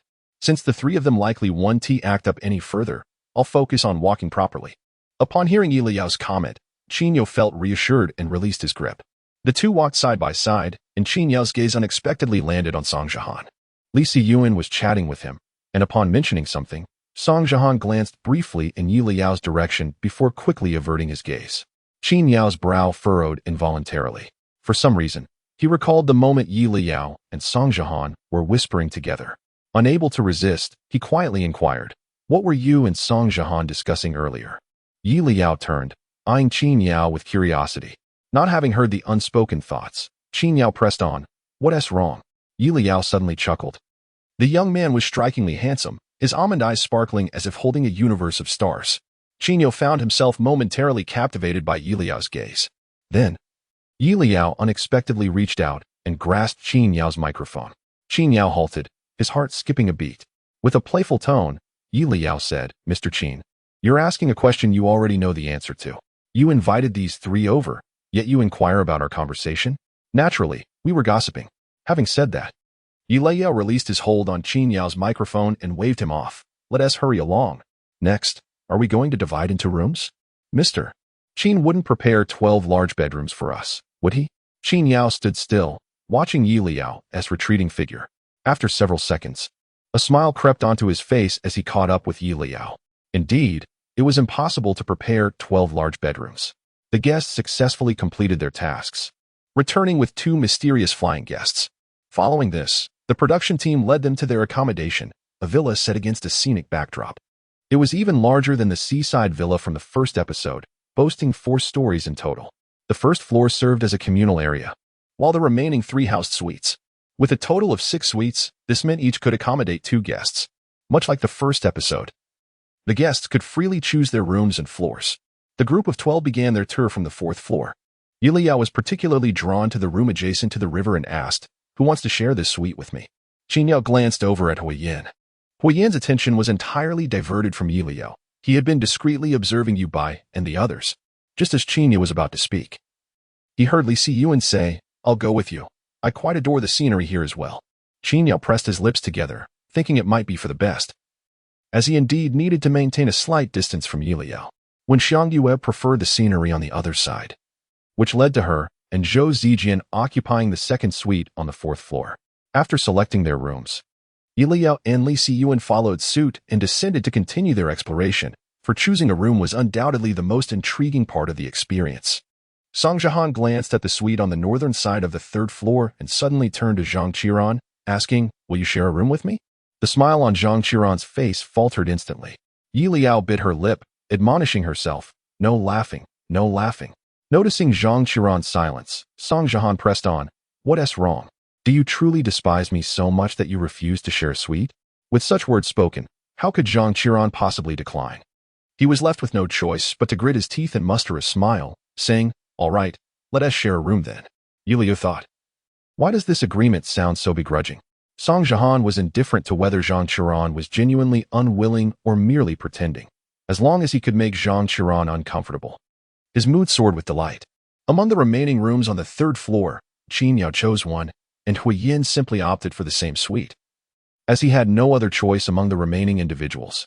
Upon reaching the 2nd floor, the atmosphere suddenly grew tense. Yu Bai remained silent, lips pressed together. Qinyo, however, was lively, glancing around eagerly. Xia Yang's expression betrayed no discernible emotion. After touring the final room, both Qinyo and Xia Yang spoke in unison, "Yu Bai, will you share a room with me? Let us stay together, Yu Bai." Liao could no longer contain herself, covering her mouth as laughter shook her shoulders. "2 people have chosen you, Yu Bai. I ask you, are you afraid? Thus, it is now your turn to make a choice." Chapter 63. A good show as 2 voices echoed. An abrupt silence enveloped the filming set. For several lingering seconds, the only sound that pierced the stillness was the distant rush of the river outside. Li Siyuan raised an eyebrow, casting a questioning glance at Song Jihan, who wore a subtle smile that hinted at deeper meanings. Zhou Zijian and Xiang Yue exchanged bewildered looks, each reflecting the confusion mirrored in the other's eyes. Lu Yan's panic escalated. Now, only she and Qian Yu remained among the female guests. The reason she had abstained from choosing a room on the upper 2 floors was that she perceived Qian Yu's lack of enthusiasm, prompting her silence. Now that they had ascended to the 2nd floor, she had hoped Qian Yu would select a room to her liking. However, Qian Yu did find a satisfactory room. But her choice was not Lu Yan. Instead, it was a male artist with whom she shared a close relationship. If Yu Bai indeed acquiesced, Lu Yan would be left sharing a room with Xia Yang. The realization sent a shiver of dread through her. "Please, no. Someone save me." Lu Yan was on the verge of voicing her concerns when she felt a gentle tug on her sleeve. Song Jihan shot her a glance that conveyed understanding. Instantly, Lu Yan grasped the situation, silencing herself and following Song Jihan's gaze toward the trio in front of them. The more she observed, the more her apprehension grew. Could this truly be happening? The expressions of the guests were vivid, and the barrage of comments in the live stream was even more animated. As Qianyu and Xia Yang's words settled, a wave of confusion erupted in the comments. What? Xia Yang said he and Yu Bai are sharing a room? I can comprehend that, but isn't Qianyu a female guest? Even if they're friends, they're still of opposite genders. Aren't they being a bit reckless? Wait, didn't Qianyu hug Yu Bai when they met at the amusement park? Could it be that Qianyu has feelings for Yu Bai? This revelation sent shockwaves through the comments section, igniting a flurry of speculation. No wonder. I thought Leyao was casting those meaningful glances at them this afternoon. Could it be that Leyao already knew? With that thought, the viewers turned their attention to Liao's expression, and laughter ensued. Ah, Leyao, you're truly enjoying the drama. Leyao, initially positioned behind the trio, shifted to stand directly opposite them after hearing Qianyu and Xia Yang's synchronized remarks. From this vantage point, he could discern the nuances of each person's expression. In the prolonged silence, Qianyu appeared the most perplexed. Although her desire to share a room with Yu Bai stemmed from personal motives, she was acutely aware of the ongoing recording. If she truly resided in close quarters with Yu Bai, it wouldn't be her detractors who would initiate the uproar. Her brother would undoubtedly be the first to react. Thus, her statement was more a playful tease directed at Yu Bai. Given their long-standing friendship, she was curious to see how he would respond. Would he be startled? Furthermore, her words bore an underlying intent to assert her claim. Yet, she never anticipated that Xia Yang would echo her sentiment. As the words left her lips, Qianyu's initial instinct was to laugh. However, upon lifting her gaze, she unexpectedly met Xia Yang's cold stare, causing her heart to skip a beat. Wasn't this just a joke? Why was he looking at me like that? Though he quickly averted his gaze. Qianyu's instincts as an actress told her she had not misinterpreted his expression. In that fleeting moment, his gaze not only held frostiness but also a hint of animosity. Having collaborated with Xia Yang previously, Qianyu remembered their amicable interactions. Yet, since becoming involved with Yu Bai, she had frequently heard Xia Yang's name mentioned. She understood that they were good friends. But why would a good friend view her with such hostility? A troubling thought surged within her, darkening her expression. Xia Yang, too, wore a grim countenance. Ever since Qianyu had embraced Yu Bai at the amusement park, his displeasure had simmered beneath the surface. However, recognizing they were recording the show, he had refrained from expressing his irritation.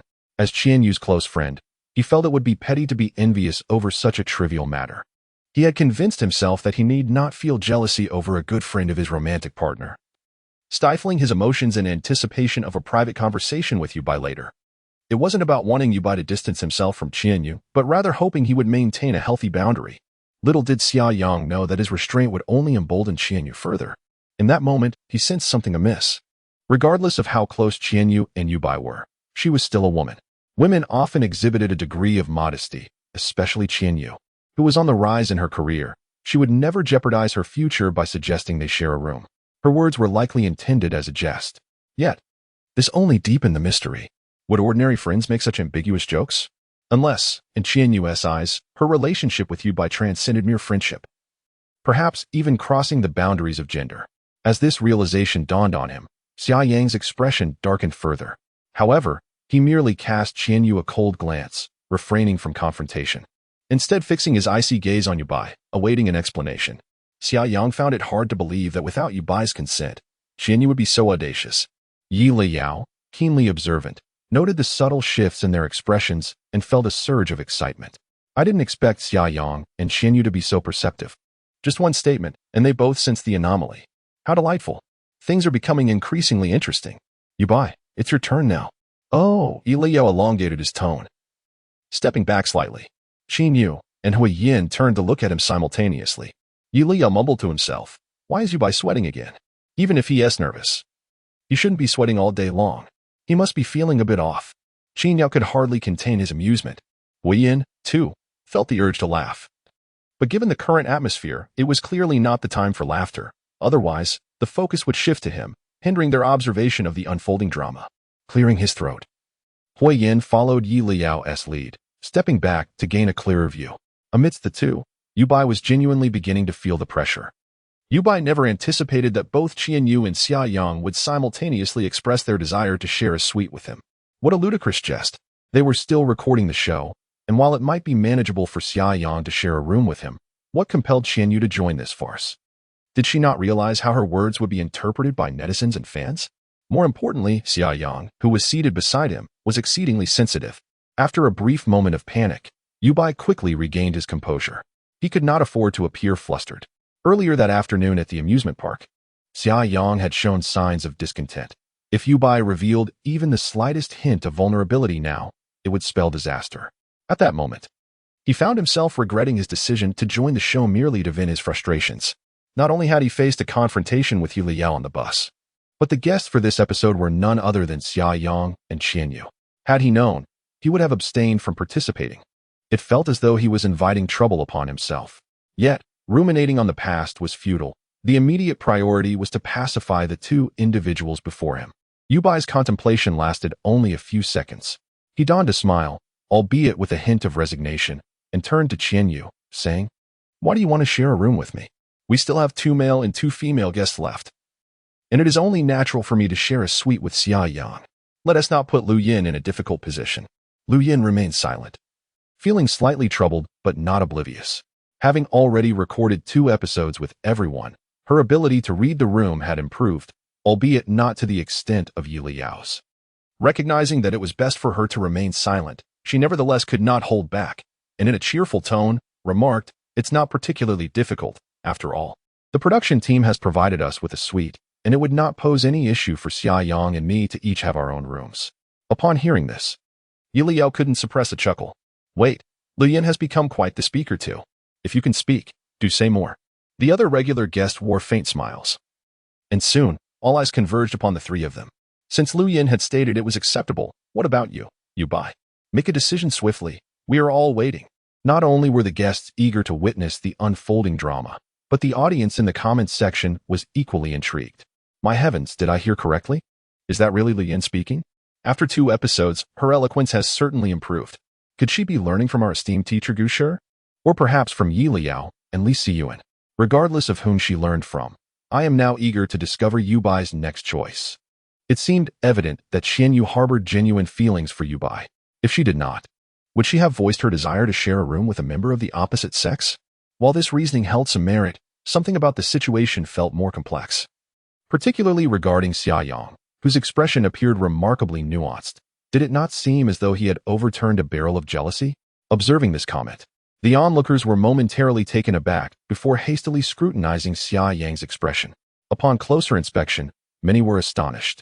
Indeed, Xia Yang wore a smile that failed to reach his eyes, and his hand, positioned at his side, was slightly clenched, as if he were struggling to contain his emotions. More crucially, his gaze frequently flickered towards Yubai, suggesting a deep concern for him.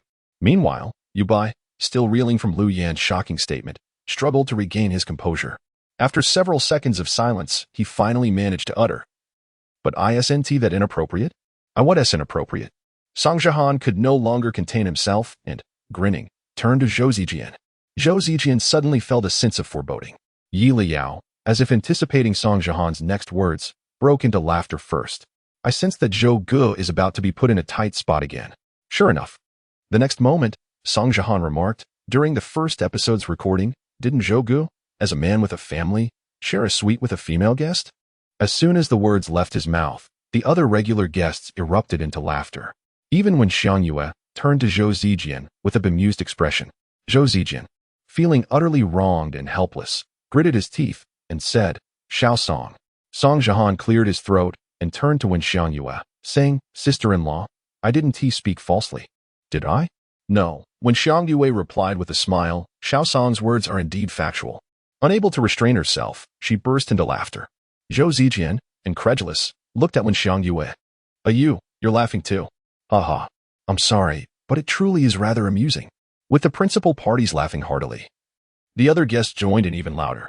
However, while they laughed joyously, Yubai, Xia Yang, and Qianyu found little to chuckle about.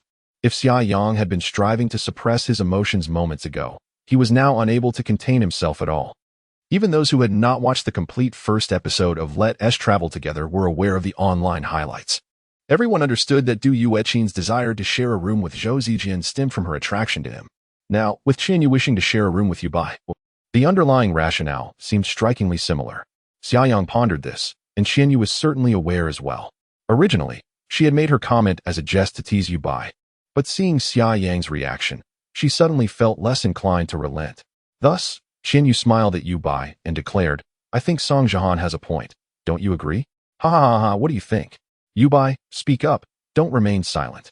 At this moment, Yu Bai dared not utter a word. Cold sweat dripped from his forehead as he glanced at Qianyu, giving her a pleading look. Yet, consumed by her indignation, Qianyu paid him no mind and turned away, unwilling to engage with him further. Yu Bai could only look toward Xiaoyang, but before he could speak, Xiaoyang suddenly laughed and said, Very well, since Lu Yin doesn't mind, I shall share a room with her. Although he spoke with a smile, his tone was devoid of warmth. Turning to Lu Yin, he inquired, Which room do you prefer? Lu Yin, taken aback, stammered, Wait, I was just saying that casually. Are we really sharing a suite? Was this truly acceptable? She glanced anxiously at Song Jihan. He raised an eyebrow. If you don't wish to share a room with Xiaoyang, would you rather be with Li Siyuan or Yi Leyao? Li Siyuan looked bewildered. Huh? Yi Leyao, however, was indifferent. If you want to switch with me, that's fine. Li Siyuan protested. So my opinion doesn't matter? Song Jihan, don't make decisions for others. Li Siyuan frowned, displeased. Song Jihan maintained an impassive expression, while Lu Yin was left utterly speechless. Is there any distinction between her swapping rooms with Yi Leyao and Li Siyuan and living with Xiaoyang? Aren't they all men? The only difference lies in the fact that she is slightly more familiar with Yi Leyao and Li Siyuan. When Xiang Yue glanced at Zhou Zijin and suggested, How about Xiaoyan shares a suite with me, and let Zhou Gu and Xiaoyang have a suite together? Lu Yin quickly waved her hand in protest. No. They are a couple in one suite. What would I do as a third wheel? Besides, I'm not staying in the same room as Xiaoyang. It's merely the same suite. I can sit upright and walk straight. So what is there to fear? I'll share a suite with Xiaoyang. Is that all right? Lu Yin asked Xiaoyang. Xiaoyang nodded, his face expressionless, and he bypassed Yu Bai and Qianyu to head downstairs to get his luggage. Yu Bai observed his retreating figure and took a step forward, only to halt abruptly. Qianyu noticed Yu Bai's noticeable action, and her face instantly grew cold. She turned on her heel and marched to her room, slamming the door behind her. Yi Leyao did not miss this captivating moment and watched with gleaming eyes. It seems the fire has been successfully stoked. What will you do next, Yu Bai? Will you first soothe Qianyu or Xiaoyang? Yi Leyao was positively thrilled. Huoyan and Qin Yao also fixed their gazes on Yu Bai. So what should Yu Bai do? The group's eagerness to watch was evident, save for Zhang Qiran, who remained oblivious and asked, Aren't you all going to get your luggage? The villa had an elevator, but they all wanted to explore the rooms first, leaving their suitcases on the first floor. Now that the rooms had been assigned, it was time for everyone to return to their respective quarters. Zhang Qiran glanced at Lu Yin, the only one present who might need assistance, and maintained his warm demeanor by cheerfully asking, Do you need help with your suitcase?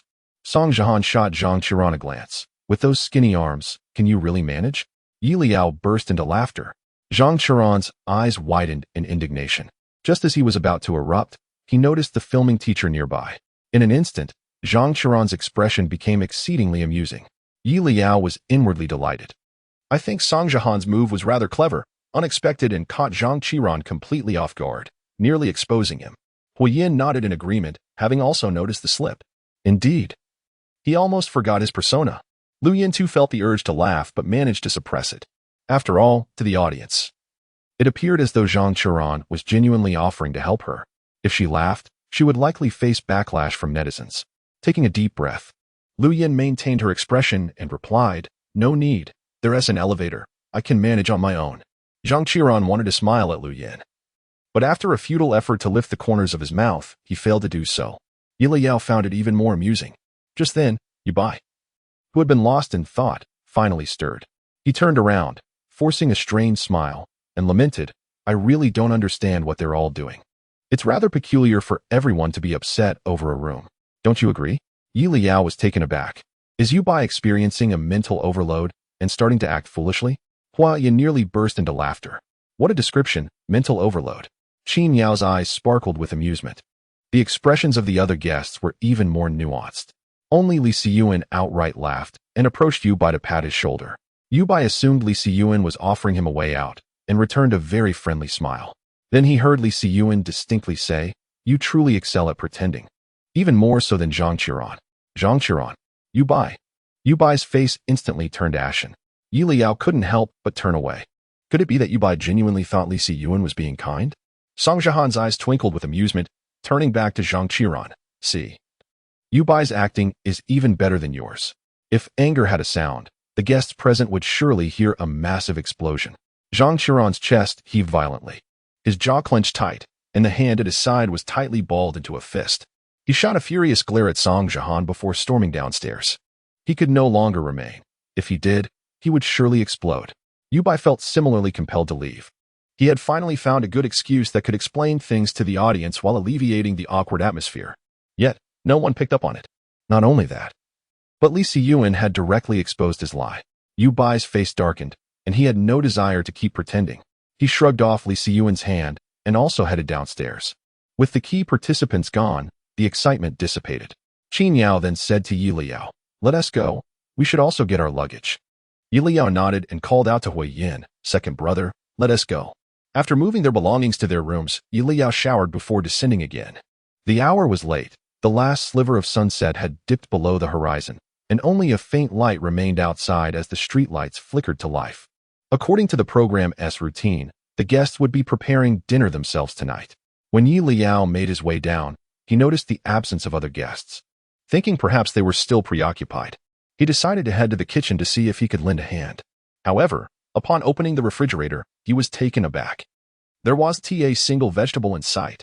Yi Leyao turned to look at the filming teacher, who was equally perplexed, indicating he had no idea what was going on either. Yi Leyao closed the refrigerator and prepared to seek out the director. Their villa was nestled in the mountains by the water, accompanied by a charming self-built garden. The director's tent was just outside the garden, so to find the director, he had to traverse this vast garden. As summer waned, the air remained warm, and the streetlights illuminated the swarming mosquitoes flitting about the grass. Yi Leyao dreaded these mosquitoes. Whenever he was bitten, his arms would swell up. He quickened his pace, intending to hurry to the director's tent, but just as he took 2 steps, he suddenly heard a familiar voice, "Xiaoyang, I swear, there's nothing going on between Qianyu and me. She likes me, but I've turned her down. You know that my heart belongs only to you." Yi Leyao's pupils widened in shock. "Oh no, this isn't eavesdropping. But I wonder if that last statement was recorded?" Yi Leyao turned to meet the filming teacher's gaze, who wore a similarly astonished expression, as if he understood Yi Leyao's thoughts, and adjusted the camera slightly. To ensure the quality of the live broadcast, the production team employed the best equipment available. If they could hear it so clearly, the viewers in the live stream would undoubtedly catch every word. That statement had surely aired. At the same time, while organizing luggage on the 3rd floor, Huoyan and Qinyo simultaneously paused. Eavesdropping? Live streaming? In the next moment, both reached for their phones and entered Yi Leyao's live stream. The screen was filled with question marks and exclamation marks, accompanied by a deluge of comments. "Ah, what? If I heard correctly, is that Yubai's voice? So Yubai likes Xiaoyang." Huoyan's lips curled into a smile. It seemed there was an intriguing spectacle awaiting them tonight. At the same time, in the adjacent room, Qin Yao was also engrossed in the comments. Now it made sense. No wonder he felt that the expressions of the 3 earlier had been peculiar. It was a classic love triangle. You like me, I don't like you. But I like him. The moment this comment surfaced, countless netizens experienced a sudden epiphany. Everything fell into place. This also explained the odd atmosphere when they had separated earlier. And during their visit to the amusement park, Xia Yang's expression had been quite telling. So Yi Leyao had noticed it that afternoon? Truly. The king of gossip was indeed faster than them at unraveling secrets. Even now, Yi Leyao was ahead of them in savoring the juicy tidbits. How fortunate he was. He hadn't even intended to stumble upon this. Yet here he was. The onlookers expressed their envy and jealousy. If only I could switch places with Yi Leyao for just a moment, just to savor a single bite of this juicy story.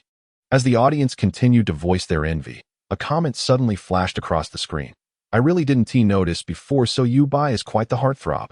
The viewers could hardly contain their laughter. Were Yubai's fans truly treating them as fools or blind? Such remarks seemed only meant to deceive their own fans. Some bewildered netizens inquired. While the love entanglement was indeed dramatic, could it be denied that Yubai possessed a certain charm? The fans of Yubai scoffed.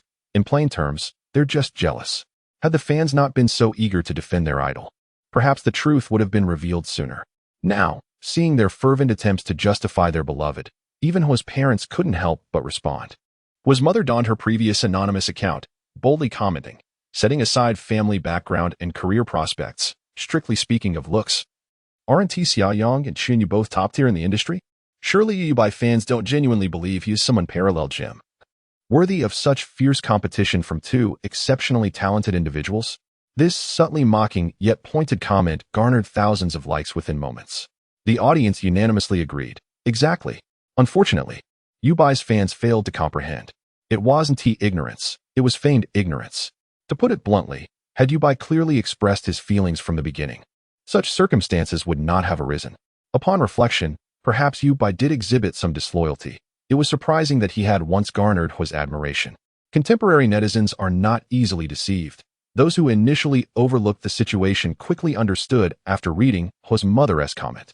Indeed, whether it was Qianyu or Xiaoyang, if they sought partners, wouldn't it simply take a word for suitors to line up? Why should they humble themselves to please anyone? There was no need to compete or feel jealous over a man. In an instant, the comments section was flooded with analyses of the trio's relationships. Since Yubai had openly admitted his feelings for Xiaoyang, it implied that while he was with Xiaoyang, he was not rejecting Qianyu's advances. By any measure, Yubai appeared to be a cad.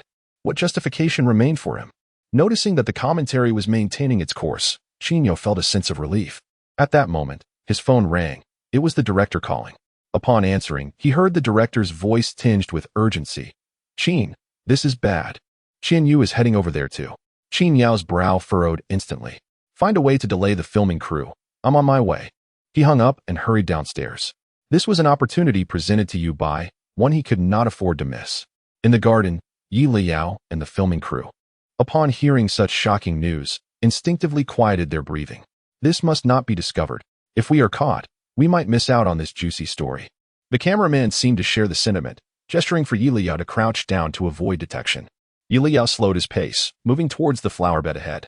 Before them lay a long, 4-meter flower bed, densely planted and nearly 2 meters high, shrouded in dim lighting, effectively concealing their figures. Not far from the flower bed, a stone table was occupied by Yubai and Xiaoyang, sitting closely together. Leyao carefully parted the foliage, disregarding the buzzing mosquitoes, and through the gaps. He could see the two illuminated by the faint light. Liao's eyes sparkled. This angle offers a clear view. Oh, Yubai is even holding Xiaoyang's hand. The cameraman glanced at Liao, then back at the dense plants before him, momentarily unsure of whom to focus on. After finally encountering such a tantalizing story, surely he wouldn't miss capturing any footage? Just then, Liao turned to the cameraman, indicating a gap at the base of the plants. Speaking almost in a whisper, he suggested, "You should be able to film from here."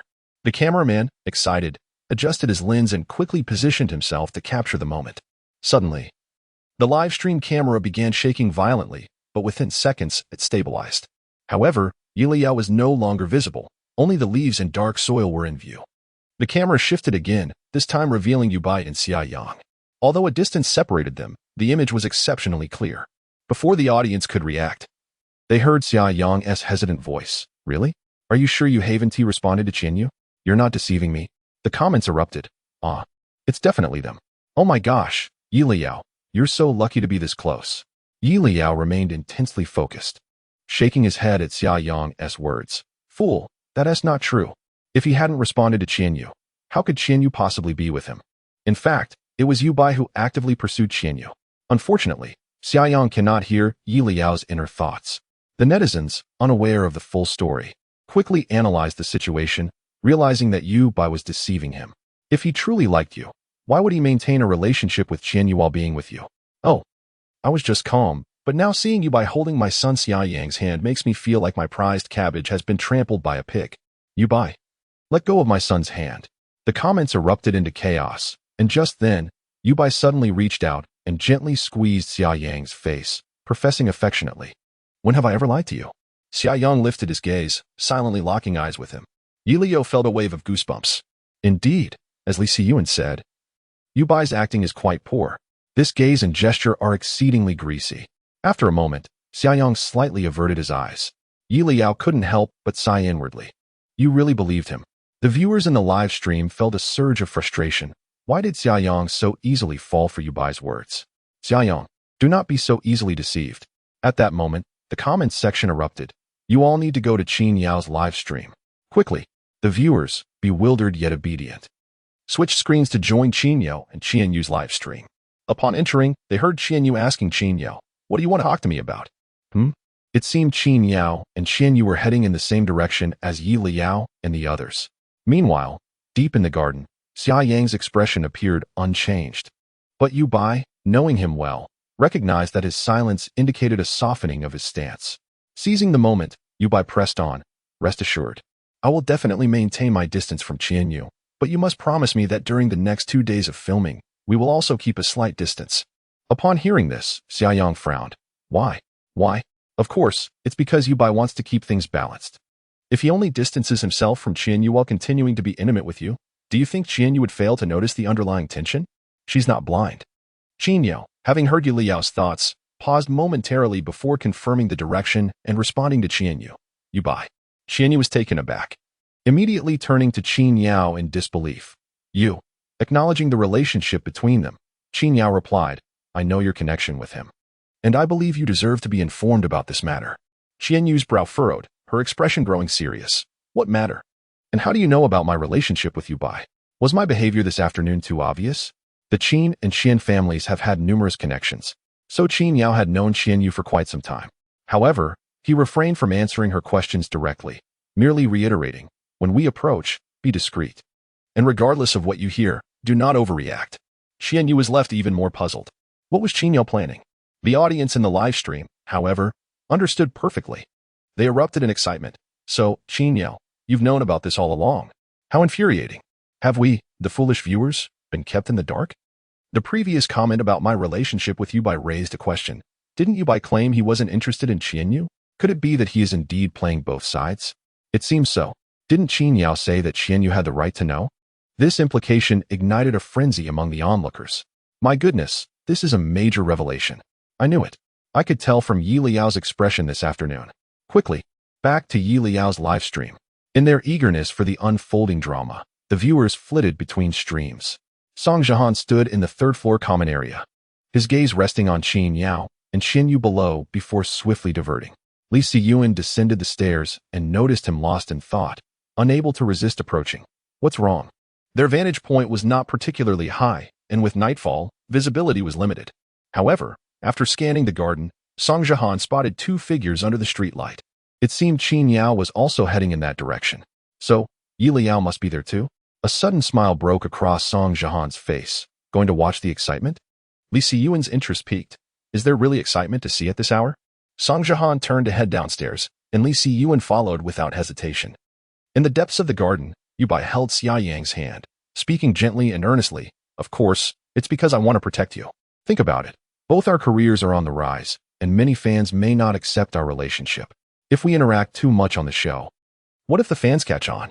Xia Yang frowned, displeased. "But I'm not pursuing fame like that. Aren't you the same? Even if our relationship were to be exposed, how much impact could it really have on our careers? It would only be a temporary stir." Yi Leyao found it hard to contain his laughter upon hearing this. Publicly acknowledging Xia Yang would indeed have little impact on him, but for Yu Bai, it would be significant. After all, he was juggling 2 relationships, and there were many past entanglements to consider. If those people came seeking acknowledgement, wouldn't that complicate matters for Yu Bai? As they drew nearer, Qin Yao glanced at Qian Yu, lowering his voice. "Whatever you see or hear later, do not speak." While Qian Yu felt puzzled, she noticed Qin Yao's serious demeanor and refrained from asking further questions, following him forward. The narrow path led them to a dead end, where a turn revealed Yi Leyao crouched by a flower bed alongside his filming teacher. Qian Yu's eyes lit up, and she opened her mouth to greet him. But Qin Yao quickly raised a finger to signal silence.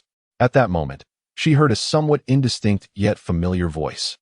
"I know that being public doesn't have much impact, but you cannot deny that it will lead to some loss of fans, right?"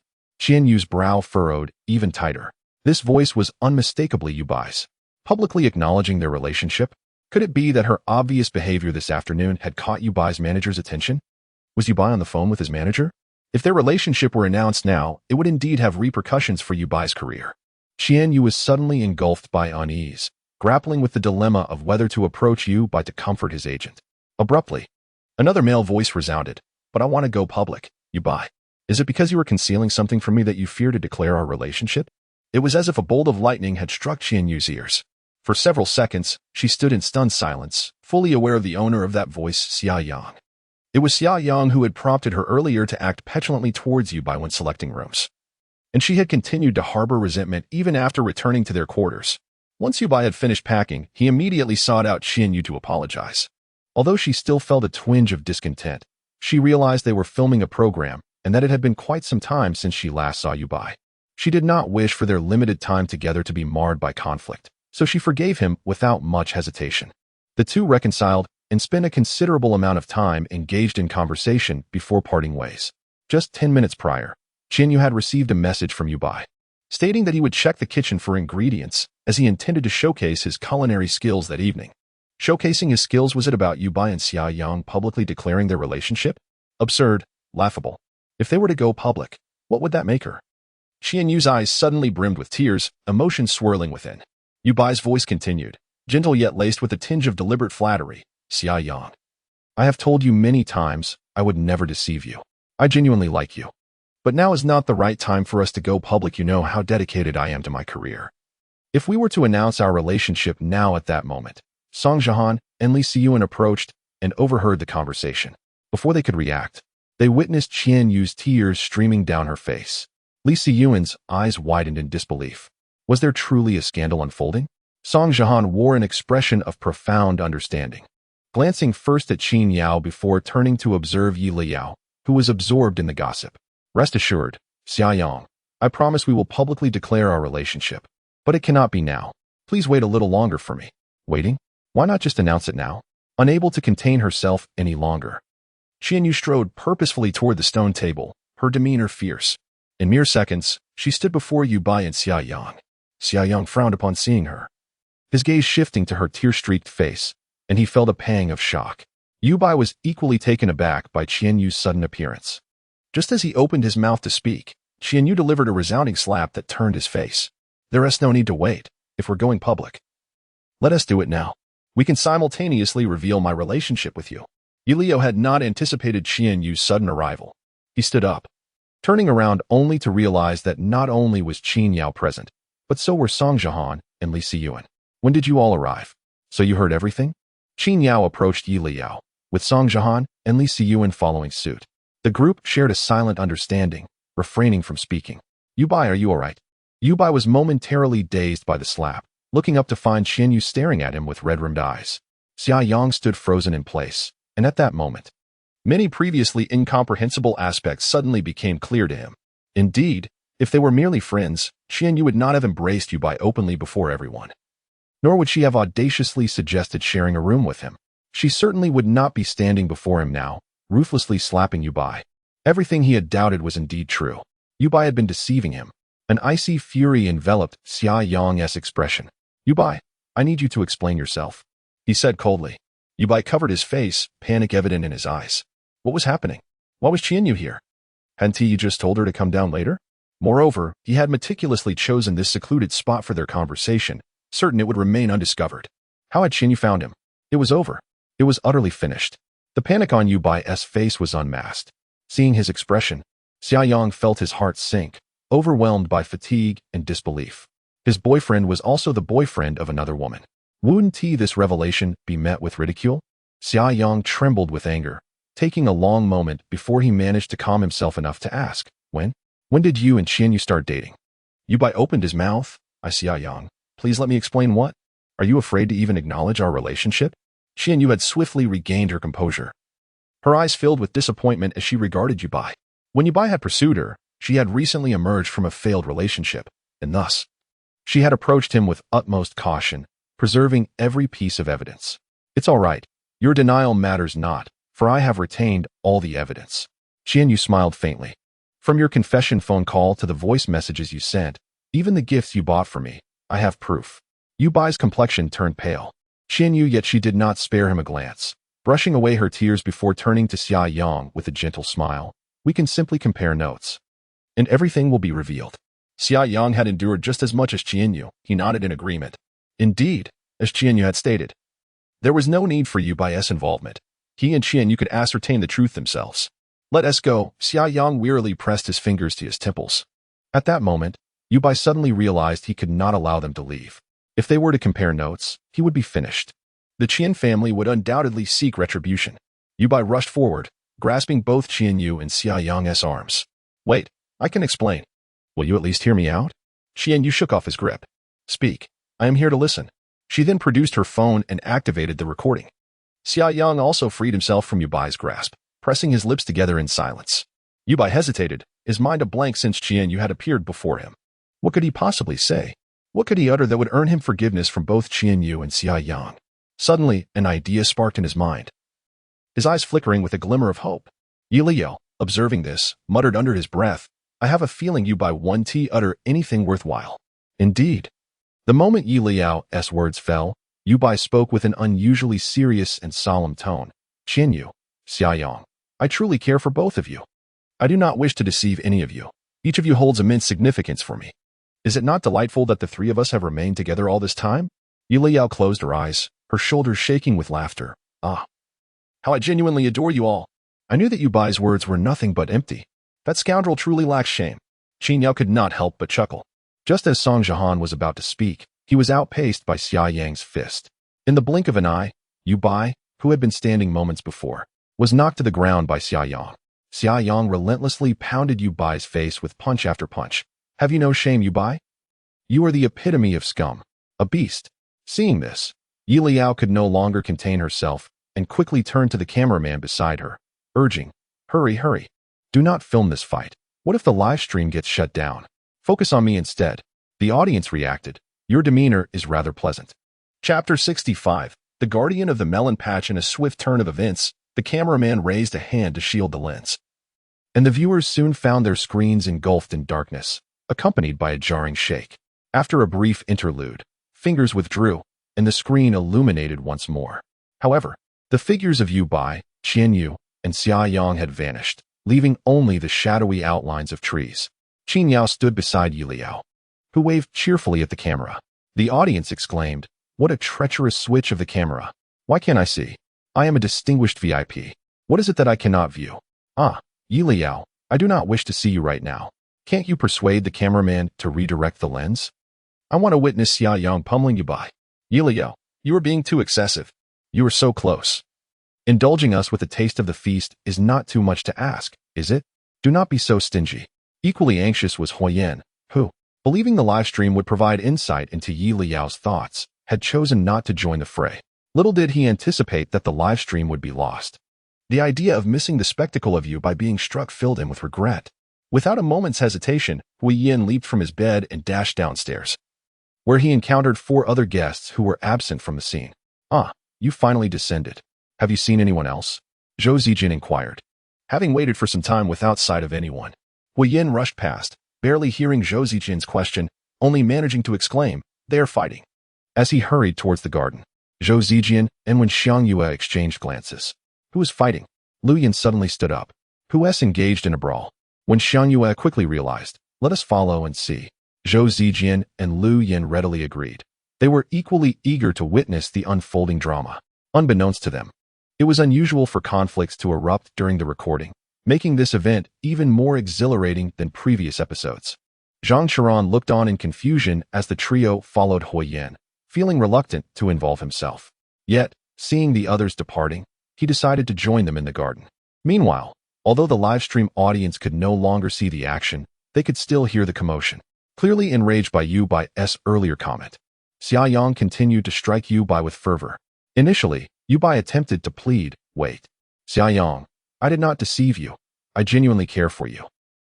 Ah, please, do not hit my face. Xiaoyang, acknowledging Yubai's distress, replied, I understand your grievances and your anger. But can you promise that once this is over, you will forgive me? Ow, that truly hurts. Please, be gentler. The exchange devolved into Yubai's desperate pleas. I was wrong, Xiaoyang. I realize it was my fault. Please consider this a means of relieving your ire. Oh, it hurts so much. Eventually, the audience could only hear Yubai's exasperated cries. Enough. Xiaoyang, you have been at this for so long now. Leyao could no longer maintain her composure, her shoulders shaking with laughter. The viewers, captivated by her mirth, felt an intense yearning. Ah. It sounds like he is receiving quite the beating. How frustrating. I truly wish to see. Leyao, please, just allow me a glimpse. The revelation was overwhelming. How could Yubai still claim to care for Xiaoyang when he was clearly undeserving of such affection? Alas, this is the nature of scoundrels. even when exposed. They profess their love with feigned sincerity. My heart aches for Xia Yang and Qianyu. Thankfully, the truth has emerged, granting the beautiful sister and brother the chance to extricate themselves from this predicament. The barrage of comments erupted fervently, yet the scene itself was even more animated. The commotion attracted the attention of several staff members, who hurriedly approached the source of the disturbance. Within moments, hurried footsteps echoed, and Leyao looked up to see Huoyan and the others following closely behind. She felt a surge of relief. It seems that my second brother and the others have finally connected. Fortunately, the excitement has yet to reach its zenith. Huoyan, upon hearing her words, felt exasperated. He had been aware of the unfolding events all along. He simply had chosen not to join the fray. Now he rushed over, motivated by the absence of footage from the live stream. As Zhou Zijian and the others beheld the scene before them, they were taken aback by Yubai, who lay on the ground, battered and bruised. What transpired here? Zhou Zijian inquired, his curiosity piqued. He glanced at Song Jiahan, seeking clarification on the situation. Seeing the tear-stained faces of Xia Yang and Qianyu, they wondered why they had received the news so late. Why had no one informed them sooner? Song Jiahan smirked slightly, approaching them to succinctly recount the events, albeit with some conjecture. Given the present circumstances, it appeared his assumptions were not far from the truth. The staff and Huoyan's group arrived promptly, and upon hearing Yi Liao's previous remark, Xia Yang sensed the approaching crowd and ceased his assault on Yubai. Now lying on the ground, Yubai groaned in agony, his face illuminated under the lights, revealing 2 black eyes and a split lip. It was evident that Xia Yang's fury had driven him to strike Yubai without mercy. As the crowd continued to grow, Xia Yang turned slightly, his head bowed, concealing his expression, yet his posture betrayed a sense of desolation and sorrow. Qianyu stood opposite the two, casting a glance at Yubai on the ground before raising her gaze to Xia Yang. A subtle smile graced her lips, almost imperceptibly. The staff members who had rushed over exchanged glances with Qianyu. Given the commotion, should they not check on Yubai? Qianyu nodded slightly. The staff then requested the accompanying doctor to assist. The doctor nodded and approached Yubai. At that moment, Yi Luyao's inner voice echoed. Now that the fight is over, can we proceed with the filming? Almost as soon as the words left her, she gestured to her cameraman. Qianyu couldn't help but chuckle, the corners of his mouth curving upwards. After spending 2 phases of filming together, the cameraman and Yi Luyao had developed a certain rapport. He quickly adjusted the camera, and the viewers in the live stream noticed the change in the footage. To their delight, they could even hear the cameraman's footsteps as he ran. After several seconds, the screen finally stabilized, and as they focused, smiles returned to their faces. Ah, Yi Luyao, I declare you my best friend in the entertainment industry from now on. Thank you, my beloved king of gossip. Knowing you care about us brings me peace. Thus, it seemed Yi Luyao was genuinely concerned about the live stream being cut off, as they had been rendered mute. Of course, now that the fight is over, our footage is back. The viewers were deeply moved, flooding the comments with apologies. I'm sorry, Yi Luyao. We misjudged you. Some even professed their love. Yi Luyao, I love you. Wait, let's save the apologies and confessions for later. Look, this angle is clearer. And the cameraman has changed positions. Other onlookers noted. Indeed, the view here is much better. It's clearer now. Goodness, I can't handle it. The cameraman is filming openly. Not just Yi Luyao as cameraman. I checked in on other guests' live streams, and they are filming too. Now we have multiple cameras, multiple angles, capturing every moment. Bravo to your team, the Eating Melons Together program. You truly live up to your reputation. From the guests to the staff, you are my protectors of gossip.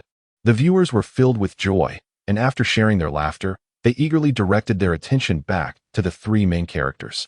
The cameraman, clearly aware of the audience's desires, found a prime angle and zoomed in on Yubai, who lay on the ground. The doctor was examining Yubai's wounds, and after a moment, he spoke. It's merely some superficial injuries. Shall I take you for a bandage? The streetlights were sufficiently bright, allowing the audience to see the bruises on Yubai's face, prompting laughter. It looks quite alarming, but it's just minor injuries. Xia Yang, you really showed restraint.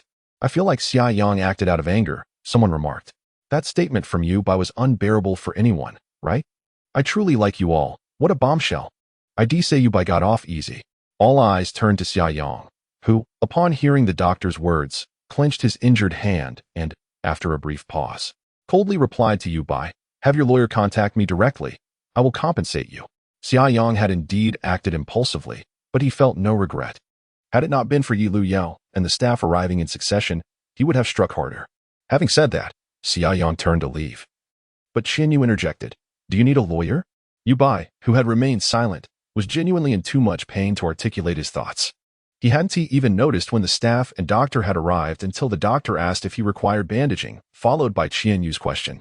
Struggling to open his swollen eyes, Yu Bai managed to utter, Xiaoyang. I won't sue you, nor will I contact a lawyer. I just want to ask, are you no longer angry? After speaking, Yu Bai glanced towards Qianyu. He understood her situation all too well and realized there was no turning back, so he needed to keep Xiaoyang stable. He still required Xiaoyang's assistance. Enduring the pain, Yu Bai slowly sat up. If you're still upset, you can hit me again. I just have one request. Leyao found it hard to believe. At this point, what gives Yu Bai the audacity to make demands of Xiaoyang? Xiaoyang halted, not turning his head, but coldly asked, what do you want to say? Yu Bai hesitated to state his request directly, instead inquiring. You promised me first. Xiaoyang scoffed, turning his head to look at Yu Bai with amusement. Do you think you have the face to negotiate with me now? You can't possibly be suggesting that if I calm down, you will continue being with me, hoping I want to make this public? Yu Bai stammered for a moment. No? I know you will definitely break up with me. I'm not that shameless. I just hope you want to disclose this matter. After all, we did share a love. Upon hearing this, Leyao could no longer contain herself and burst into laughter. Her laughter rang out openly, reaching Yu Bai's ears.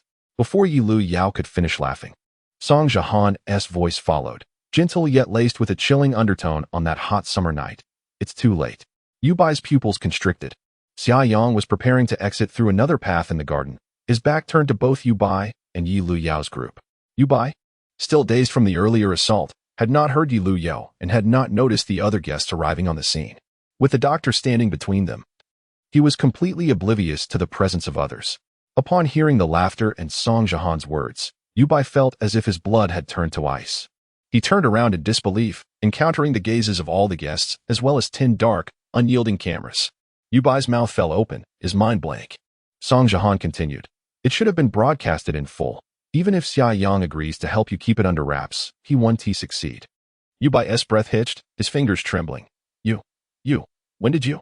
Leyao, having finished laughing, stepped out from behind the flower bed and sincerely stated, I was here from the beginning, but I truly didn't mean to eavesdrop. I intended to find the director, and I just happened to stumble upon you all. I assure you, I wasn't eavesdropping. What a coincidence. I truly didn't mean to eavesdrop. I just thought, since I accidentally overheard, I might as well listen in. As for how the others arrived, I genuinely have no idea. Huoyan lowered his head, chuckling softly, while Qianyao raised a hand to gently cover his lips. The barrage of comments directly validated Leyao. Yes, I can testify. Leyao indeed intended to seek out the director, but who could have imagined that the confrontation would occur so fortuitously? Ha. Yu Bai must have been utterly stunned. He was unresponsive for several seconds. What a disaster. So, what will the scoundrel do next? All eyes turned to Yu Bai. Yet, half a minute passed, and Yu Bai remained as if frozen in shock, offering no response. Qianyu, witnessing this, averted her gaze in profound disappointment. Was Yu Bai truly crumbling under pressure? It was perplexing to think what had initially attracted her to him. Was it possible she had been simply deceived by Yu Bai? The man before her possessed nothing beyond a handsome face. Once she regained her composure, Qianyu felt relieved to see the truth. Turning her attention to Xiaoyang, who was preparing to leave, she inquired, Would you like me to share my second brother's contact information with you? Xiaoyang, puzzled, glanced at Qianyu and asked, Your second brother? She uttered a name, and Xiaoyang was visibly astonished. He did not know much about Qianyu, let alone her family background. Who would have thought that this renowned lawyer in the legal field was actually Qianyu's second brother? To be honest, Xiaoyang had never intended to sue Yu Bai. Despite Yu Bai's betrayal, he merely wavered between two relationships, and such actions did not equate to criminality. Even if the scandal were to surface, Yu Bai would likely face nothing more than public condemnation and lose a few endorsements. Once the storm subsided, the public would gradually forget, allowing Yu Bai to make a comeback. Perhaps he could even exploit the situation for sympathy to garner more fans. Initially, Xiaoyang had considered issuing a statement to expose the matter, hoping to see Yu Bai lose a few endorsements. However, following the recent events, he was left uncertain about whether Yu Bai would retaliate with a lawsuit.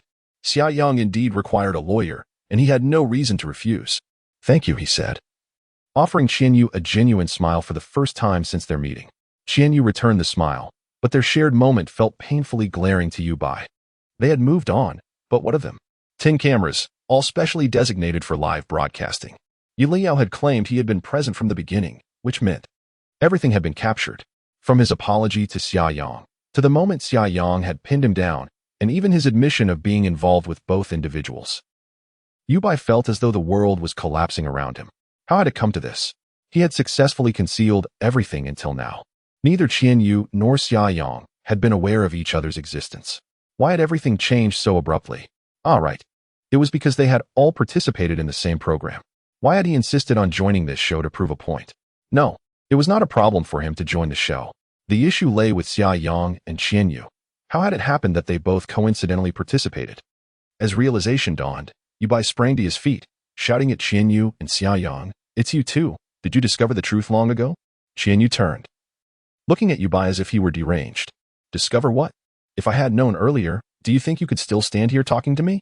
Yu Bai then turned to Xia Yang. "So it was you," Xia Yang, infuriated, laughed scornfully, his eyes still red with anger. "Yu Bai, have some decency." The only one privy to the truth, Leyao, could not resist glancing at Qin Yao beside him. "Qin, aren't you going to say something?" Qin Yao. He indeed intended to speak. Under the watchful gaze of the crowd, he approached the trio and signaled to the staff. A member of the crew and the accompanying doctor hurried over, grasping Yu Bai's arm. "Calm down. The priority now is to tend to your wounds." "Calm down? How can I be calm? They conspired to deceive me. I will sue them." What a shameless statement. "You were the one who deceived others first." Leyao scoffed derisively. Finally, Qin Yao spoke up. "I was the one who invited them." At his words, Yu Bai turned to Qin Yao in disbelief. "Qin, why?" But he could not finish his sentence. Qin Yao met his gaze with an unsettling calm. After a long minute, Yu Bai seemed to grasp part of the situation and suddenly burst into laughter. "So that's how it is. It all makes sense now." His expression twisted with rage. Had it not been for the staff and the doctor holding him back, he would have lunged at Qin Yao. "Why, Qin Yao? Tell me why. Wasn't it you who wanted to sign me? You signed me and promised to promote me. So why did you abandon me in the end? If you hadn't given up on me, I wouldn't have lost my roles, nor would I have participated in your pathetic variety show." Leyao found this intolerable. "So you think that just because you managed to evade detection before, your wrongdoings were justified?" Qin Yao, unwilling to listen to any more of Yu Bai's grievances, coldly interrupted. "I promised to support you, but only if you were not compromised, only if your character and morals were unblemished. Yet, you not only straddled two boats, but also had multiple ambiguous relationships and remained entangled with numerous exes. Do you really think I could still use you?" Upon uttering this, a heavy silence fell over the room. Xia Yang found it unbelievable. Multiple ambiguous relationships? Qian Yu could no longer contain herself.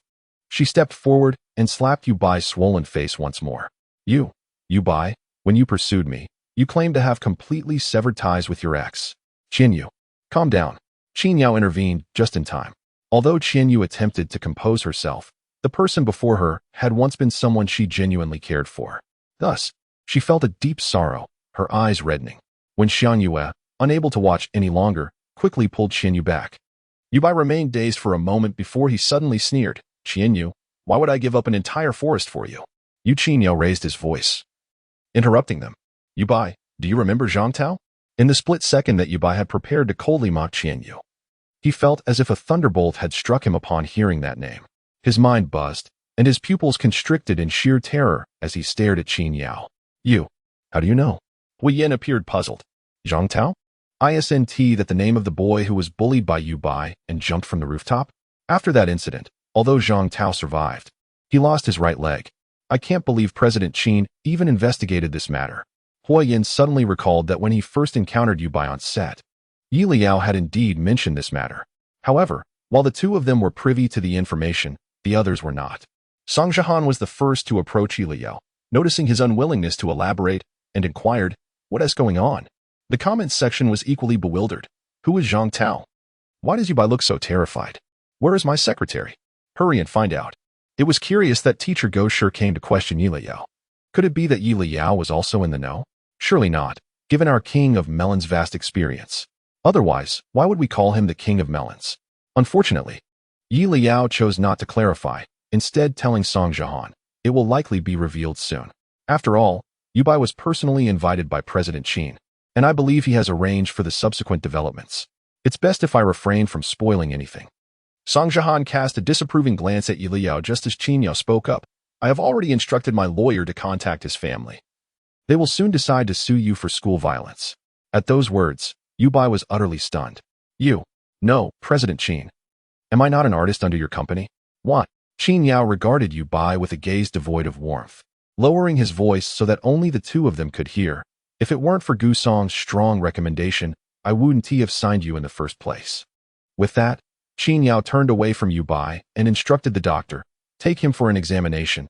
He need not participate in the subsequent recording. The doctor and staff nodded, escorting Yu Bai away. Unable to contain himself, Yu Bai cried out in despair, why? On what grounds? Xiaoyang, Qin Yu, please help me. I beg you, only you. President Qin, I was wrong. Can you give me another chance? His cries gradually faded into the distance until they became inaudible. Only then did Leyao leisurely withdraw his gaze. Ah, what a spectacle. Song Jihan had approached Zhang Qiran without Leyao noticing. Earlier, when Zhou Zijian had posed a question to Song Jihan, he was nearby and had naturally heard the unfolding events. Watching Yu Bai being taken away felt surreal. At that moment, Song Jihan's soft voice broke the silence. Zhang Qiran, do you think when you crash, you'll be taken away by the staff like this? Zhang Qiran's face turned an ashen white. Leyao couldn't help but chuckle. Teacher Go sure. Why do you still intentionally frighten people? Chapter 66. He likes him Song Jihan, don't speak nonsense. Zhang Qiran glared at Song Jihan. The guests present turned their gazes toward Zhang Qiran, the garden lights illuminating the scene, allowing everyone to clearly see the fleeting panic on Zhang Qiran's face. Leyao was equally taken aback. Ah, Song Jihan's words were clearly meant to provoke Zhang Qiran. Yet why do I feel that Zhang Qiran seems genuinely startled? Could it be that he truly has some scandal, hence the unease? Huoyan and Qin Yao simultaneously raised their eyes to look at Leyao, who was lost in contemplation. Song Jihan appeared somewhat surprised by Zhang Qiran's reaction, a glimmer of astonishment flashing in his eyes before he smiled. I wasn't speaking out of turn. I merely expressed my feelings upon seeing you by being taken away. Li Siyuan chuckled. What a heartfelt expression indeed. Zhang Qiran took several seconds to force a smile, stepping aside to distance himself from Song Jihan, whispering, that joke was not amusing. Song Jihan grinned broadly. Exactly. I was merely jesting. There was no need for such a strong reaction, was there? When did I ever overreact? Zhang Qiran could no longer contain himself, his voice rising slightly. I just. What about you? Song Jihan blinked, feigning curiosity. Zhang Qiran stammered for a moment, suddenly averting his gaze. Don't stand so close to me. All right. I understand you dislike me, Song Jihan replied with a helpless smile, turning to Zhou Zijian beside him and saying, look, he claims he is not reacting much. Is this what you call a minor reaction? Zhou Zijian sighed inwardly. Why does this concern me all of a sudden? He then attempted to mediate. All right, it's getting late, and everyone must be hungry. I'll check with the director about tonight's catering. After saying this, Zhou Zijian did not glance at Song Jihan or acknowledge Zhang Qiran, hastily making his way towards the director's group. Once Zhou Zijian left, when Xiang Yue naturally followed suit. Lu Yan, fearing that Song Jihan's ire might be directed at her, also trailed after when Xiang Yue. Qin Yu then said to Xiaoyang, let's go chat as well. Although Yu Bai had been temporarily taken away, the situation was far from over. Both Qin Yu and Xiaoyang needed time to contemplate their next steps. More importantly, their fans were still awaiting their responses. They had to provide an explanation. With the recording still in progress, they needed to act swiftly. Xiaoyang nodded and left with Qin Yu. Meanwhile, Zhang Qiran, having briefly lost control of his emotions, regained his composure. Watching Qin Yu and Xiaoyang depart, he finally muttered, I'll go help Zhouge, before also running off. A flicker of regret crossed Song Jihan's eyes.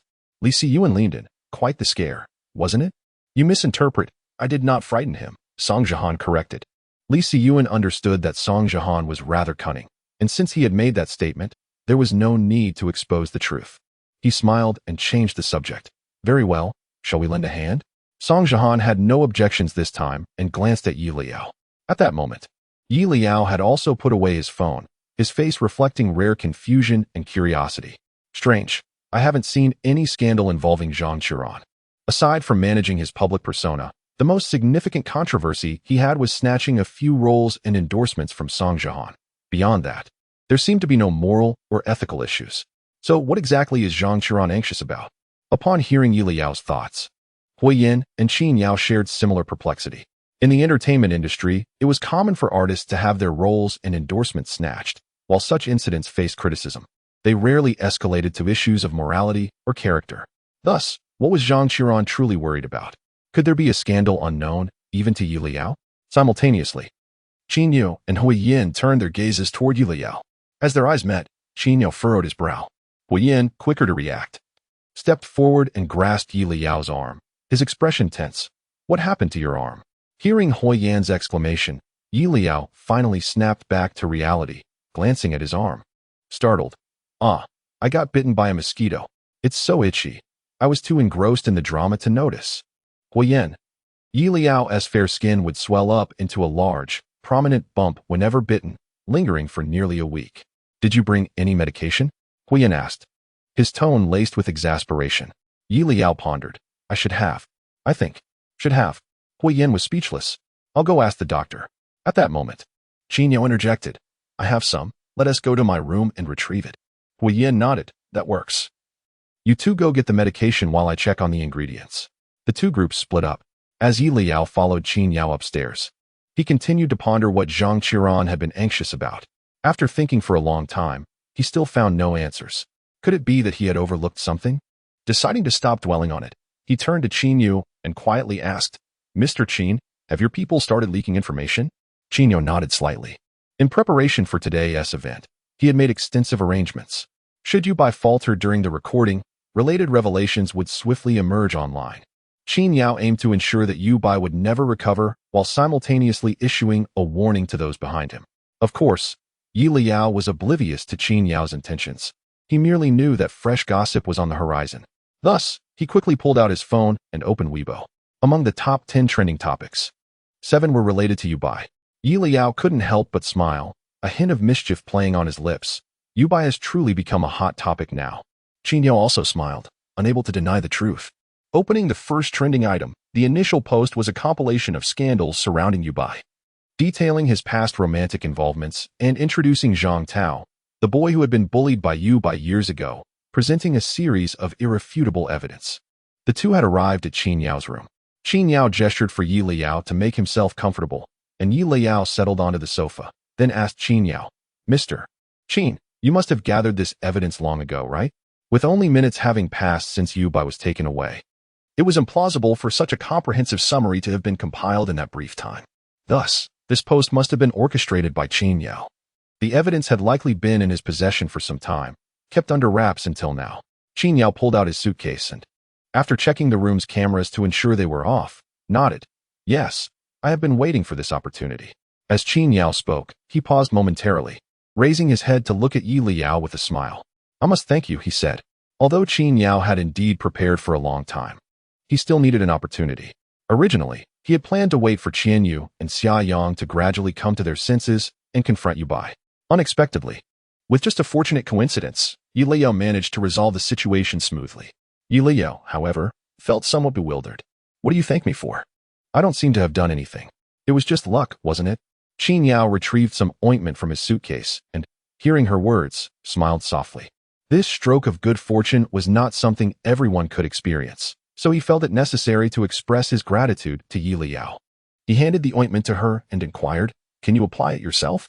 Liao nodded as she accepted the ointment. After leaving the garden, the swelling on her arms and legs became even more pronounced under the glow of the lights. Qin Yao observed closely and noticed that not only her arms and legs, but even her fair neck bore a sizable bump. As Leyao applied the ointment to herself, she winced slightly. You know, these mosquitoes certainly have a knack for picking the right spots. They didn't bite my face at all. Qin Yao chuckled and extended his hand toward her. Leyao looked up in confusion. There's one on the back of your neck. Let me help you with that, Qin Yao said. Leyao complied, handing the ointment back to him and turning her back. The villa they were staying in was spacious, with numerous amenities. Qin Yao's room featured a small living area and a private bathroom. Leyao turned around just as she faced the glass door of the bathroom. Their reflections appeared on the glass, allowing Leyao to clearly see all of Qin Yao's movements. She noticed him applying the ointment to his fingers, his head slightly bowed, with his fringe casting a shadow over his deep-set eyes. Then, with a cool touch, the ointment from his fingers made contact with her neck. Yi Liao instinctively recoiled slightly. Qin Yao's voice came from behind her. Does it hurt? She blinked in response. It wasn't pain, just a slight chill. Moreover, for some inexplicable reason, this scene felt oddly familiar to Yi Liao, as though it had transpired before.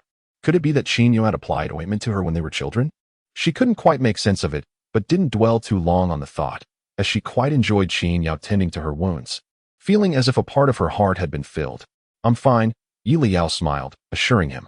Qin Yao nodded and continued his task, his warm fingers spreading the ointment evenly over the swelling before retreating. All done, he announced, handing the ointment back to her. Keep this with you. And remember to apply it again before bed. Yi Liao accepted the ointment, turning to Qin Yao with a bright smile. Thank you, Mr. Qin. Qin Yao said nothing further, turning to wash his hands in the bathroom before following Yi Liao downstairs. Zhou Zijian and the others had already returned with groceries, and surprisingly, Qianyu was in the kitchen helping out. Yi Liao's eyes widened slightly at the sight. Before she could ask, Song Jihan leaned closer, saying, her brother came to help her with everything, so she doesn't have to worry about a thing. How enviable. Yi Liao couldn't help but chuckle, genuinely suggesting, why not find a lawyer boyfriend? Zhang Qiran glanced at them, then quickly shifted his gaze away. Noticing Zhang Qiran's reaction, Song Jihan smirked and shot a sideways glance at Yi Liao. Forget it, she retorted playfully. Li Siyuan, overhearing their conversation, casually asked, what? Are you afraid you won't win an argument against him? Song Jihan laughed derisively. Do you think I would lose? You underestimate our teacher Go. Yi Liao shook his head at Li Siyuan. Song Jihan raised an eyebrow, turning her focus on Yi Liao. What did you just call me? Yi Liao blinked slowly, then dashed toward the kitchen, exclaiming, I'm going to help. Li Siyuan couldn't help but burst into laughter. What? Don't you like your new title? Song Jihan didn't even glance at him, turning away with a dismissive, shut up, brute. Li Siyuan remained silent. The viewers in the live stream could no longer contain their amusement. Yi Liao, with his 5G surfing speed, had even mentioned Teacher Go. Let's not forget, our king of gossip stands at the pinnacle of scandal. What doesn't he know? Indeed. But honestly, I find their banter quite entertaining, huh? Yes. I can hardly control my smile while watching. The comments section was unusually quiet until someone exclaimed, you all should check it out. Xia Yang has released a statement. Not only did Xia Yang release a statement, but Qianyu's studio also issued one. As the situation surrounding Yubai escalated, although some viewers had yet to catch up, it was becoming increasingly clear that Yubai would not have a chance to return. Both Xia Yang and Qianyu's statements detailed their respective timelines with Yubai, accompanied by all the evidence of Yubai pursuing them. There were not only screenshots but even recordings. Although Yubai had already been thoroughly discredited, the evidence from both sides incited further outrage among netizens and fans. The timeline showed that their relationships were only a day apart. Did Yubai really juggle both Qianyu and Xia Yang at the same time? How infuriating.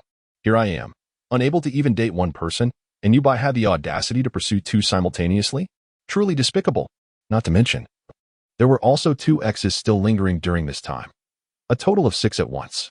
It's laughable and infuriating, especially since I once genuinely supported Yubai. It's not too late to unfollow. Let's just find someone else to pursue, cack. The netizens passionately discussed the unfolding drama throughout the night. After finishing dinner, Yi Liao found himself scrolling through Weibo until midnight, finally satisfied. He set his phone down and drifted off to sleep. The next morning, he was awakened by a knock at the door from Huoyan.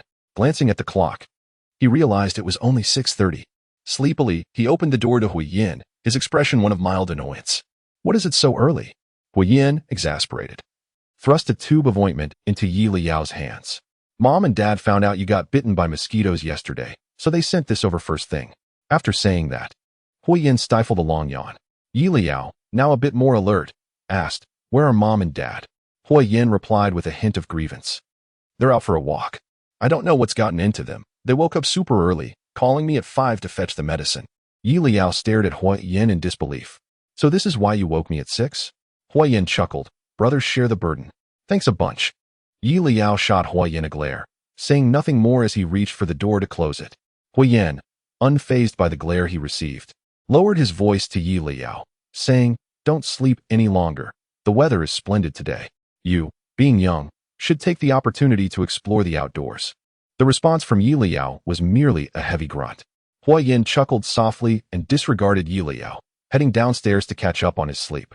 Once awakened, Yi Leyao found it difficult to drift back to slumber. He decided to change his clothes and freshen up, applying some ointment before preparing to venture out. Upon arriving at the villa the previous evening, it had been too late to properly explore the surroundings. After descending the stairs, Yi Leyao was accompanied by the filming crew. He first made his way to the river behind the villa, a man-made stream flanked by a profusion of blooming roses, vibrant in the midsummer sun. After wandering for a while, he turned his attention to the nearby woods. However, he had barely taken 2 steps when a familiar yet distraught voice echoed in the air. I want tea. I intend to breach the contract. What of it? I can afford the penalty. I simply refuse to continue with the recording. Yi Leyao halted abruptly, spinning around to look at the cameraman, who was visibly agitated, his hands trembling. What an extraordinary stroke of luck. Just last night, he had chanced upon Yu Bai and Xia Yang in the garden, and now, this morning, while casually strolling, he encountered Zhang Qiran on the phone. The latter was expressing his desire to withdraw from the program. The cameraman's eyes fixed on Yi Leyao with intensity, while Yu Leyao himself was taken aback. Could it be that my fortune is truly this remarkable? And what is going on with Zhang Qiran? Could he genuinely be rattled by Song Jihan's words from last night? However, I never anticipated Zhang Qiran being involved in any scandal. Could it be that I have misremembered? At the same moment, Huoyan, who had just slipped into slumber, was stirred awake by this commotion. What new gossip is unfolding? Is Yi Leyao eavesdropping on Zhang Qiran? Qin Yao quickly sat up in bed, reaching for his tablet to access Yi Leyao's live stream. As he opened it, Zhang Qiran's voice, tinged with grievance and a hint of tears, reached his ears. But sob, I really don't want to record anymore. To hell with saving face. Why should I seek to regain my dignity in front of Song Jihan? He asked like a rabid dog, snapping at me. I can't take it anymore. Yi Leyao struggled to suppress his laughter. Ha! It's now practically confirmed that Zhang Qiran was indeed frightened by teacher Gou Shi's remark last night. So what exactly is your scandal? With an insatiable curiosity, Yi Leyao was eager to learn more, yet he knew he needed to remain patient and continue listening. After a moment of conversation on the other end of the line, Zhang Qiran's emotions appeared to stabilize slightly, and he continued, but I really don't want to record.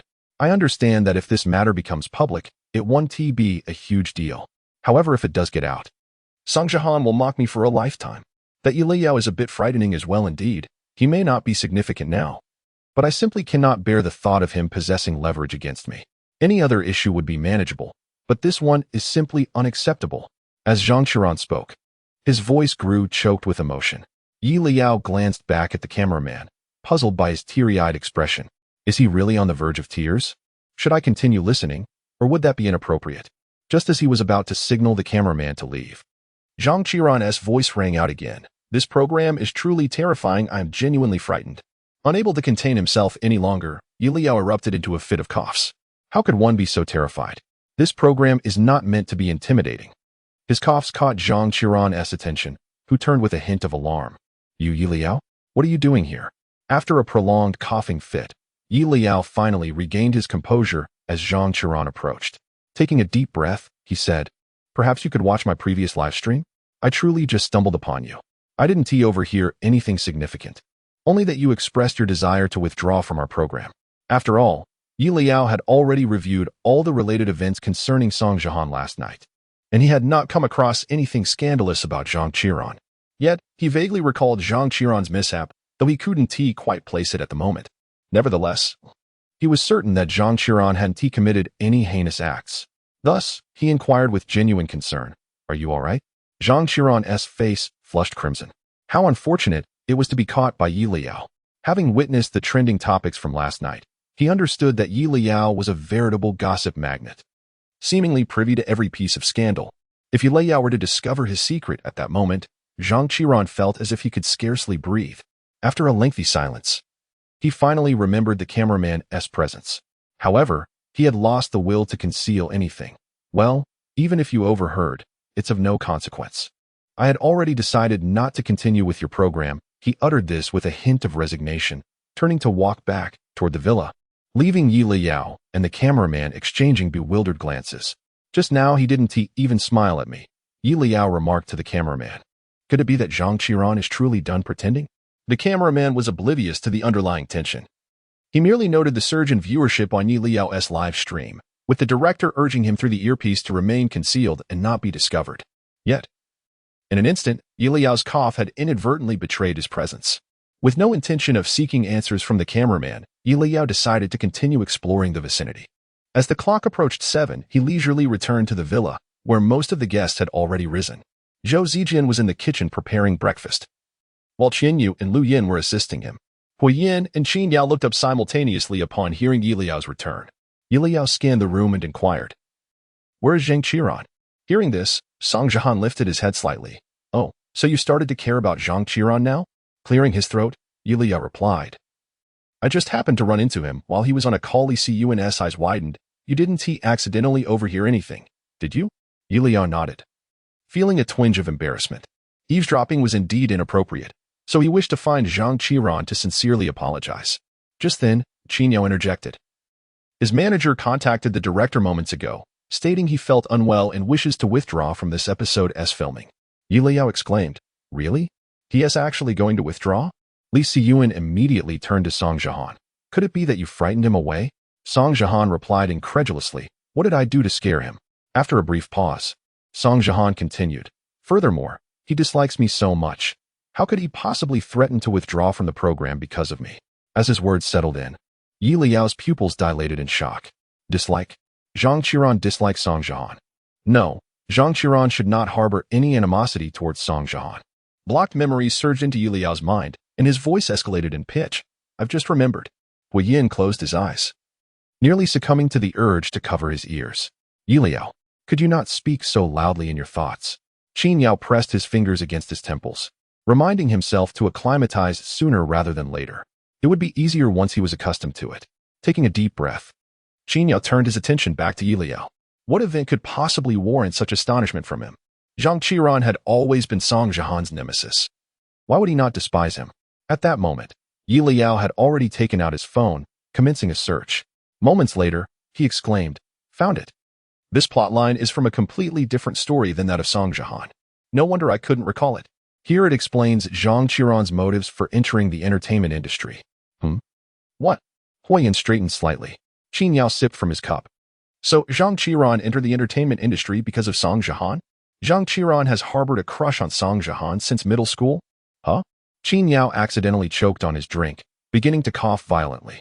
Huoyin was equally astonished, nearly dropping his phone, echoing Liao's bewilderment. Huh? Zhang Qiran likes Song Jihan? Aren't they fierce rivals competing for resources? Could it be that Zhang Qiran, unable to attain what he desires, seeks to destroy it instead, thus transforming love into hatred?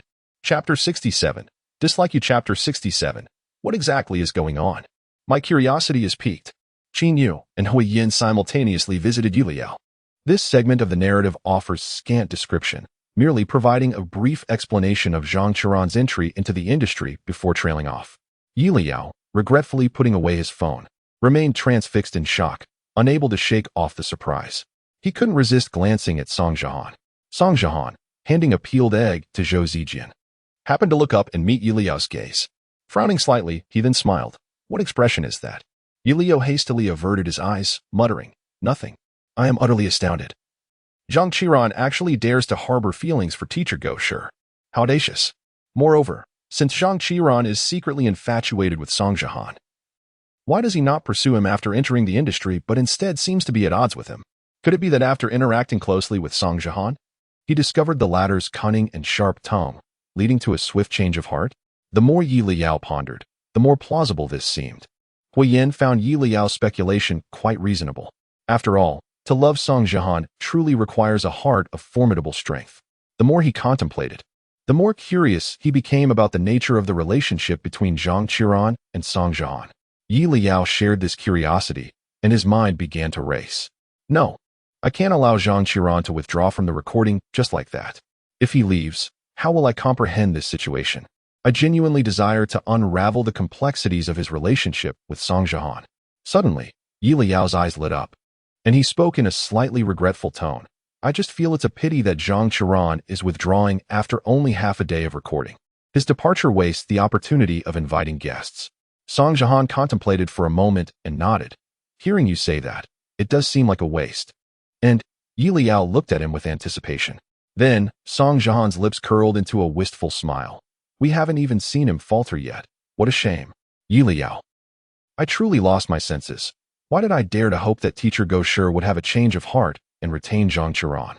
At this point, Song Jihan must be eager for Zhang Qiran to leave. At that moment, Qin Yao slowly rose to his feet. Gazing at Song Jihan, I plan to have a chat with Zhang Qiran. Would you like to join? Without hesitation, Song Jihan shook his head. We are not friends. Why would I go? Besides, aren't you afraid that if I try to persuade him, it might scare him away? You possess quite a sense of self-awareness. Leyao chuckled and then turned to Qin Yao. President Qin, I'll accompany you.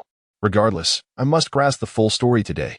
Huoyan hesitated for a moment but ultimately decided against joining them. After all, he was not well acquainted with Zhang Qiran. If too many people showed up, it could backfire. More importantly, though the visuals might be obscured, Liao's thoughts remained unaffected. As long as he could hear the sounds, he could still piece together the narrative. Liao followed Qin Yao out of the villa, and only after they had walked some distance did Song Jihan cast a glance in their direction. Huoyan, recalling Liao's earlier remarks, couldn't resist asking, "What? Are you worried Zhang Qiran won't return?" Having finished his tasks in the kitchen, Song Jihan smiled as he took a seat across from Huoyan, leisurely inquiring, "Speaking of which, I've always been curious. How much did Su Rui swindle you out of? During the last episode?" It was known that Duan Gu had been deceived, but Huo Gu had not shared his experience. Why not take this opportunity to enlighten me? Huoyan.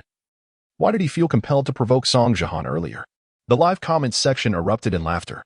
Why did you provoke him? Indeed. Teacher Gosher usually refrains from engaging, but when he does, his strikes are lethal. Huoyan would have been better off following Liao's lead. After some time had passed, what was happening on their side? Earlier that morning, when Liao went for a walk, the live stream had only a handful of viewers. After all, it was rather early, and with the previous night's debacle, most netizens had stayed up late to catch the drama and were still asleep. Who could have anticipated that while taking a stroll, Liao would have such fortune as to eavesdrop on Zhang Qiran's phone call with his manager? This wasn't the crux of the matter. The real focus was that the usually gentle and refined Zhang Qiran was sobbing during the call. He even claimed that Song Jihan was a mad dog, incessantly biting at him. Although Zhang Qiran appeared somewhat pitiable while crying, netizens could not help but laugh. How terrifying must Song Jihan be to frighten someone to tears? Concurrently, netizens echoed the same questions as Liao. If Zhang Qiran intended to withdraw from the program, could there be a juicy story behind it? Observing Liao's expression, the curious onlookers noted a rare hint of confusion on his face. Could it be that Liao was also in the dark this time? How peculiar that even our king of gossip seems unaware.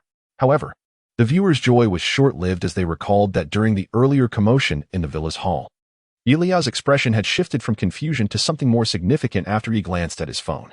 What on earth did he see that prompted such a transformation? How frustrating that I cannot inhabit Liao's phone.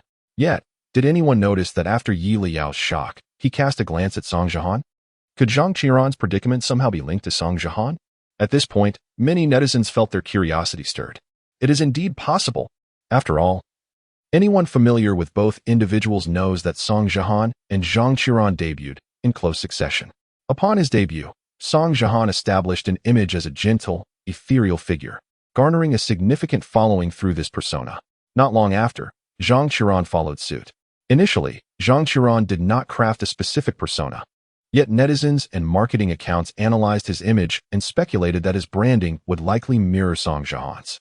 With his striking appearance and initially shy demeanor in front of the camera, Zhang Qiran naturally exuded warmth without requiring extensive marketing efforts. One glance was enough to invoke that label. As both Zhang Qiran and Song Jihan rose to prominence, they frequently found themselves compared by marketing accounts.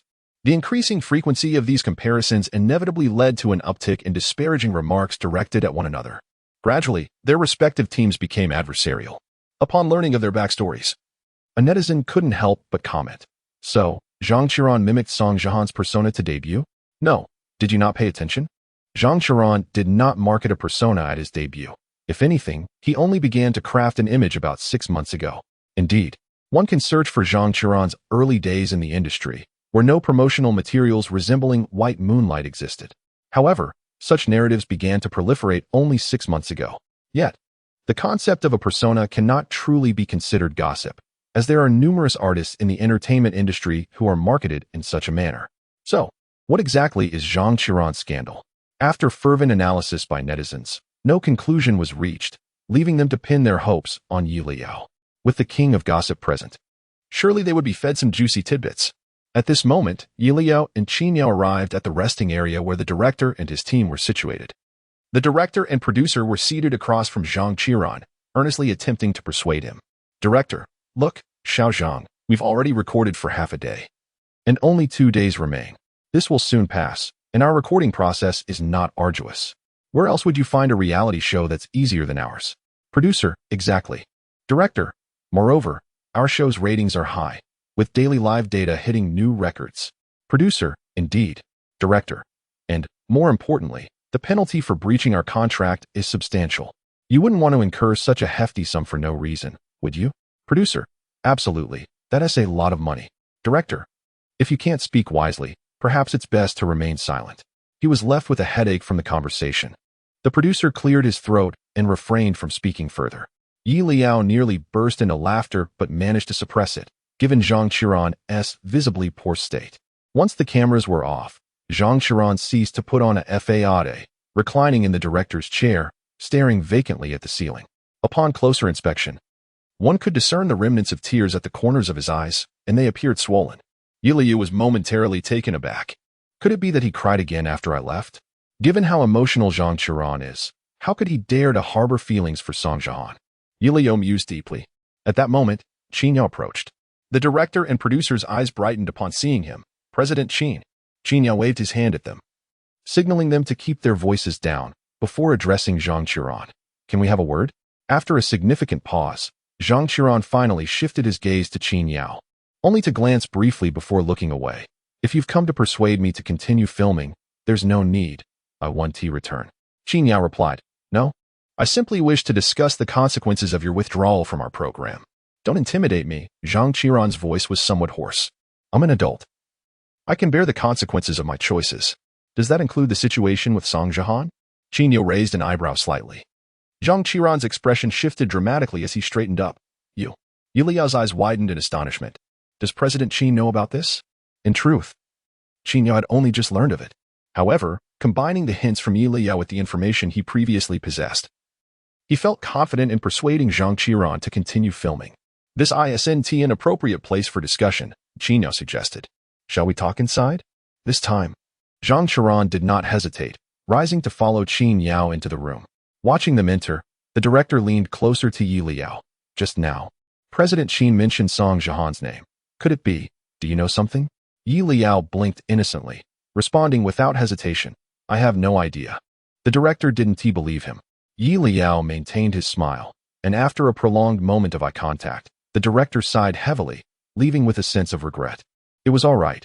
Even if he was unaware now, there would be ample opportunities for him to learn as the recording continued. Qin Yao and Zhang Qiran did not converse for long, but after just a few minutes, Qin Yao emerged from the room first. Liao could not resist glancing inside, only to find Zhang Qiran still seated, unmoving. What happened? Liao eagerly inquired. Qin Yao smiled faintly and made an okay gesture towards him. Liao's eyes lit up, eager to ask more, but Qin Yao interrupted. Let's head back for now. Once they had distanced themselves, Liao asked, President Qin, what did you discuss with Zhang Qiran? Qin Yao chuckled. I merely provided a straightforward analysis of the negative impacts his withdrawal would entail. Liao contemplated this and quickly grasped the implications. After all, in this reality show, nearly all artists who had withdrawn midway were embroiled in significant scandals, while Zhang Qiran may not have had any scandals. Choosing to exit at this juncture would undoubtedly arouse suspicion among viewers and netizens. Even if Zhang Qiran released a statement explaining his departure, it would be challenging to convince the audience. They might delve deeply into his past experiences. Ultimately, regardless of what Zhang Qiran wished to conceal, it would likely come to light, including his previous affections for Song Jiahan. As these thoughts crossed his mind, Liao couldn't help but give Qin Yao a thumbs up, ensuring no camera crew was nearby before lowering his voice to ask, So, President Qin, you are aware that Zhang Qiran has feelings for Song Jiahan? Do you know the details of their situation? Qin Yao replied. Wasn't he that what you mentioned? How could I possibly know everything? He promptly shook his head. I simply sensed an unusual atmosphere between them and made a guess. Liao's eyes sparkled with intrigue as he scrutinized Qin Yao. The latter felt somewhat perplexed. Then Liao mused internally. Who would have thought President Qin possesses a penchant for gossip? Qin Yao remarked. As the saying goes, one becomes like those they associate with. The two soon returned to the villa, where the other guests turned their attention toward them. Leyao even glanced behind them, questioning, what is going on? Is someone still planning to withdraw? Leyao quickly looked over at Song Jiahan, who was engrossed in serving porridge, not even glancing up. Leyao couldn't help but reflect. It seems Teacher Gosher truly doesn't care about Zhang Qiran at all. So, with this thought, Liao's lips involuntarily curled into a smile. I wonder how Teacher Gosher would react if he knew that Zhang Qiran once liked him. Liao's anticipation grew. Not only him, but Hui Yin shared the same curiosity, especially after being rebuffed by Song Jiahan moments ago. He too was eager to witness Song Jiahan's speechlessness. The mere thought was exhilarating.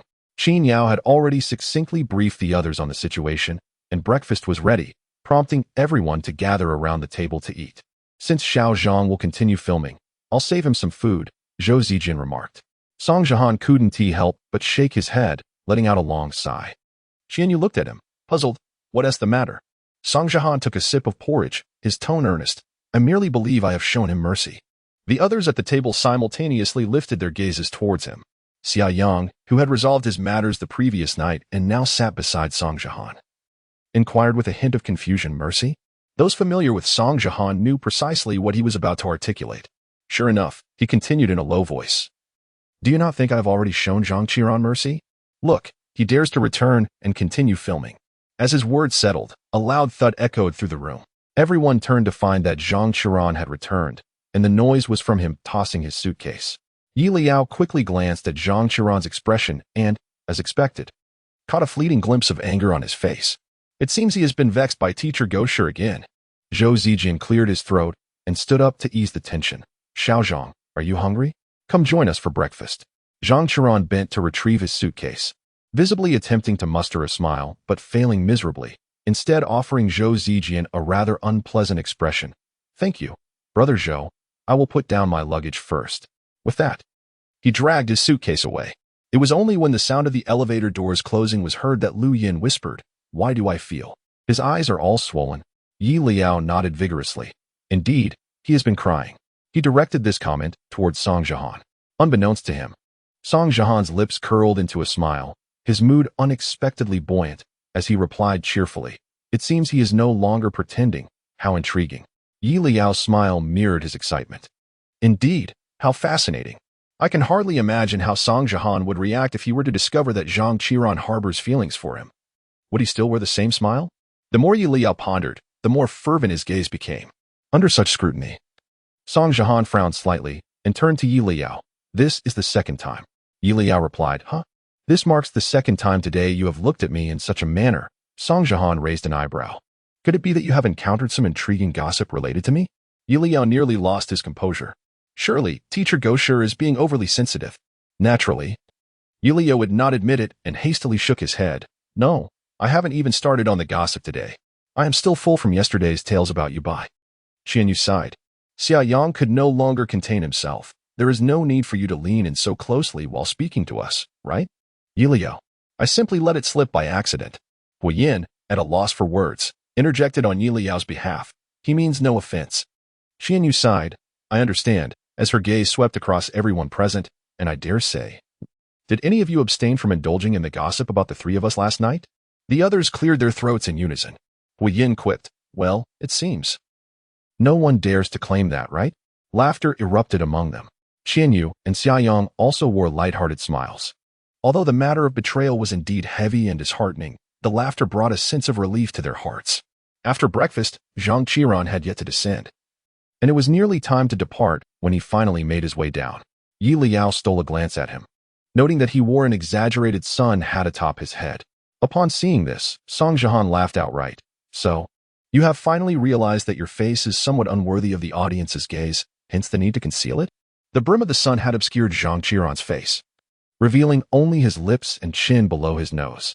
Hearing Song Jiahan's remark, Zhang Qiran's lips pressed tightly together, and surprisingly, he said nothing, merely turned and exited. Song Jiahan raised an eyebrow in surprise and glanced at Leyao. Is he truly intending to act as if he does not know me? Leyao shot him a look. How would I know? If you care so much, why not go and offer him some comforting words? Li Siyuan certainly knows how to throw shade. Leyao hurriedly covered his mouth. Song Jiahan responded to Li Siyuan with a sharp glare. Zhou Zijian retrieved a food container. Where is Xiao Zhang? He has boarded the car, Leyao replied. Zhou Zijian pondered for a moment and handed the food container to Song Jiahan. Why don't you take it to him? Without hesitation, Song Jiahan declined. No, I refuse. Zhou Zijian sighed. All right, I shall give it to him then. Initially, he had hoped to ease the tension between Song Jiahan and Zhang Qiran. But it was evident that it was a futile endeavor. Better to let things unfold naturally. The thoughts of the other guests mirrored Zhou Zijian's sentiments, after all. This was not their first time being mere bystanders, and they had grown accustomed to it. The following day, the guests visited a newly constructed amusement park. Since the park was closed to the public that day, they enjoyed the entire day within its confines. By the day's end, everyone was exhausted. Upon returning to the villa, the production team thoughtfully prepared hot pot and barbecue ingredients for them, prompting the group to gather and enjoy both simultaneously. Halfway through the meal, Zhou Zijian suddenly set his cup aside. I believe, as adults, we should perhaps indulge in something different? Xia Yang immediately stood. Beer or red wine? Li Siyuan chuckled. What? Are you seeking solace in alcohol after a breakup? Qian Yu corrected him. This is not about drowning sorrows. It is about having a drink and sharing heartfelt words. Thus, within a mere half hour, several bottles of alcohol were emptied from the table. Xia Yang downed a glass of beer and slammed the cup onto the table. His eyes red as he cursed. That you buy is a scoundrel. When he was pursuing me, you have no idea how dedicated he was. He would even wait for me until 4 in the morning while I filmed night scenes. Given all he sacrificed for me, how could I ever doubt his sincerity? Qian Yu and Yi Leyao clinked glasses, tears streaming down their faces. Not only did he wait for you until 4 in the morning, but when I mentioned I had menstrual cramps, he flew back from High City in the middle of the night just to deliver a cup of ginger tea to my doorstep. I never intended to like him, but as you all know, we women value the little details. But who would have thought he was a scoundrel who offered such details to everyone? The other guests, witnessing their emotional breakdown, hurried to console them. When Xiang Yue remarked, out with the old, in with the new, Lu Yan added, it is for the best to see through him early and cut your losses. Hua Yin chimed in, just find someone else. Not all men are scoundrels.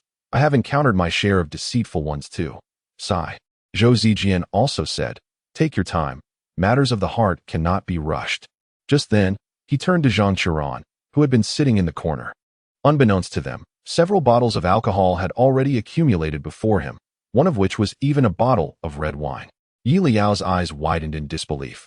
Zhang Qiran has such a strong tolerance for alcohol? Song Jiahan cast a glance in this direction. His brow slightly furrowed. Could he have already succumbed to intoxication? Zhou Zijian patted Zhang Qiran on the shoulder. Xiao Zhang, are you all right? Zhang Qiran clutched his wine glass. Blinking slowly, this hardly seemed like a state of well-being. He could not allow him to drink further. Zhou Zijian insisted to Hui Yin beside him, quickly. Help me seize his glass. Hui Yin promptly reached out to assist. Yet, it was unclear where Zhang Qiran found the strength. He refused to relinquish his hold on the glass. Zhou Zijian reasoned with him, but he remained silent. When Zhou Zijian attempted to snatch the glass, Zhang Qiran merely clutched it tighter to his chest. After a prolonged struggle, Zhang Qiran still would not let go. Li Siyuan observed, his head aching. When did he consume so much alcohol? The entire table exchanged bewildered glances. They had just been listening to Xia Yang and Qian Yu recount their romantic histories. Who had paid attention to this? What should they do now? Zhou Zijian found himself unusually perplexed. What was Zhang Qiran's tolerance like? Yi Leyao turned to look at Song Jiahan. Noticing his gaze, Song Jiahan raised an amused eyebrow. Yi Leyao, this is the 3rd time. If you look at me any longer, I might start to suspect you have a crush on me. Both the steadfast Zhang Qiran and the reticent Qin Yao suddenly turned to gaze at Yi Leyao. Lost in his own thoughts, Yi Leyao was oblivious to the two stares and furrowed his brow, exclaiming, Song Jiahan, are you not a bit too narcissistic? Who has a crush on you? If anyone has a crush, it would be Zhang Qiran, not me. I am not a masochist. Just then, Zhang Qiran abruptly pushed back his chair and stood up. He was so intoxicated that he had no awareness of his own strength. The chair behind him toppled over with a loud crash. All eyes at the table instantly turned to him. The alcohol flushed Zhang Qiran's fair face and neck a deep crimson. He could barely stand and had to lean on the table, heavily placing his filled wine glass down, spilling half of its contents. Are you all right? Zhou Zijian hastily rose to steady him, fearing Zhang Qiran might fall. However, Zhang Qiran waved him off, refusing assistance. I'm fine. Zhou Zijin hesitated. Although his voice was steady, he certainly did not appear to be fine. Zhang Qiran insisted on standing alone, forcing Zhou Zijin to withdraw his hand. Gradually, Zhang Qiran regained his balance and reached for his wine glass once more. Zhou Zijin rushed to intervene, but was too late. Zhang Qiran lifted the glass, raising it towards Song Jihan. Leyao suddenly felt a sense of foreboding. Zhang Qiran. He wouldn't he be about to spill his secrets while intoxicated, would he? Huoyan and Qin Yao exchanged glances, their expressions shifting. They turned to observe Song Jihan, who frowned slightly, casting a quick glance at Zhang Qiran before withdrawing his gaze. What? Do you wish to drink with me? Unfortunately, I do not enjoy drinking with inebriates. If you dislike it, then why did you eat the cake I gave you? Zhang Qiran exclaimed loudly. At that moment, the entire restaurant fell silent. Liao's eyes widened in excitement. What the hell? Wait, he sent a cake to Song Jihan? When did that happen? Liu quickly turned to Song Jihan. At this moment, confusion filled Song Jihan's eyes, but more so, impatience. He truly did not appreciate debating with a drunk, muttering, when did I ever eat your? You did. You not only ate it, but you also claimed it was the best cake you had ever tasted, stating you would eat it for a lifetime. Zhang Qiran spoke rapidly, his voice trembling with emotion. You liar, Song Jihan, you are a great deceiver. The other guests listened, their eyes widening in surprise, their breaths becoming shallow as their gazes darted between the two. Wait a moment. Did they just hear that Zhang Qiran would soon no longer like Song Jihan? Zhang Qiran likes Song Jihan? Is this truly something that can be disclosed on a show? Chapter 68. Love and Rivalry. Zhang Qiran's words resonated profoundly, echoing within the restaurant's hushed atmosphere, where even the sound of a pin dropping could be discerned. In stark contrast, the live stream erupted like cold water splashing into hot oil, inundated with an avalanche of question marks, exclamation points, and a cacophony of meaningless exclamations. What was happening? Zhang Qiran had just declared that he would no longer harbor feelings for Song Jihan, hadn't he? Surely, that was what he said. I couldn't have misheard, could I? Indeed, you did not mishear. But weren't they rivals? Didn't they frequently disseminate disparaging rumors about each other? How could Zhang Qiran possibly develop feelings for Song Jihan? My grasp of my native language seems to falter. It feels as though my mind has been snatched away, leaving me in a state of bewilderment. So, had Song Jihan and Zhang Qiran concocted a script of love and rivalry behind the backs of their fans and the world? Zhang Qiran's fans were instantly thrown into disarray. This cannot be. If they are playing out a love-hate narrative, what does that make us? Laughter erupted among the audience as someone quipped about informing Batman of the gathering of clowns. While Zhang Qiran's fans reacted with fervor, Song Jihan's supporters remained conspicuously silent. A curious onlooker, unable to contain their curiosity, asked, aren't Song Jihan's fans going to say anything? To which they replied, what is there to say? Haven't we already mentioned that if teacher Go Shi encounters trouble, he'll handle it himself? Indeed, the consensus was clear. They trusted teacher Go Shi to manage the chaos. The fans opted to quietly observe the unfolding drama. Zhang Qiran's fans were both amused and exasperated. Yet regardless of their comments, Song Jihan's supporters remained reticent. Other spectators, however, could not resist joining the fray, leading to increasingly heated discussions. In the restaurant, Zhang Qiran, overwhelmed by emotion, stumbled backwards. Zhou Zijin quickly rose to steady him, asking, are you all right? As his words settled, the tense atmosphere in the restaurant momentarily eased. Leyao had been closely monitoring Song Jihan, and he couldn't help but smile at the astonishment on his face. Who would have thought? One day I would witness such a look of disbelief on Song Jihan's countenance. Naturally, Leyao was not the only one observing. All present were captivated by Song Jihan, glancing rapidly between him and Zhang Qiran. Zhang Qiran appeared utterly distraught. His eyes reddened, tears cascading down his cheeks, a clear sign of profound sorrow. Even Summer Yang and Qian Yu, who had recently experienced heartbreak, did not exhibit such overt emotion. Meanwhile, Song Jihan remained composed, though his fingers tightened and then relaxed on the table. His attractive brow furrowed, revealing genuine confusion as he gazed at Zhang Qiran across the table. Nearly half a minute passed before Song Jihan finally spoke. Zhang Qiran, have you drunk yourself into oblivion? With Zhou Zijin's support, Zhang Qiran managed to sit down again, reacting strongly to Song Jihan's words. You're the one without sense. I am perfectly sane. It was evident that his words were the ramblings of inebriation. Song Jihan's frown softened slightly as he leaned back, straightening his posture and allowing a faint smile to grace his lips. If you were truly sane, How could you utter such nonsense? We barely know each other. Perhaps you have mistaken me for someone else. I would recognize you even if you turned to ash. Zhang Qiran interrupted, glaring at him with his swollen, rabbit-like eyes, quickly diverting his gaze as their eyes met. Li Siyuan, unable to suppress a grin, chimed in, I think despite being drunk. Little Zhang doesn't seem like someone who would mistake identities. Song Jihan's expression grew icy, his gaze piercing as he shot daggers at Li Siyuan. What do you mean by that? Are you insinuating that I have wronged him? Li Siyuan quickly waved his hands defensively. Hey, I never said that. You're the one making such claims. He chuckled, clearly enjoying the unfolding drama. Song Jihan radiated an aura of coldness, yet Li Siyuan remained unfazed. Pouring himself a drink and taking a hearty sip. Look at him. He resembles someone whose lungs have been punctured. I've never seen him this furious. Yi Leyao cleared his throat, lowering his voice. Perhaps you should refrain from provoking him. It won't benefit us in any way. He pondered the past between Song Jihan and Zhang Qiran, wondering if there was indeed some forgotten memory at play. Huoyan glanced at Zhang Qiran, whose eyes were ablaze with anger directed at Song Jihan. Yet, Song Jihan was too preoccupied to notice, having shifted his focus elsewhere. After a prolonged silence without any response, Zhang Qiran's eyes reddened further. Eventually, he lowered his head, and as he did, Huoyan noticed 2 tears fall from his eyes. Huoyan thought, this heart-wrenching display would stir concern in anyone who witnessed it. What was truly happening? Huoyan turned to Yi Leyao, who remained fixated on Song Jihan. After a moment of contemplation, Yi Leyao seized the opportunity to inquire.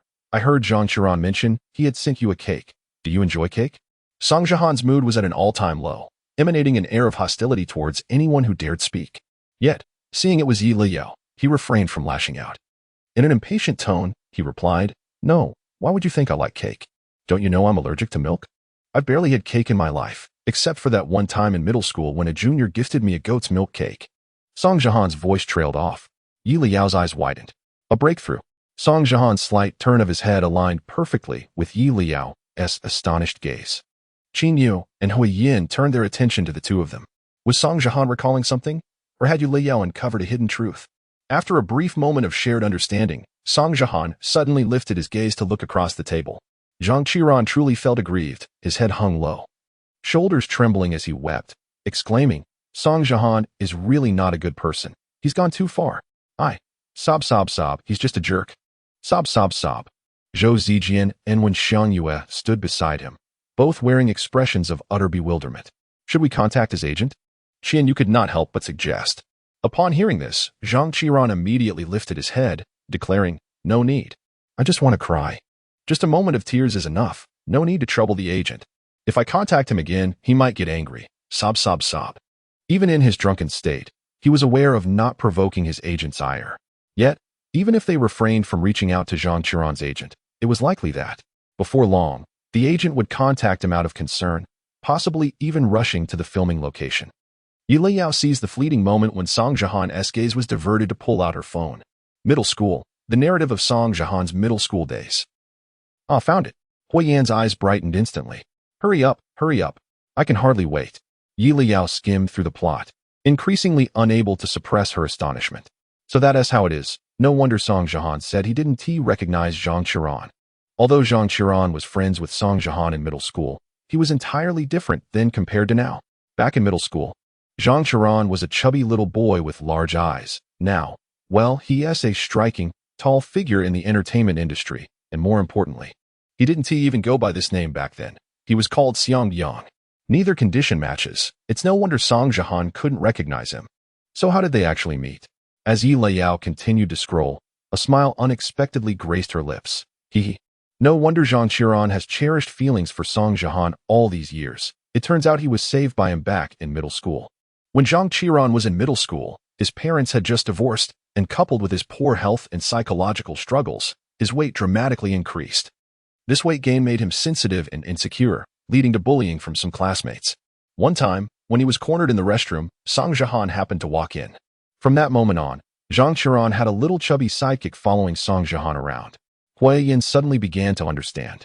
A junior from middle school, years later, with a new name and appearance. It was no surprise that even Song Jihan might not recognize him at first glance.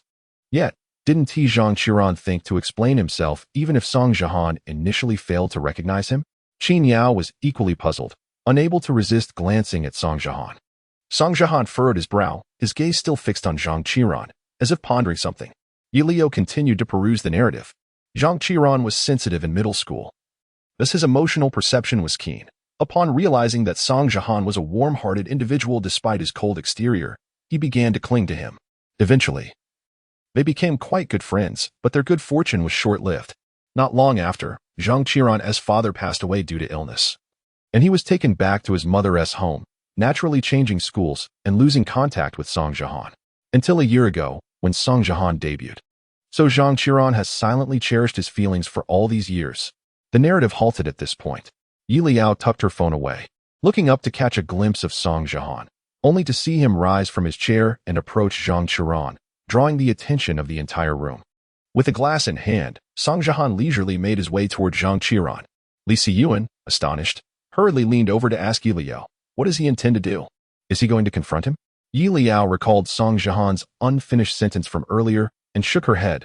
No, he must have recognized an old friend.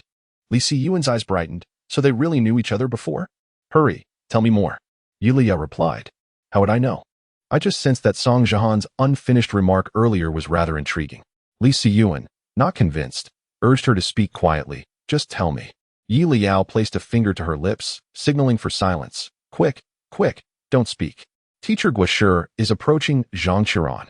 At that moment, not only did Li Siyuan fall silent, but all the guests in the room ceased their chatter as well. All eyes converged upon Zhang Qiran and Song Jiahan, patiently awaiting the unfolding drama. Song Jiahan seemed to regain his earlier relaxed demeanor, exuding an air of ease as he smiled at Zhou Zijian. Zhou Go, may I borrow your seat for a moment? Zhou Zijian, ever accommodating, willingly relinquished his position and swiftly moved to sit beside Leyao, a spot equally favorable for observing the unfolding scene. The restaurant fell into a profound silence, punctuated only by Zhang Qiran's intermittent sobs. After taking his seat, Song Jiahan did not immediately speak. Instead, he placed his glass on the table, poured himself a drink from a nearby bottle, and took a small sip. Zhang Qiran, having cried for a while, eventually felt a bit stifled and lifted his head. To his surprise, he found a different person seated beside him. Startled, Zhang Qiran's body trembled slightly, but he quickly regained composure, glaring at Song Jiahan with his puffy, red eyes, and shouted, What are you doing here? Stay away from me. I don't want to see you right now. Song Jiahan's lips curved into a subtle smile, and instead of heeding Zhang Qiran's request, he leaned in closer, resting his chin on his hand. Didn't you say you wanted to drink with me? Why are you being so two-faced? I just came over, and you've changed your mind? Zhang Qiran opened his mouth to respond, but you. What about me? Song Jiahan interrupted, reaching for Zhang Qiran's glass and bringing it to his lips, urging him to drink. Leyao blinked in surprise. Is he really going to make him drink? Zhang Qiran is already drunk. Zhang Qiran glanced down at the glass near his lips, his mouth moving. After a moment, he finally spoke. Song Jiahan, if you say you like me, is your way of showing it to oppose me? Song Jiahan suddenly interrupted coldly, lifting his glass again and taking a sip, his smile vanishing entirely, leaving only a cold, indifferent expression. Zhang Qiran could not bear to hear Song Jiahan mention this matter. The mention ignited his frustration. When did I oppose you? Was it you who threw away the medicine I gave you? Leyao's expression shifted. Medicine? Song Jiahan frowned slightly. Glancing at him, medicine? Zhang Qiran's eyes were once again tinged with red, reflecting an expression of profound grievance. Her voice choked with emotion. This was the first variety show we participated in together. At that time, we weren't in the same group. We splashed water on each other on the stage. I never intended to splash you. I meant to douse Lu Cheng behind you. Song Jiahan recalled. Leyao had already found the footage. I found it. This was a variety show from 8 months ago, Zhang Qiran's debut. Song Jiahan also remembered. 8 months ago. You can still recall who was behind me? Zhang Qiran huffed. Of course I remember. After all, it was Lu Cheng who would happen to him. Song Jiahan raised an eyebrow.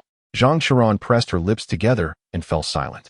However, Leyao had already flipped to the edited clips of the show, his eyes suddenly brightening as he hastily passed his phone to Li Siyuan beside him. Li Siyuan burst out laughing. So Lu Cheng accidentally hugged Song Jiahan back then? Song Jiahan's expression shifted, turning to look at Zhang Qiran. Zhang Qiran sat there, tears streaming down her face, explaining, I didn't mean to splash you, but he was always behind you and he hugged you. I just wanted to splash his hand to make him let go of you. I never expected. I never expected that a nearby guest bumped into Zhang Qiran's hand, and the bucket of ice water drenched Song Jihan from head to toe.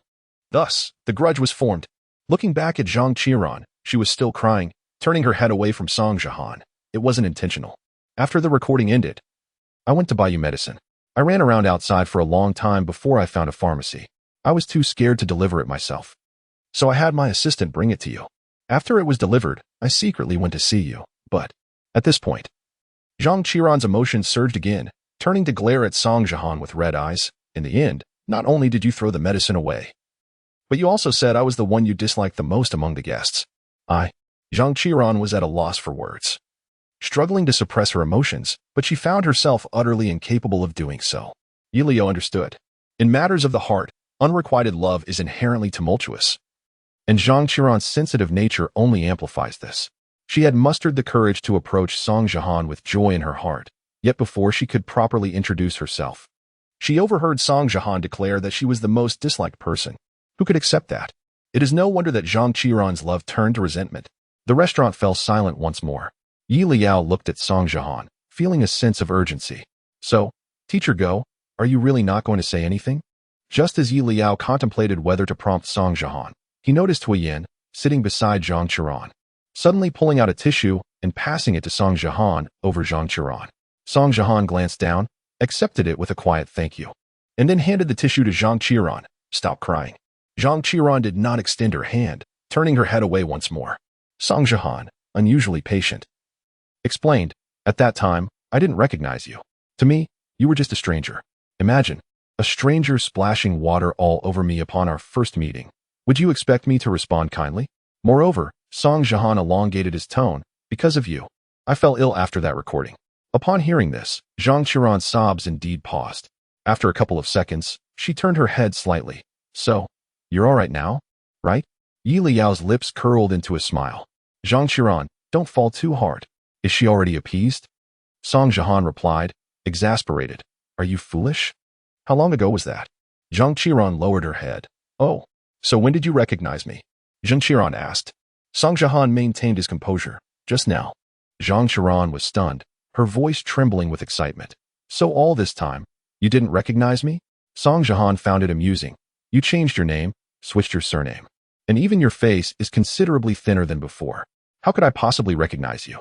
Zhang Qiran stood frozen. The alcohol had dulled her mind, but it slowly began to process the revelation. After a moment, she seemed to come to a realization. Oh, I suppose I should have explained myself back then.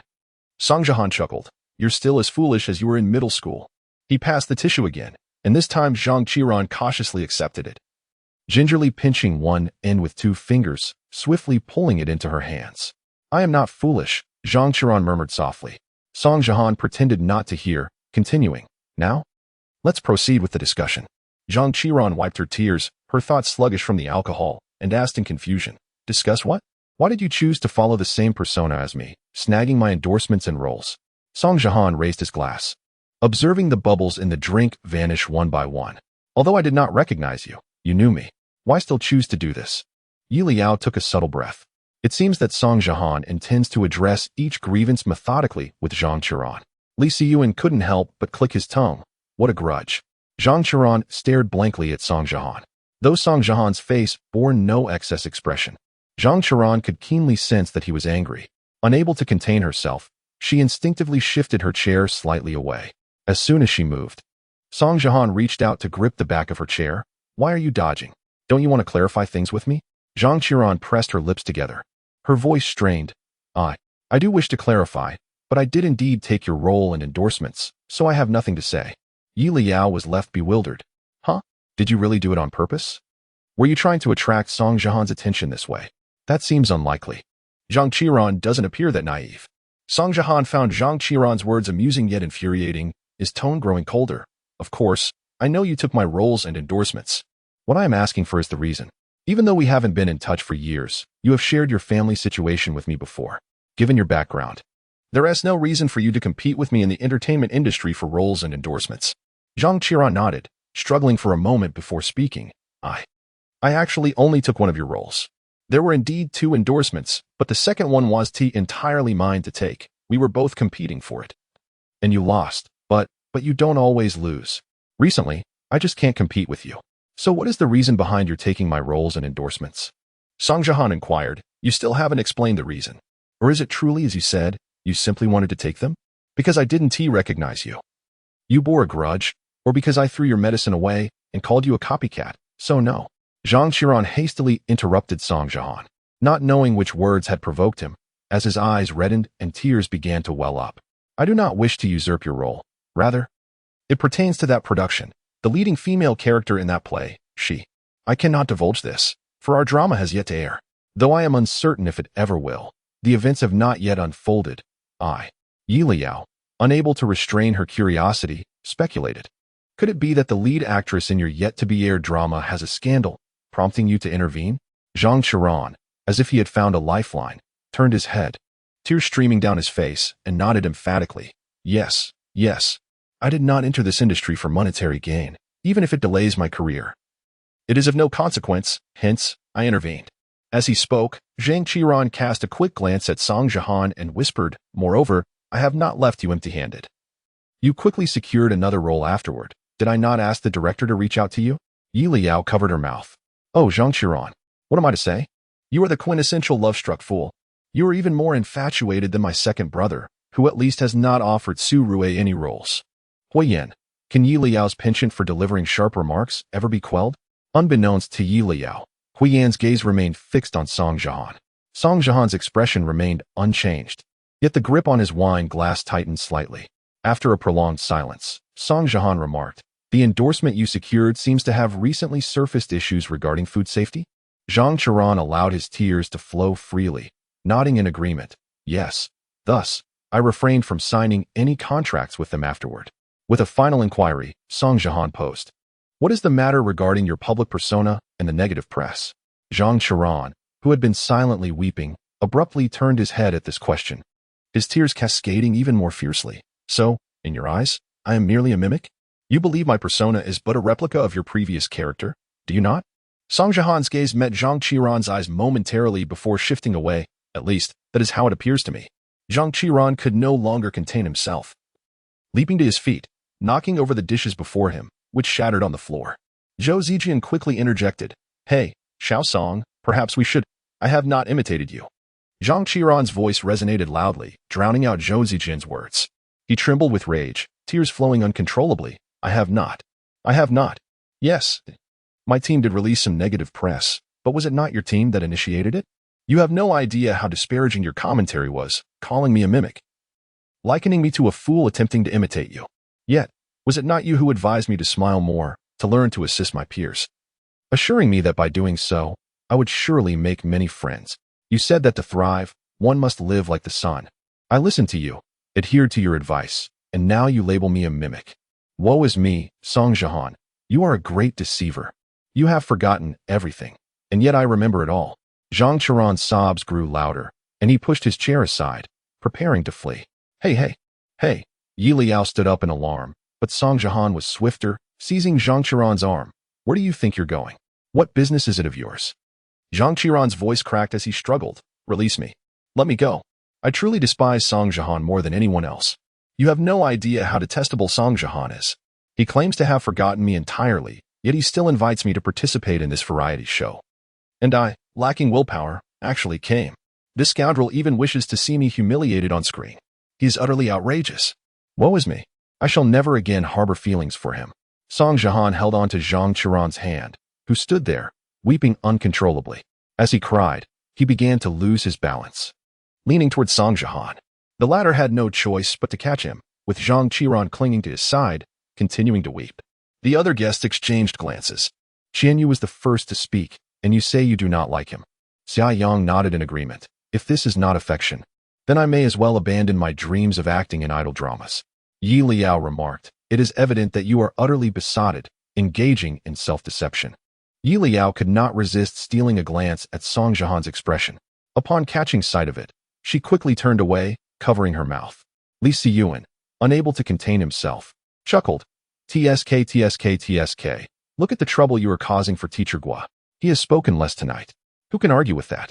As time passed, the guests were thoroughly satisfied, and Zhang Qiran, exhausted from crying, leaned against Song Jihan's shoulder with his eyes closed. Perhaps we should assist him back to his room? Xia Yang suggested. Zhou Zijin approached. I will help you. The three of them supported the dazed Zhang Qiran toward the elevator. Suddenly, Zhou Zijin recalled something and looked at Song Jihan. By the way, Zhang Qiran seems to be sharing a room with you? Yi Leyao could no longer contain her laughter. Indeed, not only are they sharing a room, but it was also personally arranged by our teacher Gua. The other guests, realizing this, also burst into laughter. Song Jihan's expression shifted dramatically at that moment. Qin Yao chuckled a few times before pausing. I have already contacted his assistant and manager. They will look after him tonight. Song Jihan resignedly closed his eyes and nodded. Thank you. Then Qin Yao added, however, before his manager and assistant arrive, I must trouble you. Considering you are sharing a room. Li Siyuan erupted into laughter. Ha ha ha. Song Jihan shot him a glare, yet Li Siyuan's laughter did not subside. The elevator soon arrived, and the four figures disappeared from the live broadcast. Yi Leyao and the other guests began to tidy up, and by the time they finished, it was already midnight. Today's filming had been somewhat exhausting, and after consuming such a significant amount of gossip that evening, Yi Leyao intended to sleep immediately. Yet, sleep eluded him. Upon returning to his room, he opened Weibo. The trending topic at the top was lengthy, but particularly mischievous and amusing. Will Zhang Qiran escape Earth after sobering up? Yi Liao's smile widened. Of course he will. Not only did he get drunk, but he also professed his feelings for Song Jihan in front of so many people. Yet today was not the final day of filming. There remained a whole day of recording ahead. Oh dear.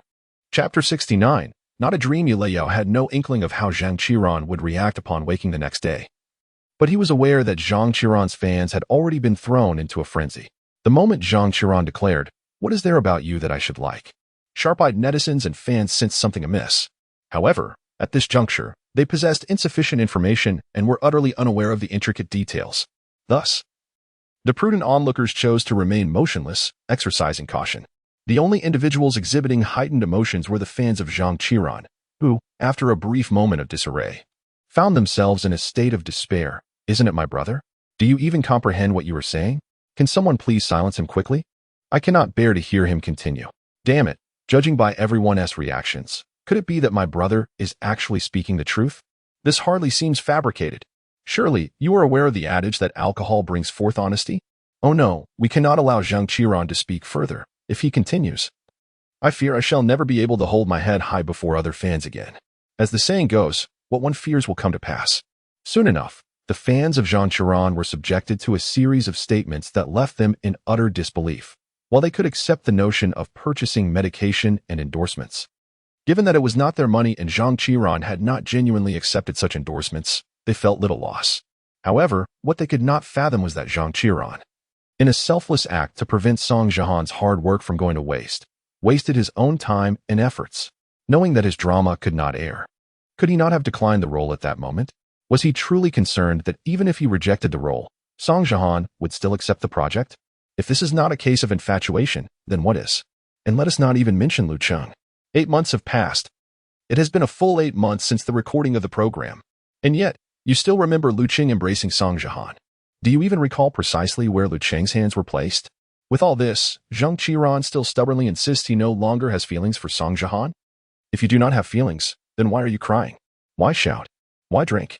If you do not have feelings for Song Jihan, then surely their fans do? This cannot be merely a profound love. What else could it be? Of course, the most outrageous are the contemporary and scrupulous netizens. Not only did they edit this segment of the broadcast, but they also paired Zhang Qiran's different statements with various background music. Zhang Qiran cries out, Song Jihan is nothing but a great deceiver. Background music. Remember you told me to forget. Remember you told me to forget. You said you would cry. Not because you cared. Zhang Qiran weeps. I truly hate Song Jihan the most. Background music. You said you loved someone you shouldn't. Your heart is filled with scars. Zhang Qiran. Feeling wronged. I will no longer like Song Jihan. Background music. If this isn't love once the video was uploaded. It was fervently shared by countless netizens, with some even directly tagging Zhang Qiran and Song Jihan. Darling, say something. Are you satisfied with this video? Teacher Go sure, look. Zhang Qiran truly adores you. Teacher Go sure, why have you spoken less tonight? Is it because you do not wish to talk? Moreover, some quick-witted netizens recorded all of Zhang Qiran's weeping declarations and concocted a reading comprehension exercise. They amused themselves by answering questions in the comments section. The phrase "I will no longer like you" secretly implies, I still like you. Not only do I like you, but I like you very, very much. Analyzing Zhang Qiran's context, his disdain equates to affection. His declaration of dislike for Song Jihan translates to liking her. Thus, summarizing all these words, it boils down to one statement. Song Jihan, I still like you. The fans of Zhang Qiran were infuriated, declaring, damn it, I will report you all to the authorities. Stop cutting the clips. Zhang Qiran has already cried on my Weibo homepage all night. If I see him cry again, I will cry too. Sob, sob, sob. We fans are suffering so much. We've become the jokes of Gotham City. Can't you spare us? The unscrupulous netizens could no longer contain their laughter. Yet amidst the mirth, some netizens lamented, so, if you like him so much, Zhang Qiran, why can't you just be brave? He has been brave. Didn't he just confess his feelings for Song Jihan in front of the entire nation? Oh, joking aside, I can somewhat understand Zhang Qiran, after all. The person he admires is not just anyone but the formidable teacher Go Shi, who has clashed with the entire entertainment industry. Confessing privately indeed requires a measure of courage. Enough. My heart aches for Zhang Qiran. I too, seeing him cry makes me soft-hearted. My tears are worthless, sob, sob, sob. However, it must be said that Zhang Qiran's confession has left our teacher Go Shi at a loss. Who could argue otherwise? At this moment, Song Jihan's fans finally seized the opportunity to speak passionately. Look closely at the edits, since our teacher Go Shi decided to be himself. When has he ever explained himself to anyone? Indeed, he not only clarified to Zhang Qiran why he did not recognize him but also handed him a tissue. Although he did scold Zhang Qiran, it was still quite gentle, all right? Yes, yes. Moreover, teacher Go Shi's longtime followers know he is a bit of a neat freak. Yet, when Zhang Qiran, inebriated, hung half his body on him, he did not push him away. What does this indicate soon? A netizen replied, it indicates that I am already fangirling. Other netizens chimed in. Don't say it. It's really a bit sweet. Rivals in love ultimately turn into a couple. Haha. Quite heartwarming, isn't it? Despite some netizens shipping the couple, the majority remained clear-headed. Nonetheless, I believe Song Jihan merely regards Zhang Qiran as a former friend. Indeed, for the time being, I have not discerned any affection in teacher Go Shi's eyes. However, what can be confirmed is that our teacher Go Shi genuinely holds no grudges. He should be able to reconcile with Zhang Qiran as friends, right? This statement sparked the most discussion in the comments. Some netizens believe that while Song Jihan could forgive and befriend Zhang Qiran, the latter might not be willing. As he has cherished feelings for Song Jihan for so long, how could he return to a mere friendship without lingering sentiments? Others contended that being friends is far better than their previous antagonism. Even if they cannot be together, Zhang Qiran has expressed his love for Song Jihan, leaving no regrets. After much analysis, no definitive conclusion emerged, yet it was undeniable that, after deliberation, everyone felt more sympathy for Zhang Qiran. After all, unrequited love is indeed painful. Zhang Qiran's sincere feelings for Song Jihan should not be fodder for public gossip. Of course, the intention behind the light-hearted teasing was not to ridicule Zhang Qiran. Some netizens even saw reflections of themselves in him. Nevertheless, while feeling sympathy, they would not refrain from enjoying the spectacle. They are truly eager to witness Zhang Qiran's reaction tomorrow morning. Hence, the trending topic of this evening. The villa lights have dimmed. Yet the onlookers are still glued to the live broadcast. While other guests have succumbed to slumber, the lights in the living room of Song Zitan's suite remain aglow. Leyao, unable to quell his curiosity amidst the late hour, clicks into the live stream. Upon entering, he spots comments flooding in. When did Song Zihan go in? 3 minutes ago. Is he still not out? Oh, the door has opened. He's coming out. The camera captures Song Zihan emerging from Zhang Qiran's room, gently closing the door behind him. He appears somewhat fatigued, pressing his fingers against his temples, before his gaze subtly shifts to the camera in the living room. Leyao blinks. Surely Song Zihan isn't planning to turn off the camera? No sooner had he uttered this thought than he sees Song Zihan striding purposefully toward the camera, only to drape an article of clothing over it, obscuring the view entirely. The comments explode. Teacher Go Shi, don't be so stingy. I want to watch. Give me a glimpse. The outcry intensifies. What is there to hide? Indeed, Leyao echoes the sentiments of the comments. With the camera now concealed, a significant portion of the viewers disperse. With a resigned sigh, Leyao prepares to exit the live stream and retire for the night. At that moment, he hears the sound of a vehicle arriving downstairs. Unable to resist, he rises to take a look, spotting Zhang Qiran's manager and assistant hurrying into the villa. Finally, They've arrived. Now teacher Go sure can rest, he thinks, stifling a lengthy yawn as he strolls back to his room to lie down. Due to the events of the night, the production team has generously granted the guests a half-day off in the morning, meaning Leyao can sleep until he naturally awakens. A smile graces his lips as he dons his earplugs and eye mask, drifting into a restful slumber. When Leyao finally opens his eyes, it is already 10 o'clock in the morning. Not wishing to dawdle, he swiftly rises, changes his attire, and descends to the dining area. Upon surveying the room, he discovers that everyone is present except for Zhang Qiran. Huoyan waves him over, gesturing toward the porridge and breakfast on the table. Just heat it up yourself. Leyao nods, taking the porridge to the kitchen. Just then, Qin Yao appears and offers, allow me to heat it for you. Would you like some oat milk? After a moment's contemplation, Leyao agrees. Qin Yao places the porridge in the microwave and pours a cup of oat milk for Leyao. The milk is still warm, topped with a sprinkle of oats. After tasting a small sip, Leyao finds the flavor delightful, with a hint of nutty richness, and finishes off a generous portion. Qin Yao glances back. Do you like it? Leyao nods enthusiastically. Yes, it's delicious. I recall having a similar flavor in my childhood, but as I grew older, I could never find that flavor again. A subtle smile plays on Qin Yao's lips. I made this myself, and there is plenty more. Liao's eyes brighten. Then I shall have another cup later. With a beep, the microwave signals that the porridge is ready.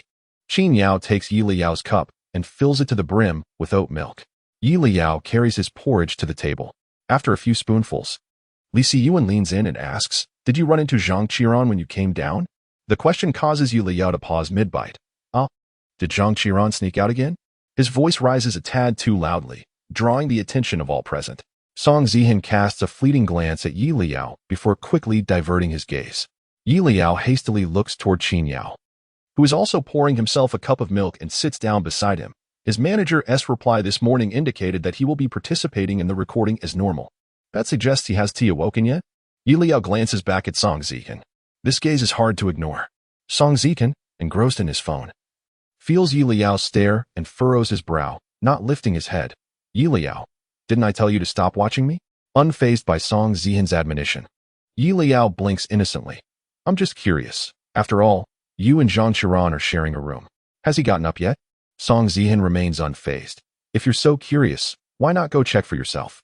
Liao finds this logic compelling, finishes his porridge in one gulp, and grabs Li Siyuan's hand. Let us go together. Li Siyuan stands frozen. Isn't that a bit inappropriate? Liao turns to Huoyan. Brother, are you coming? Without hesitation, Huoyan agrees, providing a convenient excuse. It's nearly noon. We should wake Zhang Qiran up since we have to leave soon. With Huoyan joining, Li Siyuan relents. As the elevator doors close, Zhou Zijian turns to Song Zihan. After a night of drinking, waking up should be a headache. Should we fetch some medicine from the production team? Song Zihan's fingers pause mid-text, and he lifts his head to meet Zhou Zijian's gaze. A smile gracing his lips. Brother Zhou, what are you trying to probe? Zhou Zijian stutters. When Xiang Yue shoots Zhou Zijian a reproachful look, admonishing him to keep quiet. Zhou Zijian quickly clarifies. Xiao Song, I meant no harm, just considering we still have half a day of recording ahead. Suddenly, Qian Yu interjects, interrupting Zhou Zijian. Zhou Zijian breathes a sigh of relief. Song Zihan glances at Qian Yu before lowering his head again. Qian Yu shrugs, prepared to press the elevator button when Song Zihan finally speaks. No need. His manager prepared everything last night and left it by the bedside. If he isn't blind, he should see it. Qian Yu halts. Zhou Zijian's eyes light up, signaling the others. When Xiang Yue smacks his hand, don't let your curiosity be too obvious. She then looks back at Song Zihan, who remains in his previous stance, seemingly oblivious to the curious gazes of the other guests. Meanwhile, Leyao and his companions upstairs are unaware of the unfolding events downstairs. Once they reach the suite on the north side of the third floor, Li Siyuan gestures for Leyao to knock on the door. Since it was Leyao who volunteered to wake Zhang Qiran, it is only fitting that he be the one to knock. Reluctantly, Leyao approaches the door and raps gently. After a prolonged silence, no sounds emerge from within. Leyao turns back, puzzled. Could he still be asleep? Huoyan ponders. Shall we take a peek? Although Zhang Qiran was intoxicated last night, given the context of the recording, it is unlikely that any embarrassing situation would arise. Just as Leyao was about to open the door, it was unexpectedly swung open from the inside. Who is it? Zhang Qiran's hoarse voice emerged, revealing a disheveled head. with his pale face and notably swollen red eyes. Upon seeing Zhang Qiran, Leyao couldn't help but recall the events of the previous night, and a smile involuntarily crept onto his lips. He struggled to suppress it, and, taking a deep breath, managed to ask, "Did you just wake up?" Zhang Qiran nodded and opened the door wider. "Did I oversleep?" "Yes, you're the only one still asleep," Leyao observed after a moment. Zhang Qiran responded with an "Oh," taking a couple of steps back inside. "Please wait for me. I need to change my clothes." Leyao and his companions found it inappropriate to enter, so they settled onto the living room sofa. Judging by Zhang Qiran's reaction, could it be that he has forgotten everything from last night? Leyao couldn't resist glancing at Haoyan. "Second brother, weren't you also intoxicated by that person before? When you woke up, did you?" Haoyan swiftly covered Leyao's mouth, gritting his teeth. "Leyao, Leyao is still here. Can you please be mindful of the occasion?" However, Leyao quickly caught on, exclaiming, "So the one who got you drunk was Surue?" "Haoyan." Leyao hastily freed his mouth, apologizing, "Second brother, I didn't mean to." Haoyan closed his eyes, feigning death. Leyao couldn't help but chuckle, adding, "So, is it true that one genuinely forgets after getting drunk? Otherwise, how could Surue have latched onto you?" Haoyan took a deep breath. How could one genuinely forget? Being drunk merely impairs one's physical control due to alcohol, but the mind remains unchanged. Recalling it is just a matter of time. Besides, I wasn't deceived by Surue. I simply... Leyao interjected, "Your brother seems a bit anxious." Leyao pursed his lips and nodded cautiously. Haoyan. He would inevitably be driven to his wits' end by Leyao.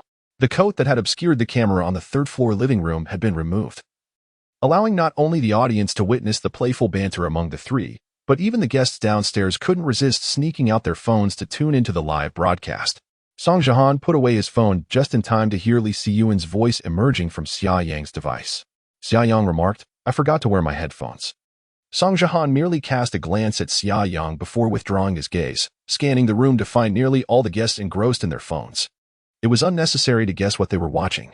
Thus, Song Jihan leisurely stood up, smiling, "I'm going upstairs to change clothes. Would you like to join in the fun?" The crowd. This can hardly be called fun. Lu Yin was the first to respond. "I think I'll pass. Watching the live stream downstairs is quite good." "Qian, you feigned ignorance. What is the point of us going up while you're changing?" Xia Yang felt like burying his head in the sofa. How could he have forgotten to wear headphones? Song Jihan glanced over at Zhou Zijian, who dared not meet his gaze. With a gentle smile, Song Jihan turned towards the elevator. Suddenly, he heard footsteps behind him. Turning around, he saw Qin Yao approaching with a thermos. Song Jihan raised an eyebrow. It seems Mr. Qin has a more leisurely disposition. Qin Yao's lips curled slightly. "Not really. I just thought it best to drink warm water when taking medication, so I decided to accompany you upstairs." Song Jihan's gaze lingered on the thermos in his hand for a brief moment before shifting away, his previously relaxed brow furrowing slightly for reasons unknown. Qin Yao pressed the button for the third floor. Upon seeing them ascend, Liao's eyes widened. Why has Song Jihan come up? Could it be that he is concerned for Zhang Qiran but lacks the courage to express it? Before Leyao could voice his thoughts, Song Jihan walked past them directly to his room, and a second later, the door clicked shut. Leyao exchanged glances with Haoyan and Leyao, then turned to Qin Yao. Qin Yao placed the thermos on the coffee table and explained, "He came up to change clothes." Leyao scoffed. "Didn't he just change this morning? What is the need to change again?" To him, this statement seemed merely an excuse. Leyao held a different view, aware that Song Jihan genuinely exhibited a degree of cleanliness. The group settled back onto the sofa, and just then, Zhang Qiran emerged. Having changed into fresh clothes and tidied his messy hair, looking a bit dazed. Seeing the four on the sofa, Zhang Qiran's expression shifted slightly. "Are we about to leave? Have you all been waiting for me? I'm sorry, I don't know why I just couldn't wake up today." Leyao, noticing his misunderstanding, quickly clarified, "No rush. We want to be leaving for another hour." Zhang Qiran paused, a hint of confusion crossing his face. "But I just checked the time, and it's already 11:30. Why are we leaving so late today?" Leyao exchanged glances with Haoyan. It seems he truly remembers nothing. Should we remind him? But if we do so directly, might Zhang Qiran feel embarrassed enough to want to hide? As Leyao pondered, Leyao spoke up. "Can't you recall?" Zhang Qiran's red and swollen eyes flickered with bewilderment. I have a headache." "No, perhaps I should say it's a severe headache." Upon waking moments ago, Zhang Qiran sensed an unusual pain, yet he hadn't thought much of it, and had simply gotten up to open the door. While washing up and changing, he had remained in a daze. Standing in place, hesitating for a moment, Zhang Qiran finally spoke. Am I sick? Or is it that? At that moment, the door across the hall swung open, and Song Jihan emerged, now dressed in different attire. Hearing Zhang Qiran's words, a slight smile played on his lips as he asked directly, You don't remember what you did last night? Zhang Qiran stared blankly at Song Jihan, beginning to recollect the events of the night prior. I remember we came back quite late, so the production team prepared hot pot and barbecue for us. After eating halfway, we started drinking. Yes, drinking. The subsequent events flashed rapidly through Zhang Qiran's mind, his eyes widening in sheer shock. Yet, only moments later, terror washed over his face, his ears turning red, and the flush extended to his neck and cheeks. Observing his expression, everyone struggled to contain their amusement. It appears he has recalled everything. At this point, we must remain silent. We mustn't provoke Zhang Qiran. Unfortunately, Song Jihan could not hear Liao's silent plea. He directly inquired, Have you remembered? Zhang Qiran stood frozen, and after a long pause, he managed to utter, I seem to have had a nightmare that would forever haunt him. Liao found it increasingly difficult to suppress his laughter. Li Siyuan was covering his face, shaking with laughter. Zhang Qiran, recognizing the reactions of the others, could no longer feign ignorance. His breath became rapid, his face flushed crimson, and even his hands trembled slightly. What was happening? Could it be that his outburst, declaring Song Jihan a fraud in front of everyone, was not merely a dream? Was it truly impossible? Did that mean his encounter with the manager and assistant last night was also real? Oh, and what about the moment he clung to Song Jihan's arm in the room, insisting that he be held accountable? Zhang Qiran felt darkness closing in, and he staggered back a large step, struggling to breathe. He needed to find a place to bury himself. Suddenly, Song Jihan stepped forward briskly, seizing Zhang Qiran's arm before anyone could react, preventing him from retreating. He leaned slightly to meet Zhang Qiran's gaze, his eyes twinkling with amusement. Shattering Zhang Qiran's last shred of relief, Xiangyang, you are not dreaming. The familiar name, spoken by Song Jihan in that moment, made Zhang Qiran wish he could simply vanish. In the next instant, he yanked his arm away, his face burning hotter than his eyes, filled with indignation. You, get out. But Song Jihan was faster. Placing his hand firmly at the doorway, Zhang Qiran halted mid-motion, his heart racing, his nose glistening with sweat. Song Jihan chuckled. Why are you so angry first thing in the morning? I didn't mind you throwing up on me. The four individuals behind them gaped in disbelief. Did he really throw up on Song Jihan? Is that true? Hui Yin inquired. Li Siyuan replied, I have no idea. Qinya whispered. It shouldn't be the case. The living room camera was only covered by Song Jihan late at night, and the director confirmed he didn't see Song Jihan change clothes. Leyao suddenly understood. If there was no vomiting, then Song Jihan must mean. Everyone watched as Song Jihan pulled out his phone and opened a QR code. Zhang Qiran's eyes dimmed, as if his soul had left his body, standing there in a daze. Scan it, Song Jihan urged, losing patience. Zhang Qiran snapped back to reality, his gaze landing on Song Jihan's face before quickly averting it again, nervously retreating a step. Scan what? The QR code. For the transfer, Song Jihan clarified. Huh, what? Song Jihan raised an eyebrow. Aren't you supposed to compensate me for my shirt? Zhang Qiran responded with a slow realization, taking out his phone. A beep sounded, and he trembled with confusion. Why isn't this a payment code? The amount is substantial. Just add me on WeChat and transfer it directly, Song Jihan instructed. Zhang Qiran nodded and added him. Done. How much? 52,000, Song Jihan stated. Zhang Qiran looked up, slightly stunned. So expensive? Song Jihan met his gaze with a serious nod. Zhang Qiran dared not look him in the eye, lowering his head to input 52,000, confirming the payment with a face scan. Satisfied, Song Jihan glanced at the transfer on his phone, then stepped back, eyeing the four individuals on the couch who were watching intently, as if recalling something. There's a hangover remedy on your bedside table. Remember to take it. We need to leave soon. With that, Song Jihan walked toward the four, smiling warmly. Are you all leaving? Leyao was the first to rise, beaming with satisfaction. Let us go. Zhang Qiran has just learned the truth. He needs a moment to process. However, Leyao glanced at Song Jihan ahead and turned to Qinyao. What about the 52,000? What kind of shirt is priced like that? Qinyao laughed. Li Siyuan added, TSK, what a cunning fox. As the five exited the suite, before they could reach the elevator, A heart-wrenching and utterly despairing scream erupted from the room they had just vacated. Ah! Oh heavens! How can I continue to live in this world? Chapter 70. Fingers interlaced, Leyao couldn't help but smile. Leyao paused, chuckling. Song Jiahan, aren't you going to check on him? Song Jiahan merely glanced at Leyao, saying nothing, and walked straight to the elevator. Leyao shot a reproachful look at Leyao. Zhang Qiran needs absolute solitude right now. Sending Song Jiahan back will only make things worse for him. Besides, we've already witnessed enough drama. One shouldn't be too greedy for entertainment. This thought went unvoiced. Let us go. Let us head downstairs, Leyao urged. Pushing Leyao back, but Leyao remained stationary. Qinyo turned, his gaze landing on Leyao's hand resting on Leyao's back. After a couple of seconds, he averted his eyes and said, "Let Zhang Qiran be alone for a bit." The others shared no desire to linger for more drama. Leyao found it dull, hands in pockets, as Leyao pushed him towards the elevator.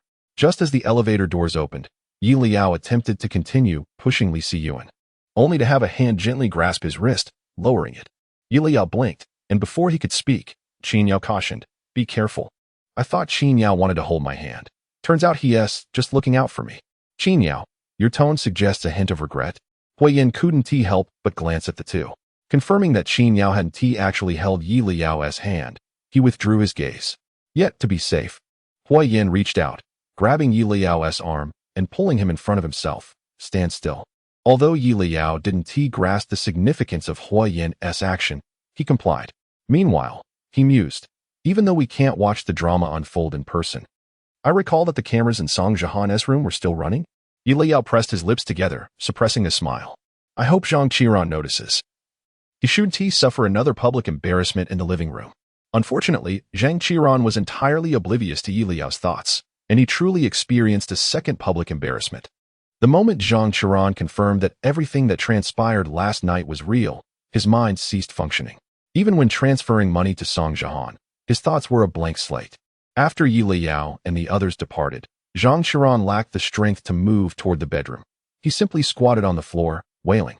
The living room camera captured this scene in vivid detail, recording both sound and expression, broadcasting it clearly. As Zhang Qiran squatted there, questioning why he was still alive on this planet, countless viewers couldn't help but smile. "Haha, save me. I can totally relate. I feel like I'm dying of embarrassment too." This was no mere embarrassment. It was an incident that would haunt Zhang Qiran for a lifetime. Let us not even discuss it. Zhang Qiran's fans were ready to flee the planet overnight. It's all right. A lifetime isn't too long. It was better not to offer comfort, for with such words, the desire to escape this chilling world only grew stronger. Laughter erupted from the screen, where Zhang Qiran sat on the floor, his hands covering his face, lamenting in anguish. "Ah, why was I not stopped last night?" The barrage of comments read, "You actually expected the other guests to intervene?" They were all eager for the spectacle. Yet, reflecting on the events of the previous night, it was evident that even if someone had attempted to intervene, it likely would have been in vain, given Zhang Qiran's inebriated state. He continued to wail, "It's over. It's over. Song Jiahan will undoubtedly ridicule me for this for the rest of my life. Why did I even agree to participate in this show?" The more he lamented, the more amusement spread among the viewers. However, when he mentioned that Song Jiahan would mock him perpetually, the fans of Song Jiahan could no longer contain themselves. "Hold on, Zhang Qiran, wake up. Have you forgotten that Teacher Gosher not only added you on WeChat but also had you transfer him 52,000? 52,000? The realization dawned on many viewers. What sort of shirt costs 52,000? Fans who had been watching the live stream began to piece together the events. Indeed, there had been numerous fans in the live chat room last night. Although Song Jiahan had covered the living room camera later, the earlier footage was clear. After escorting Zhang Qiran to his room, there was a noticeable absence of his cries, indicating he had fallen asleep. Furthermore, throughout Song Jiahan's multiple entries and exits from Zhang Qiran's room, there was no change in his attire. Thus, the tale of being covered in vomit was evidently a fabrication spun by Song Jiahan. With this realization, netizens could no longer hold back. "Wow, Teacher Gosher, your intentions are truly devious. So, all this elaborate storytelling was merely to add Zhang Qiran on WeChat? Oh, my excitement is palpable. Does 52,000 truly signify what I think it does? Even if it does not, it must be close, but judging by Zhang Qiran's demeanor, it seems he hasn't grasped it at all. How did I not notice before how oblivious he is? This fool is still wailing. he should be secretly rejoicing. Although his confession did not succeed, he is not far from success. Laughter ensued, suggesting that perhaps he needed a moment to process his previous social faux pas, after all. Who could immediately react in such a situation? Wait a moment. Is it possible that teacher Gosher has feelings for Zhang Qiran? So soon? Fans had already discussed this matter the previous night, coupled with Song Jihan's recent demeanor towards Zhang Qiran. A new perspective emerged. It could not be definitively stated that he had feelings, but it was clear that Song Jihan did not harbor any dislike for Zhang Qiran. Other fans of Song Jihan rushed to agree, affirming that if genuine animosity existed, teacher Gosher would not have approached Zhang Qiran to settle matters. It is well known that once rivals resolve their disputes, they can transform into allies. Indeed, at the very least, in teacher Gosher's heart, Zhang Qiran must be regarded as a friend. With fans expressing their sentiments, the discussion of a potential couple name for the two began to flourish in the comments. Meanwhile, Zhang Qiran remained in his original position, withdrawn and silent. The atmosphere shifted when the sound of a phone ringing broke the silence. Zhang Qiran answered, only to be met with his manager's furious voice. Get up right now. Take your medicine and come downstairs. Everyone is waiting for you. With his eyes reddened and his nose tinged with despair, Zhang Qiran murmured, brother, is the recording still ongoing? What else would it be? Unless you wish to remain trending. You need to get up and come downstairs. With that, the manager hung up. Zhang Qiran's face turned ashen. Regardless of his reluctance to confront reality, he had no choice but to do so. He slowly rose, returned to his room to take his medicine, made a slight adjustment to his attire, and descended the stairs with a demeanor that suggested resignation. As other guests observed Song Jihan's descent, they hastily put away their phones. However, Leyao was different. He found a spot to sit, donned his headphones, and opened the live stream. Upon seeing Zhang Qiran finally make his way down, he turned to Song Jihan and remarked, Zhang Qiran is down. He hasn't eaten much since last night. Should we offer him something? Song Jihan did not even lift his gaze. If you're so concerned about him, why don't you go? Leyao pouted, putting away his phone and headphones to address Qin Yao. Qin, can one drink milk after taking hangover medicine? The oatmeal milk you made earlier was quite delicious. Surely there's some left. Qin Yao shook his head. Hangover medicine should not be taken with milk. There's porridge and steamed dumplings in the pot. Zhang Qiran can have those. Leyao rose.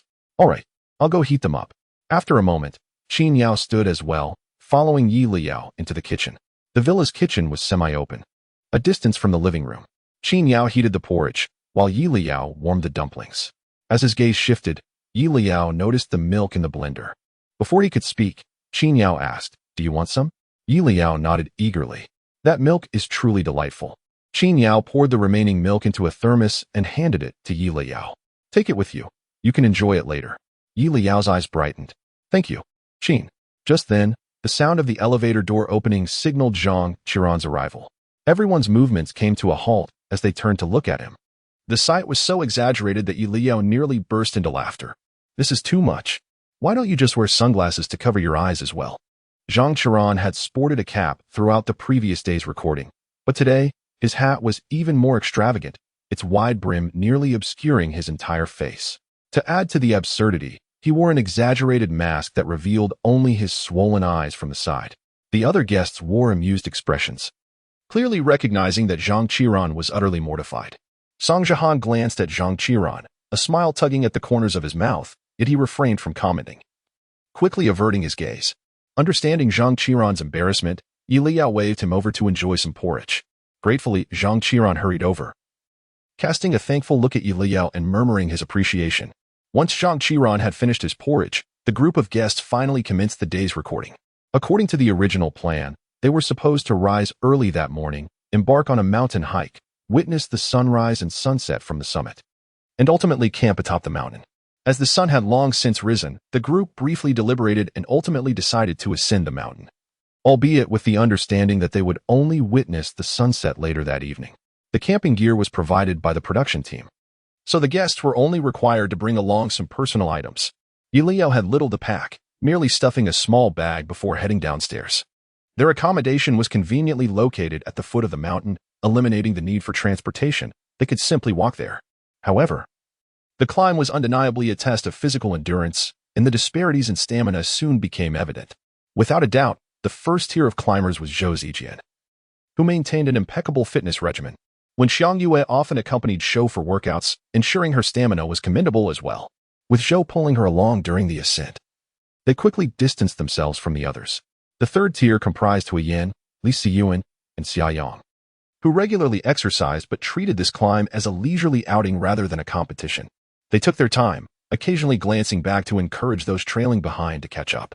Leyao found himself among the remaining participants. As a reclusive enthusiast of the two-dimensional world, he harbored a deep disdain for all forms of exercise. Why must humanity engage in physical activity? It was an utter aversion.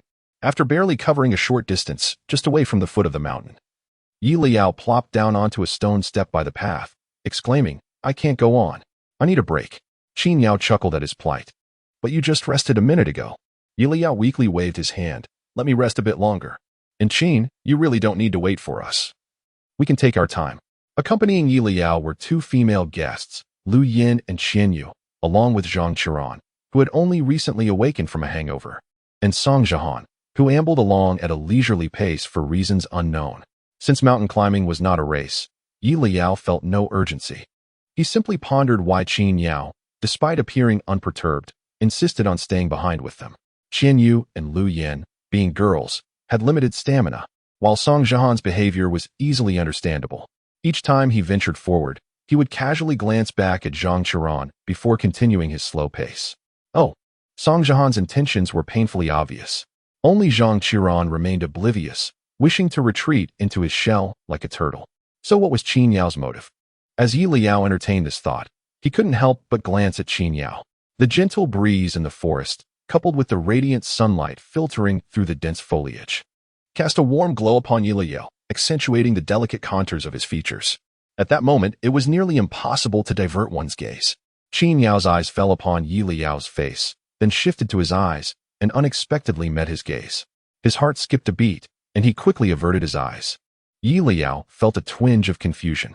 Is it just me, or is Qin Yao's face slightly flushed? Before he could scrutinize further, Qin Yao had turned away, presenting his back to Leyao. A flicker of disappointment crossed Leyao's eyes. At that moment, Qian Yu's voice rang out from ahead. "Leyao, how much longer do you plan to rest?" Lu Yin chimed in, "If you don't hurry up, we won't wait for you." Zhang Qiran, now catching up to their section of the stairs, noticed Song Zhihan's absence and felt a bit more at ease. He removed his mask and, slightly out of breath, asked Leyao, "Do you want me to wait for you?" He genuinely wished to avoid facing Song Zhihan, yet being alone felt somewhat awkward. Leyao, fully aware of Zhang Qiran's thoughts, shook his head without hesitation. "No need, I'll stick with Qin Yao. You should hurry on ahead." Zhang Qiran opened his mouth, but ultimately resigned himself to continue climbing. However, after only a few steps, Song Zhihan's voice echoed from ahead. "Zhang Qiran, are you really that weak? Can you still walk? Shall I call someone to carry you?" Zhang Qiran, visibly irritated, took a deep breath but remained silent, merely quickening his pace. Observing Zhang Qiran's retreating figure, Leyao could no longer contain himself and burst into laughter. It was then that Qin Yao turned his head slightly. "There's a glass walkway nearby. Would you like to see it?" Leyao's eyes sparkled with excitement. "Really?" Qin Yao nodded. "But we need to take a cable car to get there." Leyao blinked. "So, is this considered cheating?" Qin Yao chuckled. "We're merely taking a cable car to view the glass walkway. Besides, our production team has no strict rules.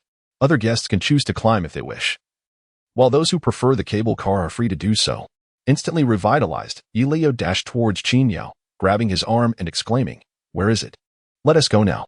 With the boy so close, Qin Yao found that he could almost touch Leyao's nose if he leaned down slightly. At that moment, his heart began to race unexpectedly. Qin Yao pointed in a direction, and Leyao released his grip, joyfully sprinting towards it. Watching Leyao's exuberant figure, Qin Yao couldn't help but press his hand against his left chest, feeling the rapid rhythm of his heart.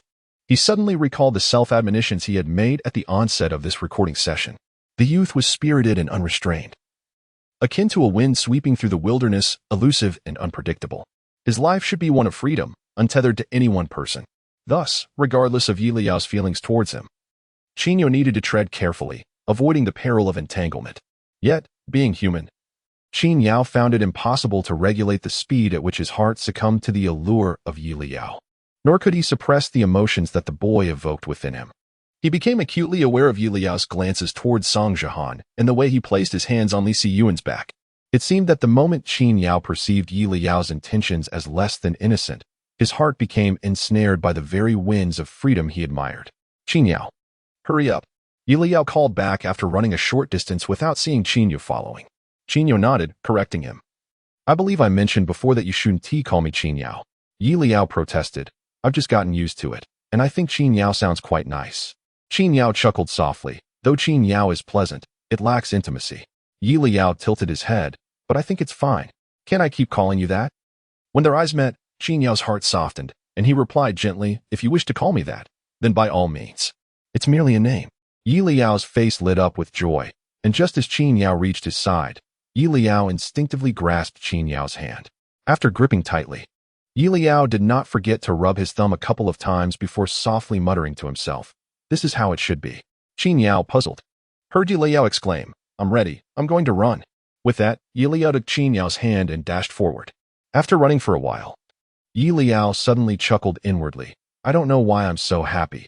It's as if I've held President Qin's hand before, and now we're running ahead together. Qin Yao smiled.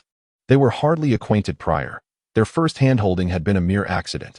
Nevertheless, Qin Yao chose not to speak further, simply savoring the pleasant breeze in the woods and the warmth of Yi Liao's hand, as though he had been anticipating this moment all along. Meanwhile, at the foot of the mountain, the members of the Huo family sat in silence within their car. The live broadcast continued, and they gazed at the screen where Yi Liao and Qin Yao's hands were intertwined, their expressions growing grave. The camera operator had also noticed this moment, zooming in on their clasped hands. Astonishingly, not only were they holding hands, but their fingers were interlaced. What was the nature of Yi Liao and Qin Yao's relationship? How had they failed to notice any signs before? After a long pause, Mr. Huo sighed. The child has grown up. It's only natural for them to date. Mrs. Huo, feeling a headache coming on, remarked, but I can't shake the feeling that Yi Liao's feelings for Qin Yao are somewhat peculiar. It doesn't seem like he likes him, yet he doesn't reject being close to him. Huo Jing furrowed his brow. Isn't the lack of rejection indicative of something? After a moment, he recalled how Yi Liao had suddenly wanted to shake hands with him and Hui Yin a couple of nights ago, and he recounted this to Mr. and Mrs. Huo. They remained silent. Hua Zhe then chimed in. I believe Yi Liao is simply unaware of his own feelings, but that is only a matter of time. Especially since he actively held Qin Ji's hand. He has never even held my hand. Mr. and Mrs. Huo exchanged glances. After a long while, Mrs. Huo said, let's just go with the flow. After all, I find Qin Yao to be quite reliable, though there are concerns about his family. Mr. Huo also considered this, his brow furrowing. It's all right. If Qin Yao cannot manage his family matters well, he can always make a choice. After all, they dote on Yi Liao the most. It's perfectly fine for Yi Liao to like Qin Yao, but Qin Yao must ensure that Yi Liao never faces any grievances. Mrs. Huo nodded in agreement. At this point, there was little else they could do. However, one question lingered. When would Leyao realize his unique feelings for Qin Yao? Mr. and Mrs. Huo were uncertain and did not dare to speculate. Meanwhile, the live audience began to sense something amiss. Wait a minute. Yi Liao, why are you holding Qin Yao's hand? And holding it so tightly? What is going on here? I didn't come here to watch a dating show. Why are the guests suddenly holding hands? What about the other guests, like Song Jihan, who hasn't even held Zhang Qiran's hand yet? Some viewers felt that the hand-holding was inappropriate, while others countered, come on. I thought this was a big deal. It's just holding hands, right? I sometimes hold hands with my friends too. It's nothing unusual. Besides, Qin Yao treats Yi Liao like a younger brother, so you shipper fans shouldn't be so sensitive. Unbeknownst to them, Yi Liao and Qin Yao were completely oblivious to the audience's thoughts. The two took a cable car to the glass walkway, enjoying a delightful round of activities before continuing their ascent. Thanks to the cable car, they saved a considerable amount of time, thus becoming the first guests to reach the summit. Following them were Song Jihan and Zhang Qiran. Upon seeing them, Yi Liao's lips curled into a smile. So you both took the cable car too? Zhang Qiran, still wearing his hat with a slightly flushed face, nodded silently. Song Jihan quipped, what's wrong? Can't we take it easy? Yi Liao replied with a laugh, of course you can. But hey, why haven't we seen their camera crew? Qin Yao glanced back at the two, confirming their absence. However, he did not inquire further and suggested they prepare for their camping gear. By the time the others gradually arrived, Yi Liao and his companions had already set up their tents. This time, the production team had not orchestrated any surprises and provided each guest with their own tent. As dusk settled, the group gathered to watch the sunset. followed by a barbecue dinner, marking the end of the third episode's recording. Early the next morning, Leyao bid farewell to everyone and followed Hua Yin down the mountain first. Upon reaching the foot of the mountain, Leyao discovered that Mr. and Mrs. Hua had already returned home. "Why didn't you wait for us?" Leyao inquired. Hua Yin explained, "It seems Jose had something to attend to. Have you packed your things? Shall we leave directly?" Leyao nodded, heading upstairs to retrieve his suitcase. Before getting into the car, Leyao glanced back at the mountain path. The morning forest was tranquil, only the occasional chirp of birds could be heard, and there was no sign of anyone else. "It seems everyone else has come down yet," he mused, retracting his gaze and joining Hua Yin in the car. After nearly 2 hours on the road, they arrived at the Huo family villa. Mr. and Mrs. Hua had returned the previous night and emerged to greet them upon hearing the commotion. Leyao approached and embraced them, asking, "Where's third brother?" "He went to pick someone up. He should be back soon," Mrs. Hua replied. "Are you tired? Would you like to take a shower first? Dinner will be ready shortly." Leyao nodded eagerly, hurried upstairs to bathe, changed clothes, and took his time before descending. As he entered the living room, he heard Jose's voice at the door. "You're part of my team now. What's wrong with eating with my parents? Just treat this as your own home. No need to feel restrained." Two figures entered through the door, and Leyao's gaze immediately fell on the boy next to Jose. Jose looked up just in time to see Leyao staring intently at his new teammate, feeling helpless. "Weren't you just holding hands with Chinya yesterday? How quickly you seem to have moved on." Jose was about to remind Leyao not to rush into dating when he heard Leyao let out a heavy sigh in his mind. Sigh?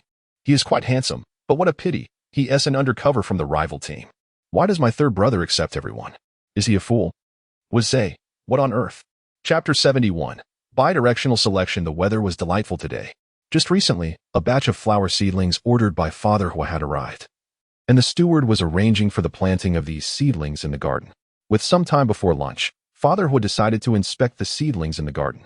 However, no sooner had he taken the seedlings in hand than he overheard Leya's anxious thoughts. Has Jose returned with someone? Is he an undercover agent? What is happening? Without hesitation, Father Huo tossed aside the seedlings and swiftly returned to the living room. At that moment, Mother Huo was in the kitchen. After a few days of Leya eating hot pot and barbecue while recording a show, Mother Huo resolved to personally prepare some soup for Leya and Hua Yin to nourish their stomachs. Just as she placed all the ingredients into the pot, she heard Leya's thoughts echoing in her mind. Forgetting to remove her apron, she hurried out. Has the foolish third one been deceived again?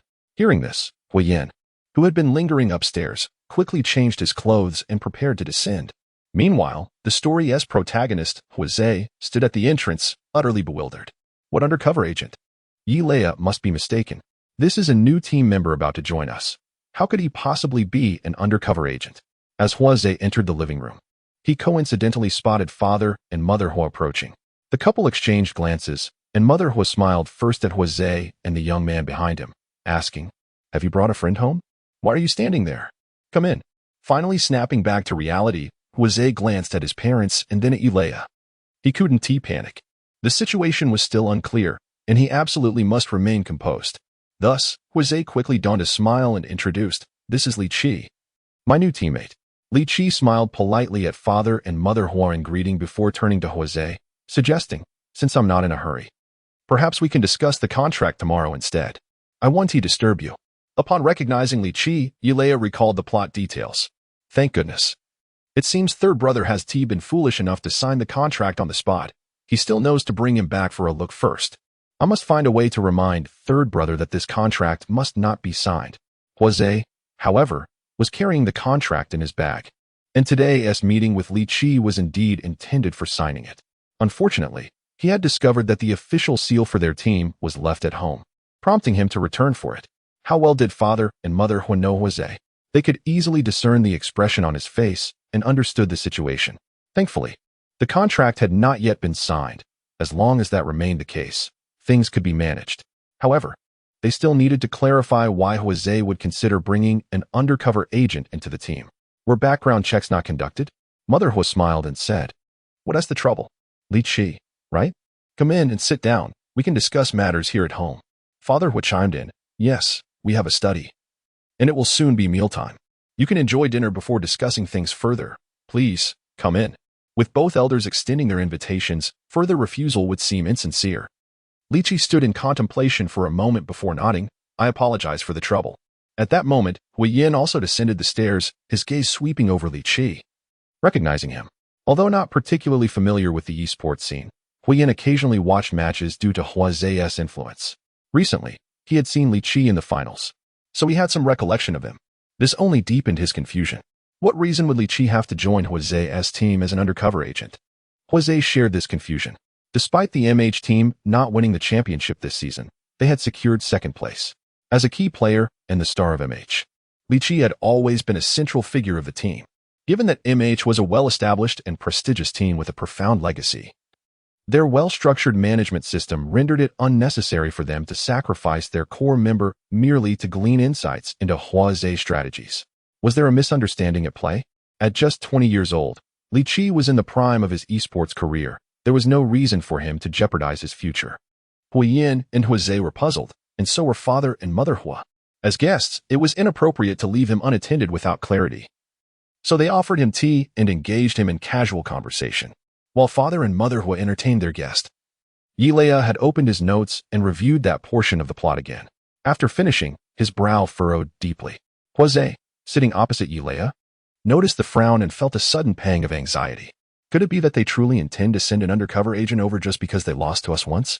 Or even their star player? This is madness. At that moment, Leyao finally spoke. So that's it. Leyao must have some leverage over them. I suspected as much. Leyao's treatment at MH wasn't too poor.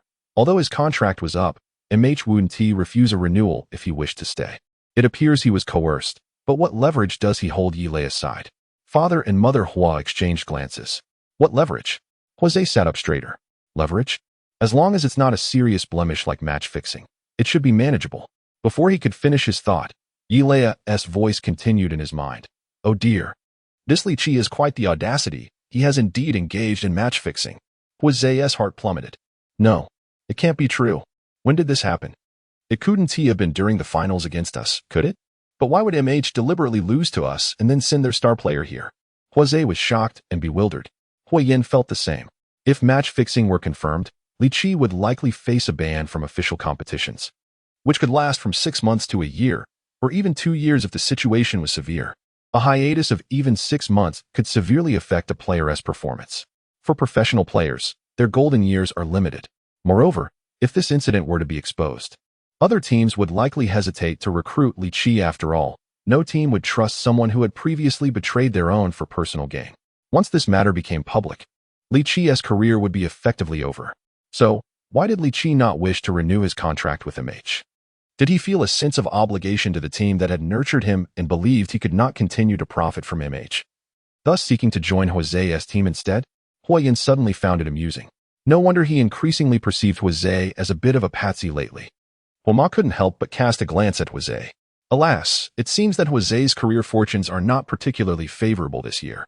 Leyao had already finished this part of the storyline, which did not mention the details of Leyao's match fixing or who had caught him. Flipping through the pages, he found no relevant descriptions and simply put away his phone. I need to think of a way to remind Third Brother not to sign the contract. As he pondered, Leyao's gaze fell on Leyao, who was sitting diagonally opposite him. Huoba was still chatting casually with Leyao. Perhaps due to Leyao's reserved nature, he spoke little and appeared somewhat aloof. Most of the time, he merely responded with a casual acknowledgement, occasionally nodding or shaking his head. It seems that Leyao remains quite composed. I wonder if he is genuinely unhurried or merely pretending. Huoyan also glanced at Leyao, raising an eyebrow. Although Leyao's expression was impassive, his patience seemed to be wearing thin. Indeed, after another topic concluded, Leyao could no longer contain himself and slightly turned his head to look at Huo, asking, Huo, have you obtained the official seal? Can we sign the contract now? Leyao immediately felt anxious, thinking, no, Third Brother, you absolutely cannot sign a contract with him. I must devise a way to prevent Third Brother from signing with Leyao. Leyao was in a state of agitation. The entire Huo family was also on edge. Huoyan could not help but glance at Leyao. Don't panic. Although your Third Brother is indeed a bit foolish, now that he is aware of Leyao's true intentions, he certainly won't sign the contract. Unfortunately, Leyao could not hear Huoyan's inner thoughts. He continued to silently shout in distress. Meanwhile, Huo, hearing the discordant cry, finally snapped back to reality. Losing such a capable player was indeed disheartening. But Leyao was truly being quite loud. He was tempted to cover his ears. Huo suppressed his discomfort and turned to look at Leyao, who had contacted their team leader only the previous night. Upon learning that Leyao was interested in joining their team, Huo was overjoyed. After all, Leyao was the ace of MH, and his prowess was widely acknowledged. If Leyao were to join their ranks, the overall strength of their team would undoubtedly see a significant enhancement. Thus, without a second thought, Huo announced that he would return that very night to personally discuss matters with Leyao, prompting the entire family to hastily leave the filming location and return to the city. Throughout the night, Huo communicated the contract details with Leyao, anxious that he might suddenly have a change of heart or be poached by another team. Consequently, even though Leyao's proposed salary was somewhat exorbitant, Huo gritted his teeth and agreed. In no time, the contract details were finalized, and fearing that Leyao might reconsider, Huo arranged for them to meet the next morning to sign the contract. To his surprise, Leyao was very cooperative and readily agreed to meet. At that moment, Huo believed that Leyao was genuinely eager to join his team, which is why he was so quick to agree to sign the contract. Little did he know, this was merely a trap set for his team. It seemed that not only was he concerned about Leyao backing out, but Leyao was likely also worried that Huo might not sign with him. With this realization, a flicker of anger crossed Huo's eyes. How dare he play games with me? The exorbitant salary was a minor issue. Even if he were truly deceived, Huo could accept that. However, he could not tolerate the notion of someone engaging in match-fixing within his team, rendering the hard work of other players futile. Although it remained unclear who had sent Leyao, it no longer mattered. Huo was resolute in his decision not to sign with Leyao and vowed to investigate the matter thoroughly. Taking a slight breath, Huo quickly composed himself and smiled, saying, "The official seal is in my room, and there's no rush to sign the contract. Let us have a meal first." Just then, the butler approached to inform them that lunch was ready. Upon hearing Huo's words, Leyao felt a slight relief. All right. It seems Third Brother is not foolish enough to sign the contract immediately. Otherwise, I would have certainly snatched it away. Huo, where exactly is the foolishness in him? Leyao, could you refrain from labeling him? And you think that snatching the contract in front of him is not foolish? Huoyin could hardly contain his laughter, almost bursting into fits of giggles. It was indeed time for Huo to experience the feelings of others. Huoba quickly interjected. Yes, we can sign the contract later. Let's eat first. Leyao furrowed his brows slightly and glanced at Huo, relieved to see no signs of abnormality on his face. Leyao's gaze was cautious, darting away after a fleeting look at Huo, but Leyao, who had been observing intently, noticed the change in his expression. A smile crept onto Lyao's face. It seems Leyao is a bit anxious. Huo invited Leyao to take a seat, a smile gracing his lips. Since Leyao appeared anxious, Huo felt even less inclined to rush. He had no intention of confronting Leyao directly, and his parents recognized his thoughts, treating Leyao with their usual warmth. Leyao, unaware of the undercurrents, dined with the family. After finishing their meal, Huoba suggested, the garden's renovation should be complete. Would you like to join me for a stroll? Without hesitation, Huo cheerfully replied, Sure. Leyao, shall we go take a look? Leyau's brow furrowed. He had not come to the Huo residence to tour their garden. However, since Huo had extended an invitation and the other family members were watching, Leyao felt reluctant to refuse. Thus, he could only muster the courage to nod in agreement.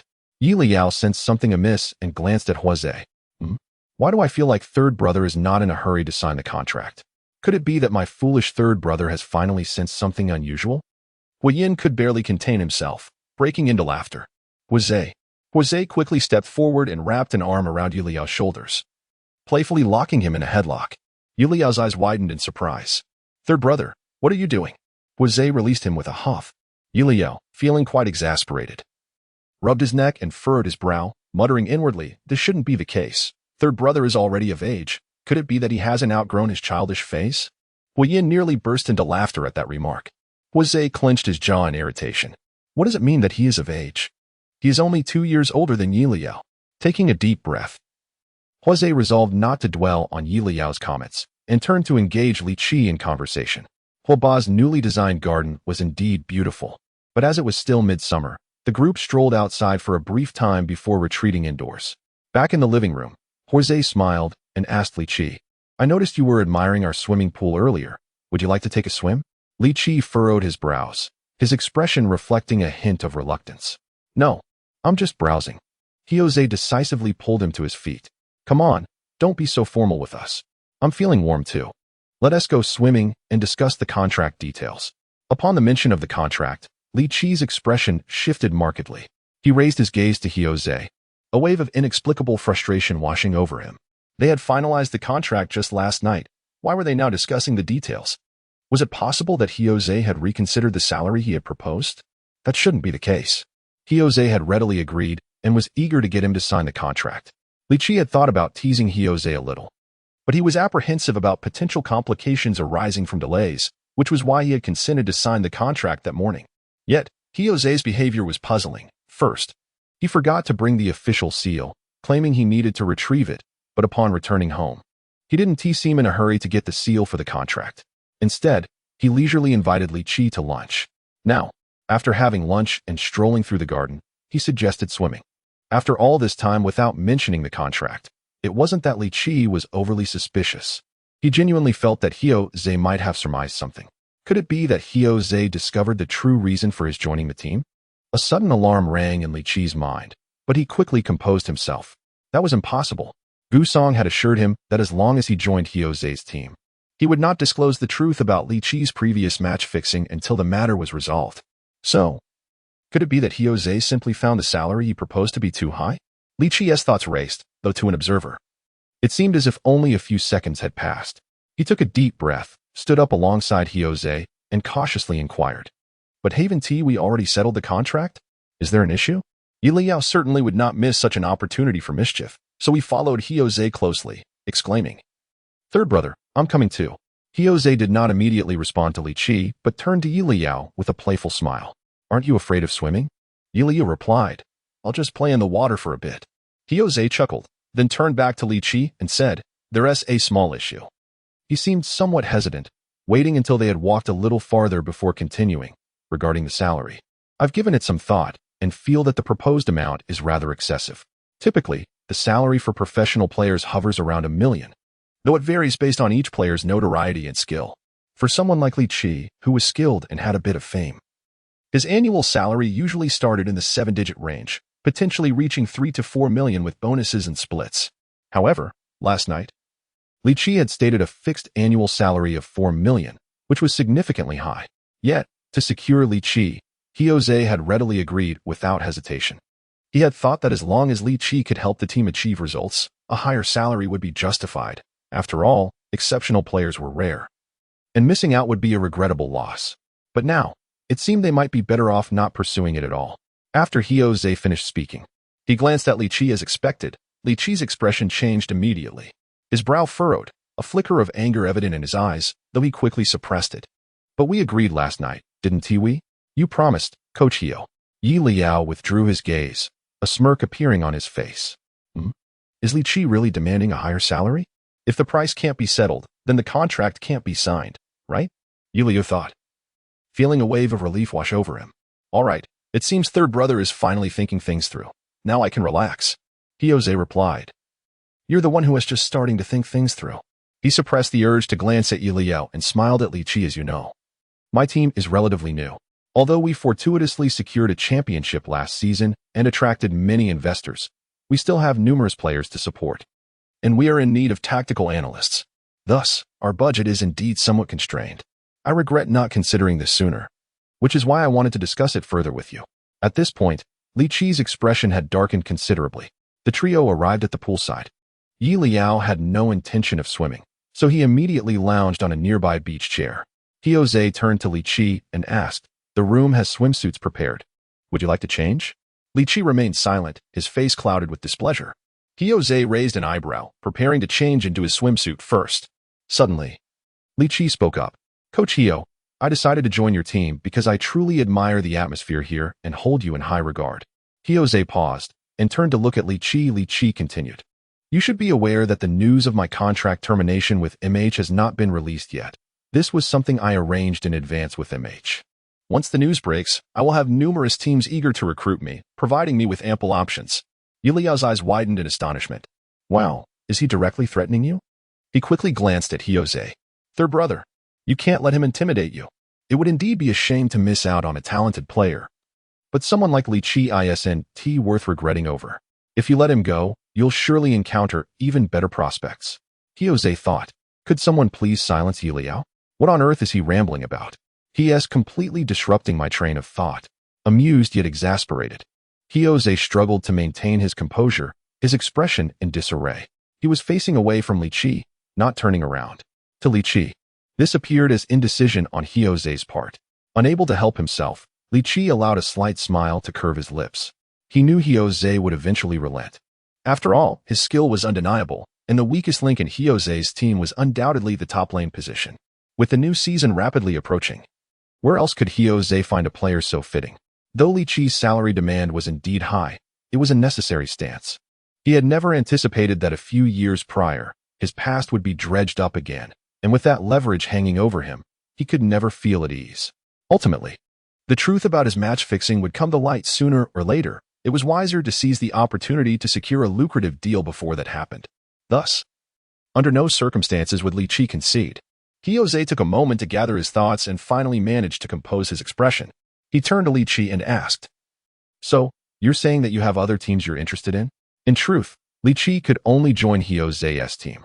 However, he replied, "Yes, I do. But you are my first choice. If you can't agree to the salary, I might consider other teams." At that moment, Leyao paused, then suddenly looked up, astonished. "Wait, what had he just heard?" Leyao burst into laughter. "Ha ha, how delightful. It seems that Sangu has truly awakened." And I am utterly reassured. Upon hearing Liao's laughter, Huo felt an urge to smile as well. Initially, he intended to suppress it, but he could not help but let the corners of his mouth rise. He decided not to hide his amusement any longer.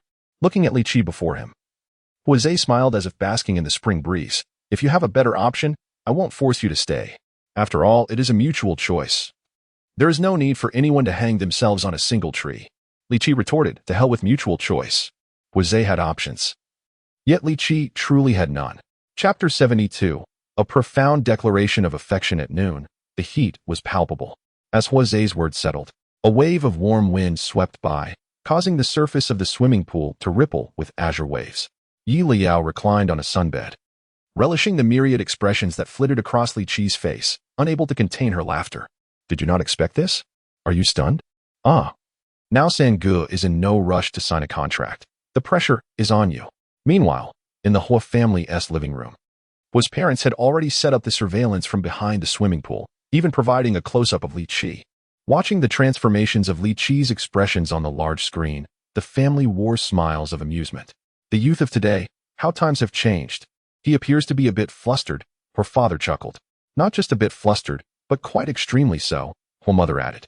The clarity of the surveillance footage rivaled that of a high-definition television, with beads of sweat glistening at Leyao's temples. Huoyan's lips curled into a smile. "Now, we shall see how he intends to proceed. Will he agree to a salary reduction, or will he storm out?" The family awaited the outcome with eager anticipation. Leyao and Huo shared in this anticipation. In fact, in the interest of awaiting Leyao's response, Huo had not rushed to change into swimwear, but chose instead to sit beside Leyao on a sunbed, gesturing for Leyao to join them. At that moment, Leyao was hardly in the mood to sit. The mention of mutual choice had left him bewildered. Indeed, as Huo had pointed out, despite Leyao's formidable skills, Huo possessed numerous alternatives. After all, their team was not devoid of top lane players. Huo's contemplation of recruiting another top laner before the new season was merely a strategic maneuver. In other words, while it would be a pity to miss out on an exceptional player like Leyao, it was not impossible to find others. Furthermore, even if Huo struggled to recruit a suitable top laner, the existing players could adapt to new strategies. Huo had a plethora of choices. However, Leyao's situation was starkly different. He was now at the mercy of others, with only one option laid before him, joining Huo's team. Had it not been for his precarious position, Leyao would not have considered breaking ties with MH, nor would he have engaged in protracted negotiations with Huo. In fact, had Huo delayed the contract signing, Leyao would have stormed out without a second thought. But times had changed, and Leyao had no other recourse. Though he could seek other teams, it was likely that news of his match fixing would surface before he could secure a contract elsewhere. At that point, Leyao would truly be finished. He took a deep breath, reminding himself to remain calm. He needed to contemplate why Huo had suddenly uttered such words. Could it be that Huozhe had discerned his motives, or was he merely attempting to negotiate a lower salary? No, that was implausible. The number of individuals aware of his past indiscretions was limited. Even if Huozhe chose to investigate, it would take time. Yet, just last night, he had begun discussions with Huozhe, and now they were on the verge of finalizing a contract. If Huozhe truly harbored suspicions, he would not have hastily arranged to negotiate contract details overnight. Thus, Huozhe's comments were, as he had suggested, an attempt to drive down the price. With this realization, a surge of indignation welled up within Leyao. He glanced at Huozhe, who was comfortably reclining on the sunbed, and upon noticing Leyao's gaze, flashed a faint smile. As a servant brought over fruit tea, Huozhe cheerfully inquired, "Care to join me for a chat?" Chat. Leyao's heart was ablaze with fury, yet he could not afford to confront Huozhe openly.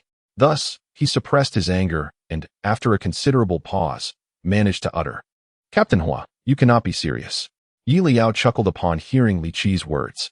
"Of course, I am not joking. What reason would I have to jest with you?" Huozhe's lips curved into a smile. Indeed, how could such a matter be treated lightly? Leyao's expression darkened further. His intention was to provide an avenue for both himself and Huozhe to backtrack, yet he found that Huozhe was unwavering in his stance to reduce his salary. Should Leyao refuse today, it was clear that their conversation would reach an impasse. Internally, Leyao was tormented and conflicted. To speak candidly, he was aware that his demands were somewhat excessive. However, he had never envisioned that his professional career would reach such an abrupt conclusion. Thus, he felt compelled to secure his future as best as he could before his reputation was irrevocably tarnished. Making a slight concession was not out of the question, as completing this agreement would yield further financial support from Gusong. Gritting his teeth, Leyao took a step towards Huozhe. Liao's eyes narrowed as she observed Leyao's approach. Is Leyao truly capitulating? She quickly glanced at Huozhe. Huozhe, too, was taken aback. This was, after all, Leyao's last opportunity to secure a significant sum before retirement. He had anticipated Leyao would hold out longer, yet he seemed to be acquiescing rather swiftly. It appeared that the forces behind Leyao were genuinely intent on undermining his team. Huozhe's gaze darkened, although his expression remained unchanged. Leyao settled into the chair beside Huozhe, deliberately avoiding eye contact and refraining from broaching the subject of salary. Instead, he remarked, "I did not expect Captain Huo to be so fickle." Huozhe chuckled lightly. "After all, I am a businessman." Leyao's hand, resting at his side, clenched momentarily before relaxing, revealing a smile. "While I am quite reluctant to accept a salary reduction, I genuinely admire the KEW team. So I shall refrain from contacting other teams." Leyao took a sip of yogurt, exclaiming, "Wow, is Leyao professing loyalty to Sangu? Sangu. Do not be deceived by his facade. He simply aims to swindle your money and dismantle your team." Pondering this, Leyao took another sip of yogurt, lamenting, "I suddenly crave the oat milk made by President Qin." Huozhe found her comments bewildering. Is your train of thought always this erratic? Moreover, Liao's concerns were unfounded.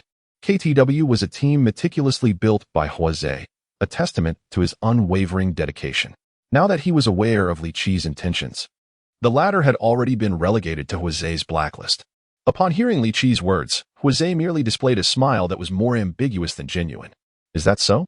Not even considering MH anymore?" Leyao responded without hesitation, "Of course not." Huozhe's smile deepened as he retrieved his phone to reply to a message, placing it on the desk beside him before asking with a grin, "May I inquire about the reason?" Leyao was momentarily taken aback. "The reason?" "The reason you like KTW, and why you are no longer considering MH, Huozhe elaborated. Leyao tightened his lips slightly. Huozhe's inquiry was not difficult. During many interviews, interviewers often pose this question to candidates. Typically, there are two purposes behind such inquiries. One is to assess the candidate's understanding of the company, and the other is to uncover the true reasons behind the candidate's departure. Leyao found it amusing. In the realm of esports, talent speaks for itself. There was no need to respond to such nebulous and meaningless questions. Huozhe's question was merely an attempt to unearth Leyao's true reasons for leaving MH. Indeed, from the perspective of other teams, Leyao was a player nurtured by MH. Given that their performance last season was commendable, why would he choose to leave MH for KTW? It is only natural for anyone to harbor doubts. Thus Huozhe's inquiry was not surprising. Although Leyao could not divulge the actual reason to Huozhe, he could certainly concoct a plausible explanation. Relaxing slightly, he leaned back in his chair and smiled. "Actually, my reason for leaving MH is quite simple. I was somewhat dissatisfied with them. Jose regarded him intently. What specifically were you dissatisfied with? Leyao diverted his gaze and shrugged. What else could it be? I simply didn't like my former teammates, found the coach intolerable, and was even less fond of the team's management style. Crafting a lie requires a blend of truth and falsehood. Thus, as he spoke, Leyao inevitably recalled some of his discontent with MH's management. He began to speak freely, spilling both the things he could and could not say. He even recounted instances of the management's lackeys flaunting their authority within the team. Leyao listened with wide eyes, then glanced at the phone resting on the adjacent table. The phone is lit. Could Sangu be recording? Jose's lips curved into a smile. From the surveillance perspective, the scene was clearer. Huo zoomed in, revealing that the family was indeed recording. Huoyan burst into laughter. It seems the third brother is not as brainless as we thought. Huoma shot him a disapproving glance. Do you genuinely believe your third brother is foolish? Jose simply lacked interest in matters beyond esports. When it comes to his team, however, he was meticulous. In the footage, Leyao continued to express his disdain for MH. As Leyao listened, her brow furrowed. Why does it sound more exaggerated the more I hear? Is Leyao embellishing? Regardless of whether he is exaggerating, it is evident that he is disparaging his former team. Liao's eyes brightened. So, Sangu is cutting off Leyao's retreat? Jose indeed harbored such thoughts. After all, he had yet to uncover concrete evidence of Leyao's match-fixing. Thus, he could not directly expose him. While he understood that Leyao aimed to undermine his team, Jose could not guarantee that if he chose not to sign Leyao, he would not employ similar tactics against other teams. Jose despised such conduct, which is why he sought to sever all of Leyao's avenues for retreat. A player implicated in match-fixing would find no team willing to accept him. Similarly, a player who disparaged his former team would also struggle to find a new home. Jose interrupted Leyao, stating that he had heard enough, and smiled. I believe I understand now. Leyao caught sight of the smile on Jose's face and recognized that he had passed this hurdle, feeling a sense of relief. After a moment's hesitation, Leyao spoke again. Shall we discuss compensation? Having obtained the evidence he sought, Jose no longer delayed the conversation, nodding with a smile, of course. Following this, Jose raised his index finger. This is the amount I can offer. Leyao stared at Jose's solitary finger, momentarily stunned. Huo, are you joking? He abruptly stood up, agitated. 100,000? That is even less than what I received at MH. My fixed annual salary at MH was 200,000. Leyao looked at him, puzzled and amused. 100,000. Are you certain? Jose clarified. You misunderstand. Leyao's expression softened. Jose continued. 100,000. Those two brief words struck Leyao as if from a different era. What? 100,000? Leyao erupted into laughter. Ha ha, the impact is doubled. Leyao is utterly dumbfounded. Not just dumbfounded. Huoyan was doubled over with laughter on the sofa, having not spoken for nearly a minute. Huoba and Huoma's lips curled upwards as well. Honestly, 100,000 is already too generous, Huoba chuckled. Indeed, MH's offer was not meager. And considering he was nurtured by them, who would dare to take someone who so openly disparages their former team? Huoma added, turning back to the screen. 2 minutes after hearing the figure of 100,000, Leyao finally reacted. He suddenly chuckled, then burst into loud laughter. Once he had composed himself, he smirked. Hua, are you seriously messing with me? Leyao frowned. Why is he using foul language? Jose remained unfazed. No, I am serious. This is the only annual salary I can offer you, and if you're willing, we can sign the contract right now. I'd sign your mother's contract. Leyao, incensed, began to curse vehemently. Who on earth would want to sign such a pathetic contract? I certainly will not. I see now that you think this is some kind of joke, right? Well, I am not playing along. He declared that there were plenty of teams out there. Kate W. lacked sincerity, while other teams with genuine intentions were abundant. Could there be a team offering worse terms than yours? His words made Leyao extremely uncomfortable.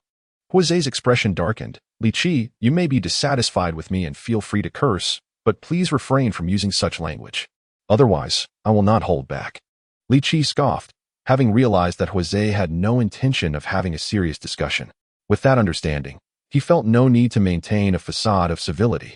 He raised an eyebrow. So what will you do? Beat me up? Come on, go ahead and aim for this spot. I promise I won't fight back. As Leyao spoke, he thrust his face toward Jose. Jose's brow furrowed even more. Leyao could no longer contain herself. Why don't you just look up? What for? Leyao was genuinely furious, launching indiscriminate verbal assaults. Who do you think you are, you little brat? This is our conversation. Mr. Huo sprang to his feet in anger. Who are you calling a little brat? Mrs. Huo quickly intervened, urging her husband, calm down. You must trust Zhao Yeyao. Huoyin reassured, don't worry, Leyao will certainly hold his own. After recording a couple of episodes with Leyao, Huoyin had come to understand him better.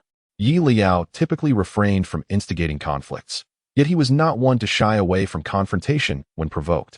On the screen, Leyao exhibited no signs of fear. In fact, he smiled at Li Qi. The young man was undeniably handsome, and when he smiled, his eyes narrowed charmingly, his long lashes casting shadows across his face, enhancing his lively expression. Li Qi was momentarily taken aback. Then, Leyao pointed toward a nearby wall. Li Qi, bewildered, instinctively followed his gaze. At the end of his line of sight was a wall topped with a large surveillance camera. In an instant, Li Qi's expression turned grim. He had miscalculated. He had been so engrossed in his own concerns that he completely overlooked the omnipresent surveillance cameras in the affluent residence. Liao's delight at Li Qi's sudden change in demeanor was unmistakable as he glanced at Huo and shook his head. Indeed, when it comes to threatening others, Third Brother still has a lot to learn. Huo replied, well, you certainly have mastered the art. In the living room, Mr. Huo finally exhaled in relief and sat back down. Everything you just said has been recorded, including all the juicy gossip you shared, Leyao remarked, observing Li Qi's face. If this video were to be exposed, I doubt any agency would want to sign you again. Are you threatening me? Li Qi retorted angrily. Leyao shook his head. No, I'm merely reminding you that one must take responsibility for their actions and words. Do not assume that you can conceal certain matters. What is done in the dark will eventually come to light. It was as if a bucket of cold water had been poured over Li Qi from head to toe. What did Leyao mean?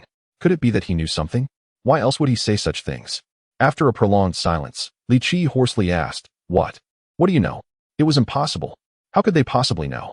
The number of people aware of his match-fixing was minuscule. And even Gu Song had admitted that it took him a long time to gather evidence. How could Huo have acquired proof in just one night? At that moment, Huo spoke up, shattering the remnants of Li Qi's hopes. Are you referring to your match-fixing? The blood in Li Qi's veins froze as he stared in shock at the two before him. You both. Leyao was equally astonished and glanced at Huo with a hint of surprise. Wow, it seems Third Brother has indeed made significant progress, uncovering Li Qi's match-fixing so swiftly. Perhaps he can even trace back to the masterminds behind it? Furthermore, when did Li Qi engage in match-fixing? The narrative had alluded to some details, but many aspects remained unexplained, leaving Leyao genuinely curious. Huo replied, How could he have investigated so quickly? Wasn't it thanks to Liao's hints? However, it was clear that Leyao was unaware that they could hear his thoughts. Huo found it amusing but maintained his composure, casting a sidelong glance at Li Qi. What do you mean we? You don't truly believe you can keep this from everyone, do you? Li Qi's panic was now unmasked. How could they possibly know? Yet, this was the only plausible explanation, after all. Huo had been preparing to sign with him earlier that morning. It was over. Everything was over. Unable to tolerate the situation any longer, Li Qi turned and hurriedly exited, slipping and falling onto the gravel path in his haste. Leyao winced. That looks painful. Yet Li Qi paid no heed, quickly scrambling to his feet and rushing away. With the matter temporarily settled, Leyao sighed in relief and turned to Huo. Third Brother, what are your plans moving forward? Now that we know about Li Qi's match-fixing, shouldn't we expose it? Huo rubbed his forehead. He clearly hadn't gathered all the information yet. However, this matter needed swift resolution. I need to return to the base first. Huo picked up his phone and patted Liao's head. Once this is all over, I'll send you a red envelope. With that, he dashed away. Liao's eyes lit up at the mention of a red envelope. Great. Once Huo and Li Qi departed, the other members of the Huo family began to attend to their own affairs. Huoyin had rested for a while and intended to check out a script his manager had sent him a couple of days prior. Mr. Huo had no pressing business at the company but had plans to go fishing with a friend in the afternoon, so he decided to take a shower before heading out. Mrs. Huo hadn't visited the beauty salon in 2 days and was preparing to go as well. Leyao, who was averse to water and unable to swim, returned to the living room from the poolside after Huo left. He reclined on the sofa, contemplating which drama to watch next. He suddenly felt a craving for oat milk. Mom, did you ever make oat milk for me when I was little? Mrs. Huo had just come downstairs and paused at his question. Remembering what Leyao had said to Qin Yao during the variety show, she shook her head. No. Leyao frowned slightly. Could I be mistaken? Or was it, Mrs. Huo's brow furrowed. Could it be? Before she could ponder further, Leyao continued, "Forget it. I'll just ask President Qin for the recipe. I really want to drink it." Without hesitation, Leyao grabbed his phone to call Qin Yao, but before he could unlock the screen, Qin Yao's call came through first. "Oh, President Qin's calling? Could this be what they call a telepathic connection?"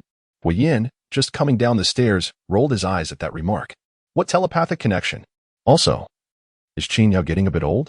Shouldn't someone do something about it? Mr. and Mrs. Huo exchanged glances. They had long advocated for free love. As long as Leyao was happy, what was there to manage? Huo Yin was irritated and was about to interject when he heard Leyao ask, "Is it about Chu Cheng's birthday party?" Mr. and Mrs. Huo restrained Huo Yin.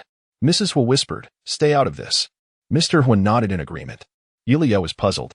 Why would they invite me to Chu Cheng's birthday party? On the other end of the line, Qin Yao seemed to sense Liao's confusion and smiled. "Don't you want to attend?" Liao thought for a moment. "If I could see President Qin and drink the oat milk he makes, it wouldn't be such a bad idea." Thus, Liao replied, "Then, President Qin, will you make me some oat milk?" Qin Yao showed no hesitation, responding with a simple "all right." Liao's eyes immediately brightened with delight. "Great. I will definitely arrive on time tomorrow." After the call ended, however, Huo Yin's inner turmoil remained unresolved. At that moment, Liao suddenly recalled something. "Wait, I seem to have forgotten about something. I've remembered. Chu Cheng's birthday banquet. If Bai Yueguang is attending, then Meng Yu will surely be there too." Upon hearing the names of Chu Cheng and Meng Yu, the Huo family exchanged glances. The disabled magnate and the radiant Bai Yueguang? Was there more to come? Then, they heard Liao's exhilarated voice. "Yes, yes, yes. It really is tomorrow. I've had so much going on lately that I nearly forgot about this." After many years, Bai Yueguang finally returns to the country, but unfortunately, she harbors no affection for the disabled magnate, instead favoring a mere substitute, which has made the magnate quite anxious. Thus, on Bai Yueguang's birthday, Meng Yu has meticulously prepared numerous gifts for Chu Cheng, along with an extravagant confession. The Huo family gasped in surprise. An extravagant confession? Does that mean the clown will make an appearance again? Chapter 73. The experience of being deceived. The following morning, Leyao descended the stairs, carrying a birthday gift for Chu Cheng, only to find Mr. and Mrs. Huo, along with Huo Yin, ready to depart as if embarking on an outing. Leyao paused momentarily. "Mr. and Mrs. Huo, where are you headed? You certainly don't seem to be going to work." Mr. Huo cleared his throat. "Indeed. I plan to go fishing at a nearby resort today, and your mother is accompanying me." Understanding their intentions, Leyao nodded and turned her gaze to Huo Yin. "Isn't it true that you despise accompanying Mr. Huo on fishing trips? Why are you going today?"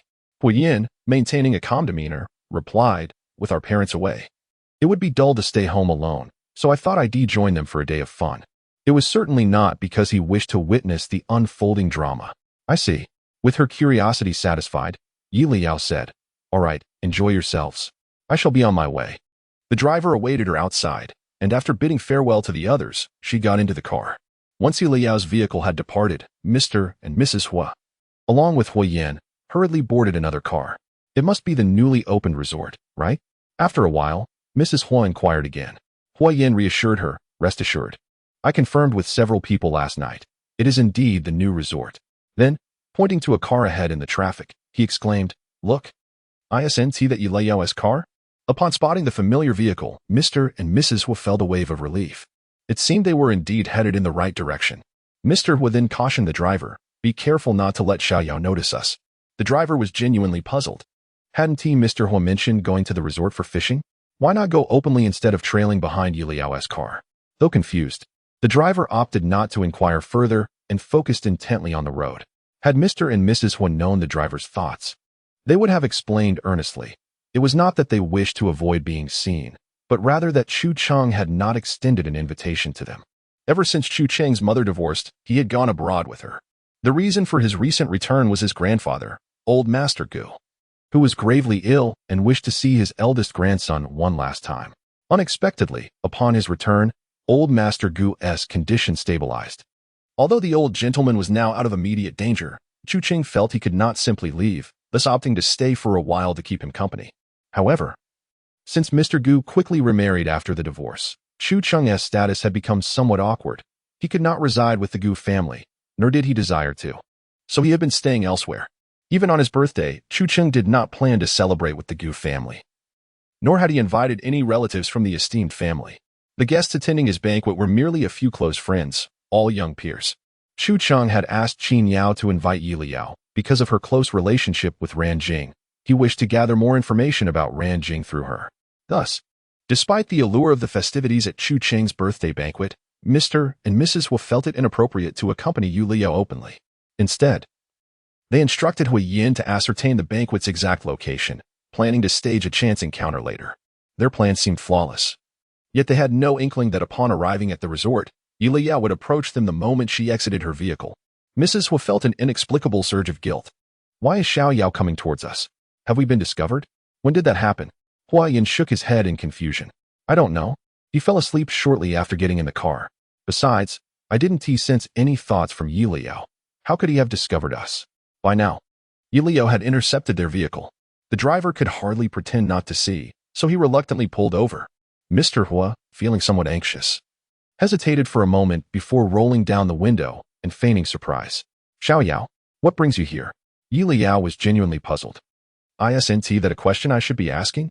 Before Mr. Hua could respond, Yi Leyao suddenly exclaimed, could it be that Mr. Hua and the others are also here to fish at this new resort? It has indeed become quite popular lately. With the reasoning laid before him, Mr. Hua quickly nodded in agreement. Ah, yes. We came here to fish, so Chu Cheng's birthday banquet is being held here? At that moment, a familiar voice called out. Yi Leao's eyes lit up, and disregarding her conversation with Mr. Hua, she turned to wave at the approaching figure. Mr. Qin. Qin Yao had been waiting at the entrance of the resort for Yi Leyao to arrive. As soon as he saw her alight from the car, he moved toward her, only to realize that she had not noticed him and was instead heading toward the vehicle behind her. Feeling somewhat perplexed, Qin Yao approached, and upon closer inspection, he recognized that the occupants of the rear vehicle were Mr. and Mrs. Hua. A sudden wave of anxiety washed over him. He had endeavored to conceal his feelings for Yi Leyao, yet the presence of Mr. and Mrs. Hua was unsettling. Had they sensed something amiss? Despite his unease, he politely greeted Mr. and Mrs. Hua and inquired, Mr. Hua, are you accompanying Yi Leyao to the birthday banquet? Mr. Hua quickly clarified, No. We just happened to run into Xiao Yao. He continued, it is quite the coincidence. I recently heard about the opening of this resort and thought to come fishing. Today, with some free time, your aunt and I decided to come. They truly were not following her intentionally. Hui Yin cleared his throat and added, it's just a fortunate coincidence that we are here too. If Xiao Yao hadn't come over to greet us, we would have realized we were at the same place. Yi Leyao nodded repeatedly, exclaiming, what a coincidence.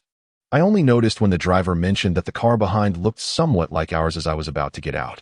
Mr. and Mrs. Hua, along with Hui Yin, exchanged glances, realizing that they had been betrayed by another driver from their household. Qin Yao's gaze fell upon Yi Leyao and swiftly shifted away to glance at Mr. and Mrs. Hua, his brow slightly furrowing. Mrs. Hua immediately sensed the anomaly. What's wrong? Is our explanation not sufficient? Does Qin Yao doubt us? Mr. Hua also felt something was off. Why was Qin Yao still frowning? Their explanation was hardly implausible. Yet before they could ponder further, they witnessed Qin Yao relaxing his furrowed brow, offering them a faint smile. It seems, Uncle Hua, that you have come to the wrong place. Mr. and Mrs. Hua exchanged looks, and Mrs. Hua inquired, what do you mean? Qin Yao pressed his lips together, ultimately deciding to speak the truth. This newly opened resort does not offer fishing activities. No fishing activities. In other words, there would be no fishing. Wait, no fishing? As Qin Yao's words hung in the air, both the occupants inside and outside the car fell into silence. Mrs. Hua raised a hand to her forehead. Mr. Hua clenched his jaw, barely managing to maintain his composure. Hua Yin's vision darkened, and he began anxiously digging his toes into the ground. Why had Mr. Hua not checked before concocting this story? And how could such a large resort lack a fishing program? What were they supposed to do now? They couldn't simply change their destination, could they? If they left, what would happen to the melon they had planned to enjoy later? Hua Yin was in a state of frantic urgency. Meanwhile, Qin Yao outside the car was even more troubled. Before Mr. Hua spoke, he had only speculated. But upon hearing Mr. Hua's insincere fib, he could ascertain that the Hua family was indeed uneasy about Yi Leao's interaction with him. Hence their hastily concocted excuse to follow him here. But when had they realized his intentions regarding Yi Leyao were not purely innocent? Was it on the final day of filming? Qin Yao's lips pressed together as he recalled viewing the edited footage after the recording concluded.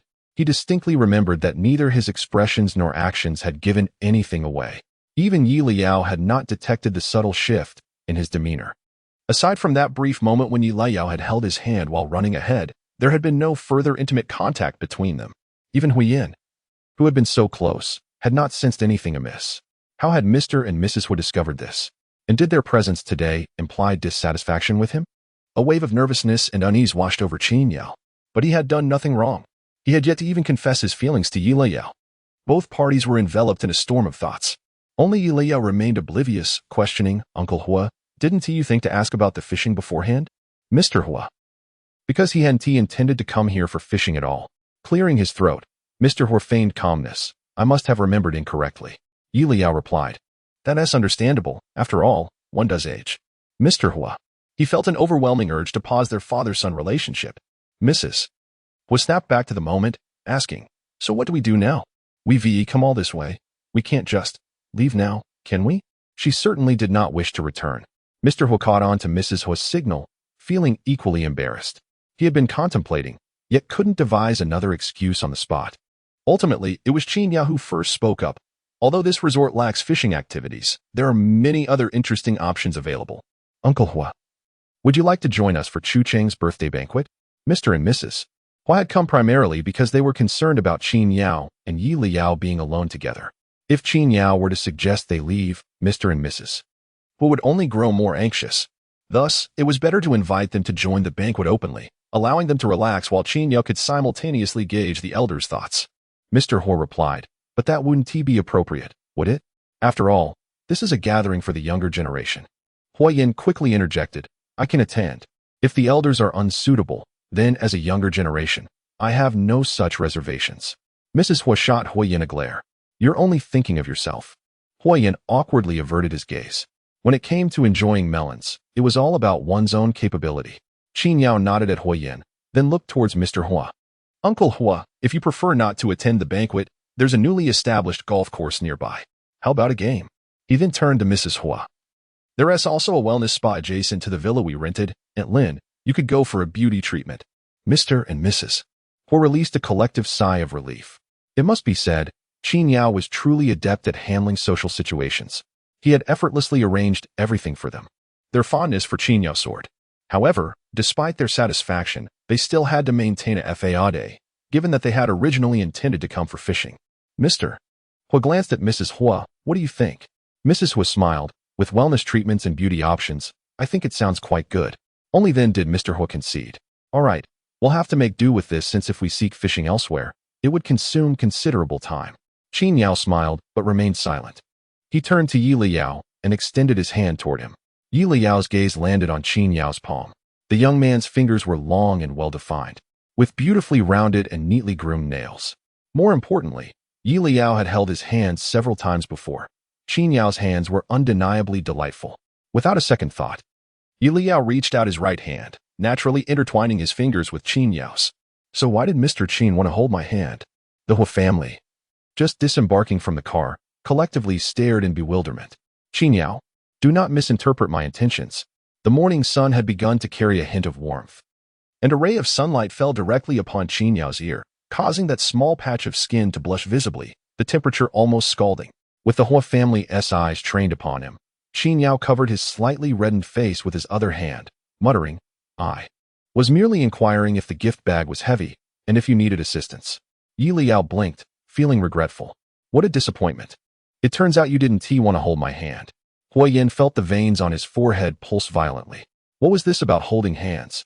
Did he not realize the nature of his relationship with Qin Yao? What relationship did they even have?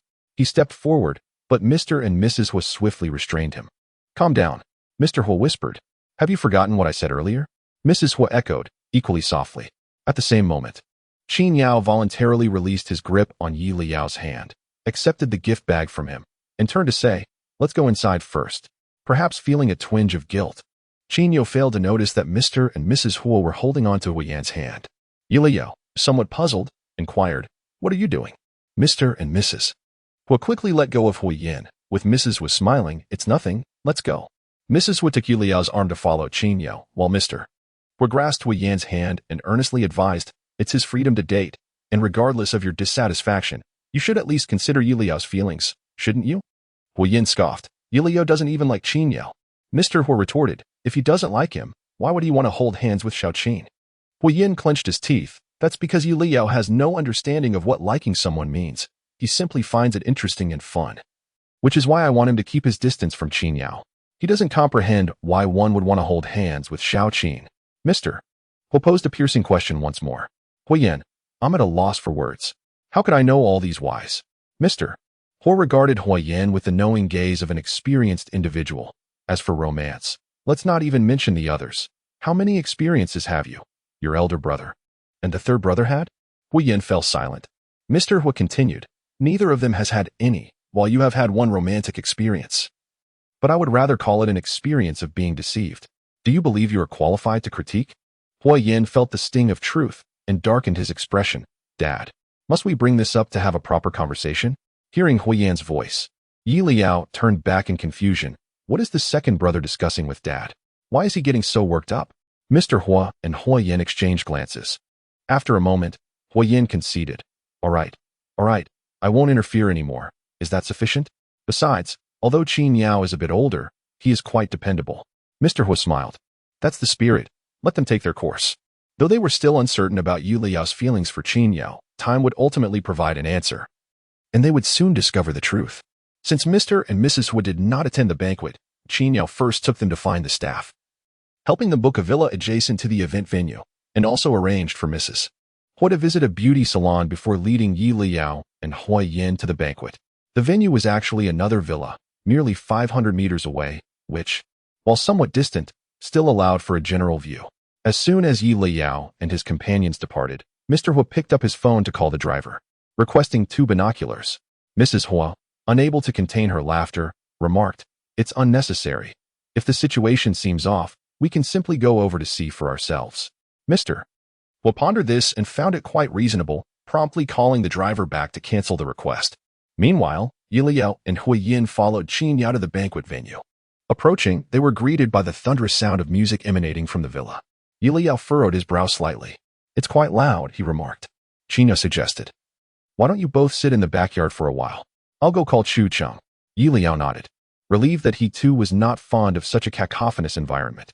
The villa's backyard featured a quaint garden, and not long after Leyao and Huoyan settled down, the music from the villa diminished, and Chu Cheng arrived. Seeing Leyao, Chu Cheng was visibly excited, eagerly greeting him and Huoyan. Before getting straight to the point, by the way, Leyao, could you help me invite Ranjing? Liao's lips curled into a smile. It's evident that Chu Cheng genuinely likes Ranjing. However, he also recalled that Mingyu was preparing to confess today. And if he invited Ranjing, Leyao nearly suppressed a smile. Qin Yao, astonished, glanced towards the backyard. A confession? Mingyu? Hadn't Mingyu been severely disheartened the last time at the bar? The complexity of Qin Yao's emotions deepened. Leyao did not directly acquiesce to Chu Cheng's request, but replied, I can help you invite Ranjing, but whether he comes depends on him. Chu Cheng, however, was elated and enthusiastic. It's fine. I'm just grateful that you can invite him. Leyao smiled at him and began typing a message to Ranjing. Since their last meeting at the bar, Leyao had not been in touch with Ranjing. He had heard from Huojing that Ranjing had not been attending classes at the company recently. Truth be told, Leyao did not believe Ranjing would agree to attend Chu Cheng's birthday party, as attending would likely mean encountering Mingyu. After sending the message, there was no immediate response from Ranjing, and Leyao was not anxious. As the guest of honor, Chu Cheng was quite busy. After a brief chat with Leyao and Huoyan, he stood to greet other friends. Even Huoyan did not linger long, as his celebrity status attracted people who wanted photos with him, inviting him to play board games inside the villa. Overwhelmed by the invitations, Huoyan had no choice but to follow along, leaving Leyao comfortably reclining on the sofa. The backyard was well shaded, and with the door open, cool air occasionally wafted out, allowing Leyao to relax thoroughly, even drifting into drowsiness with his eyes closed. Just as he was about to fall asleep, he sensed someone sitting beside him. Leyao opened his eyes to find Qin Yao's deep-set gaze. Mr. Qin? Qin Yao smiled, feeling sleepy? Leyao nodded, sitting up slightly, only to notice the cup Qin Yao was holding. His eyes brightened. Oat milk? Indeed, oat milk, Qin Yao replied, handing the cup to Leyao with a smile. On a hot day, it's not suitable to drink it hot. I added a few ice cubes, so it won't be too cold.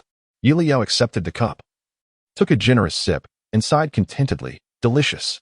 The smile in Qin Yao's eyes deepened. There's more once you finish. Leyao nodded eagerly, thoroughly pleased. At that moment, his phone chimed with a new message. Leyao picked it up to see a message from Ranjing. What is the address? Surprised, Leyao sent the address to Ranjing and asked, Are you coming? Ranjing replied, I'm coming. Leyao was instantly more astonished. Why are you coming? Mengyu will be here today. Are you out of your mind, Ranjing? Qin Yao glanced at Leyao, who was furiously tapping on the screen. His fair fingers moving swiftly, his eyes wide with an animated and somewhat adorable expression. Ranjing responded, Of course I'm coming to attend Chu Cheng's birthday party. It's his birthday, and you invited me. I can't just pretend I didn't see the message. Leyao faintly sensed that something was amiss. Although Qin Yu was beside him, it was not in his nature to be a voyeur.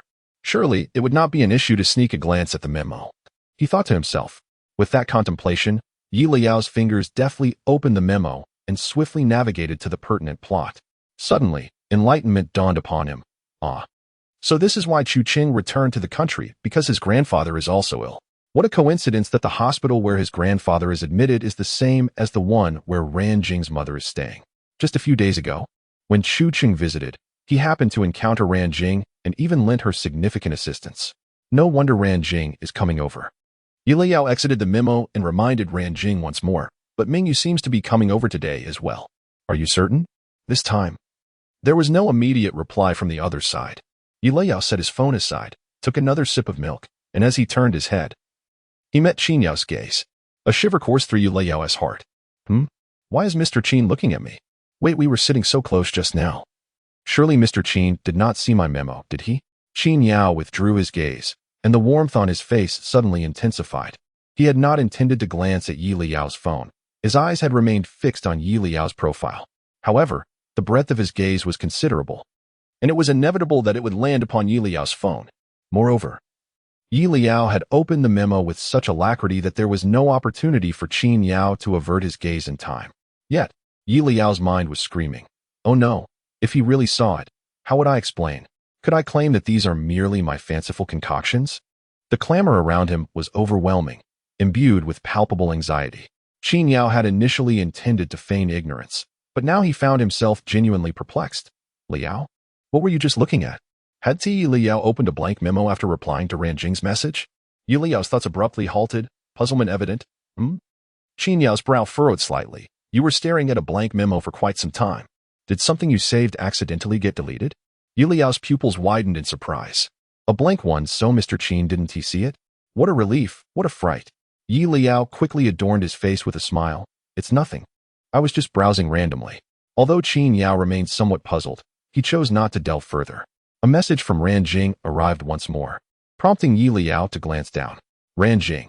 Confirmed. It's perfect timing. President Meng still owes me some money, so I'll just ask him for it. Liao stared at the message for several seconds before succumbing to a mischievous chuckle. Oh, how delightful. Mengyu plans to confess on the birthday of his first love, coinciding with the debt collector's arrival. What a melodramatic twist. I can't take it anymore. Ranjing, you must hurry. Mr. and Mrs. Huo chimed in unison. Yes. You must come quickly. They have truly gathered for today's revelry.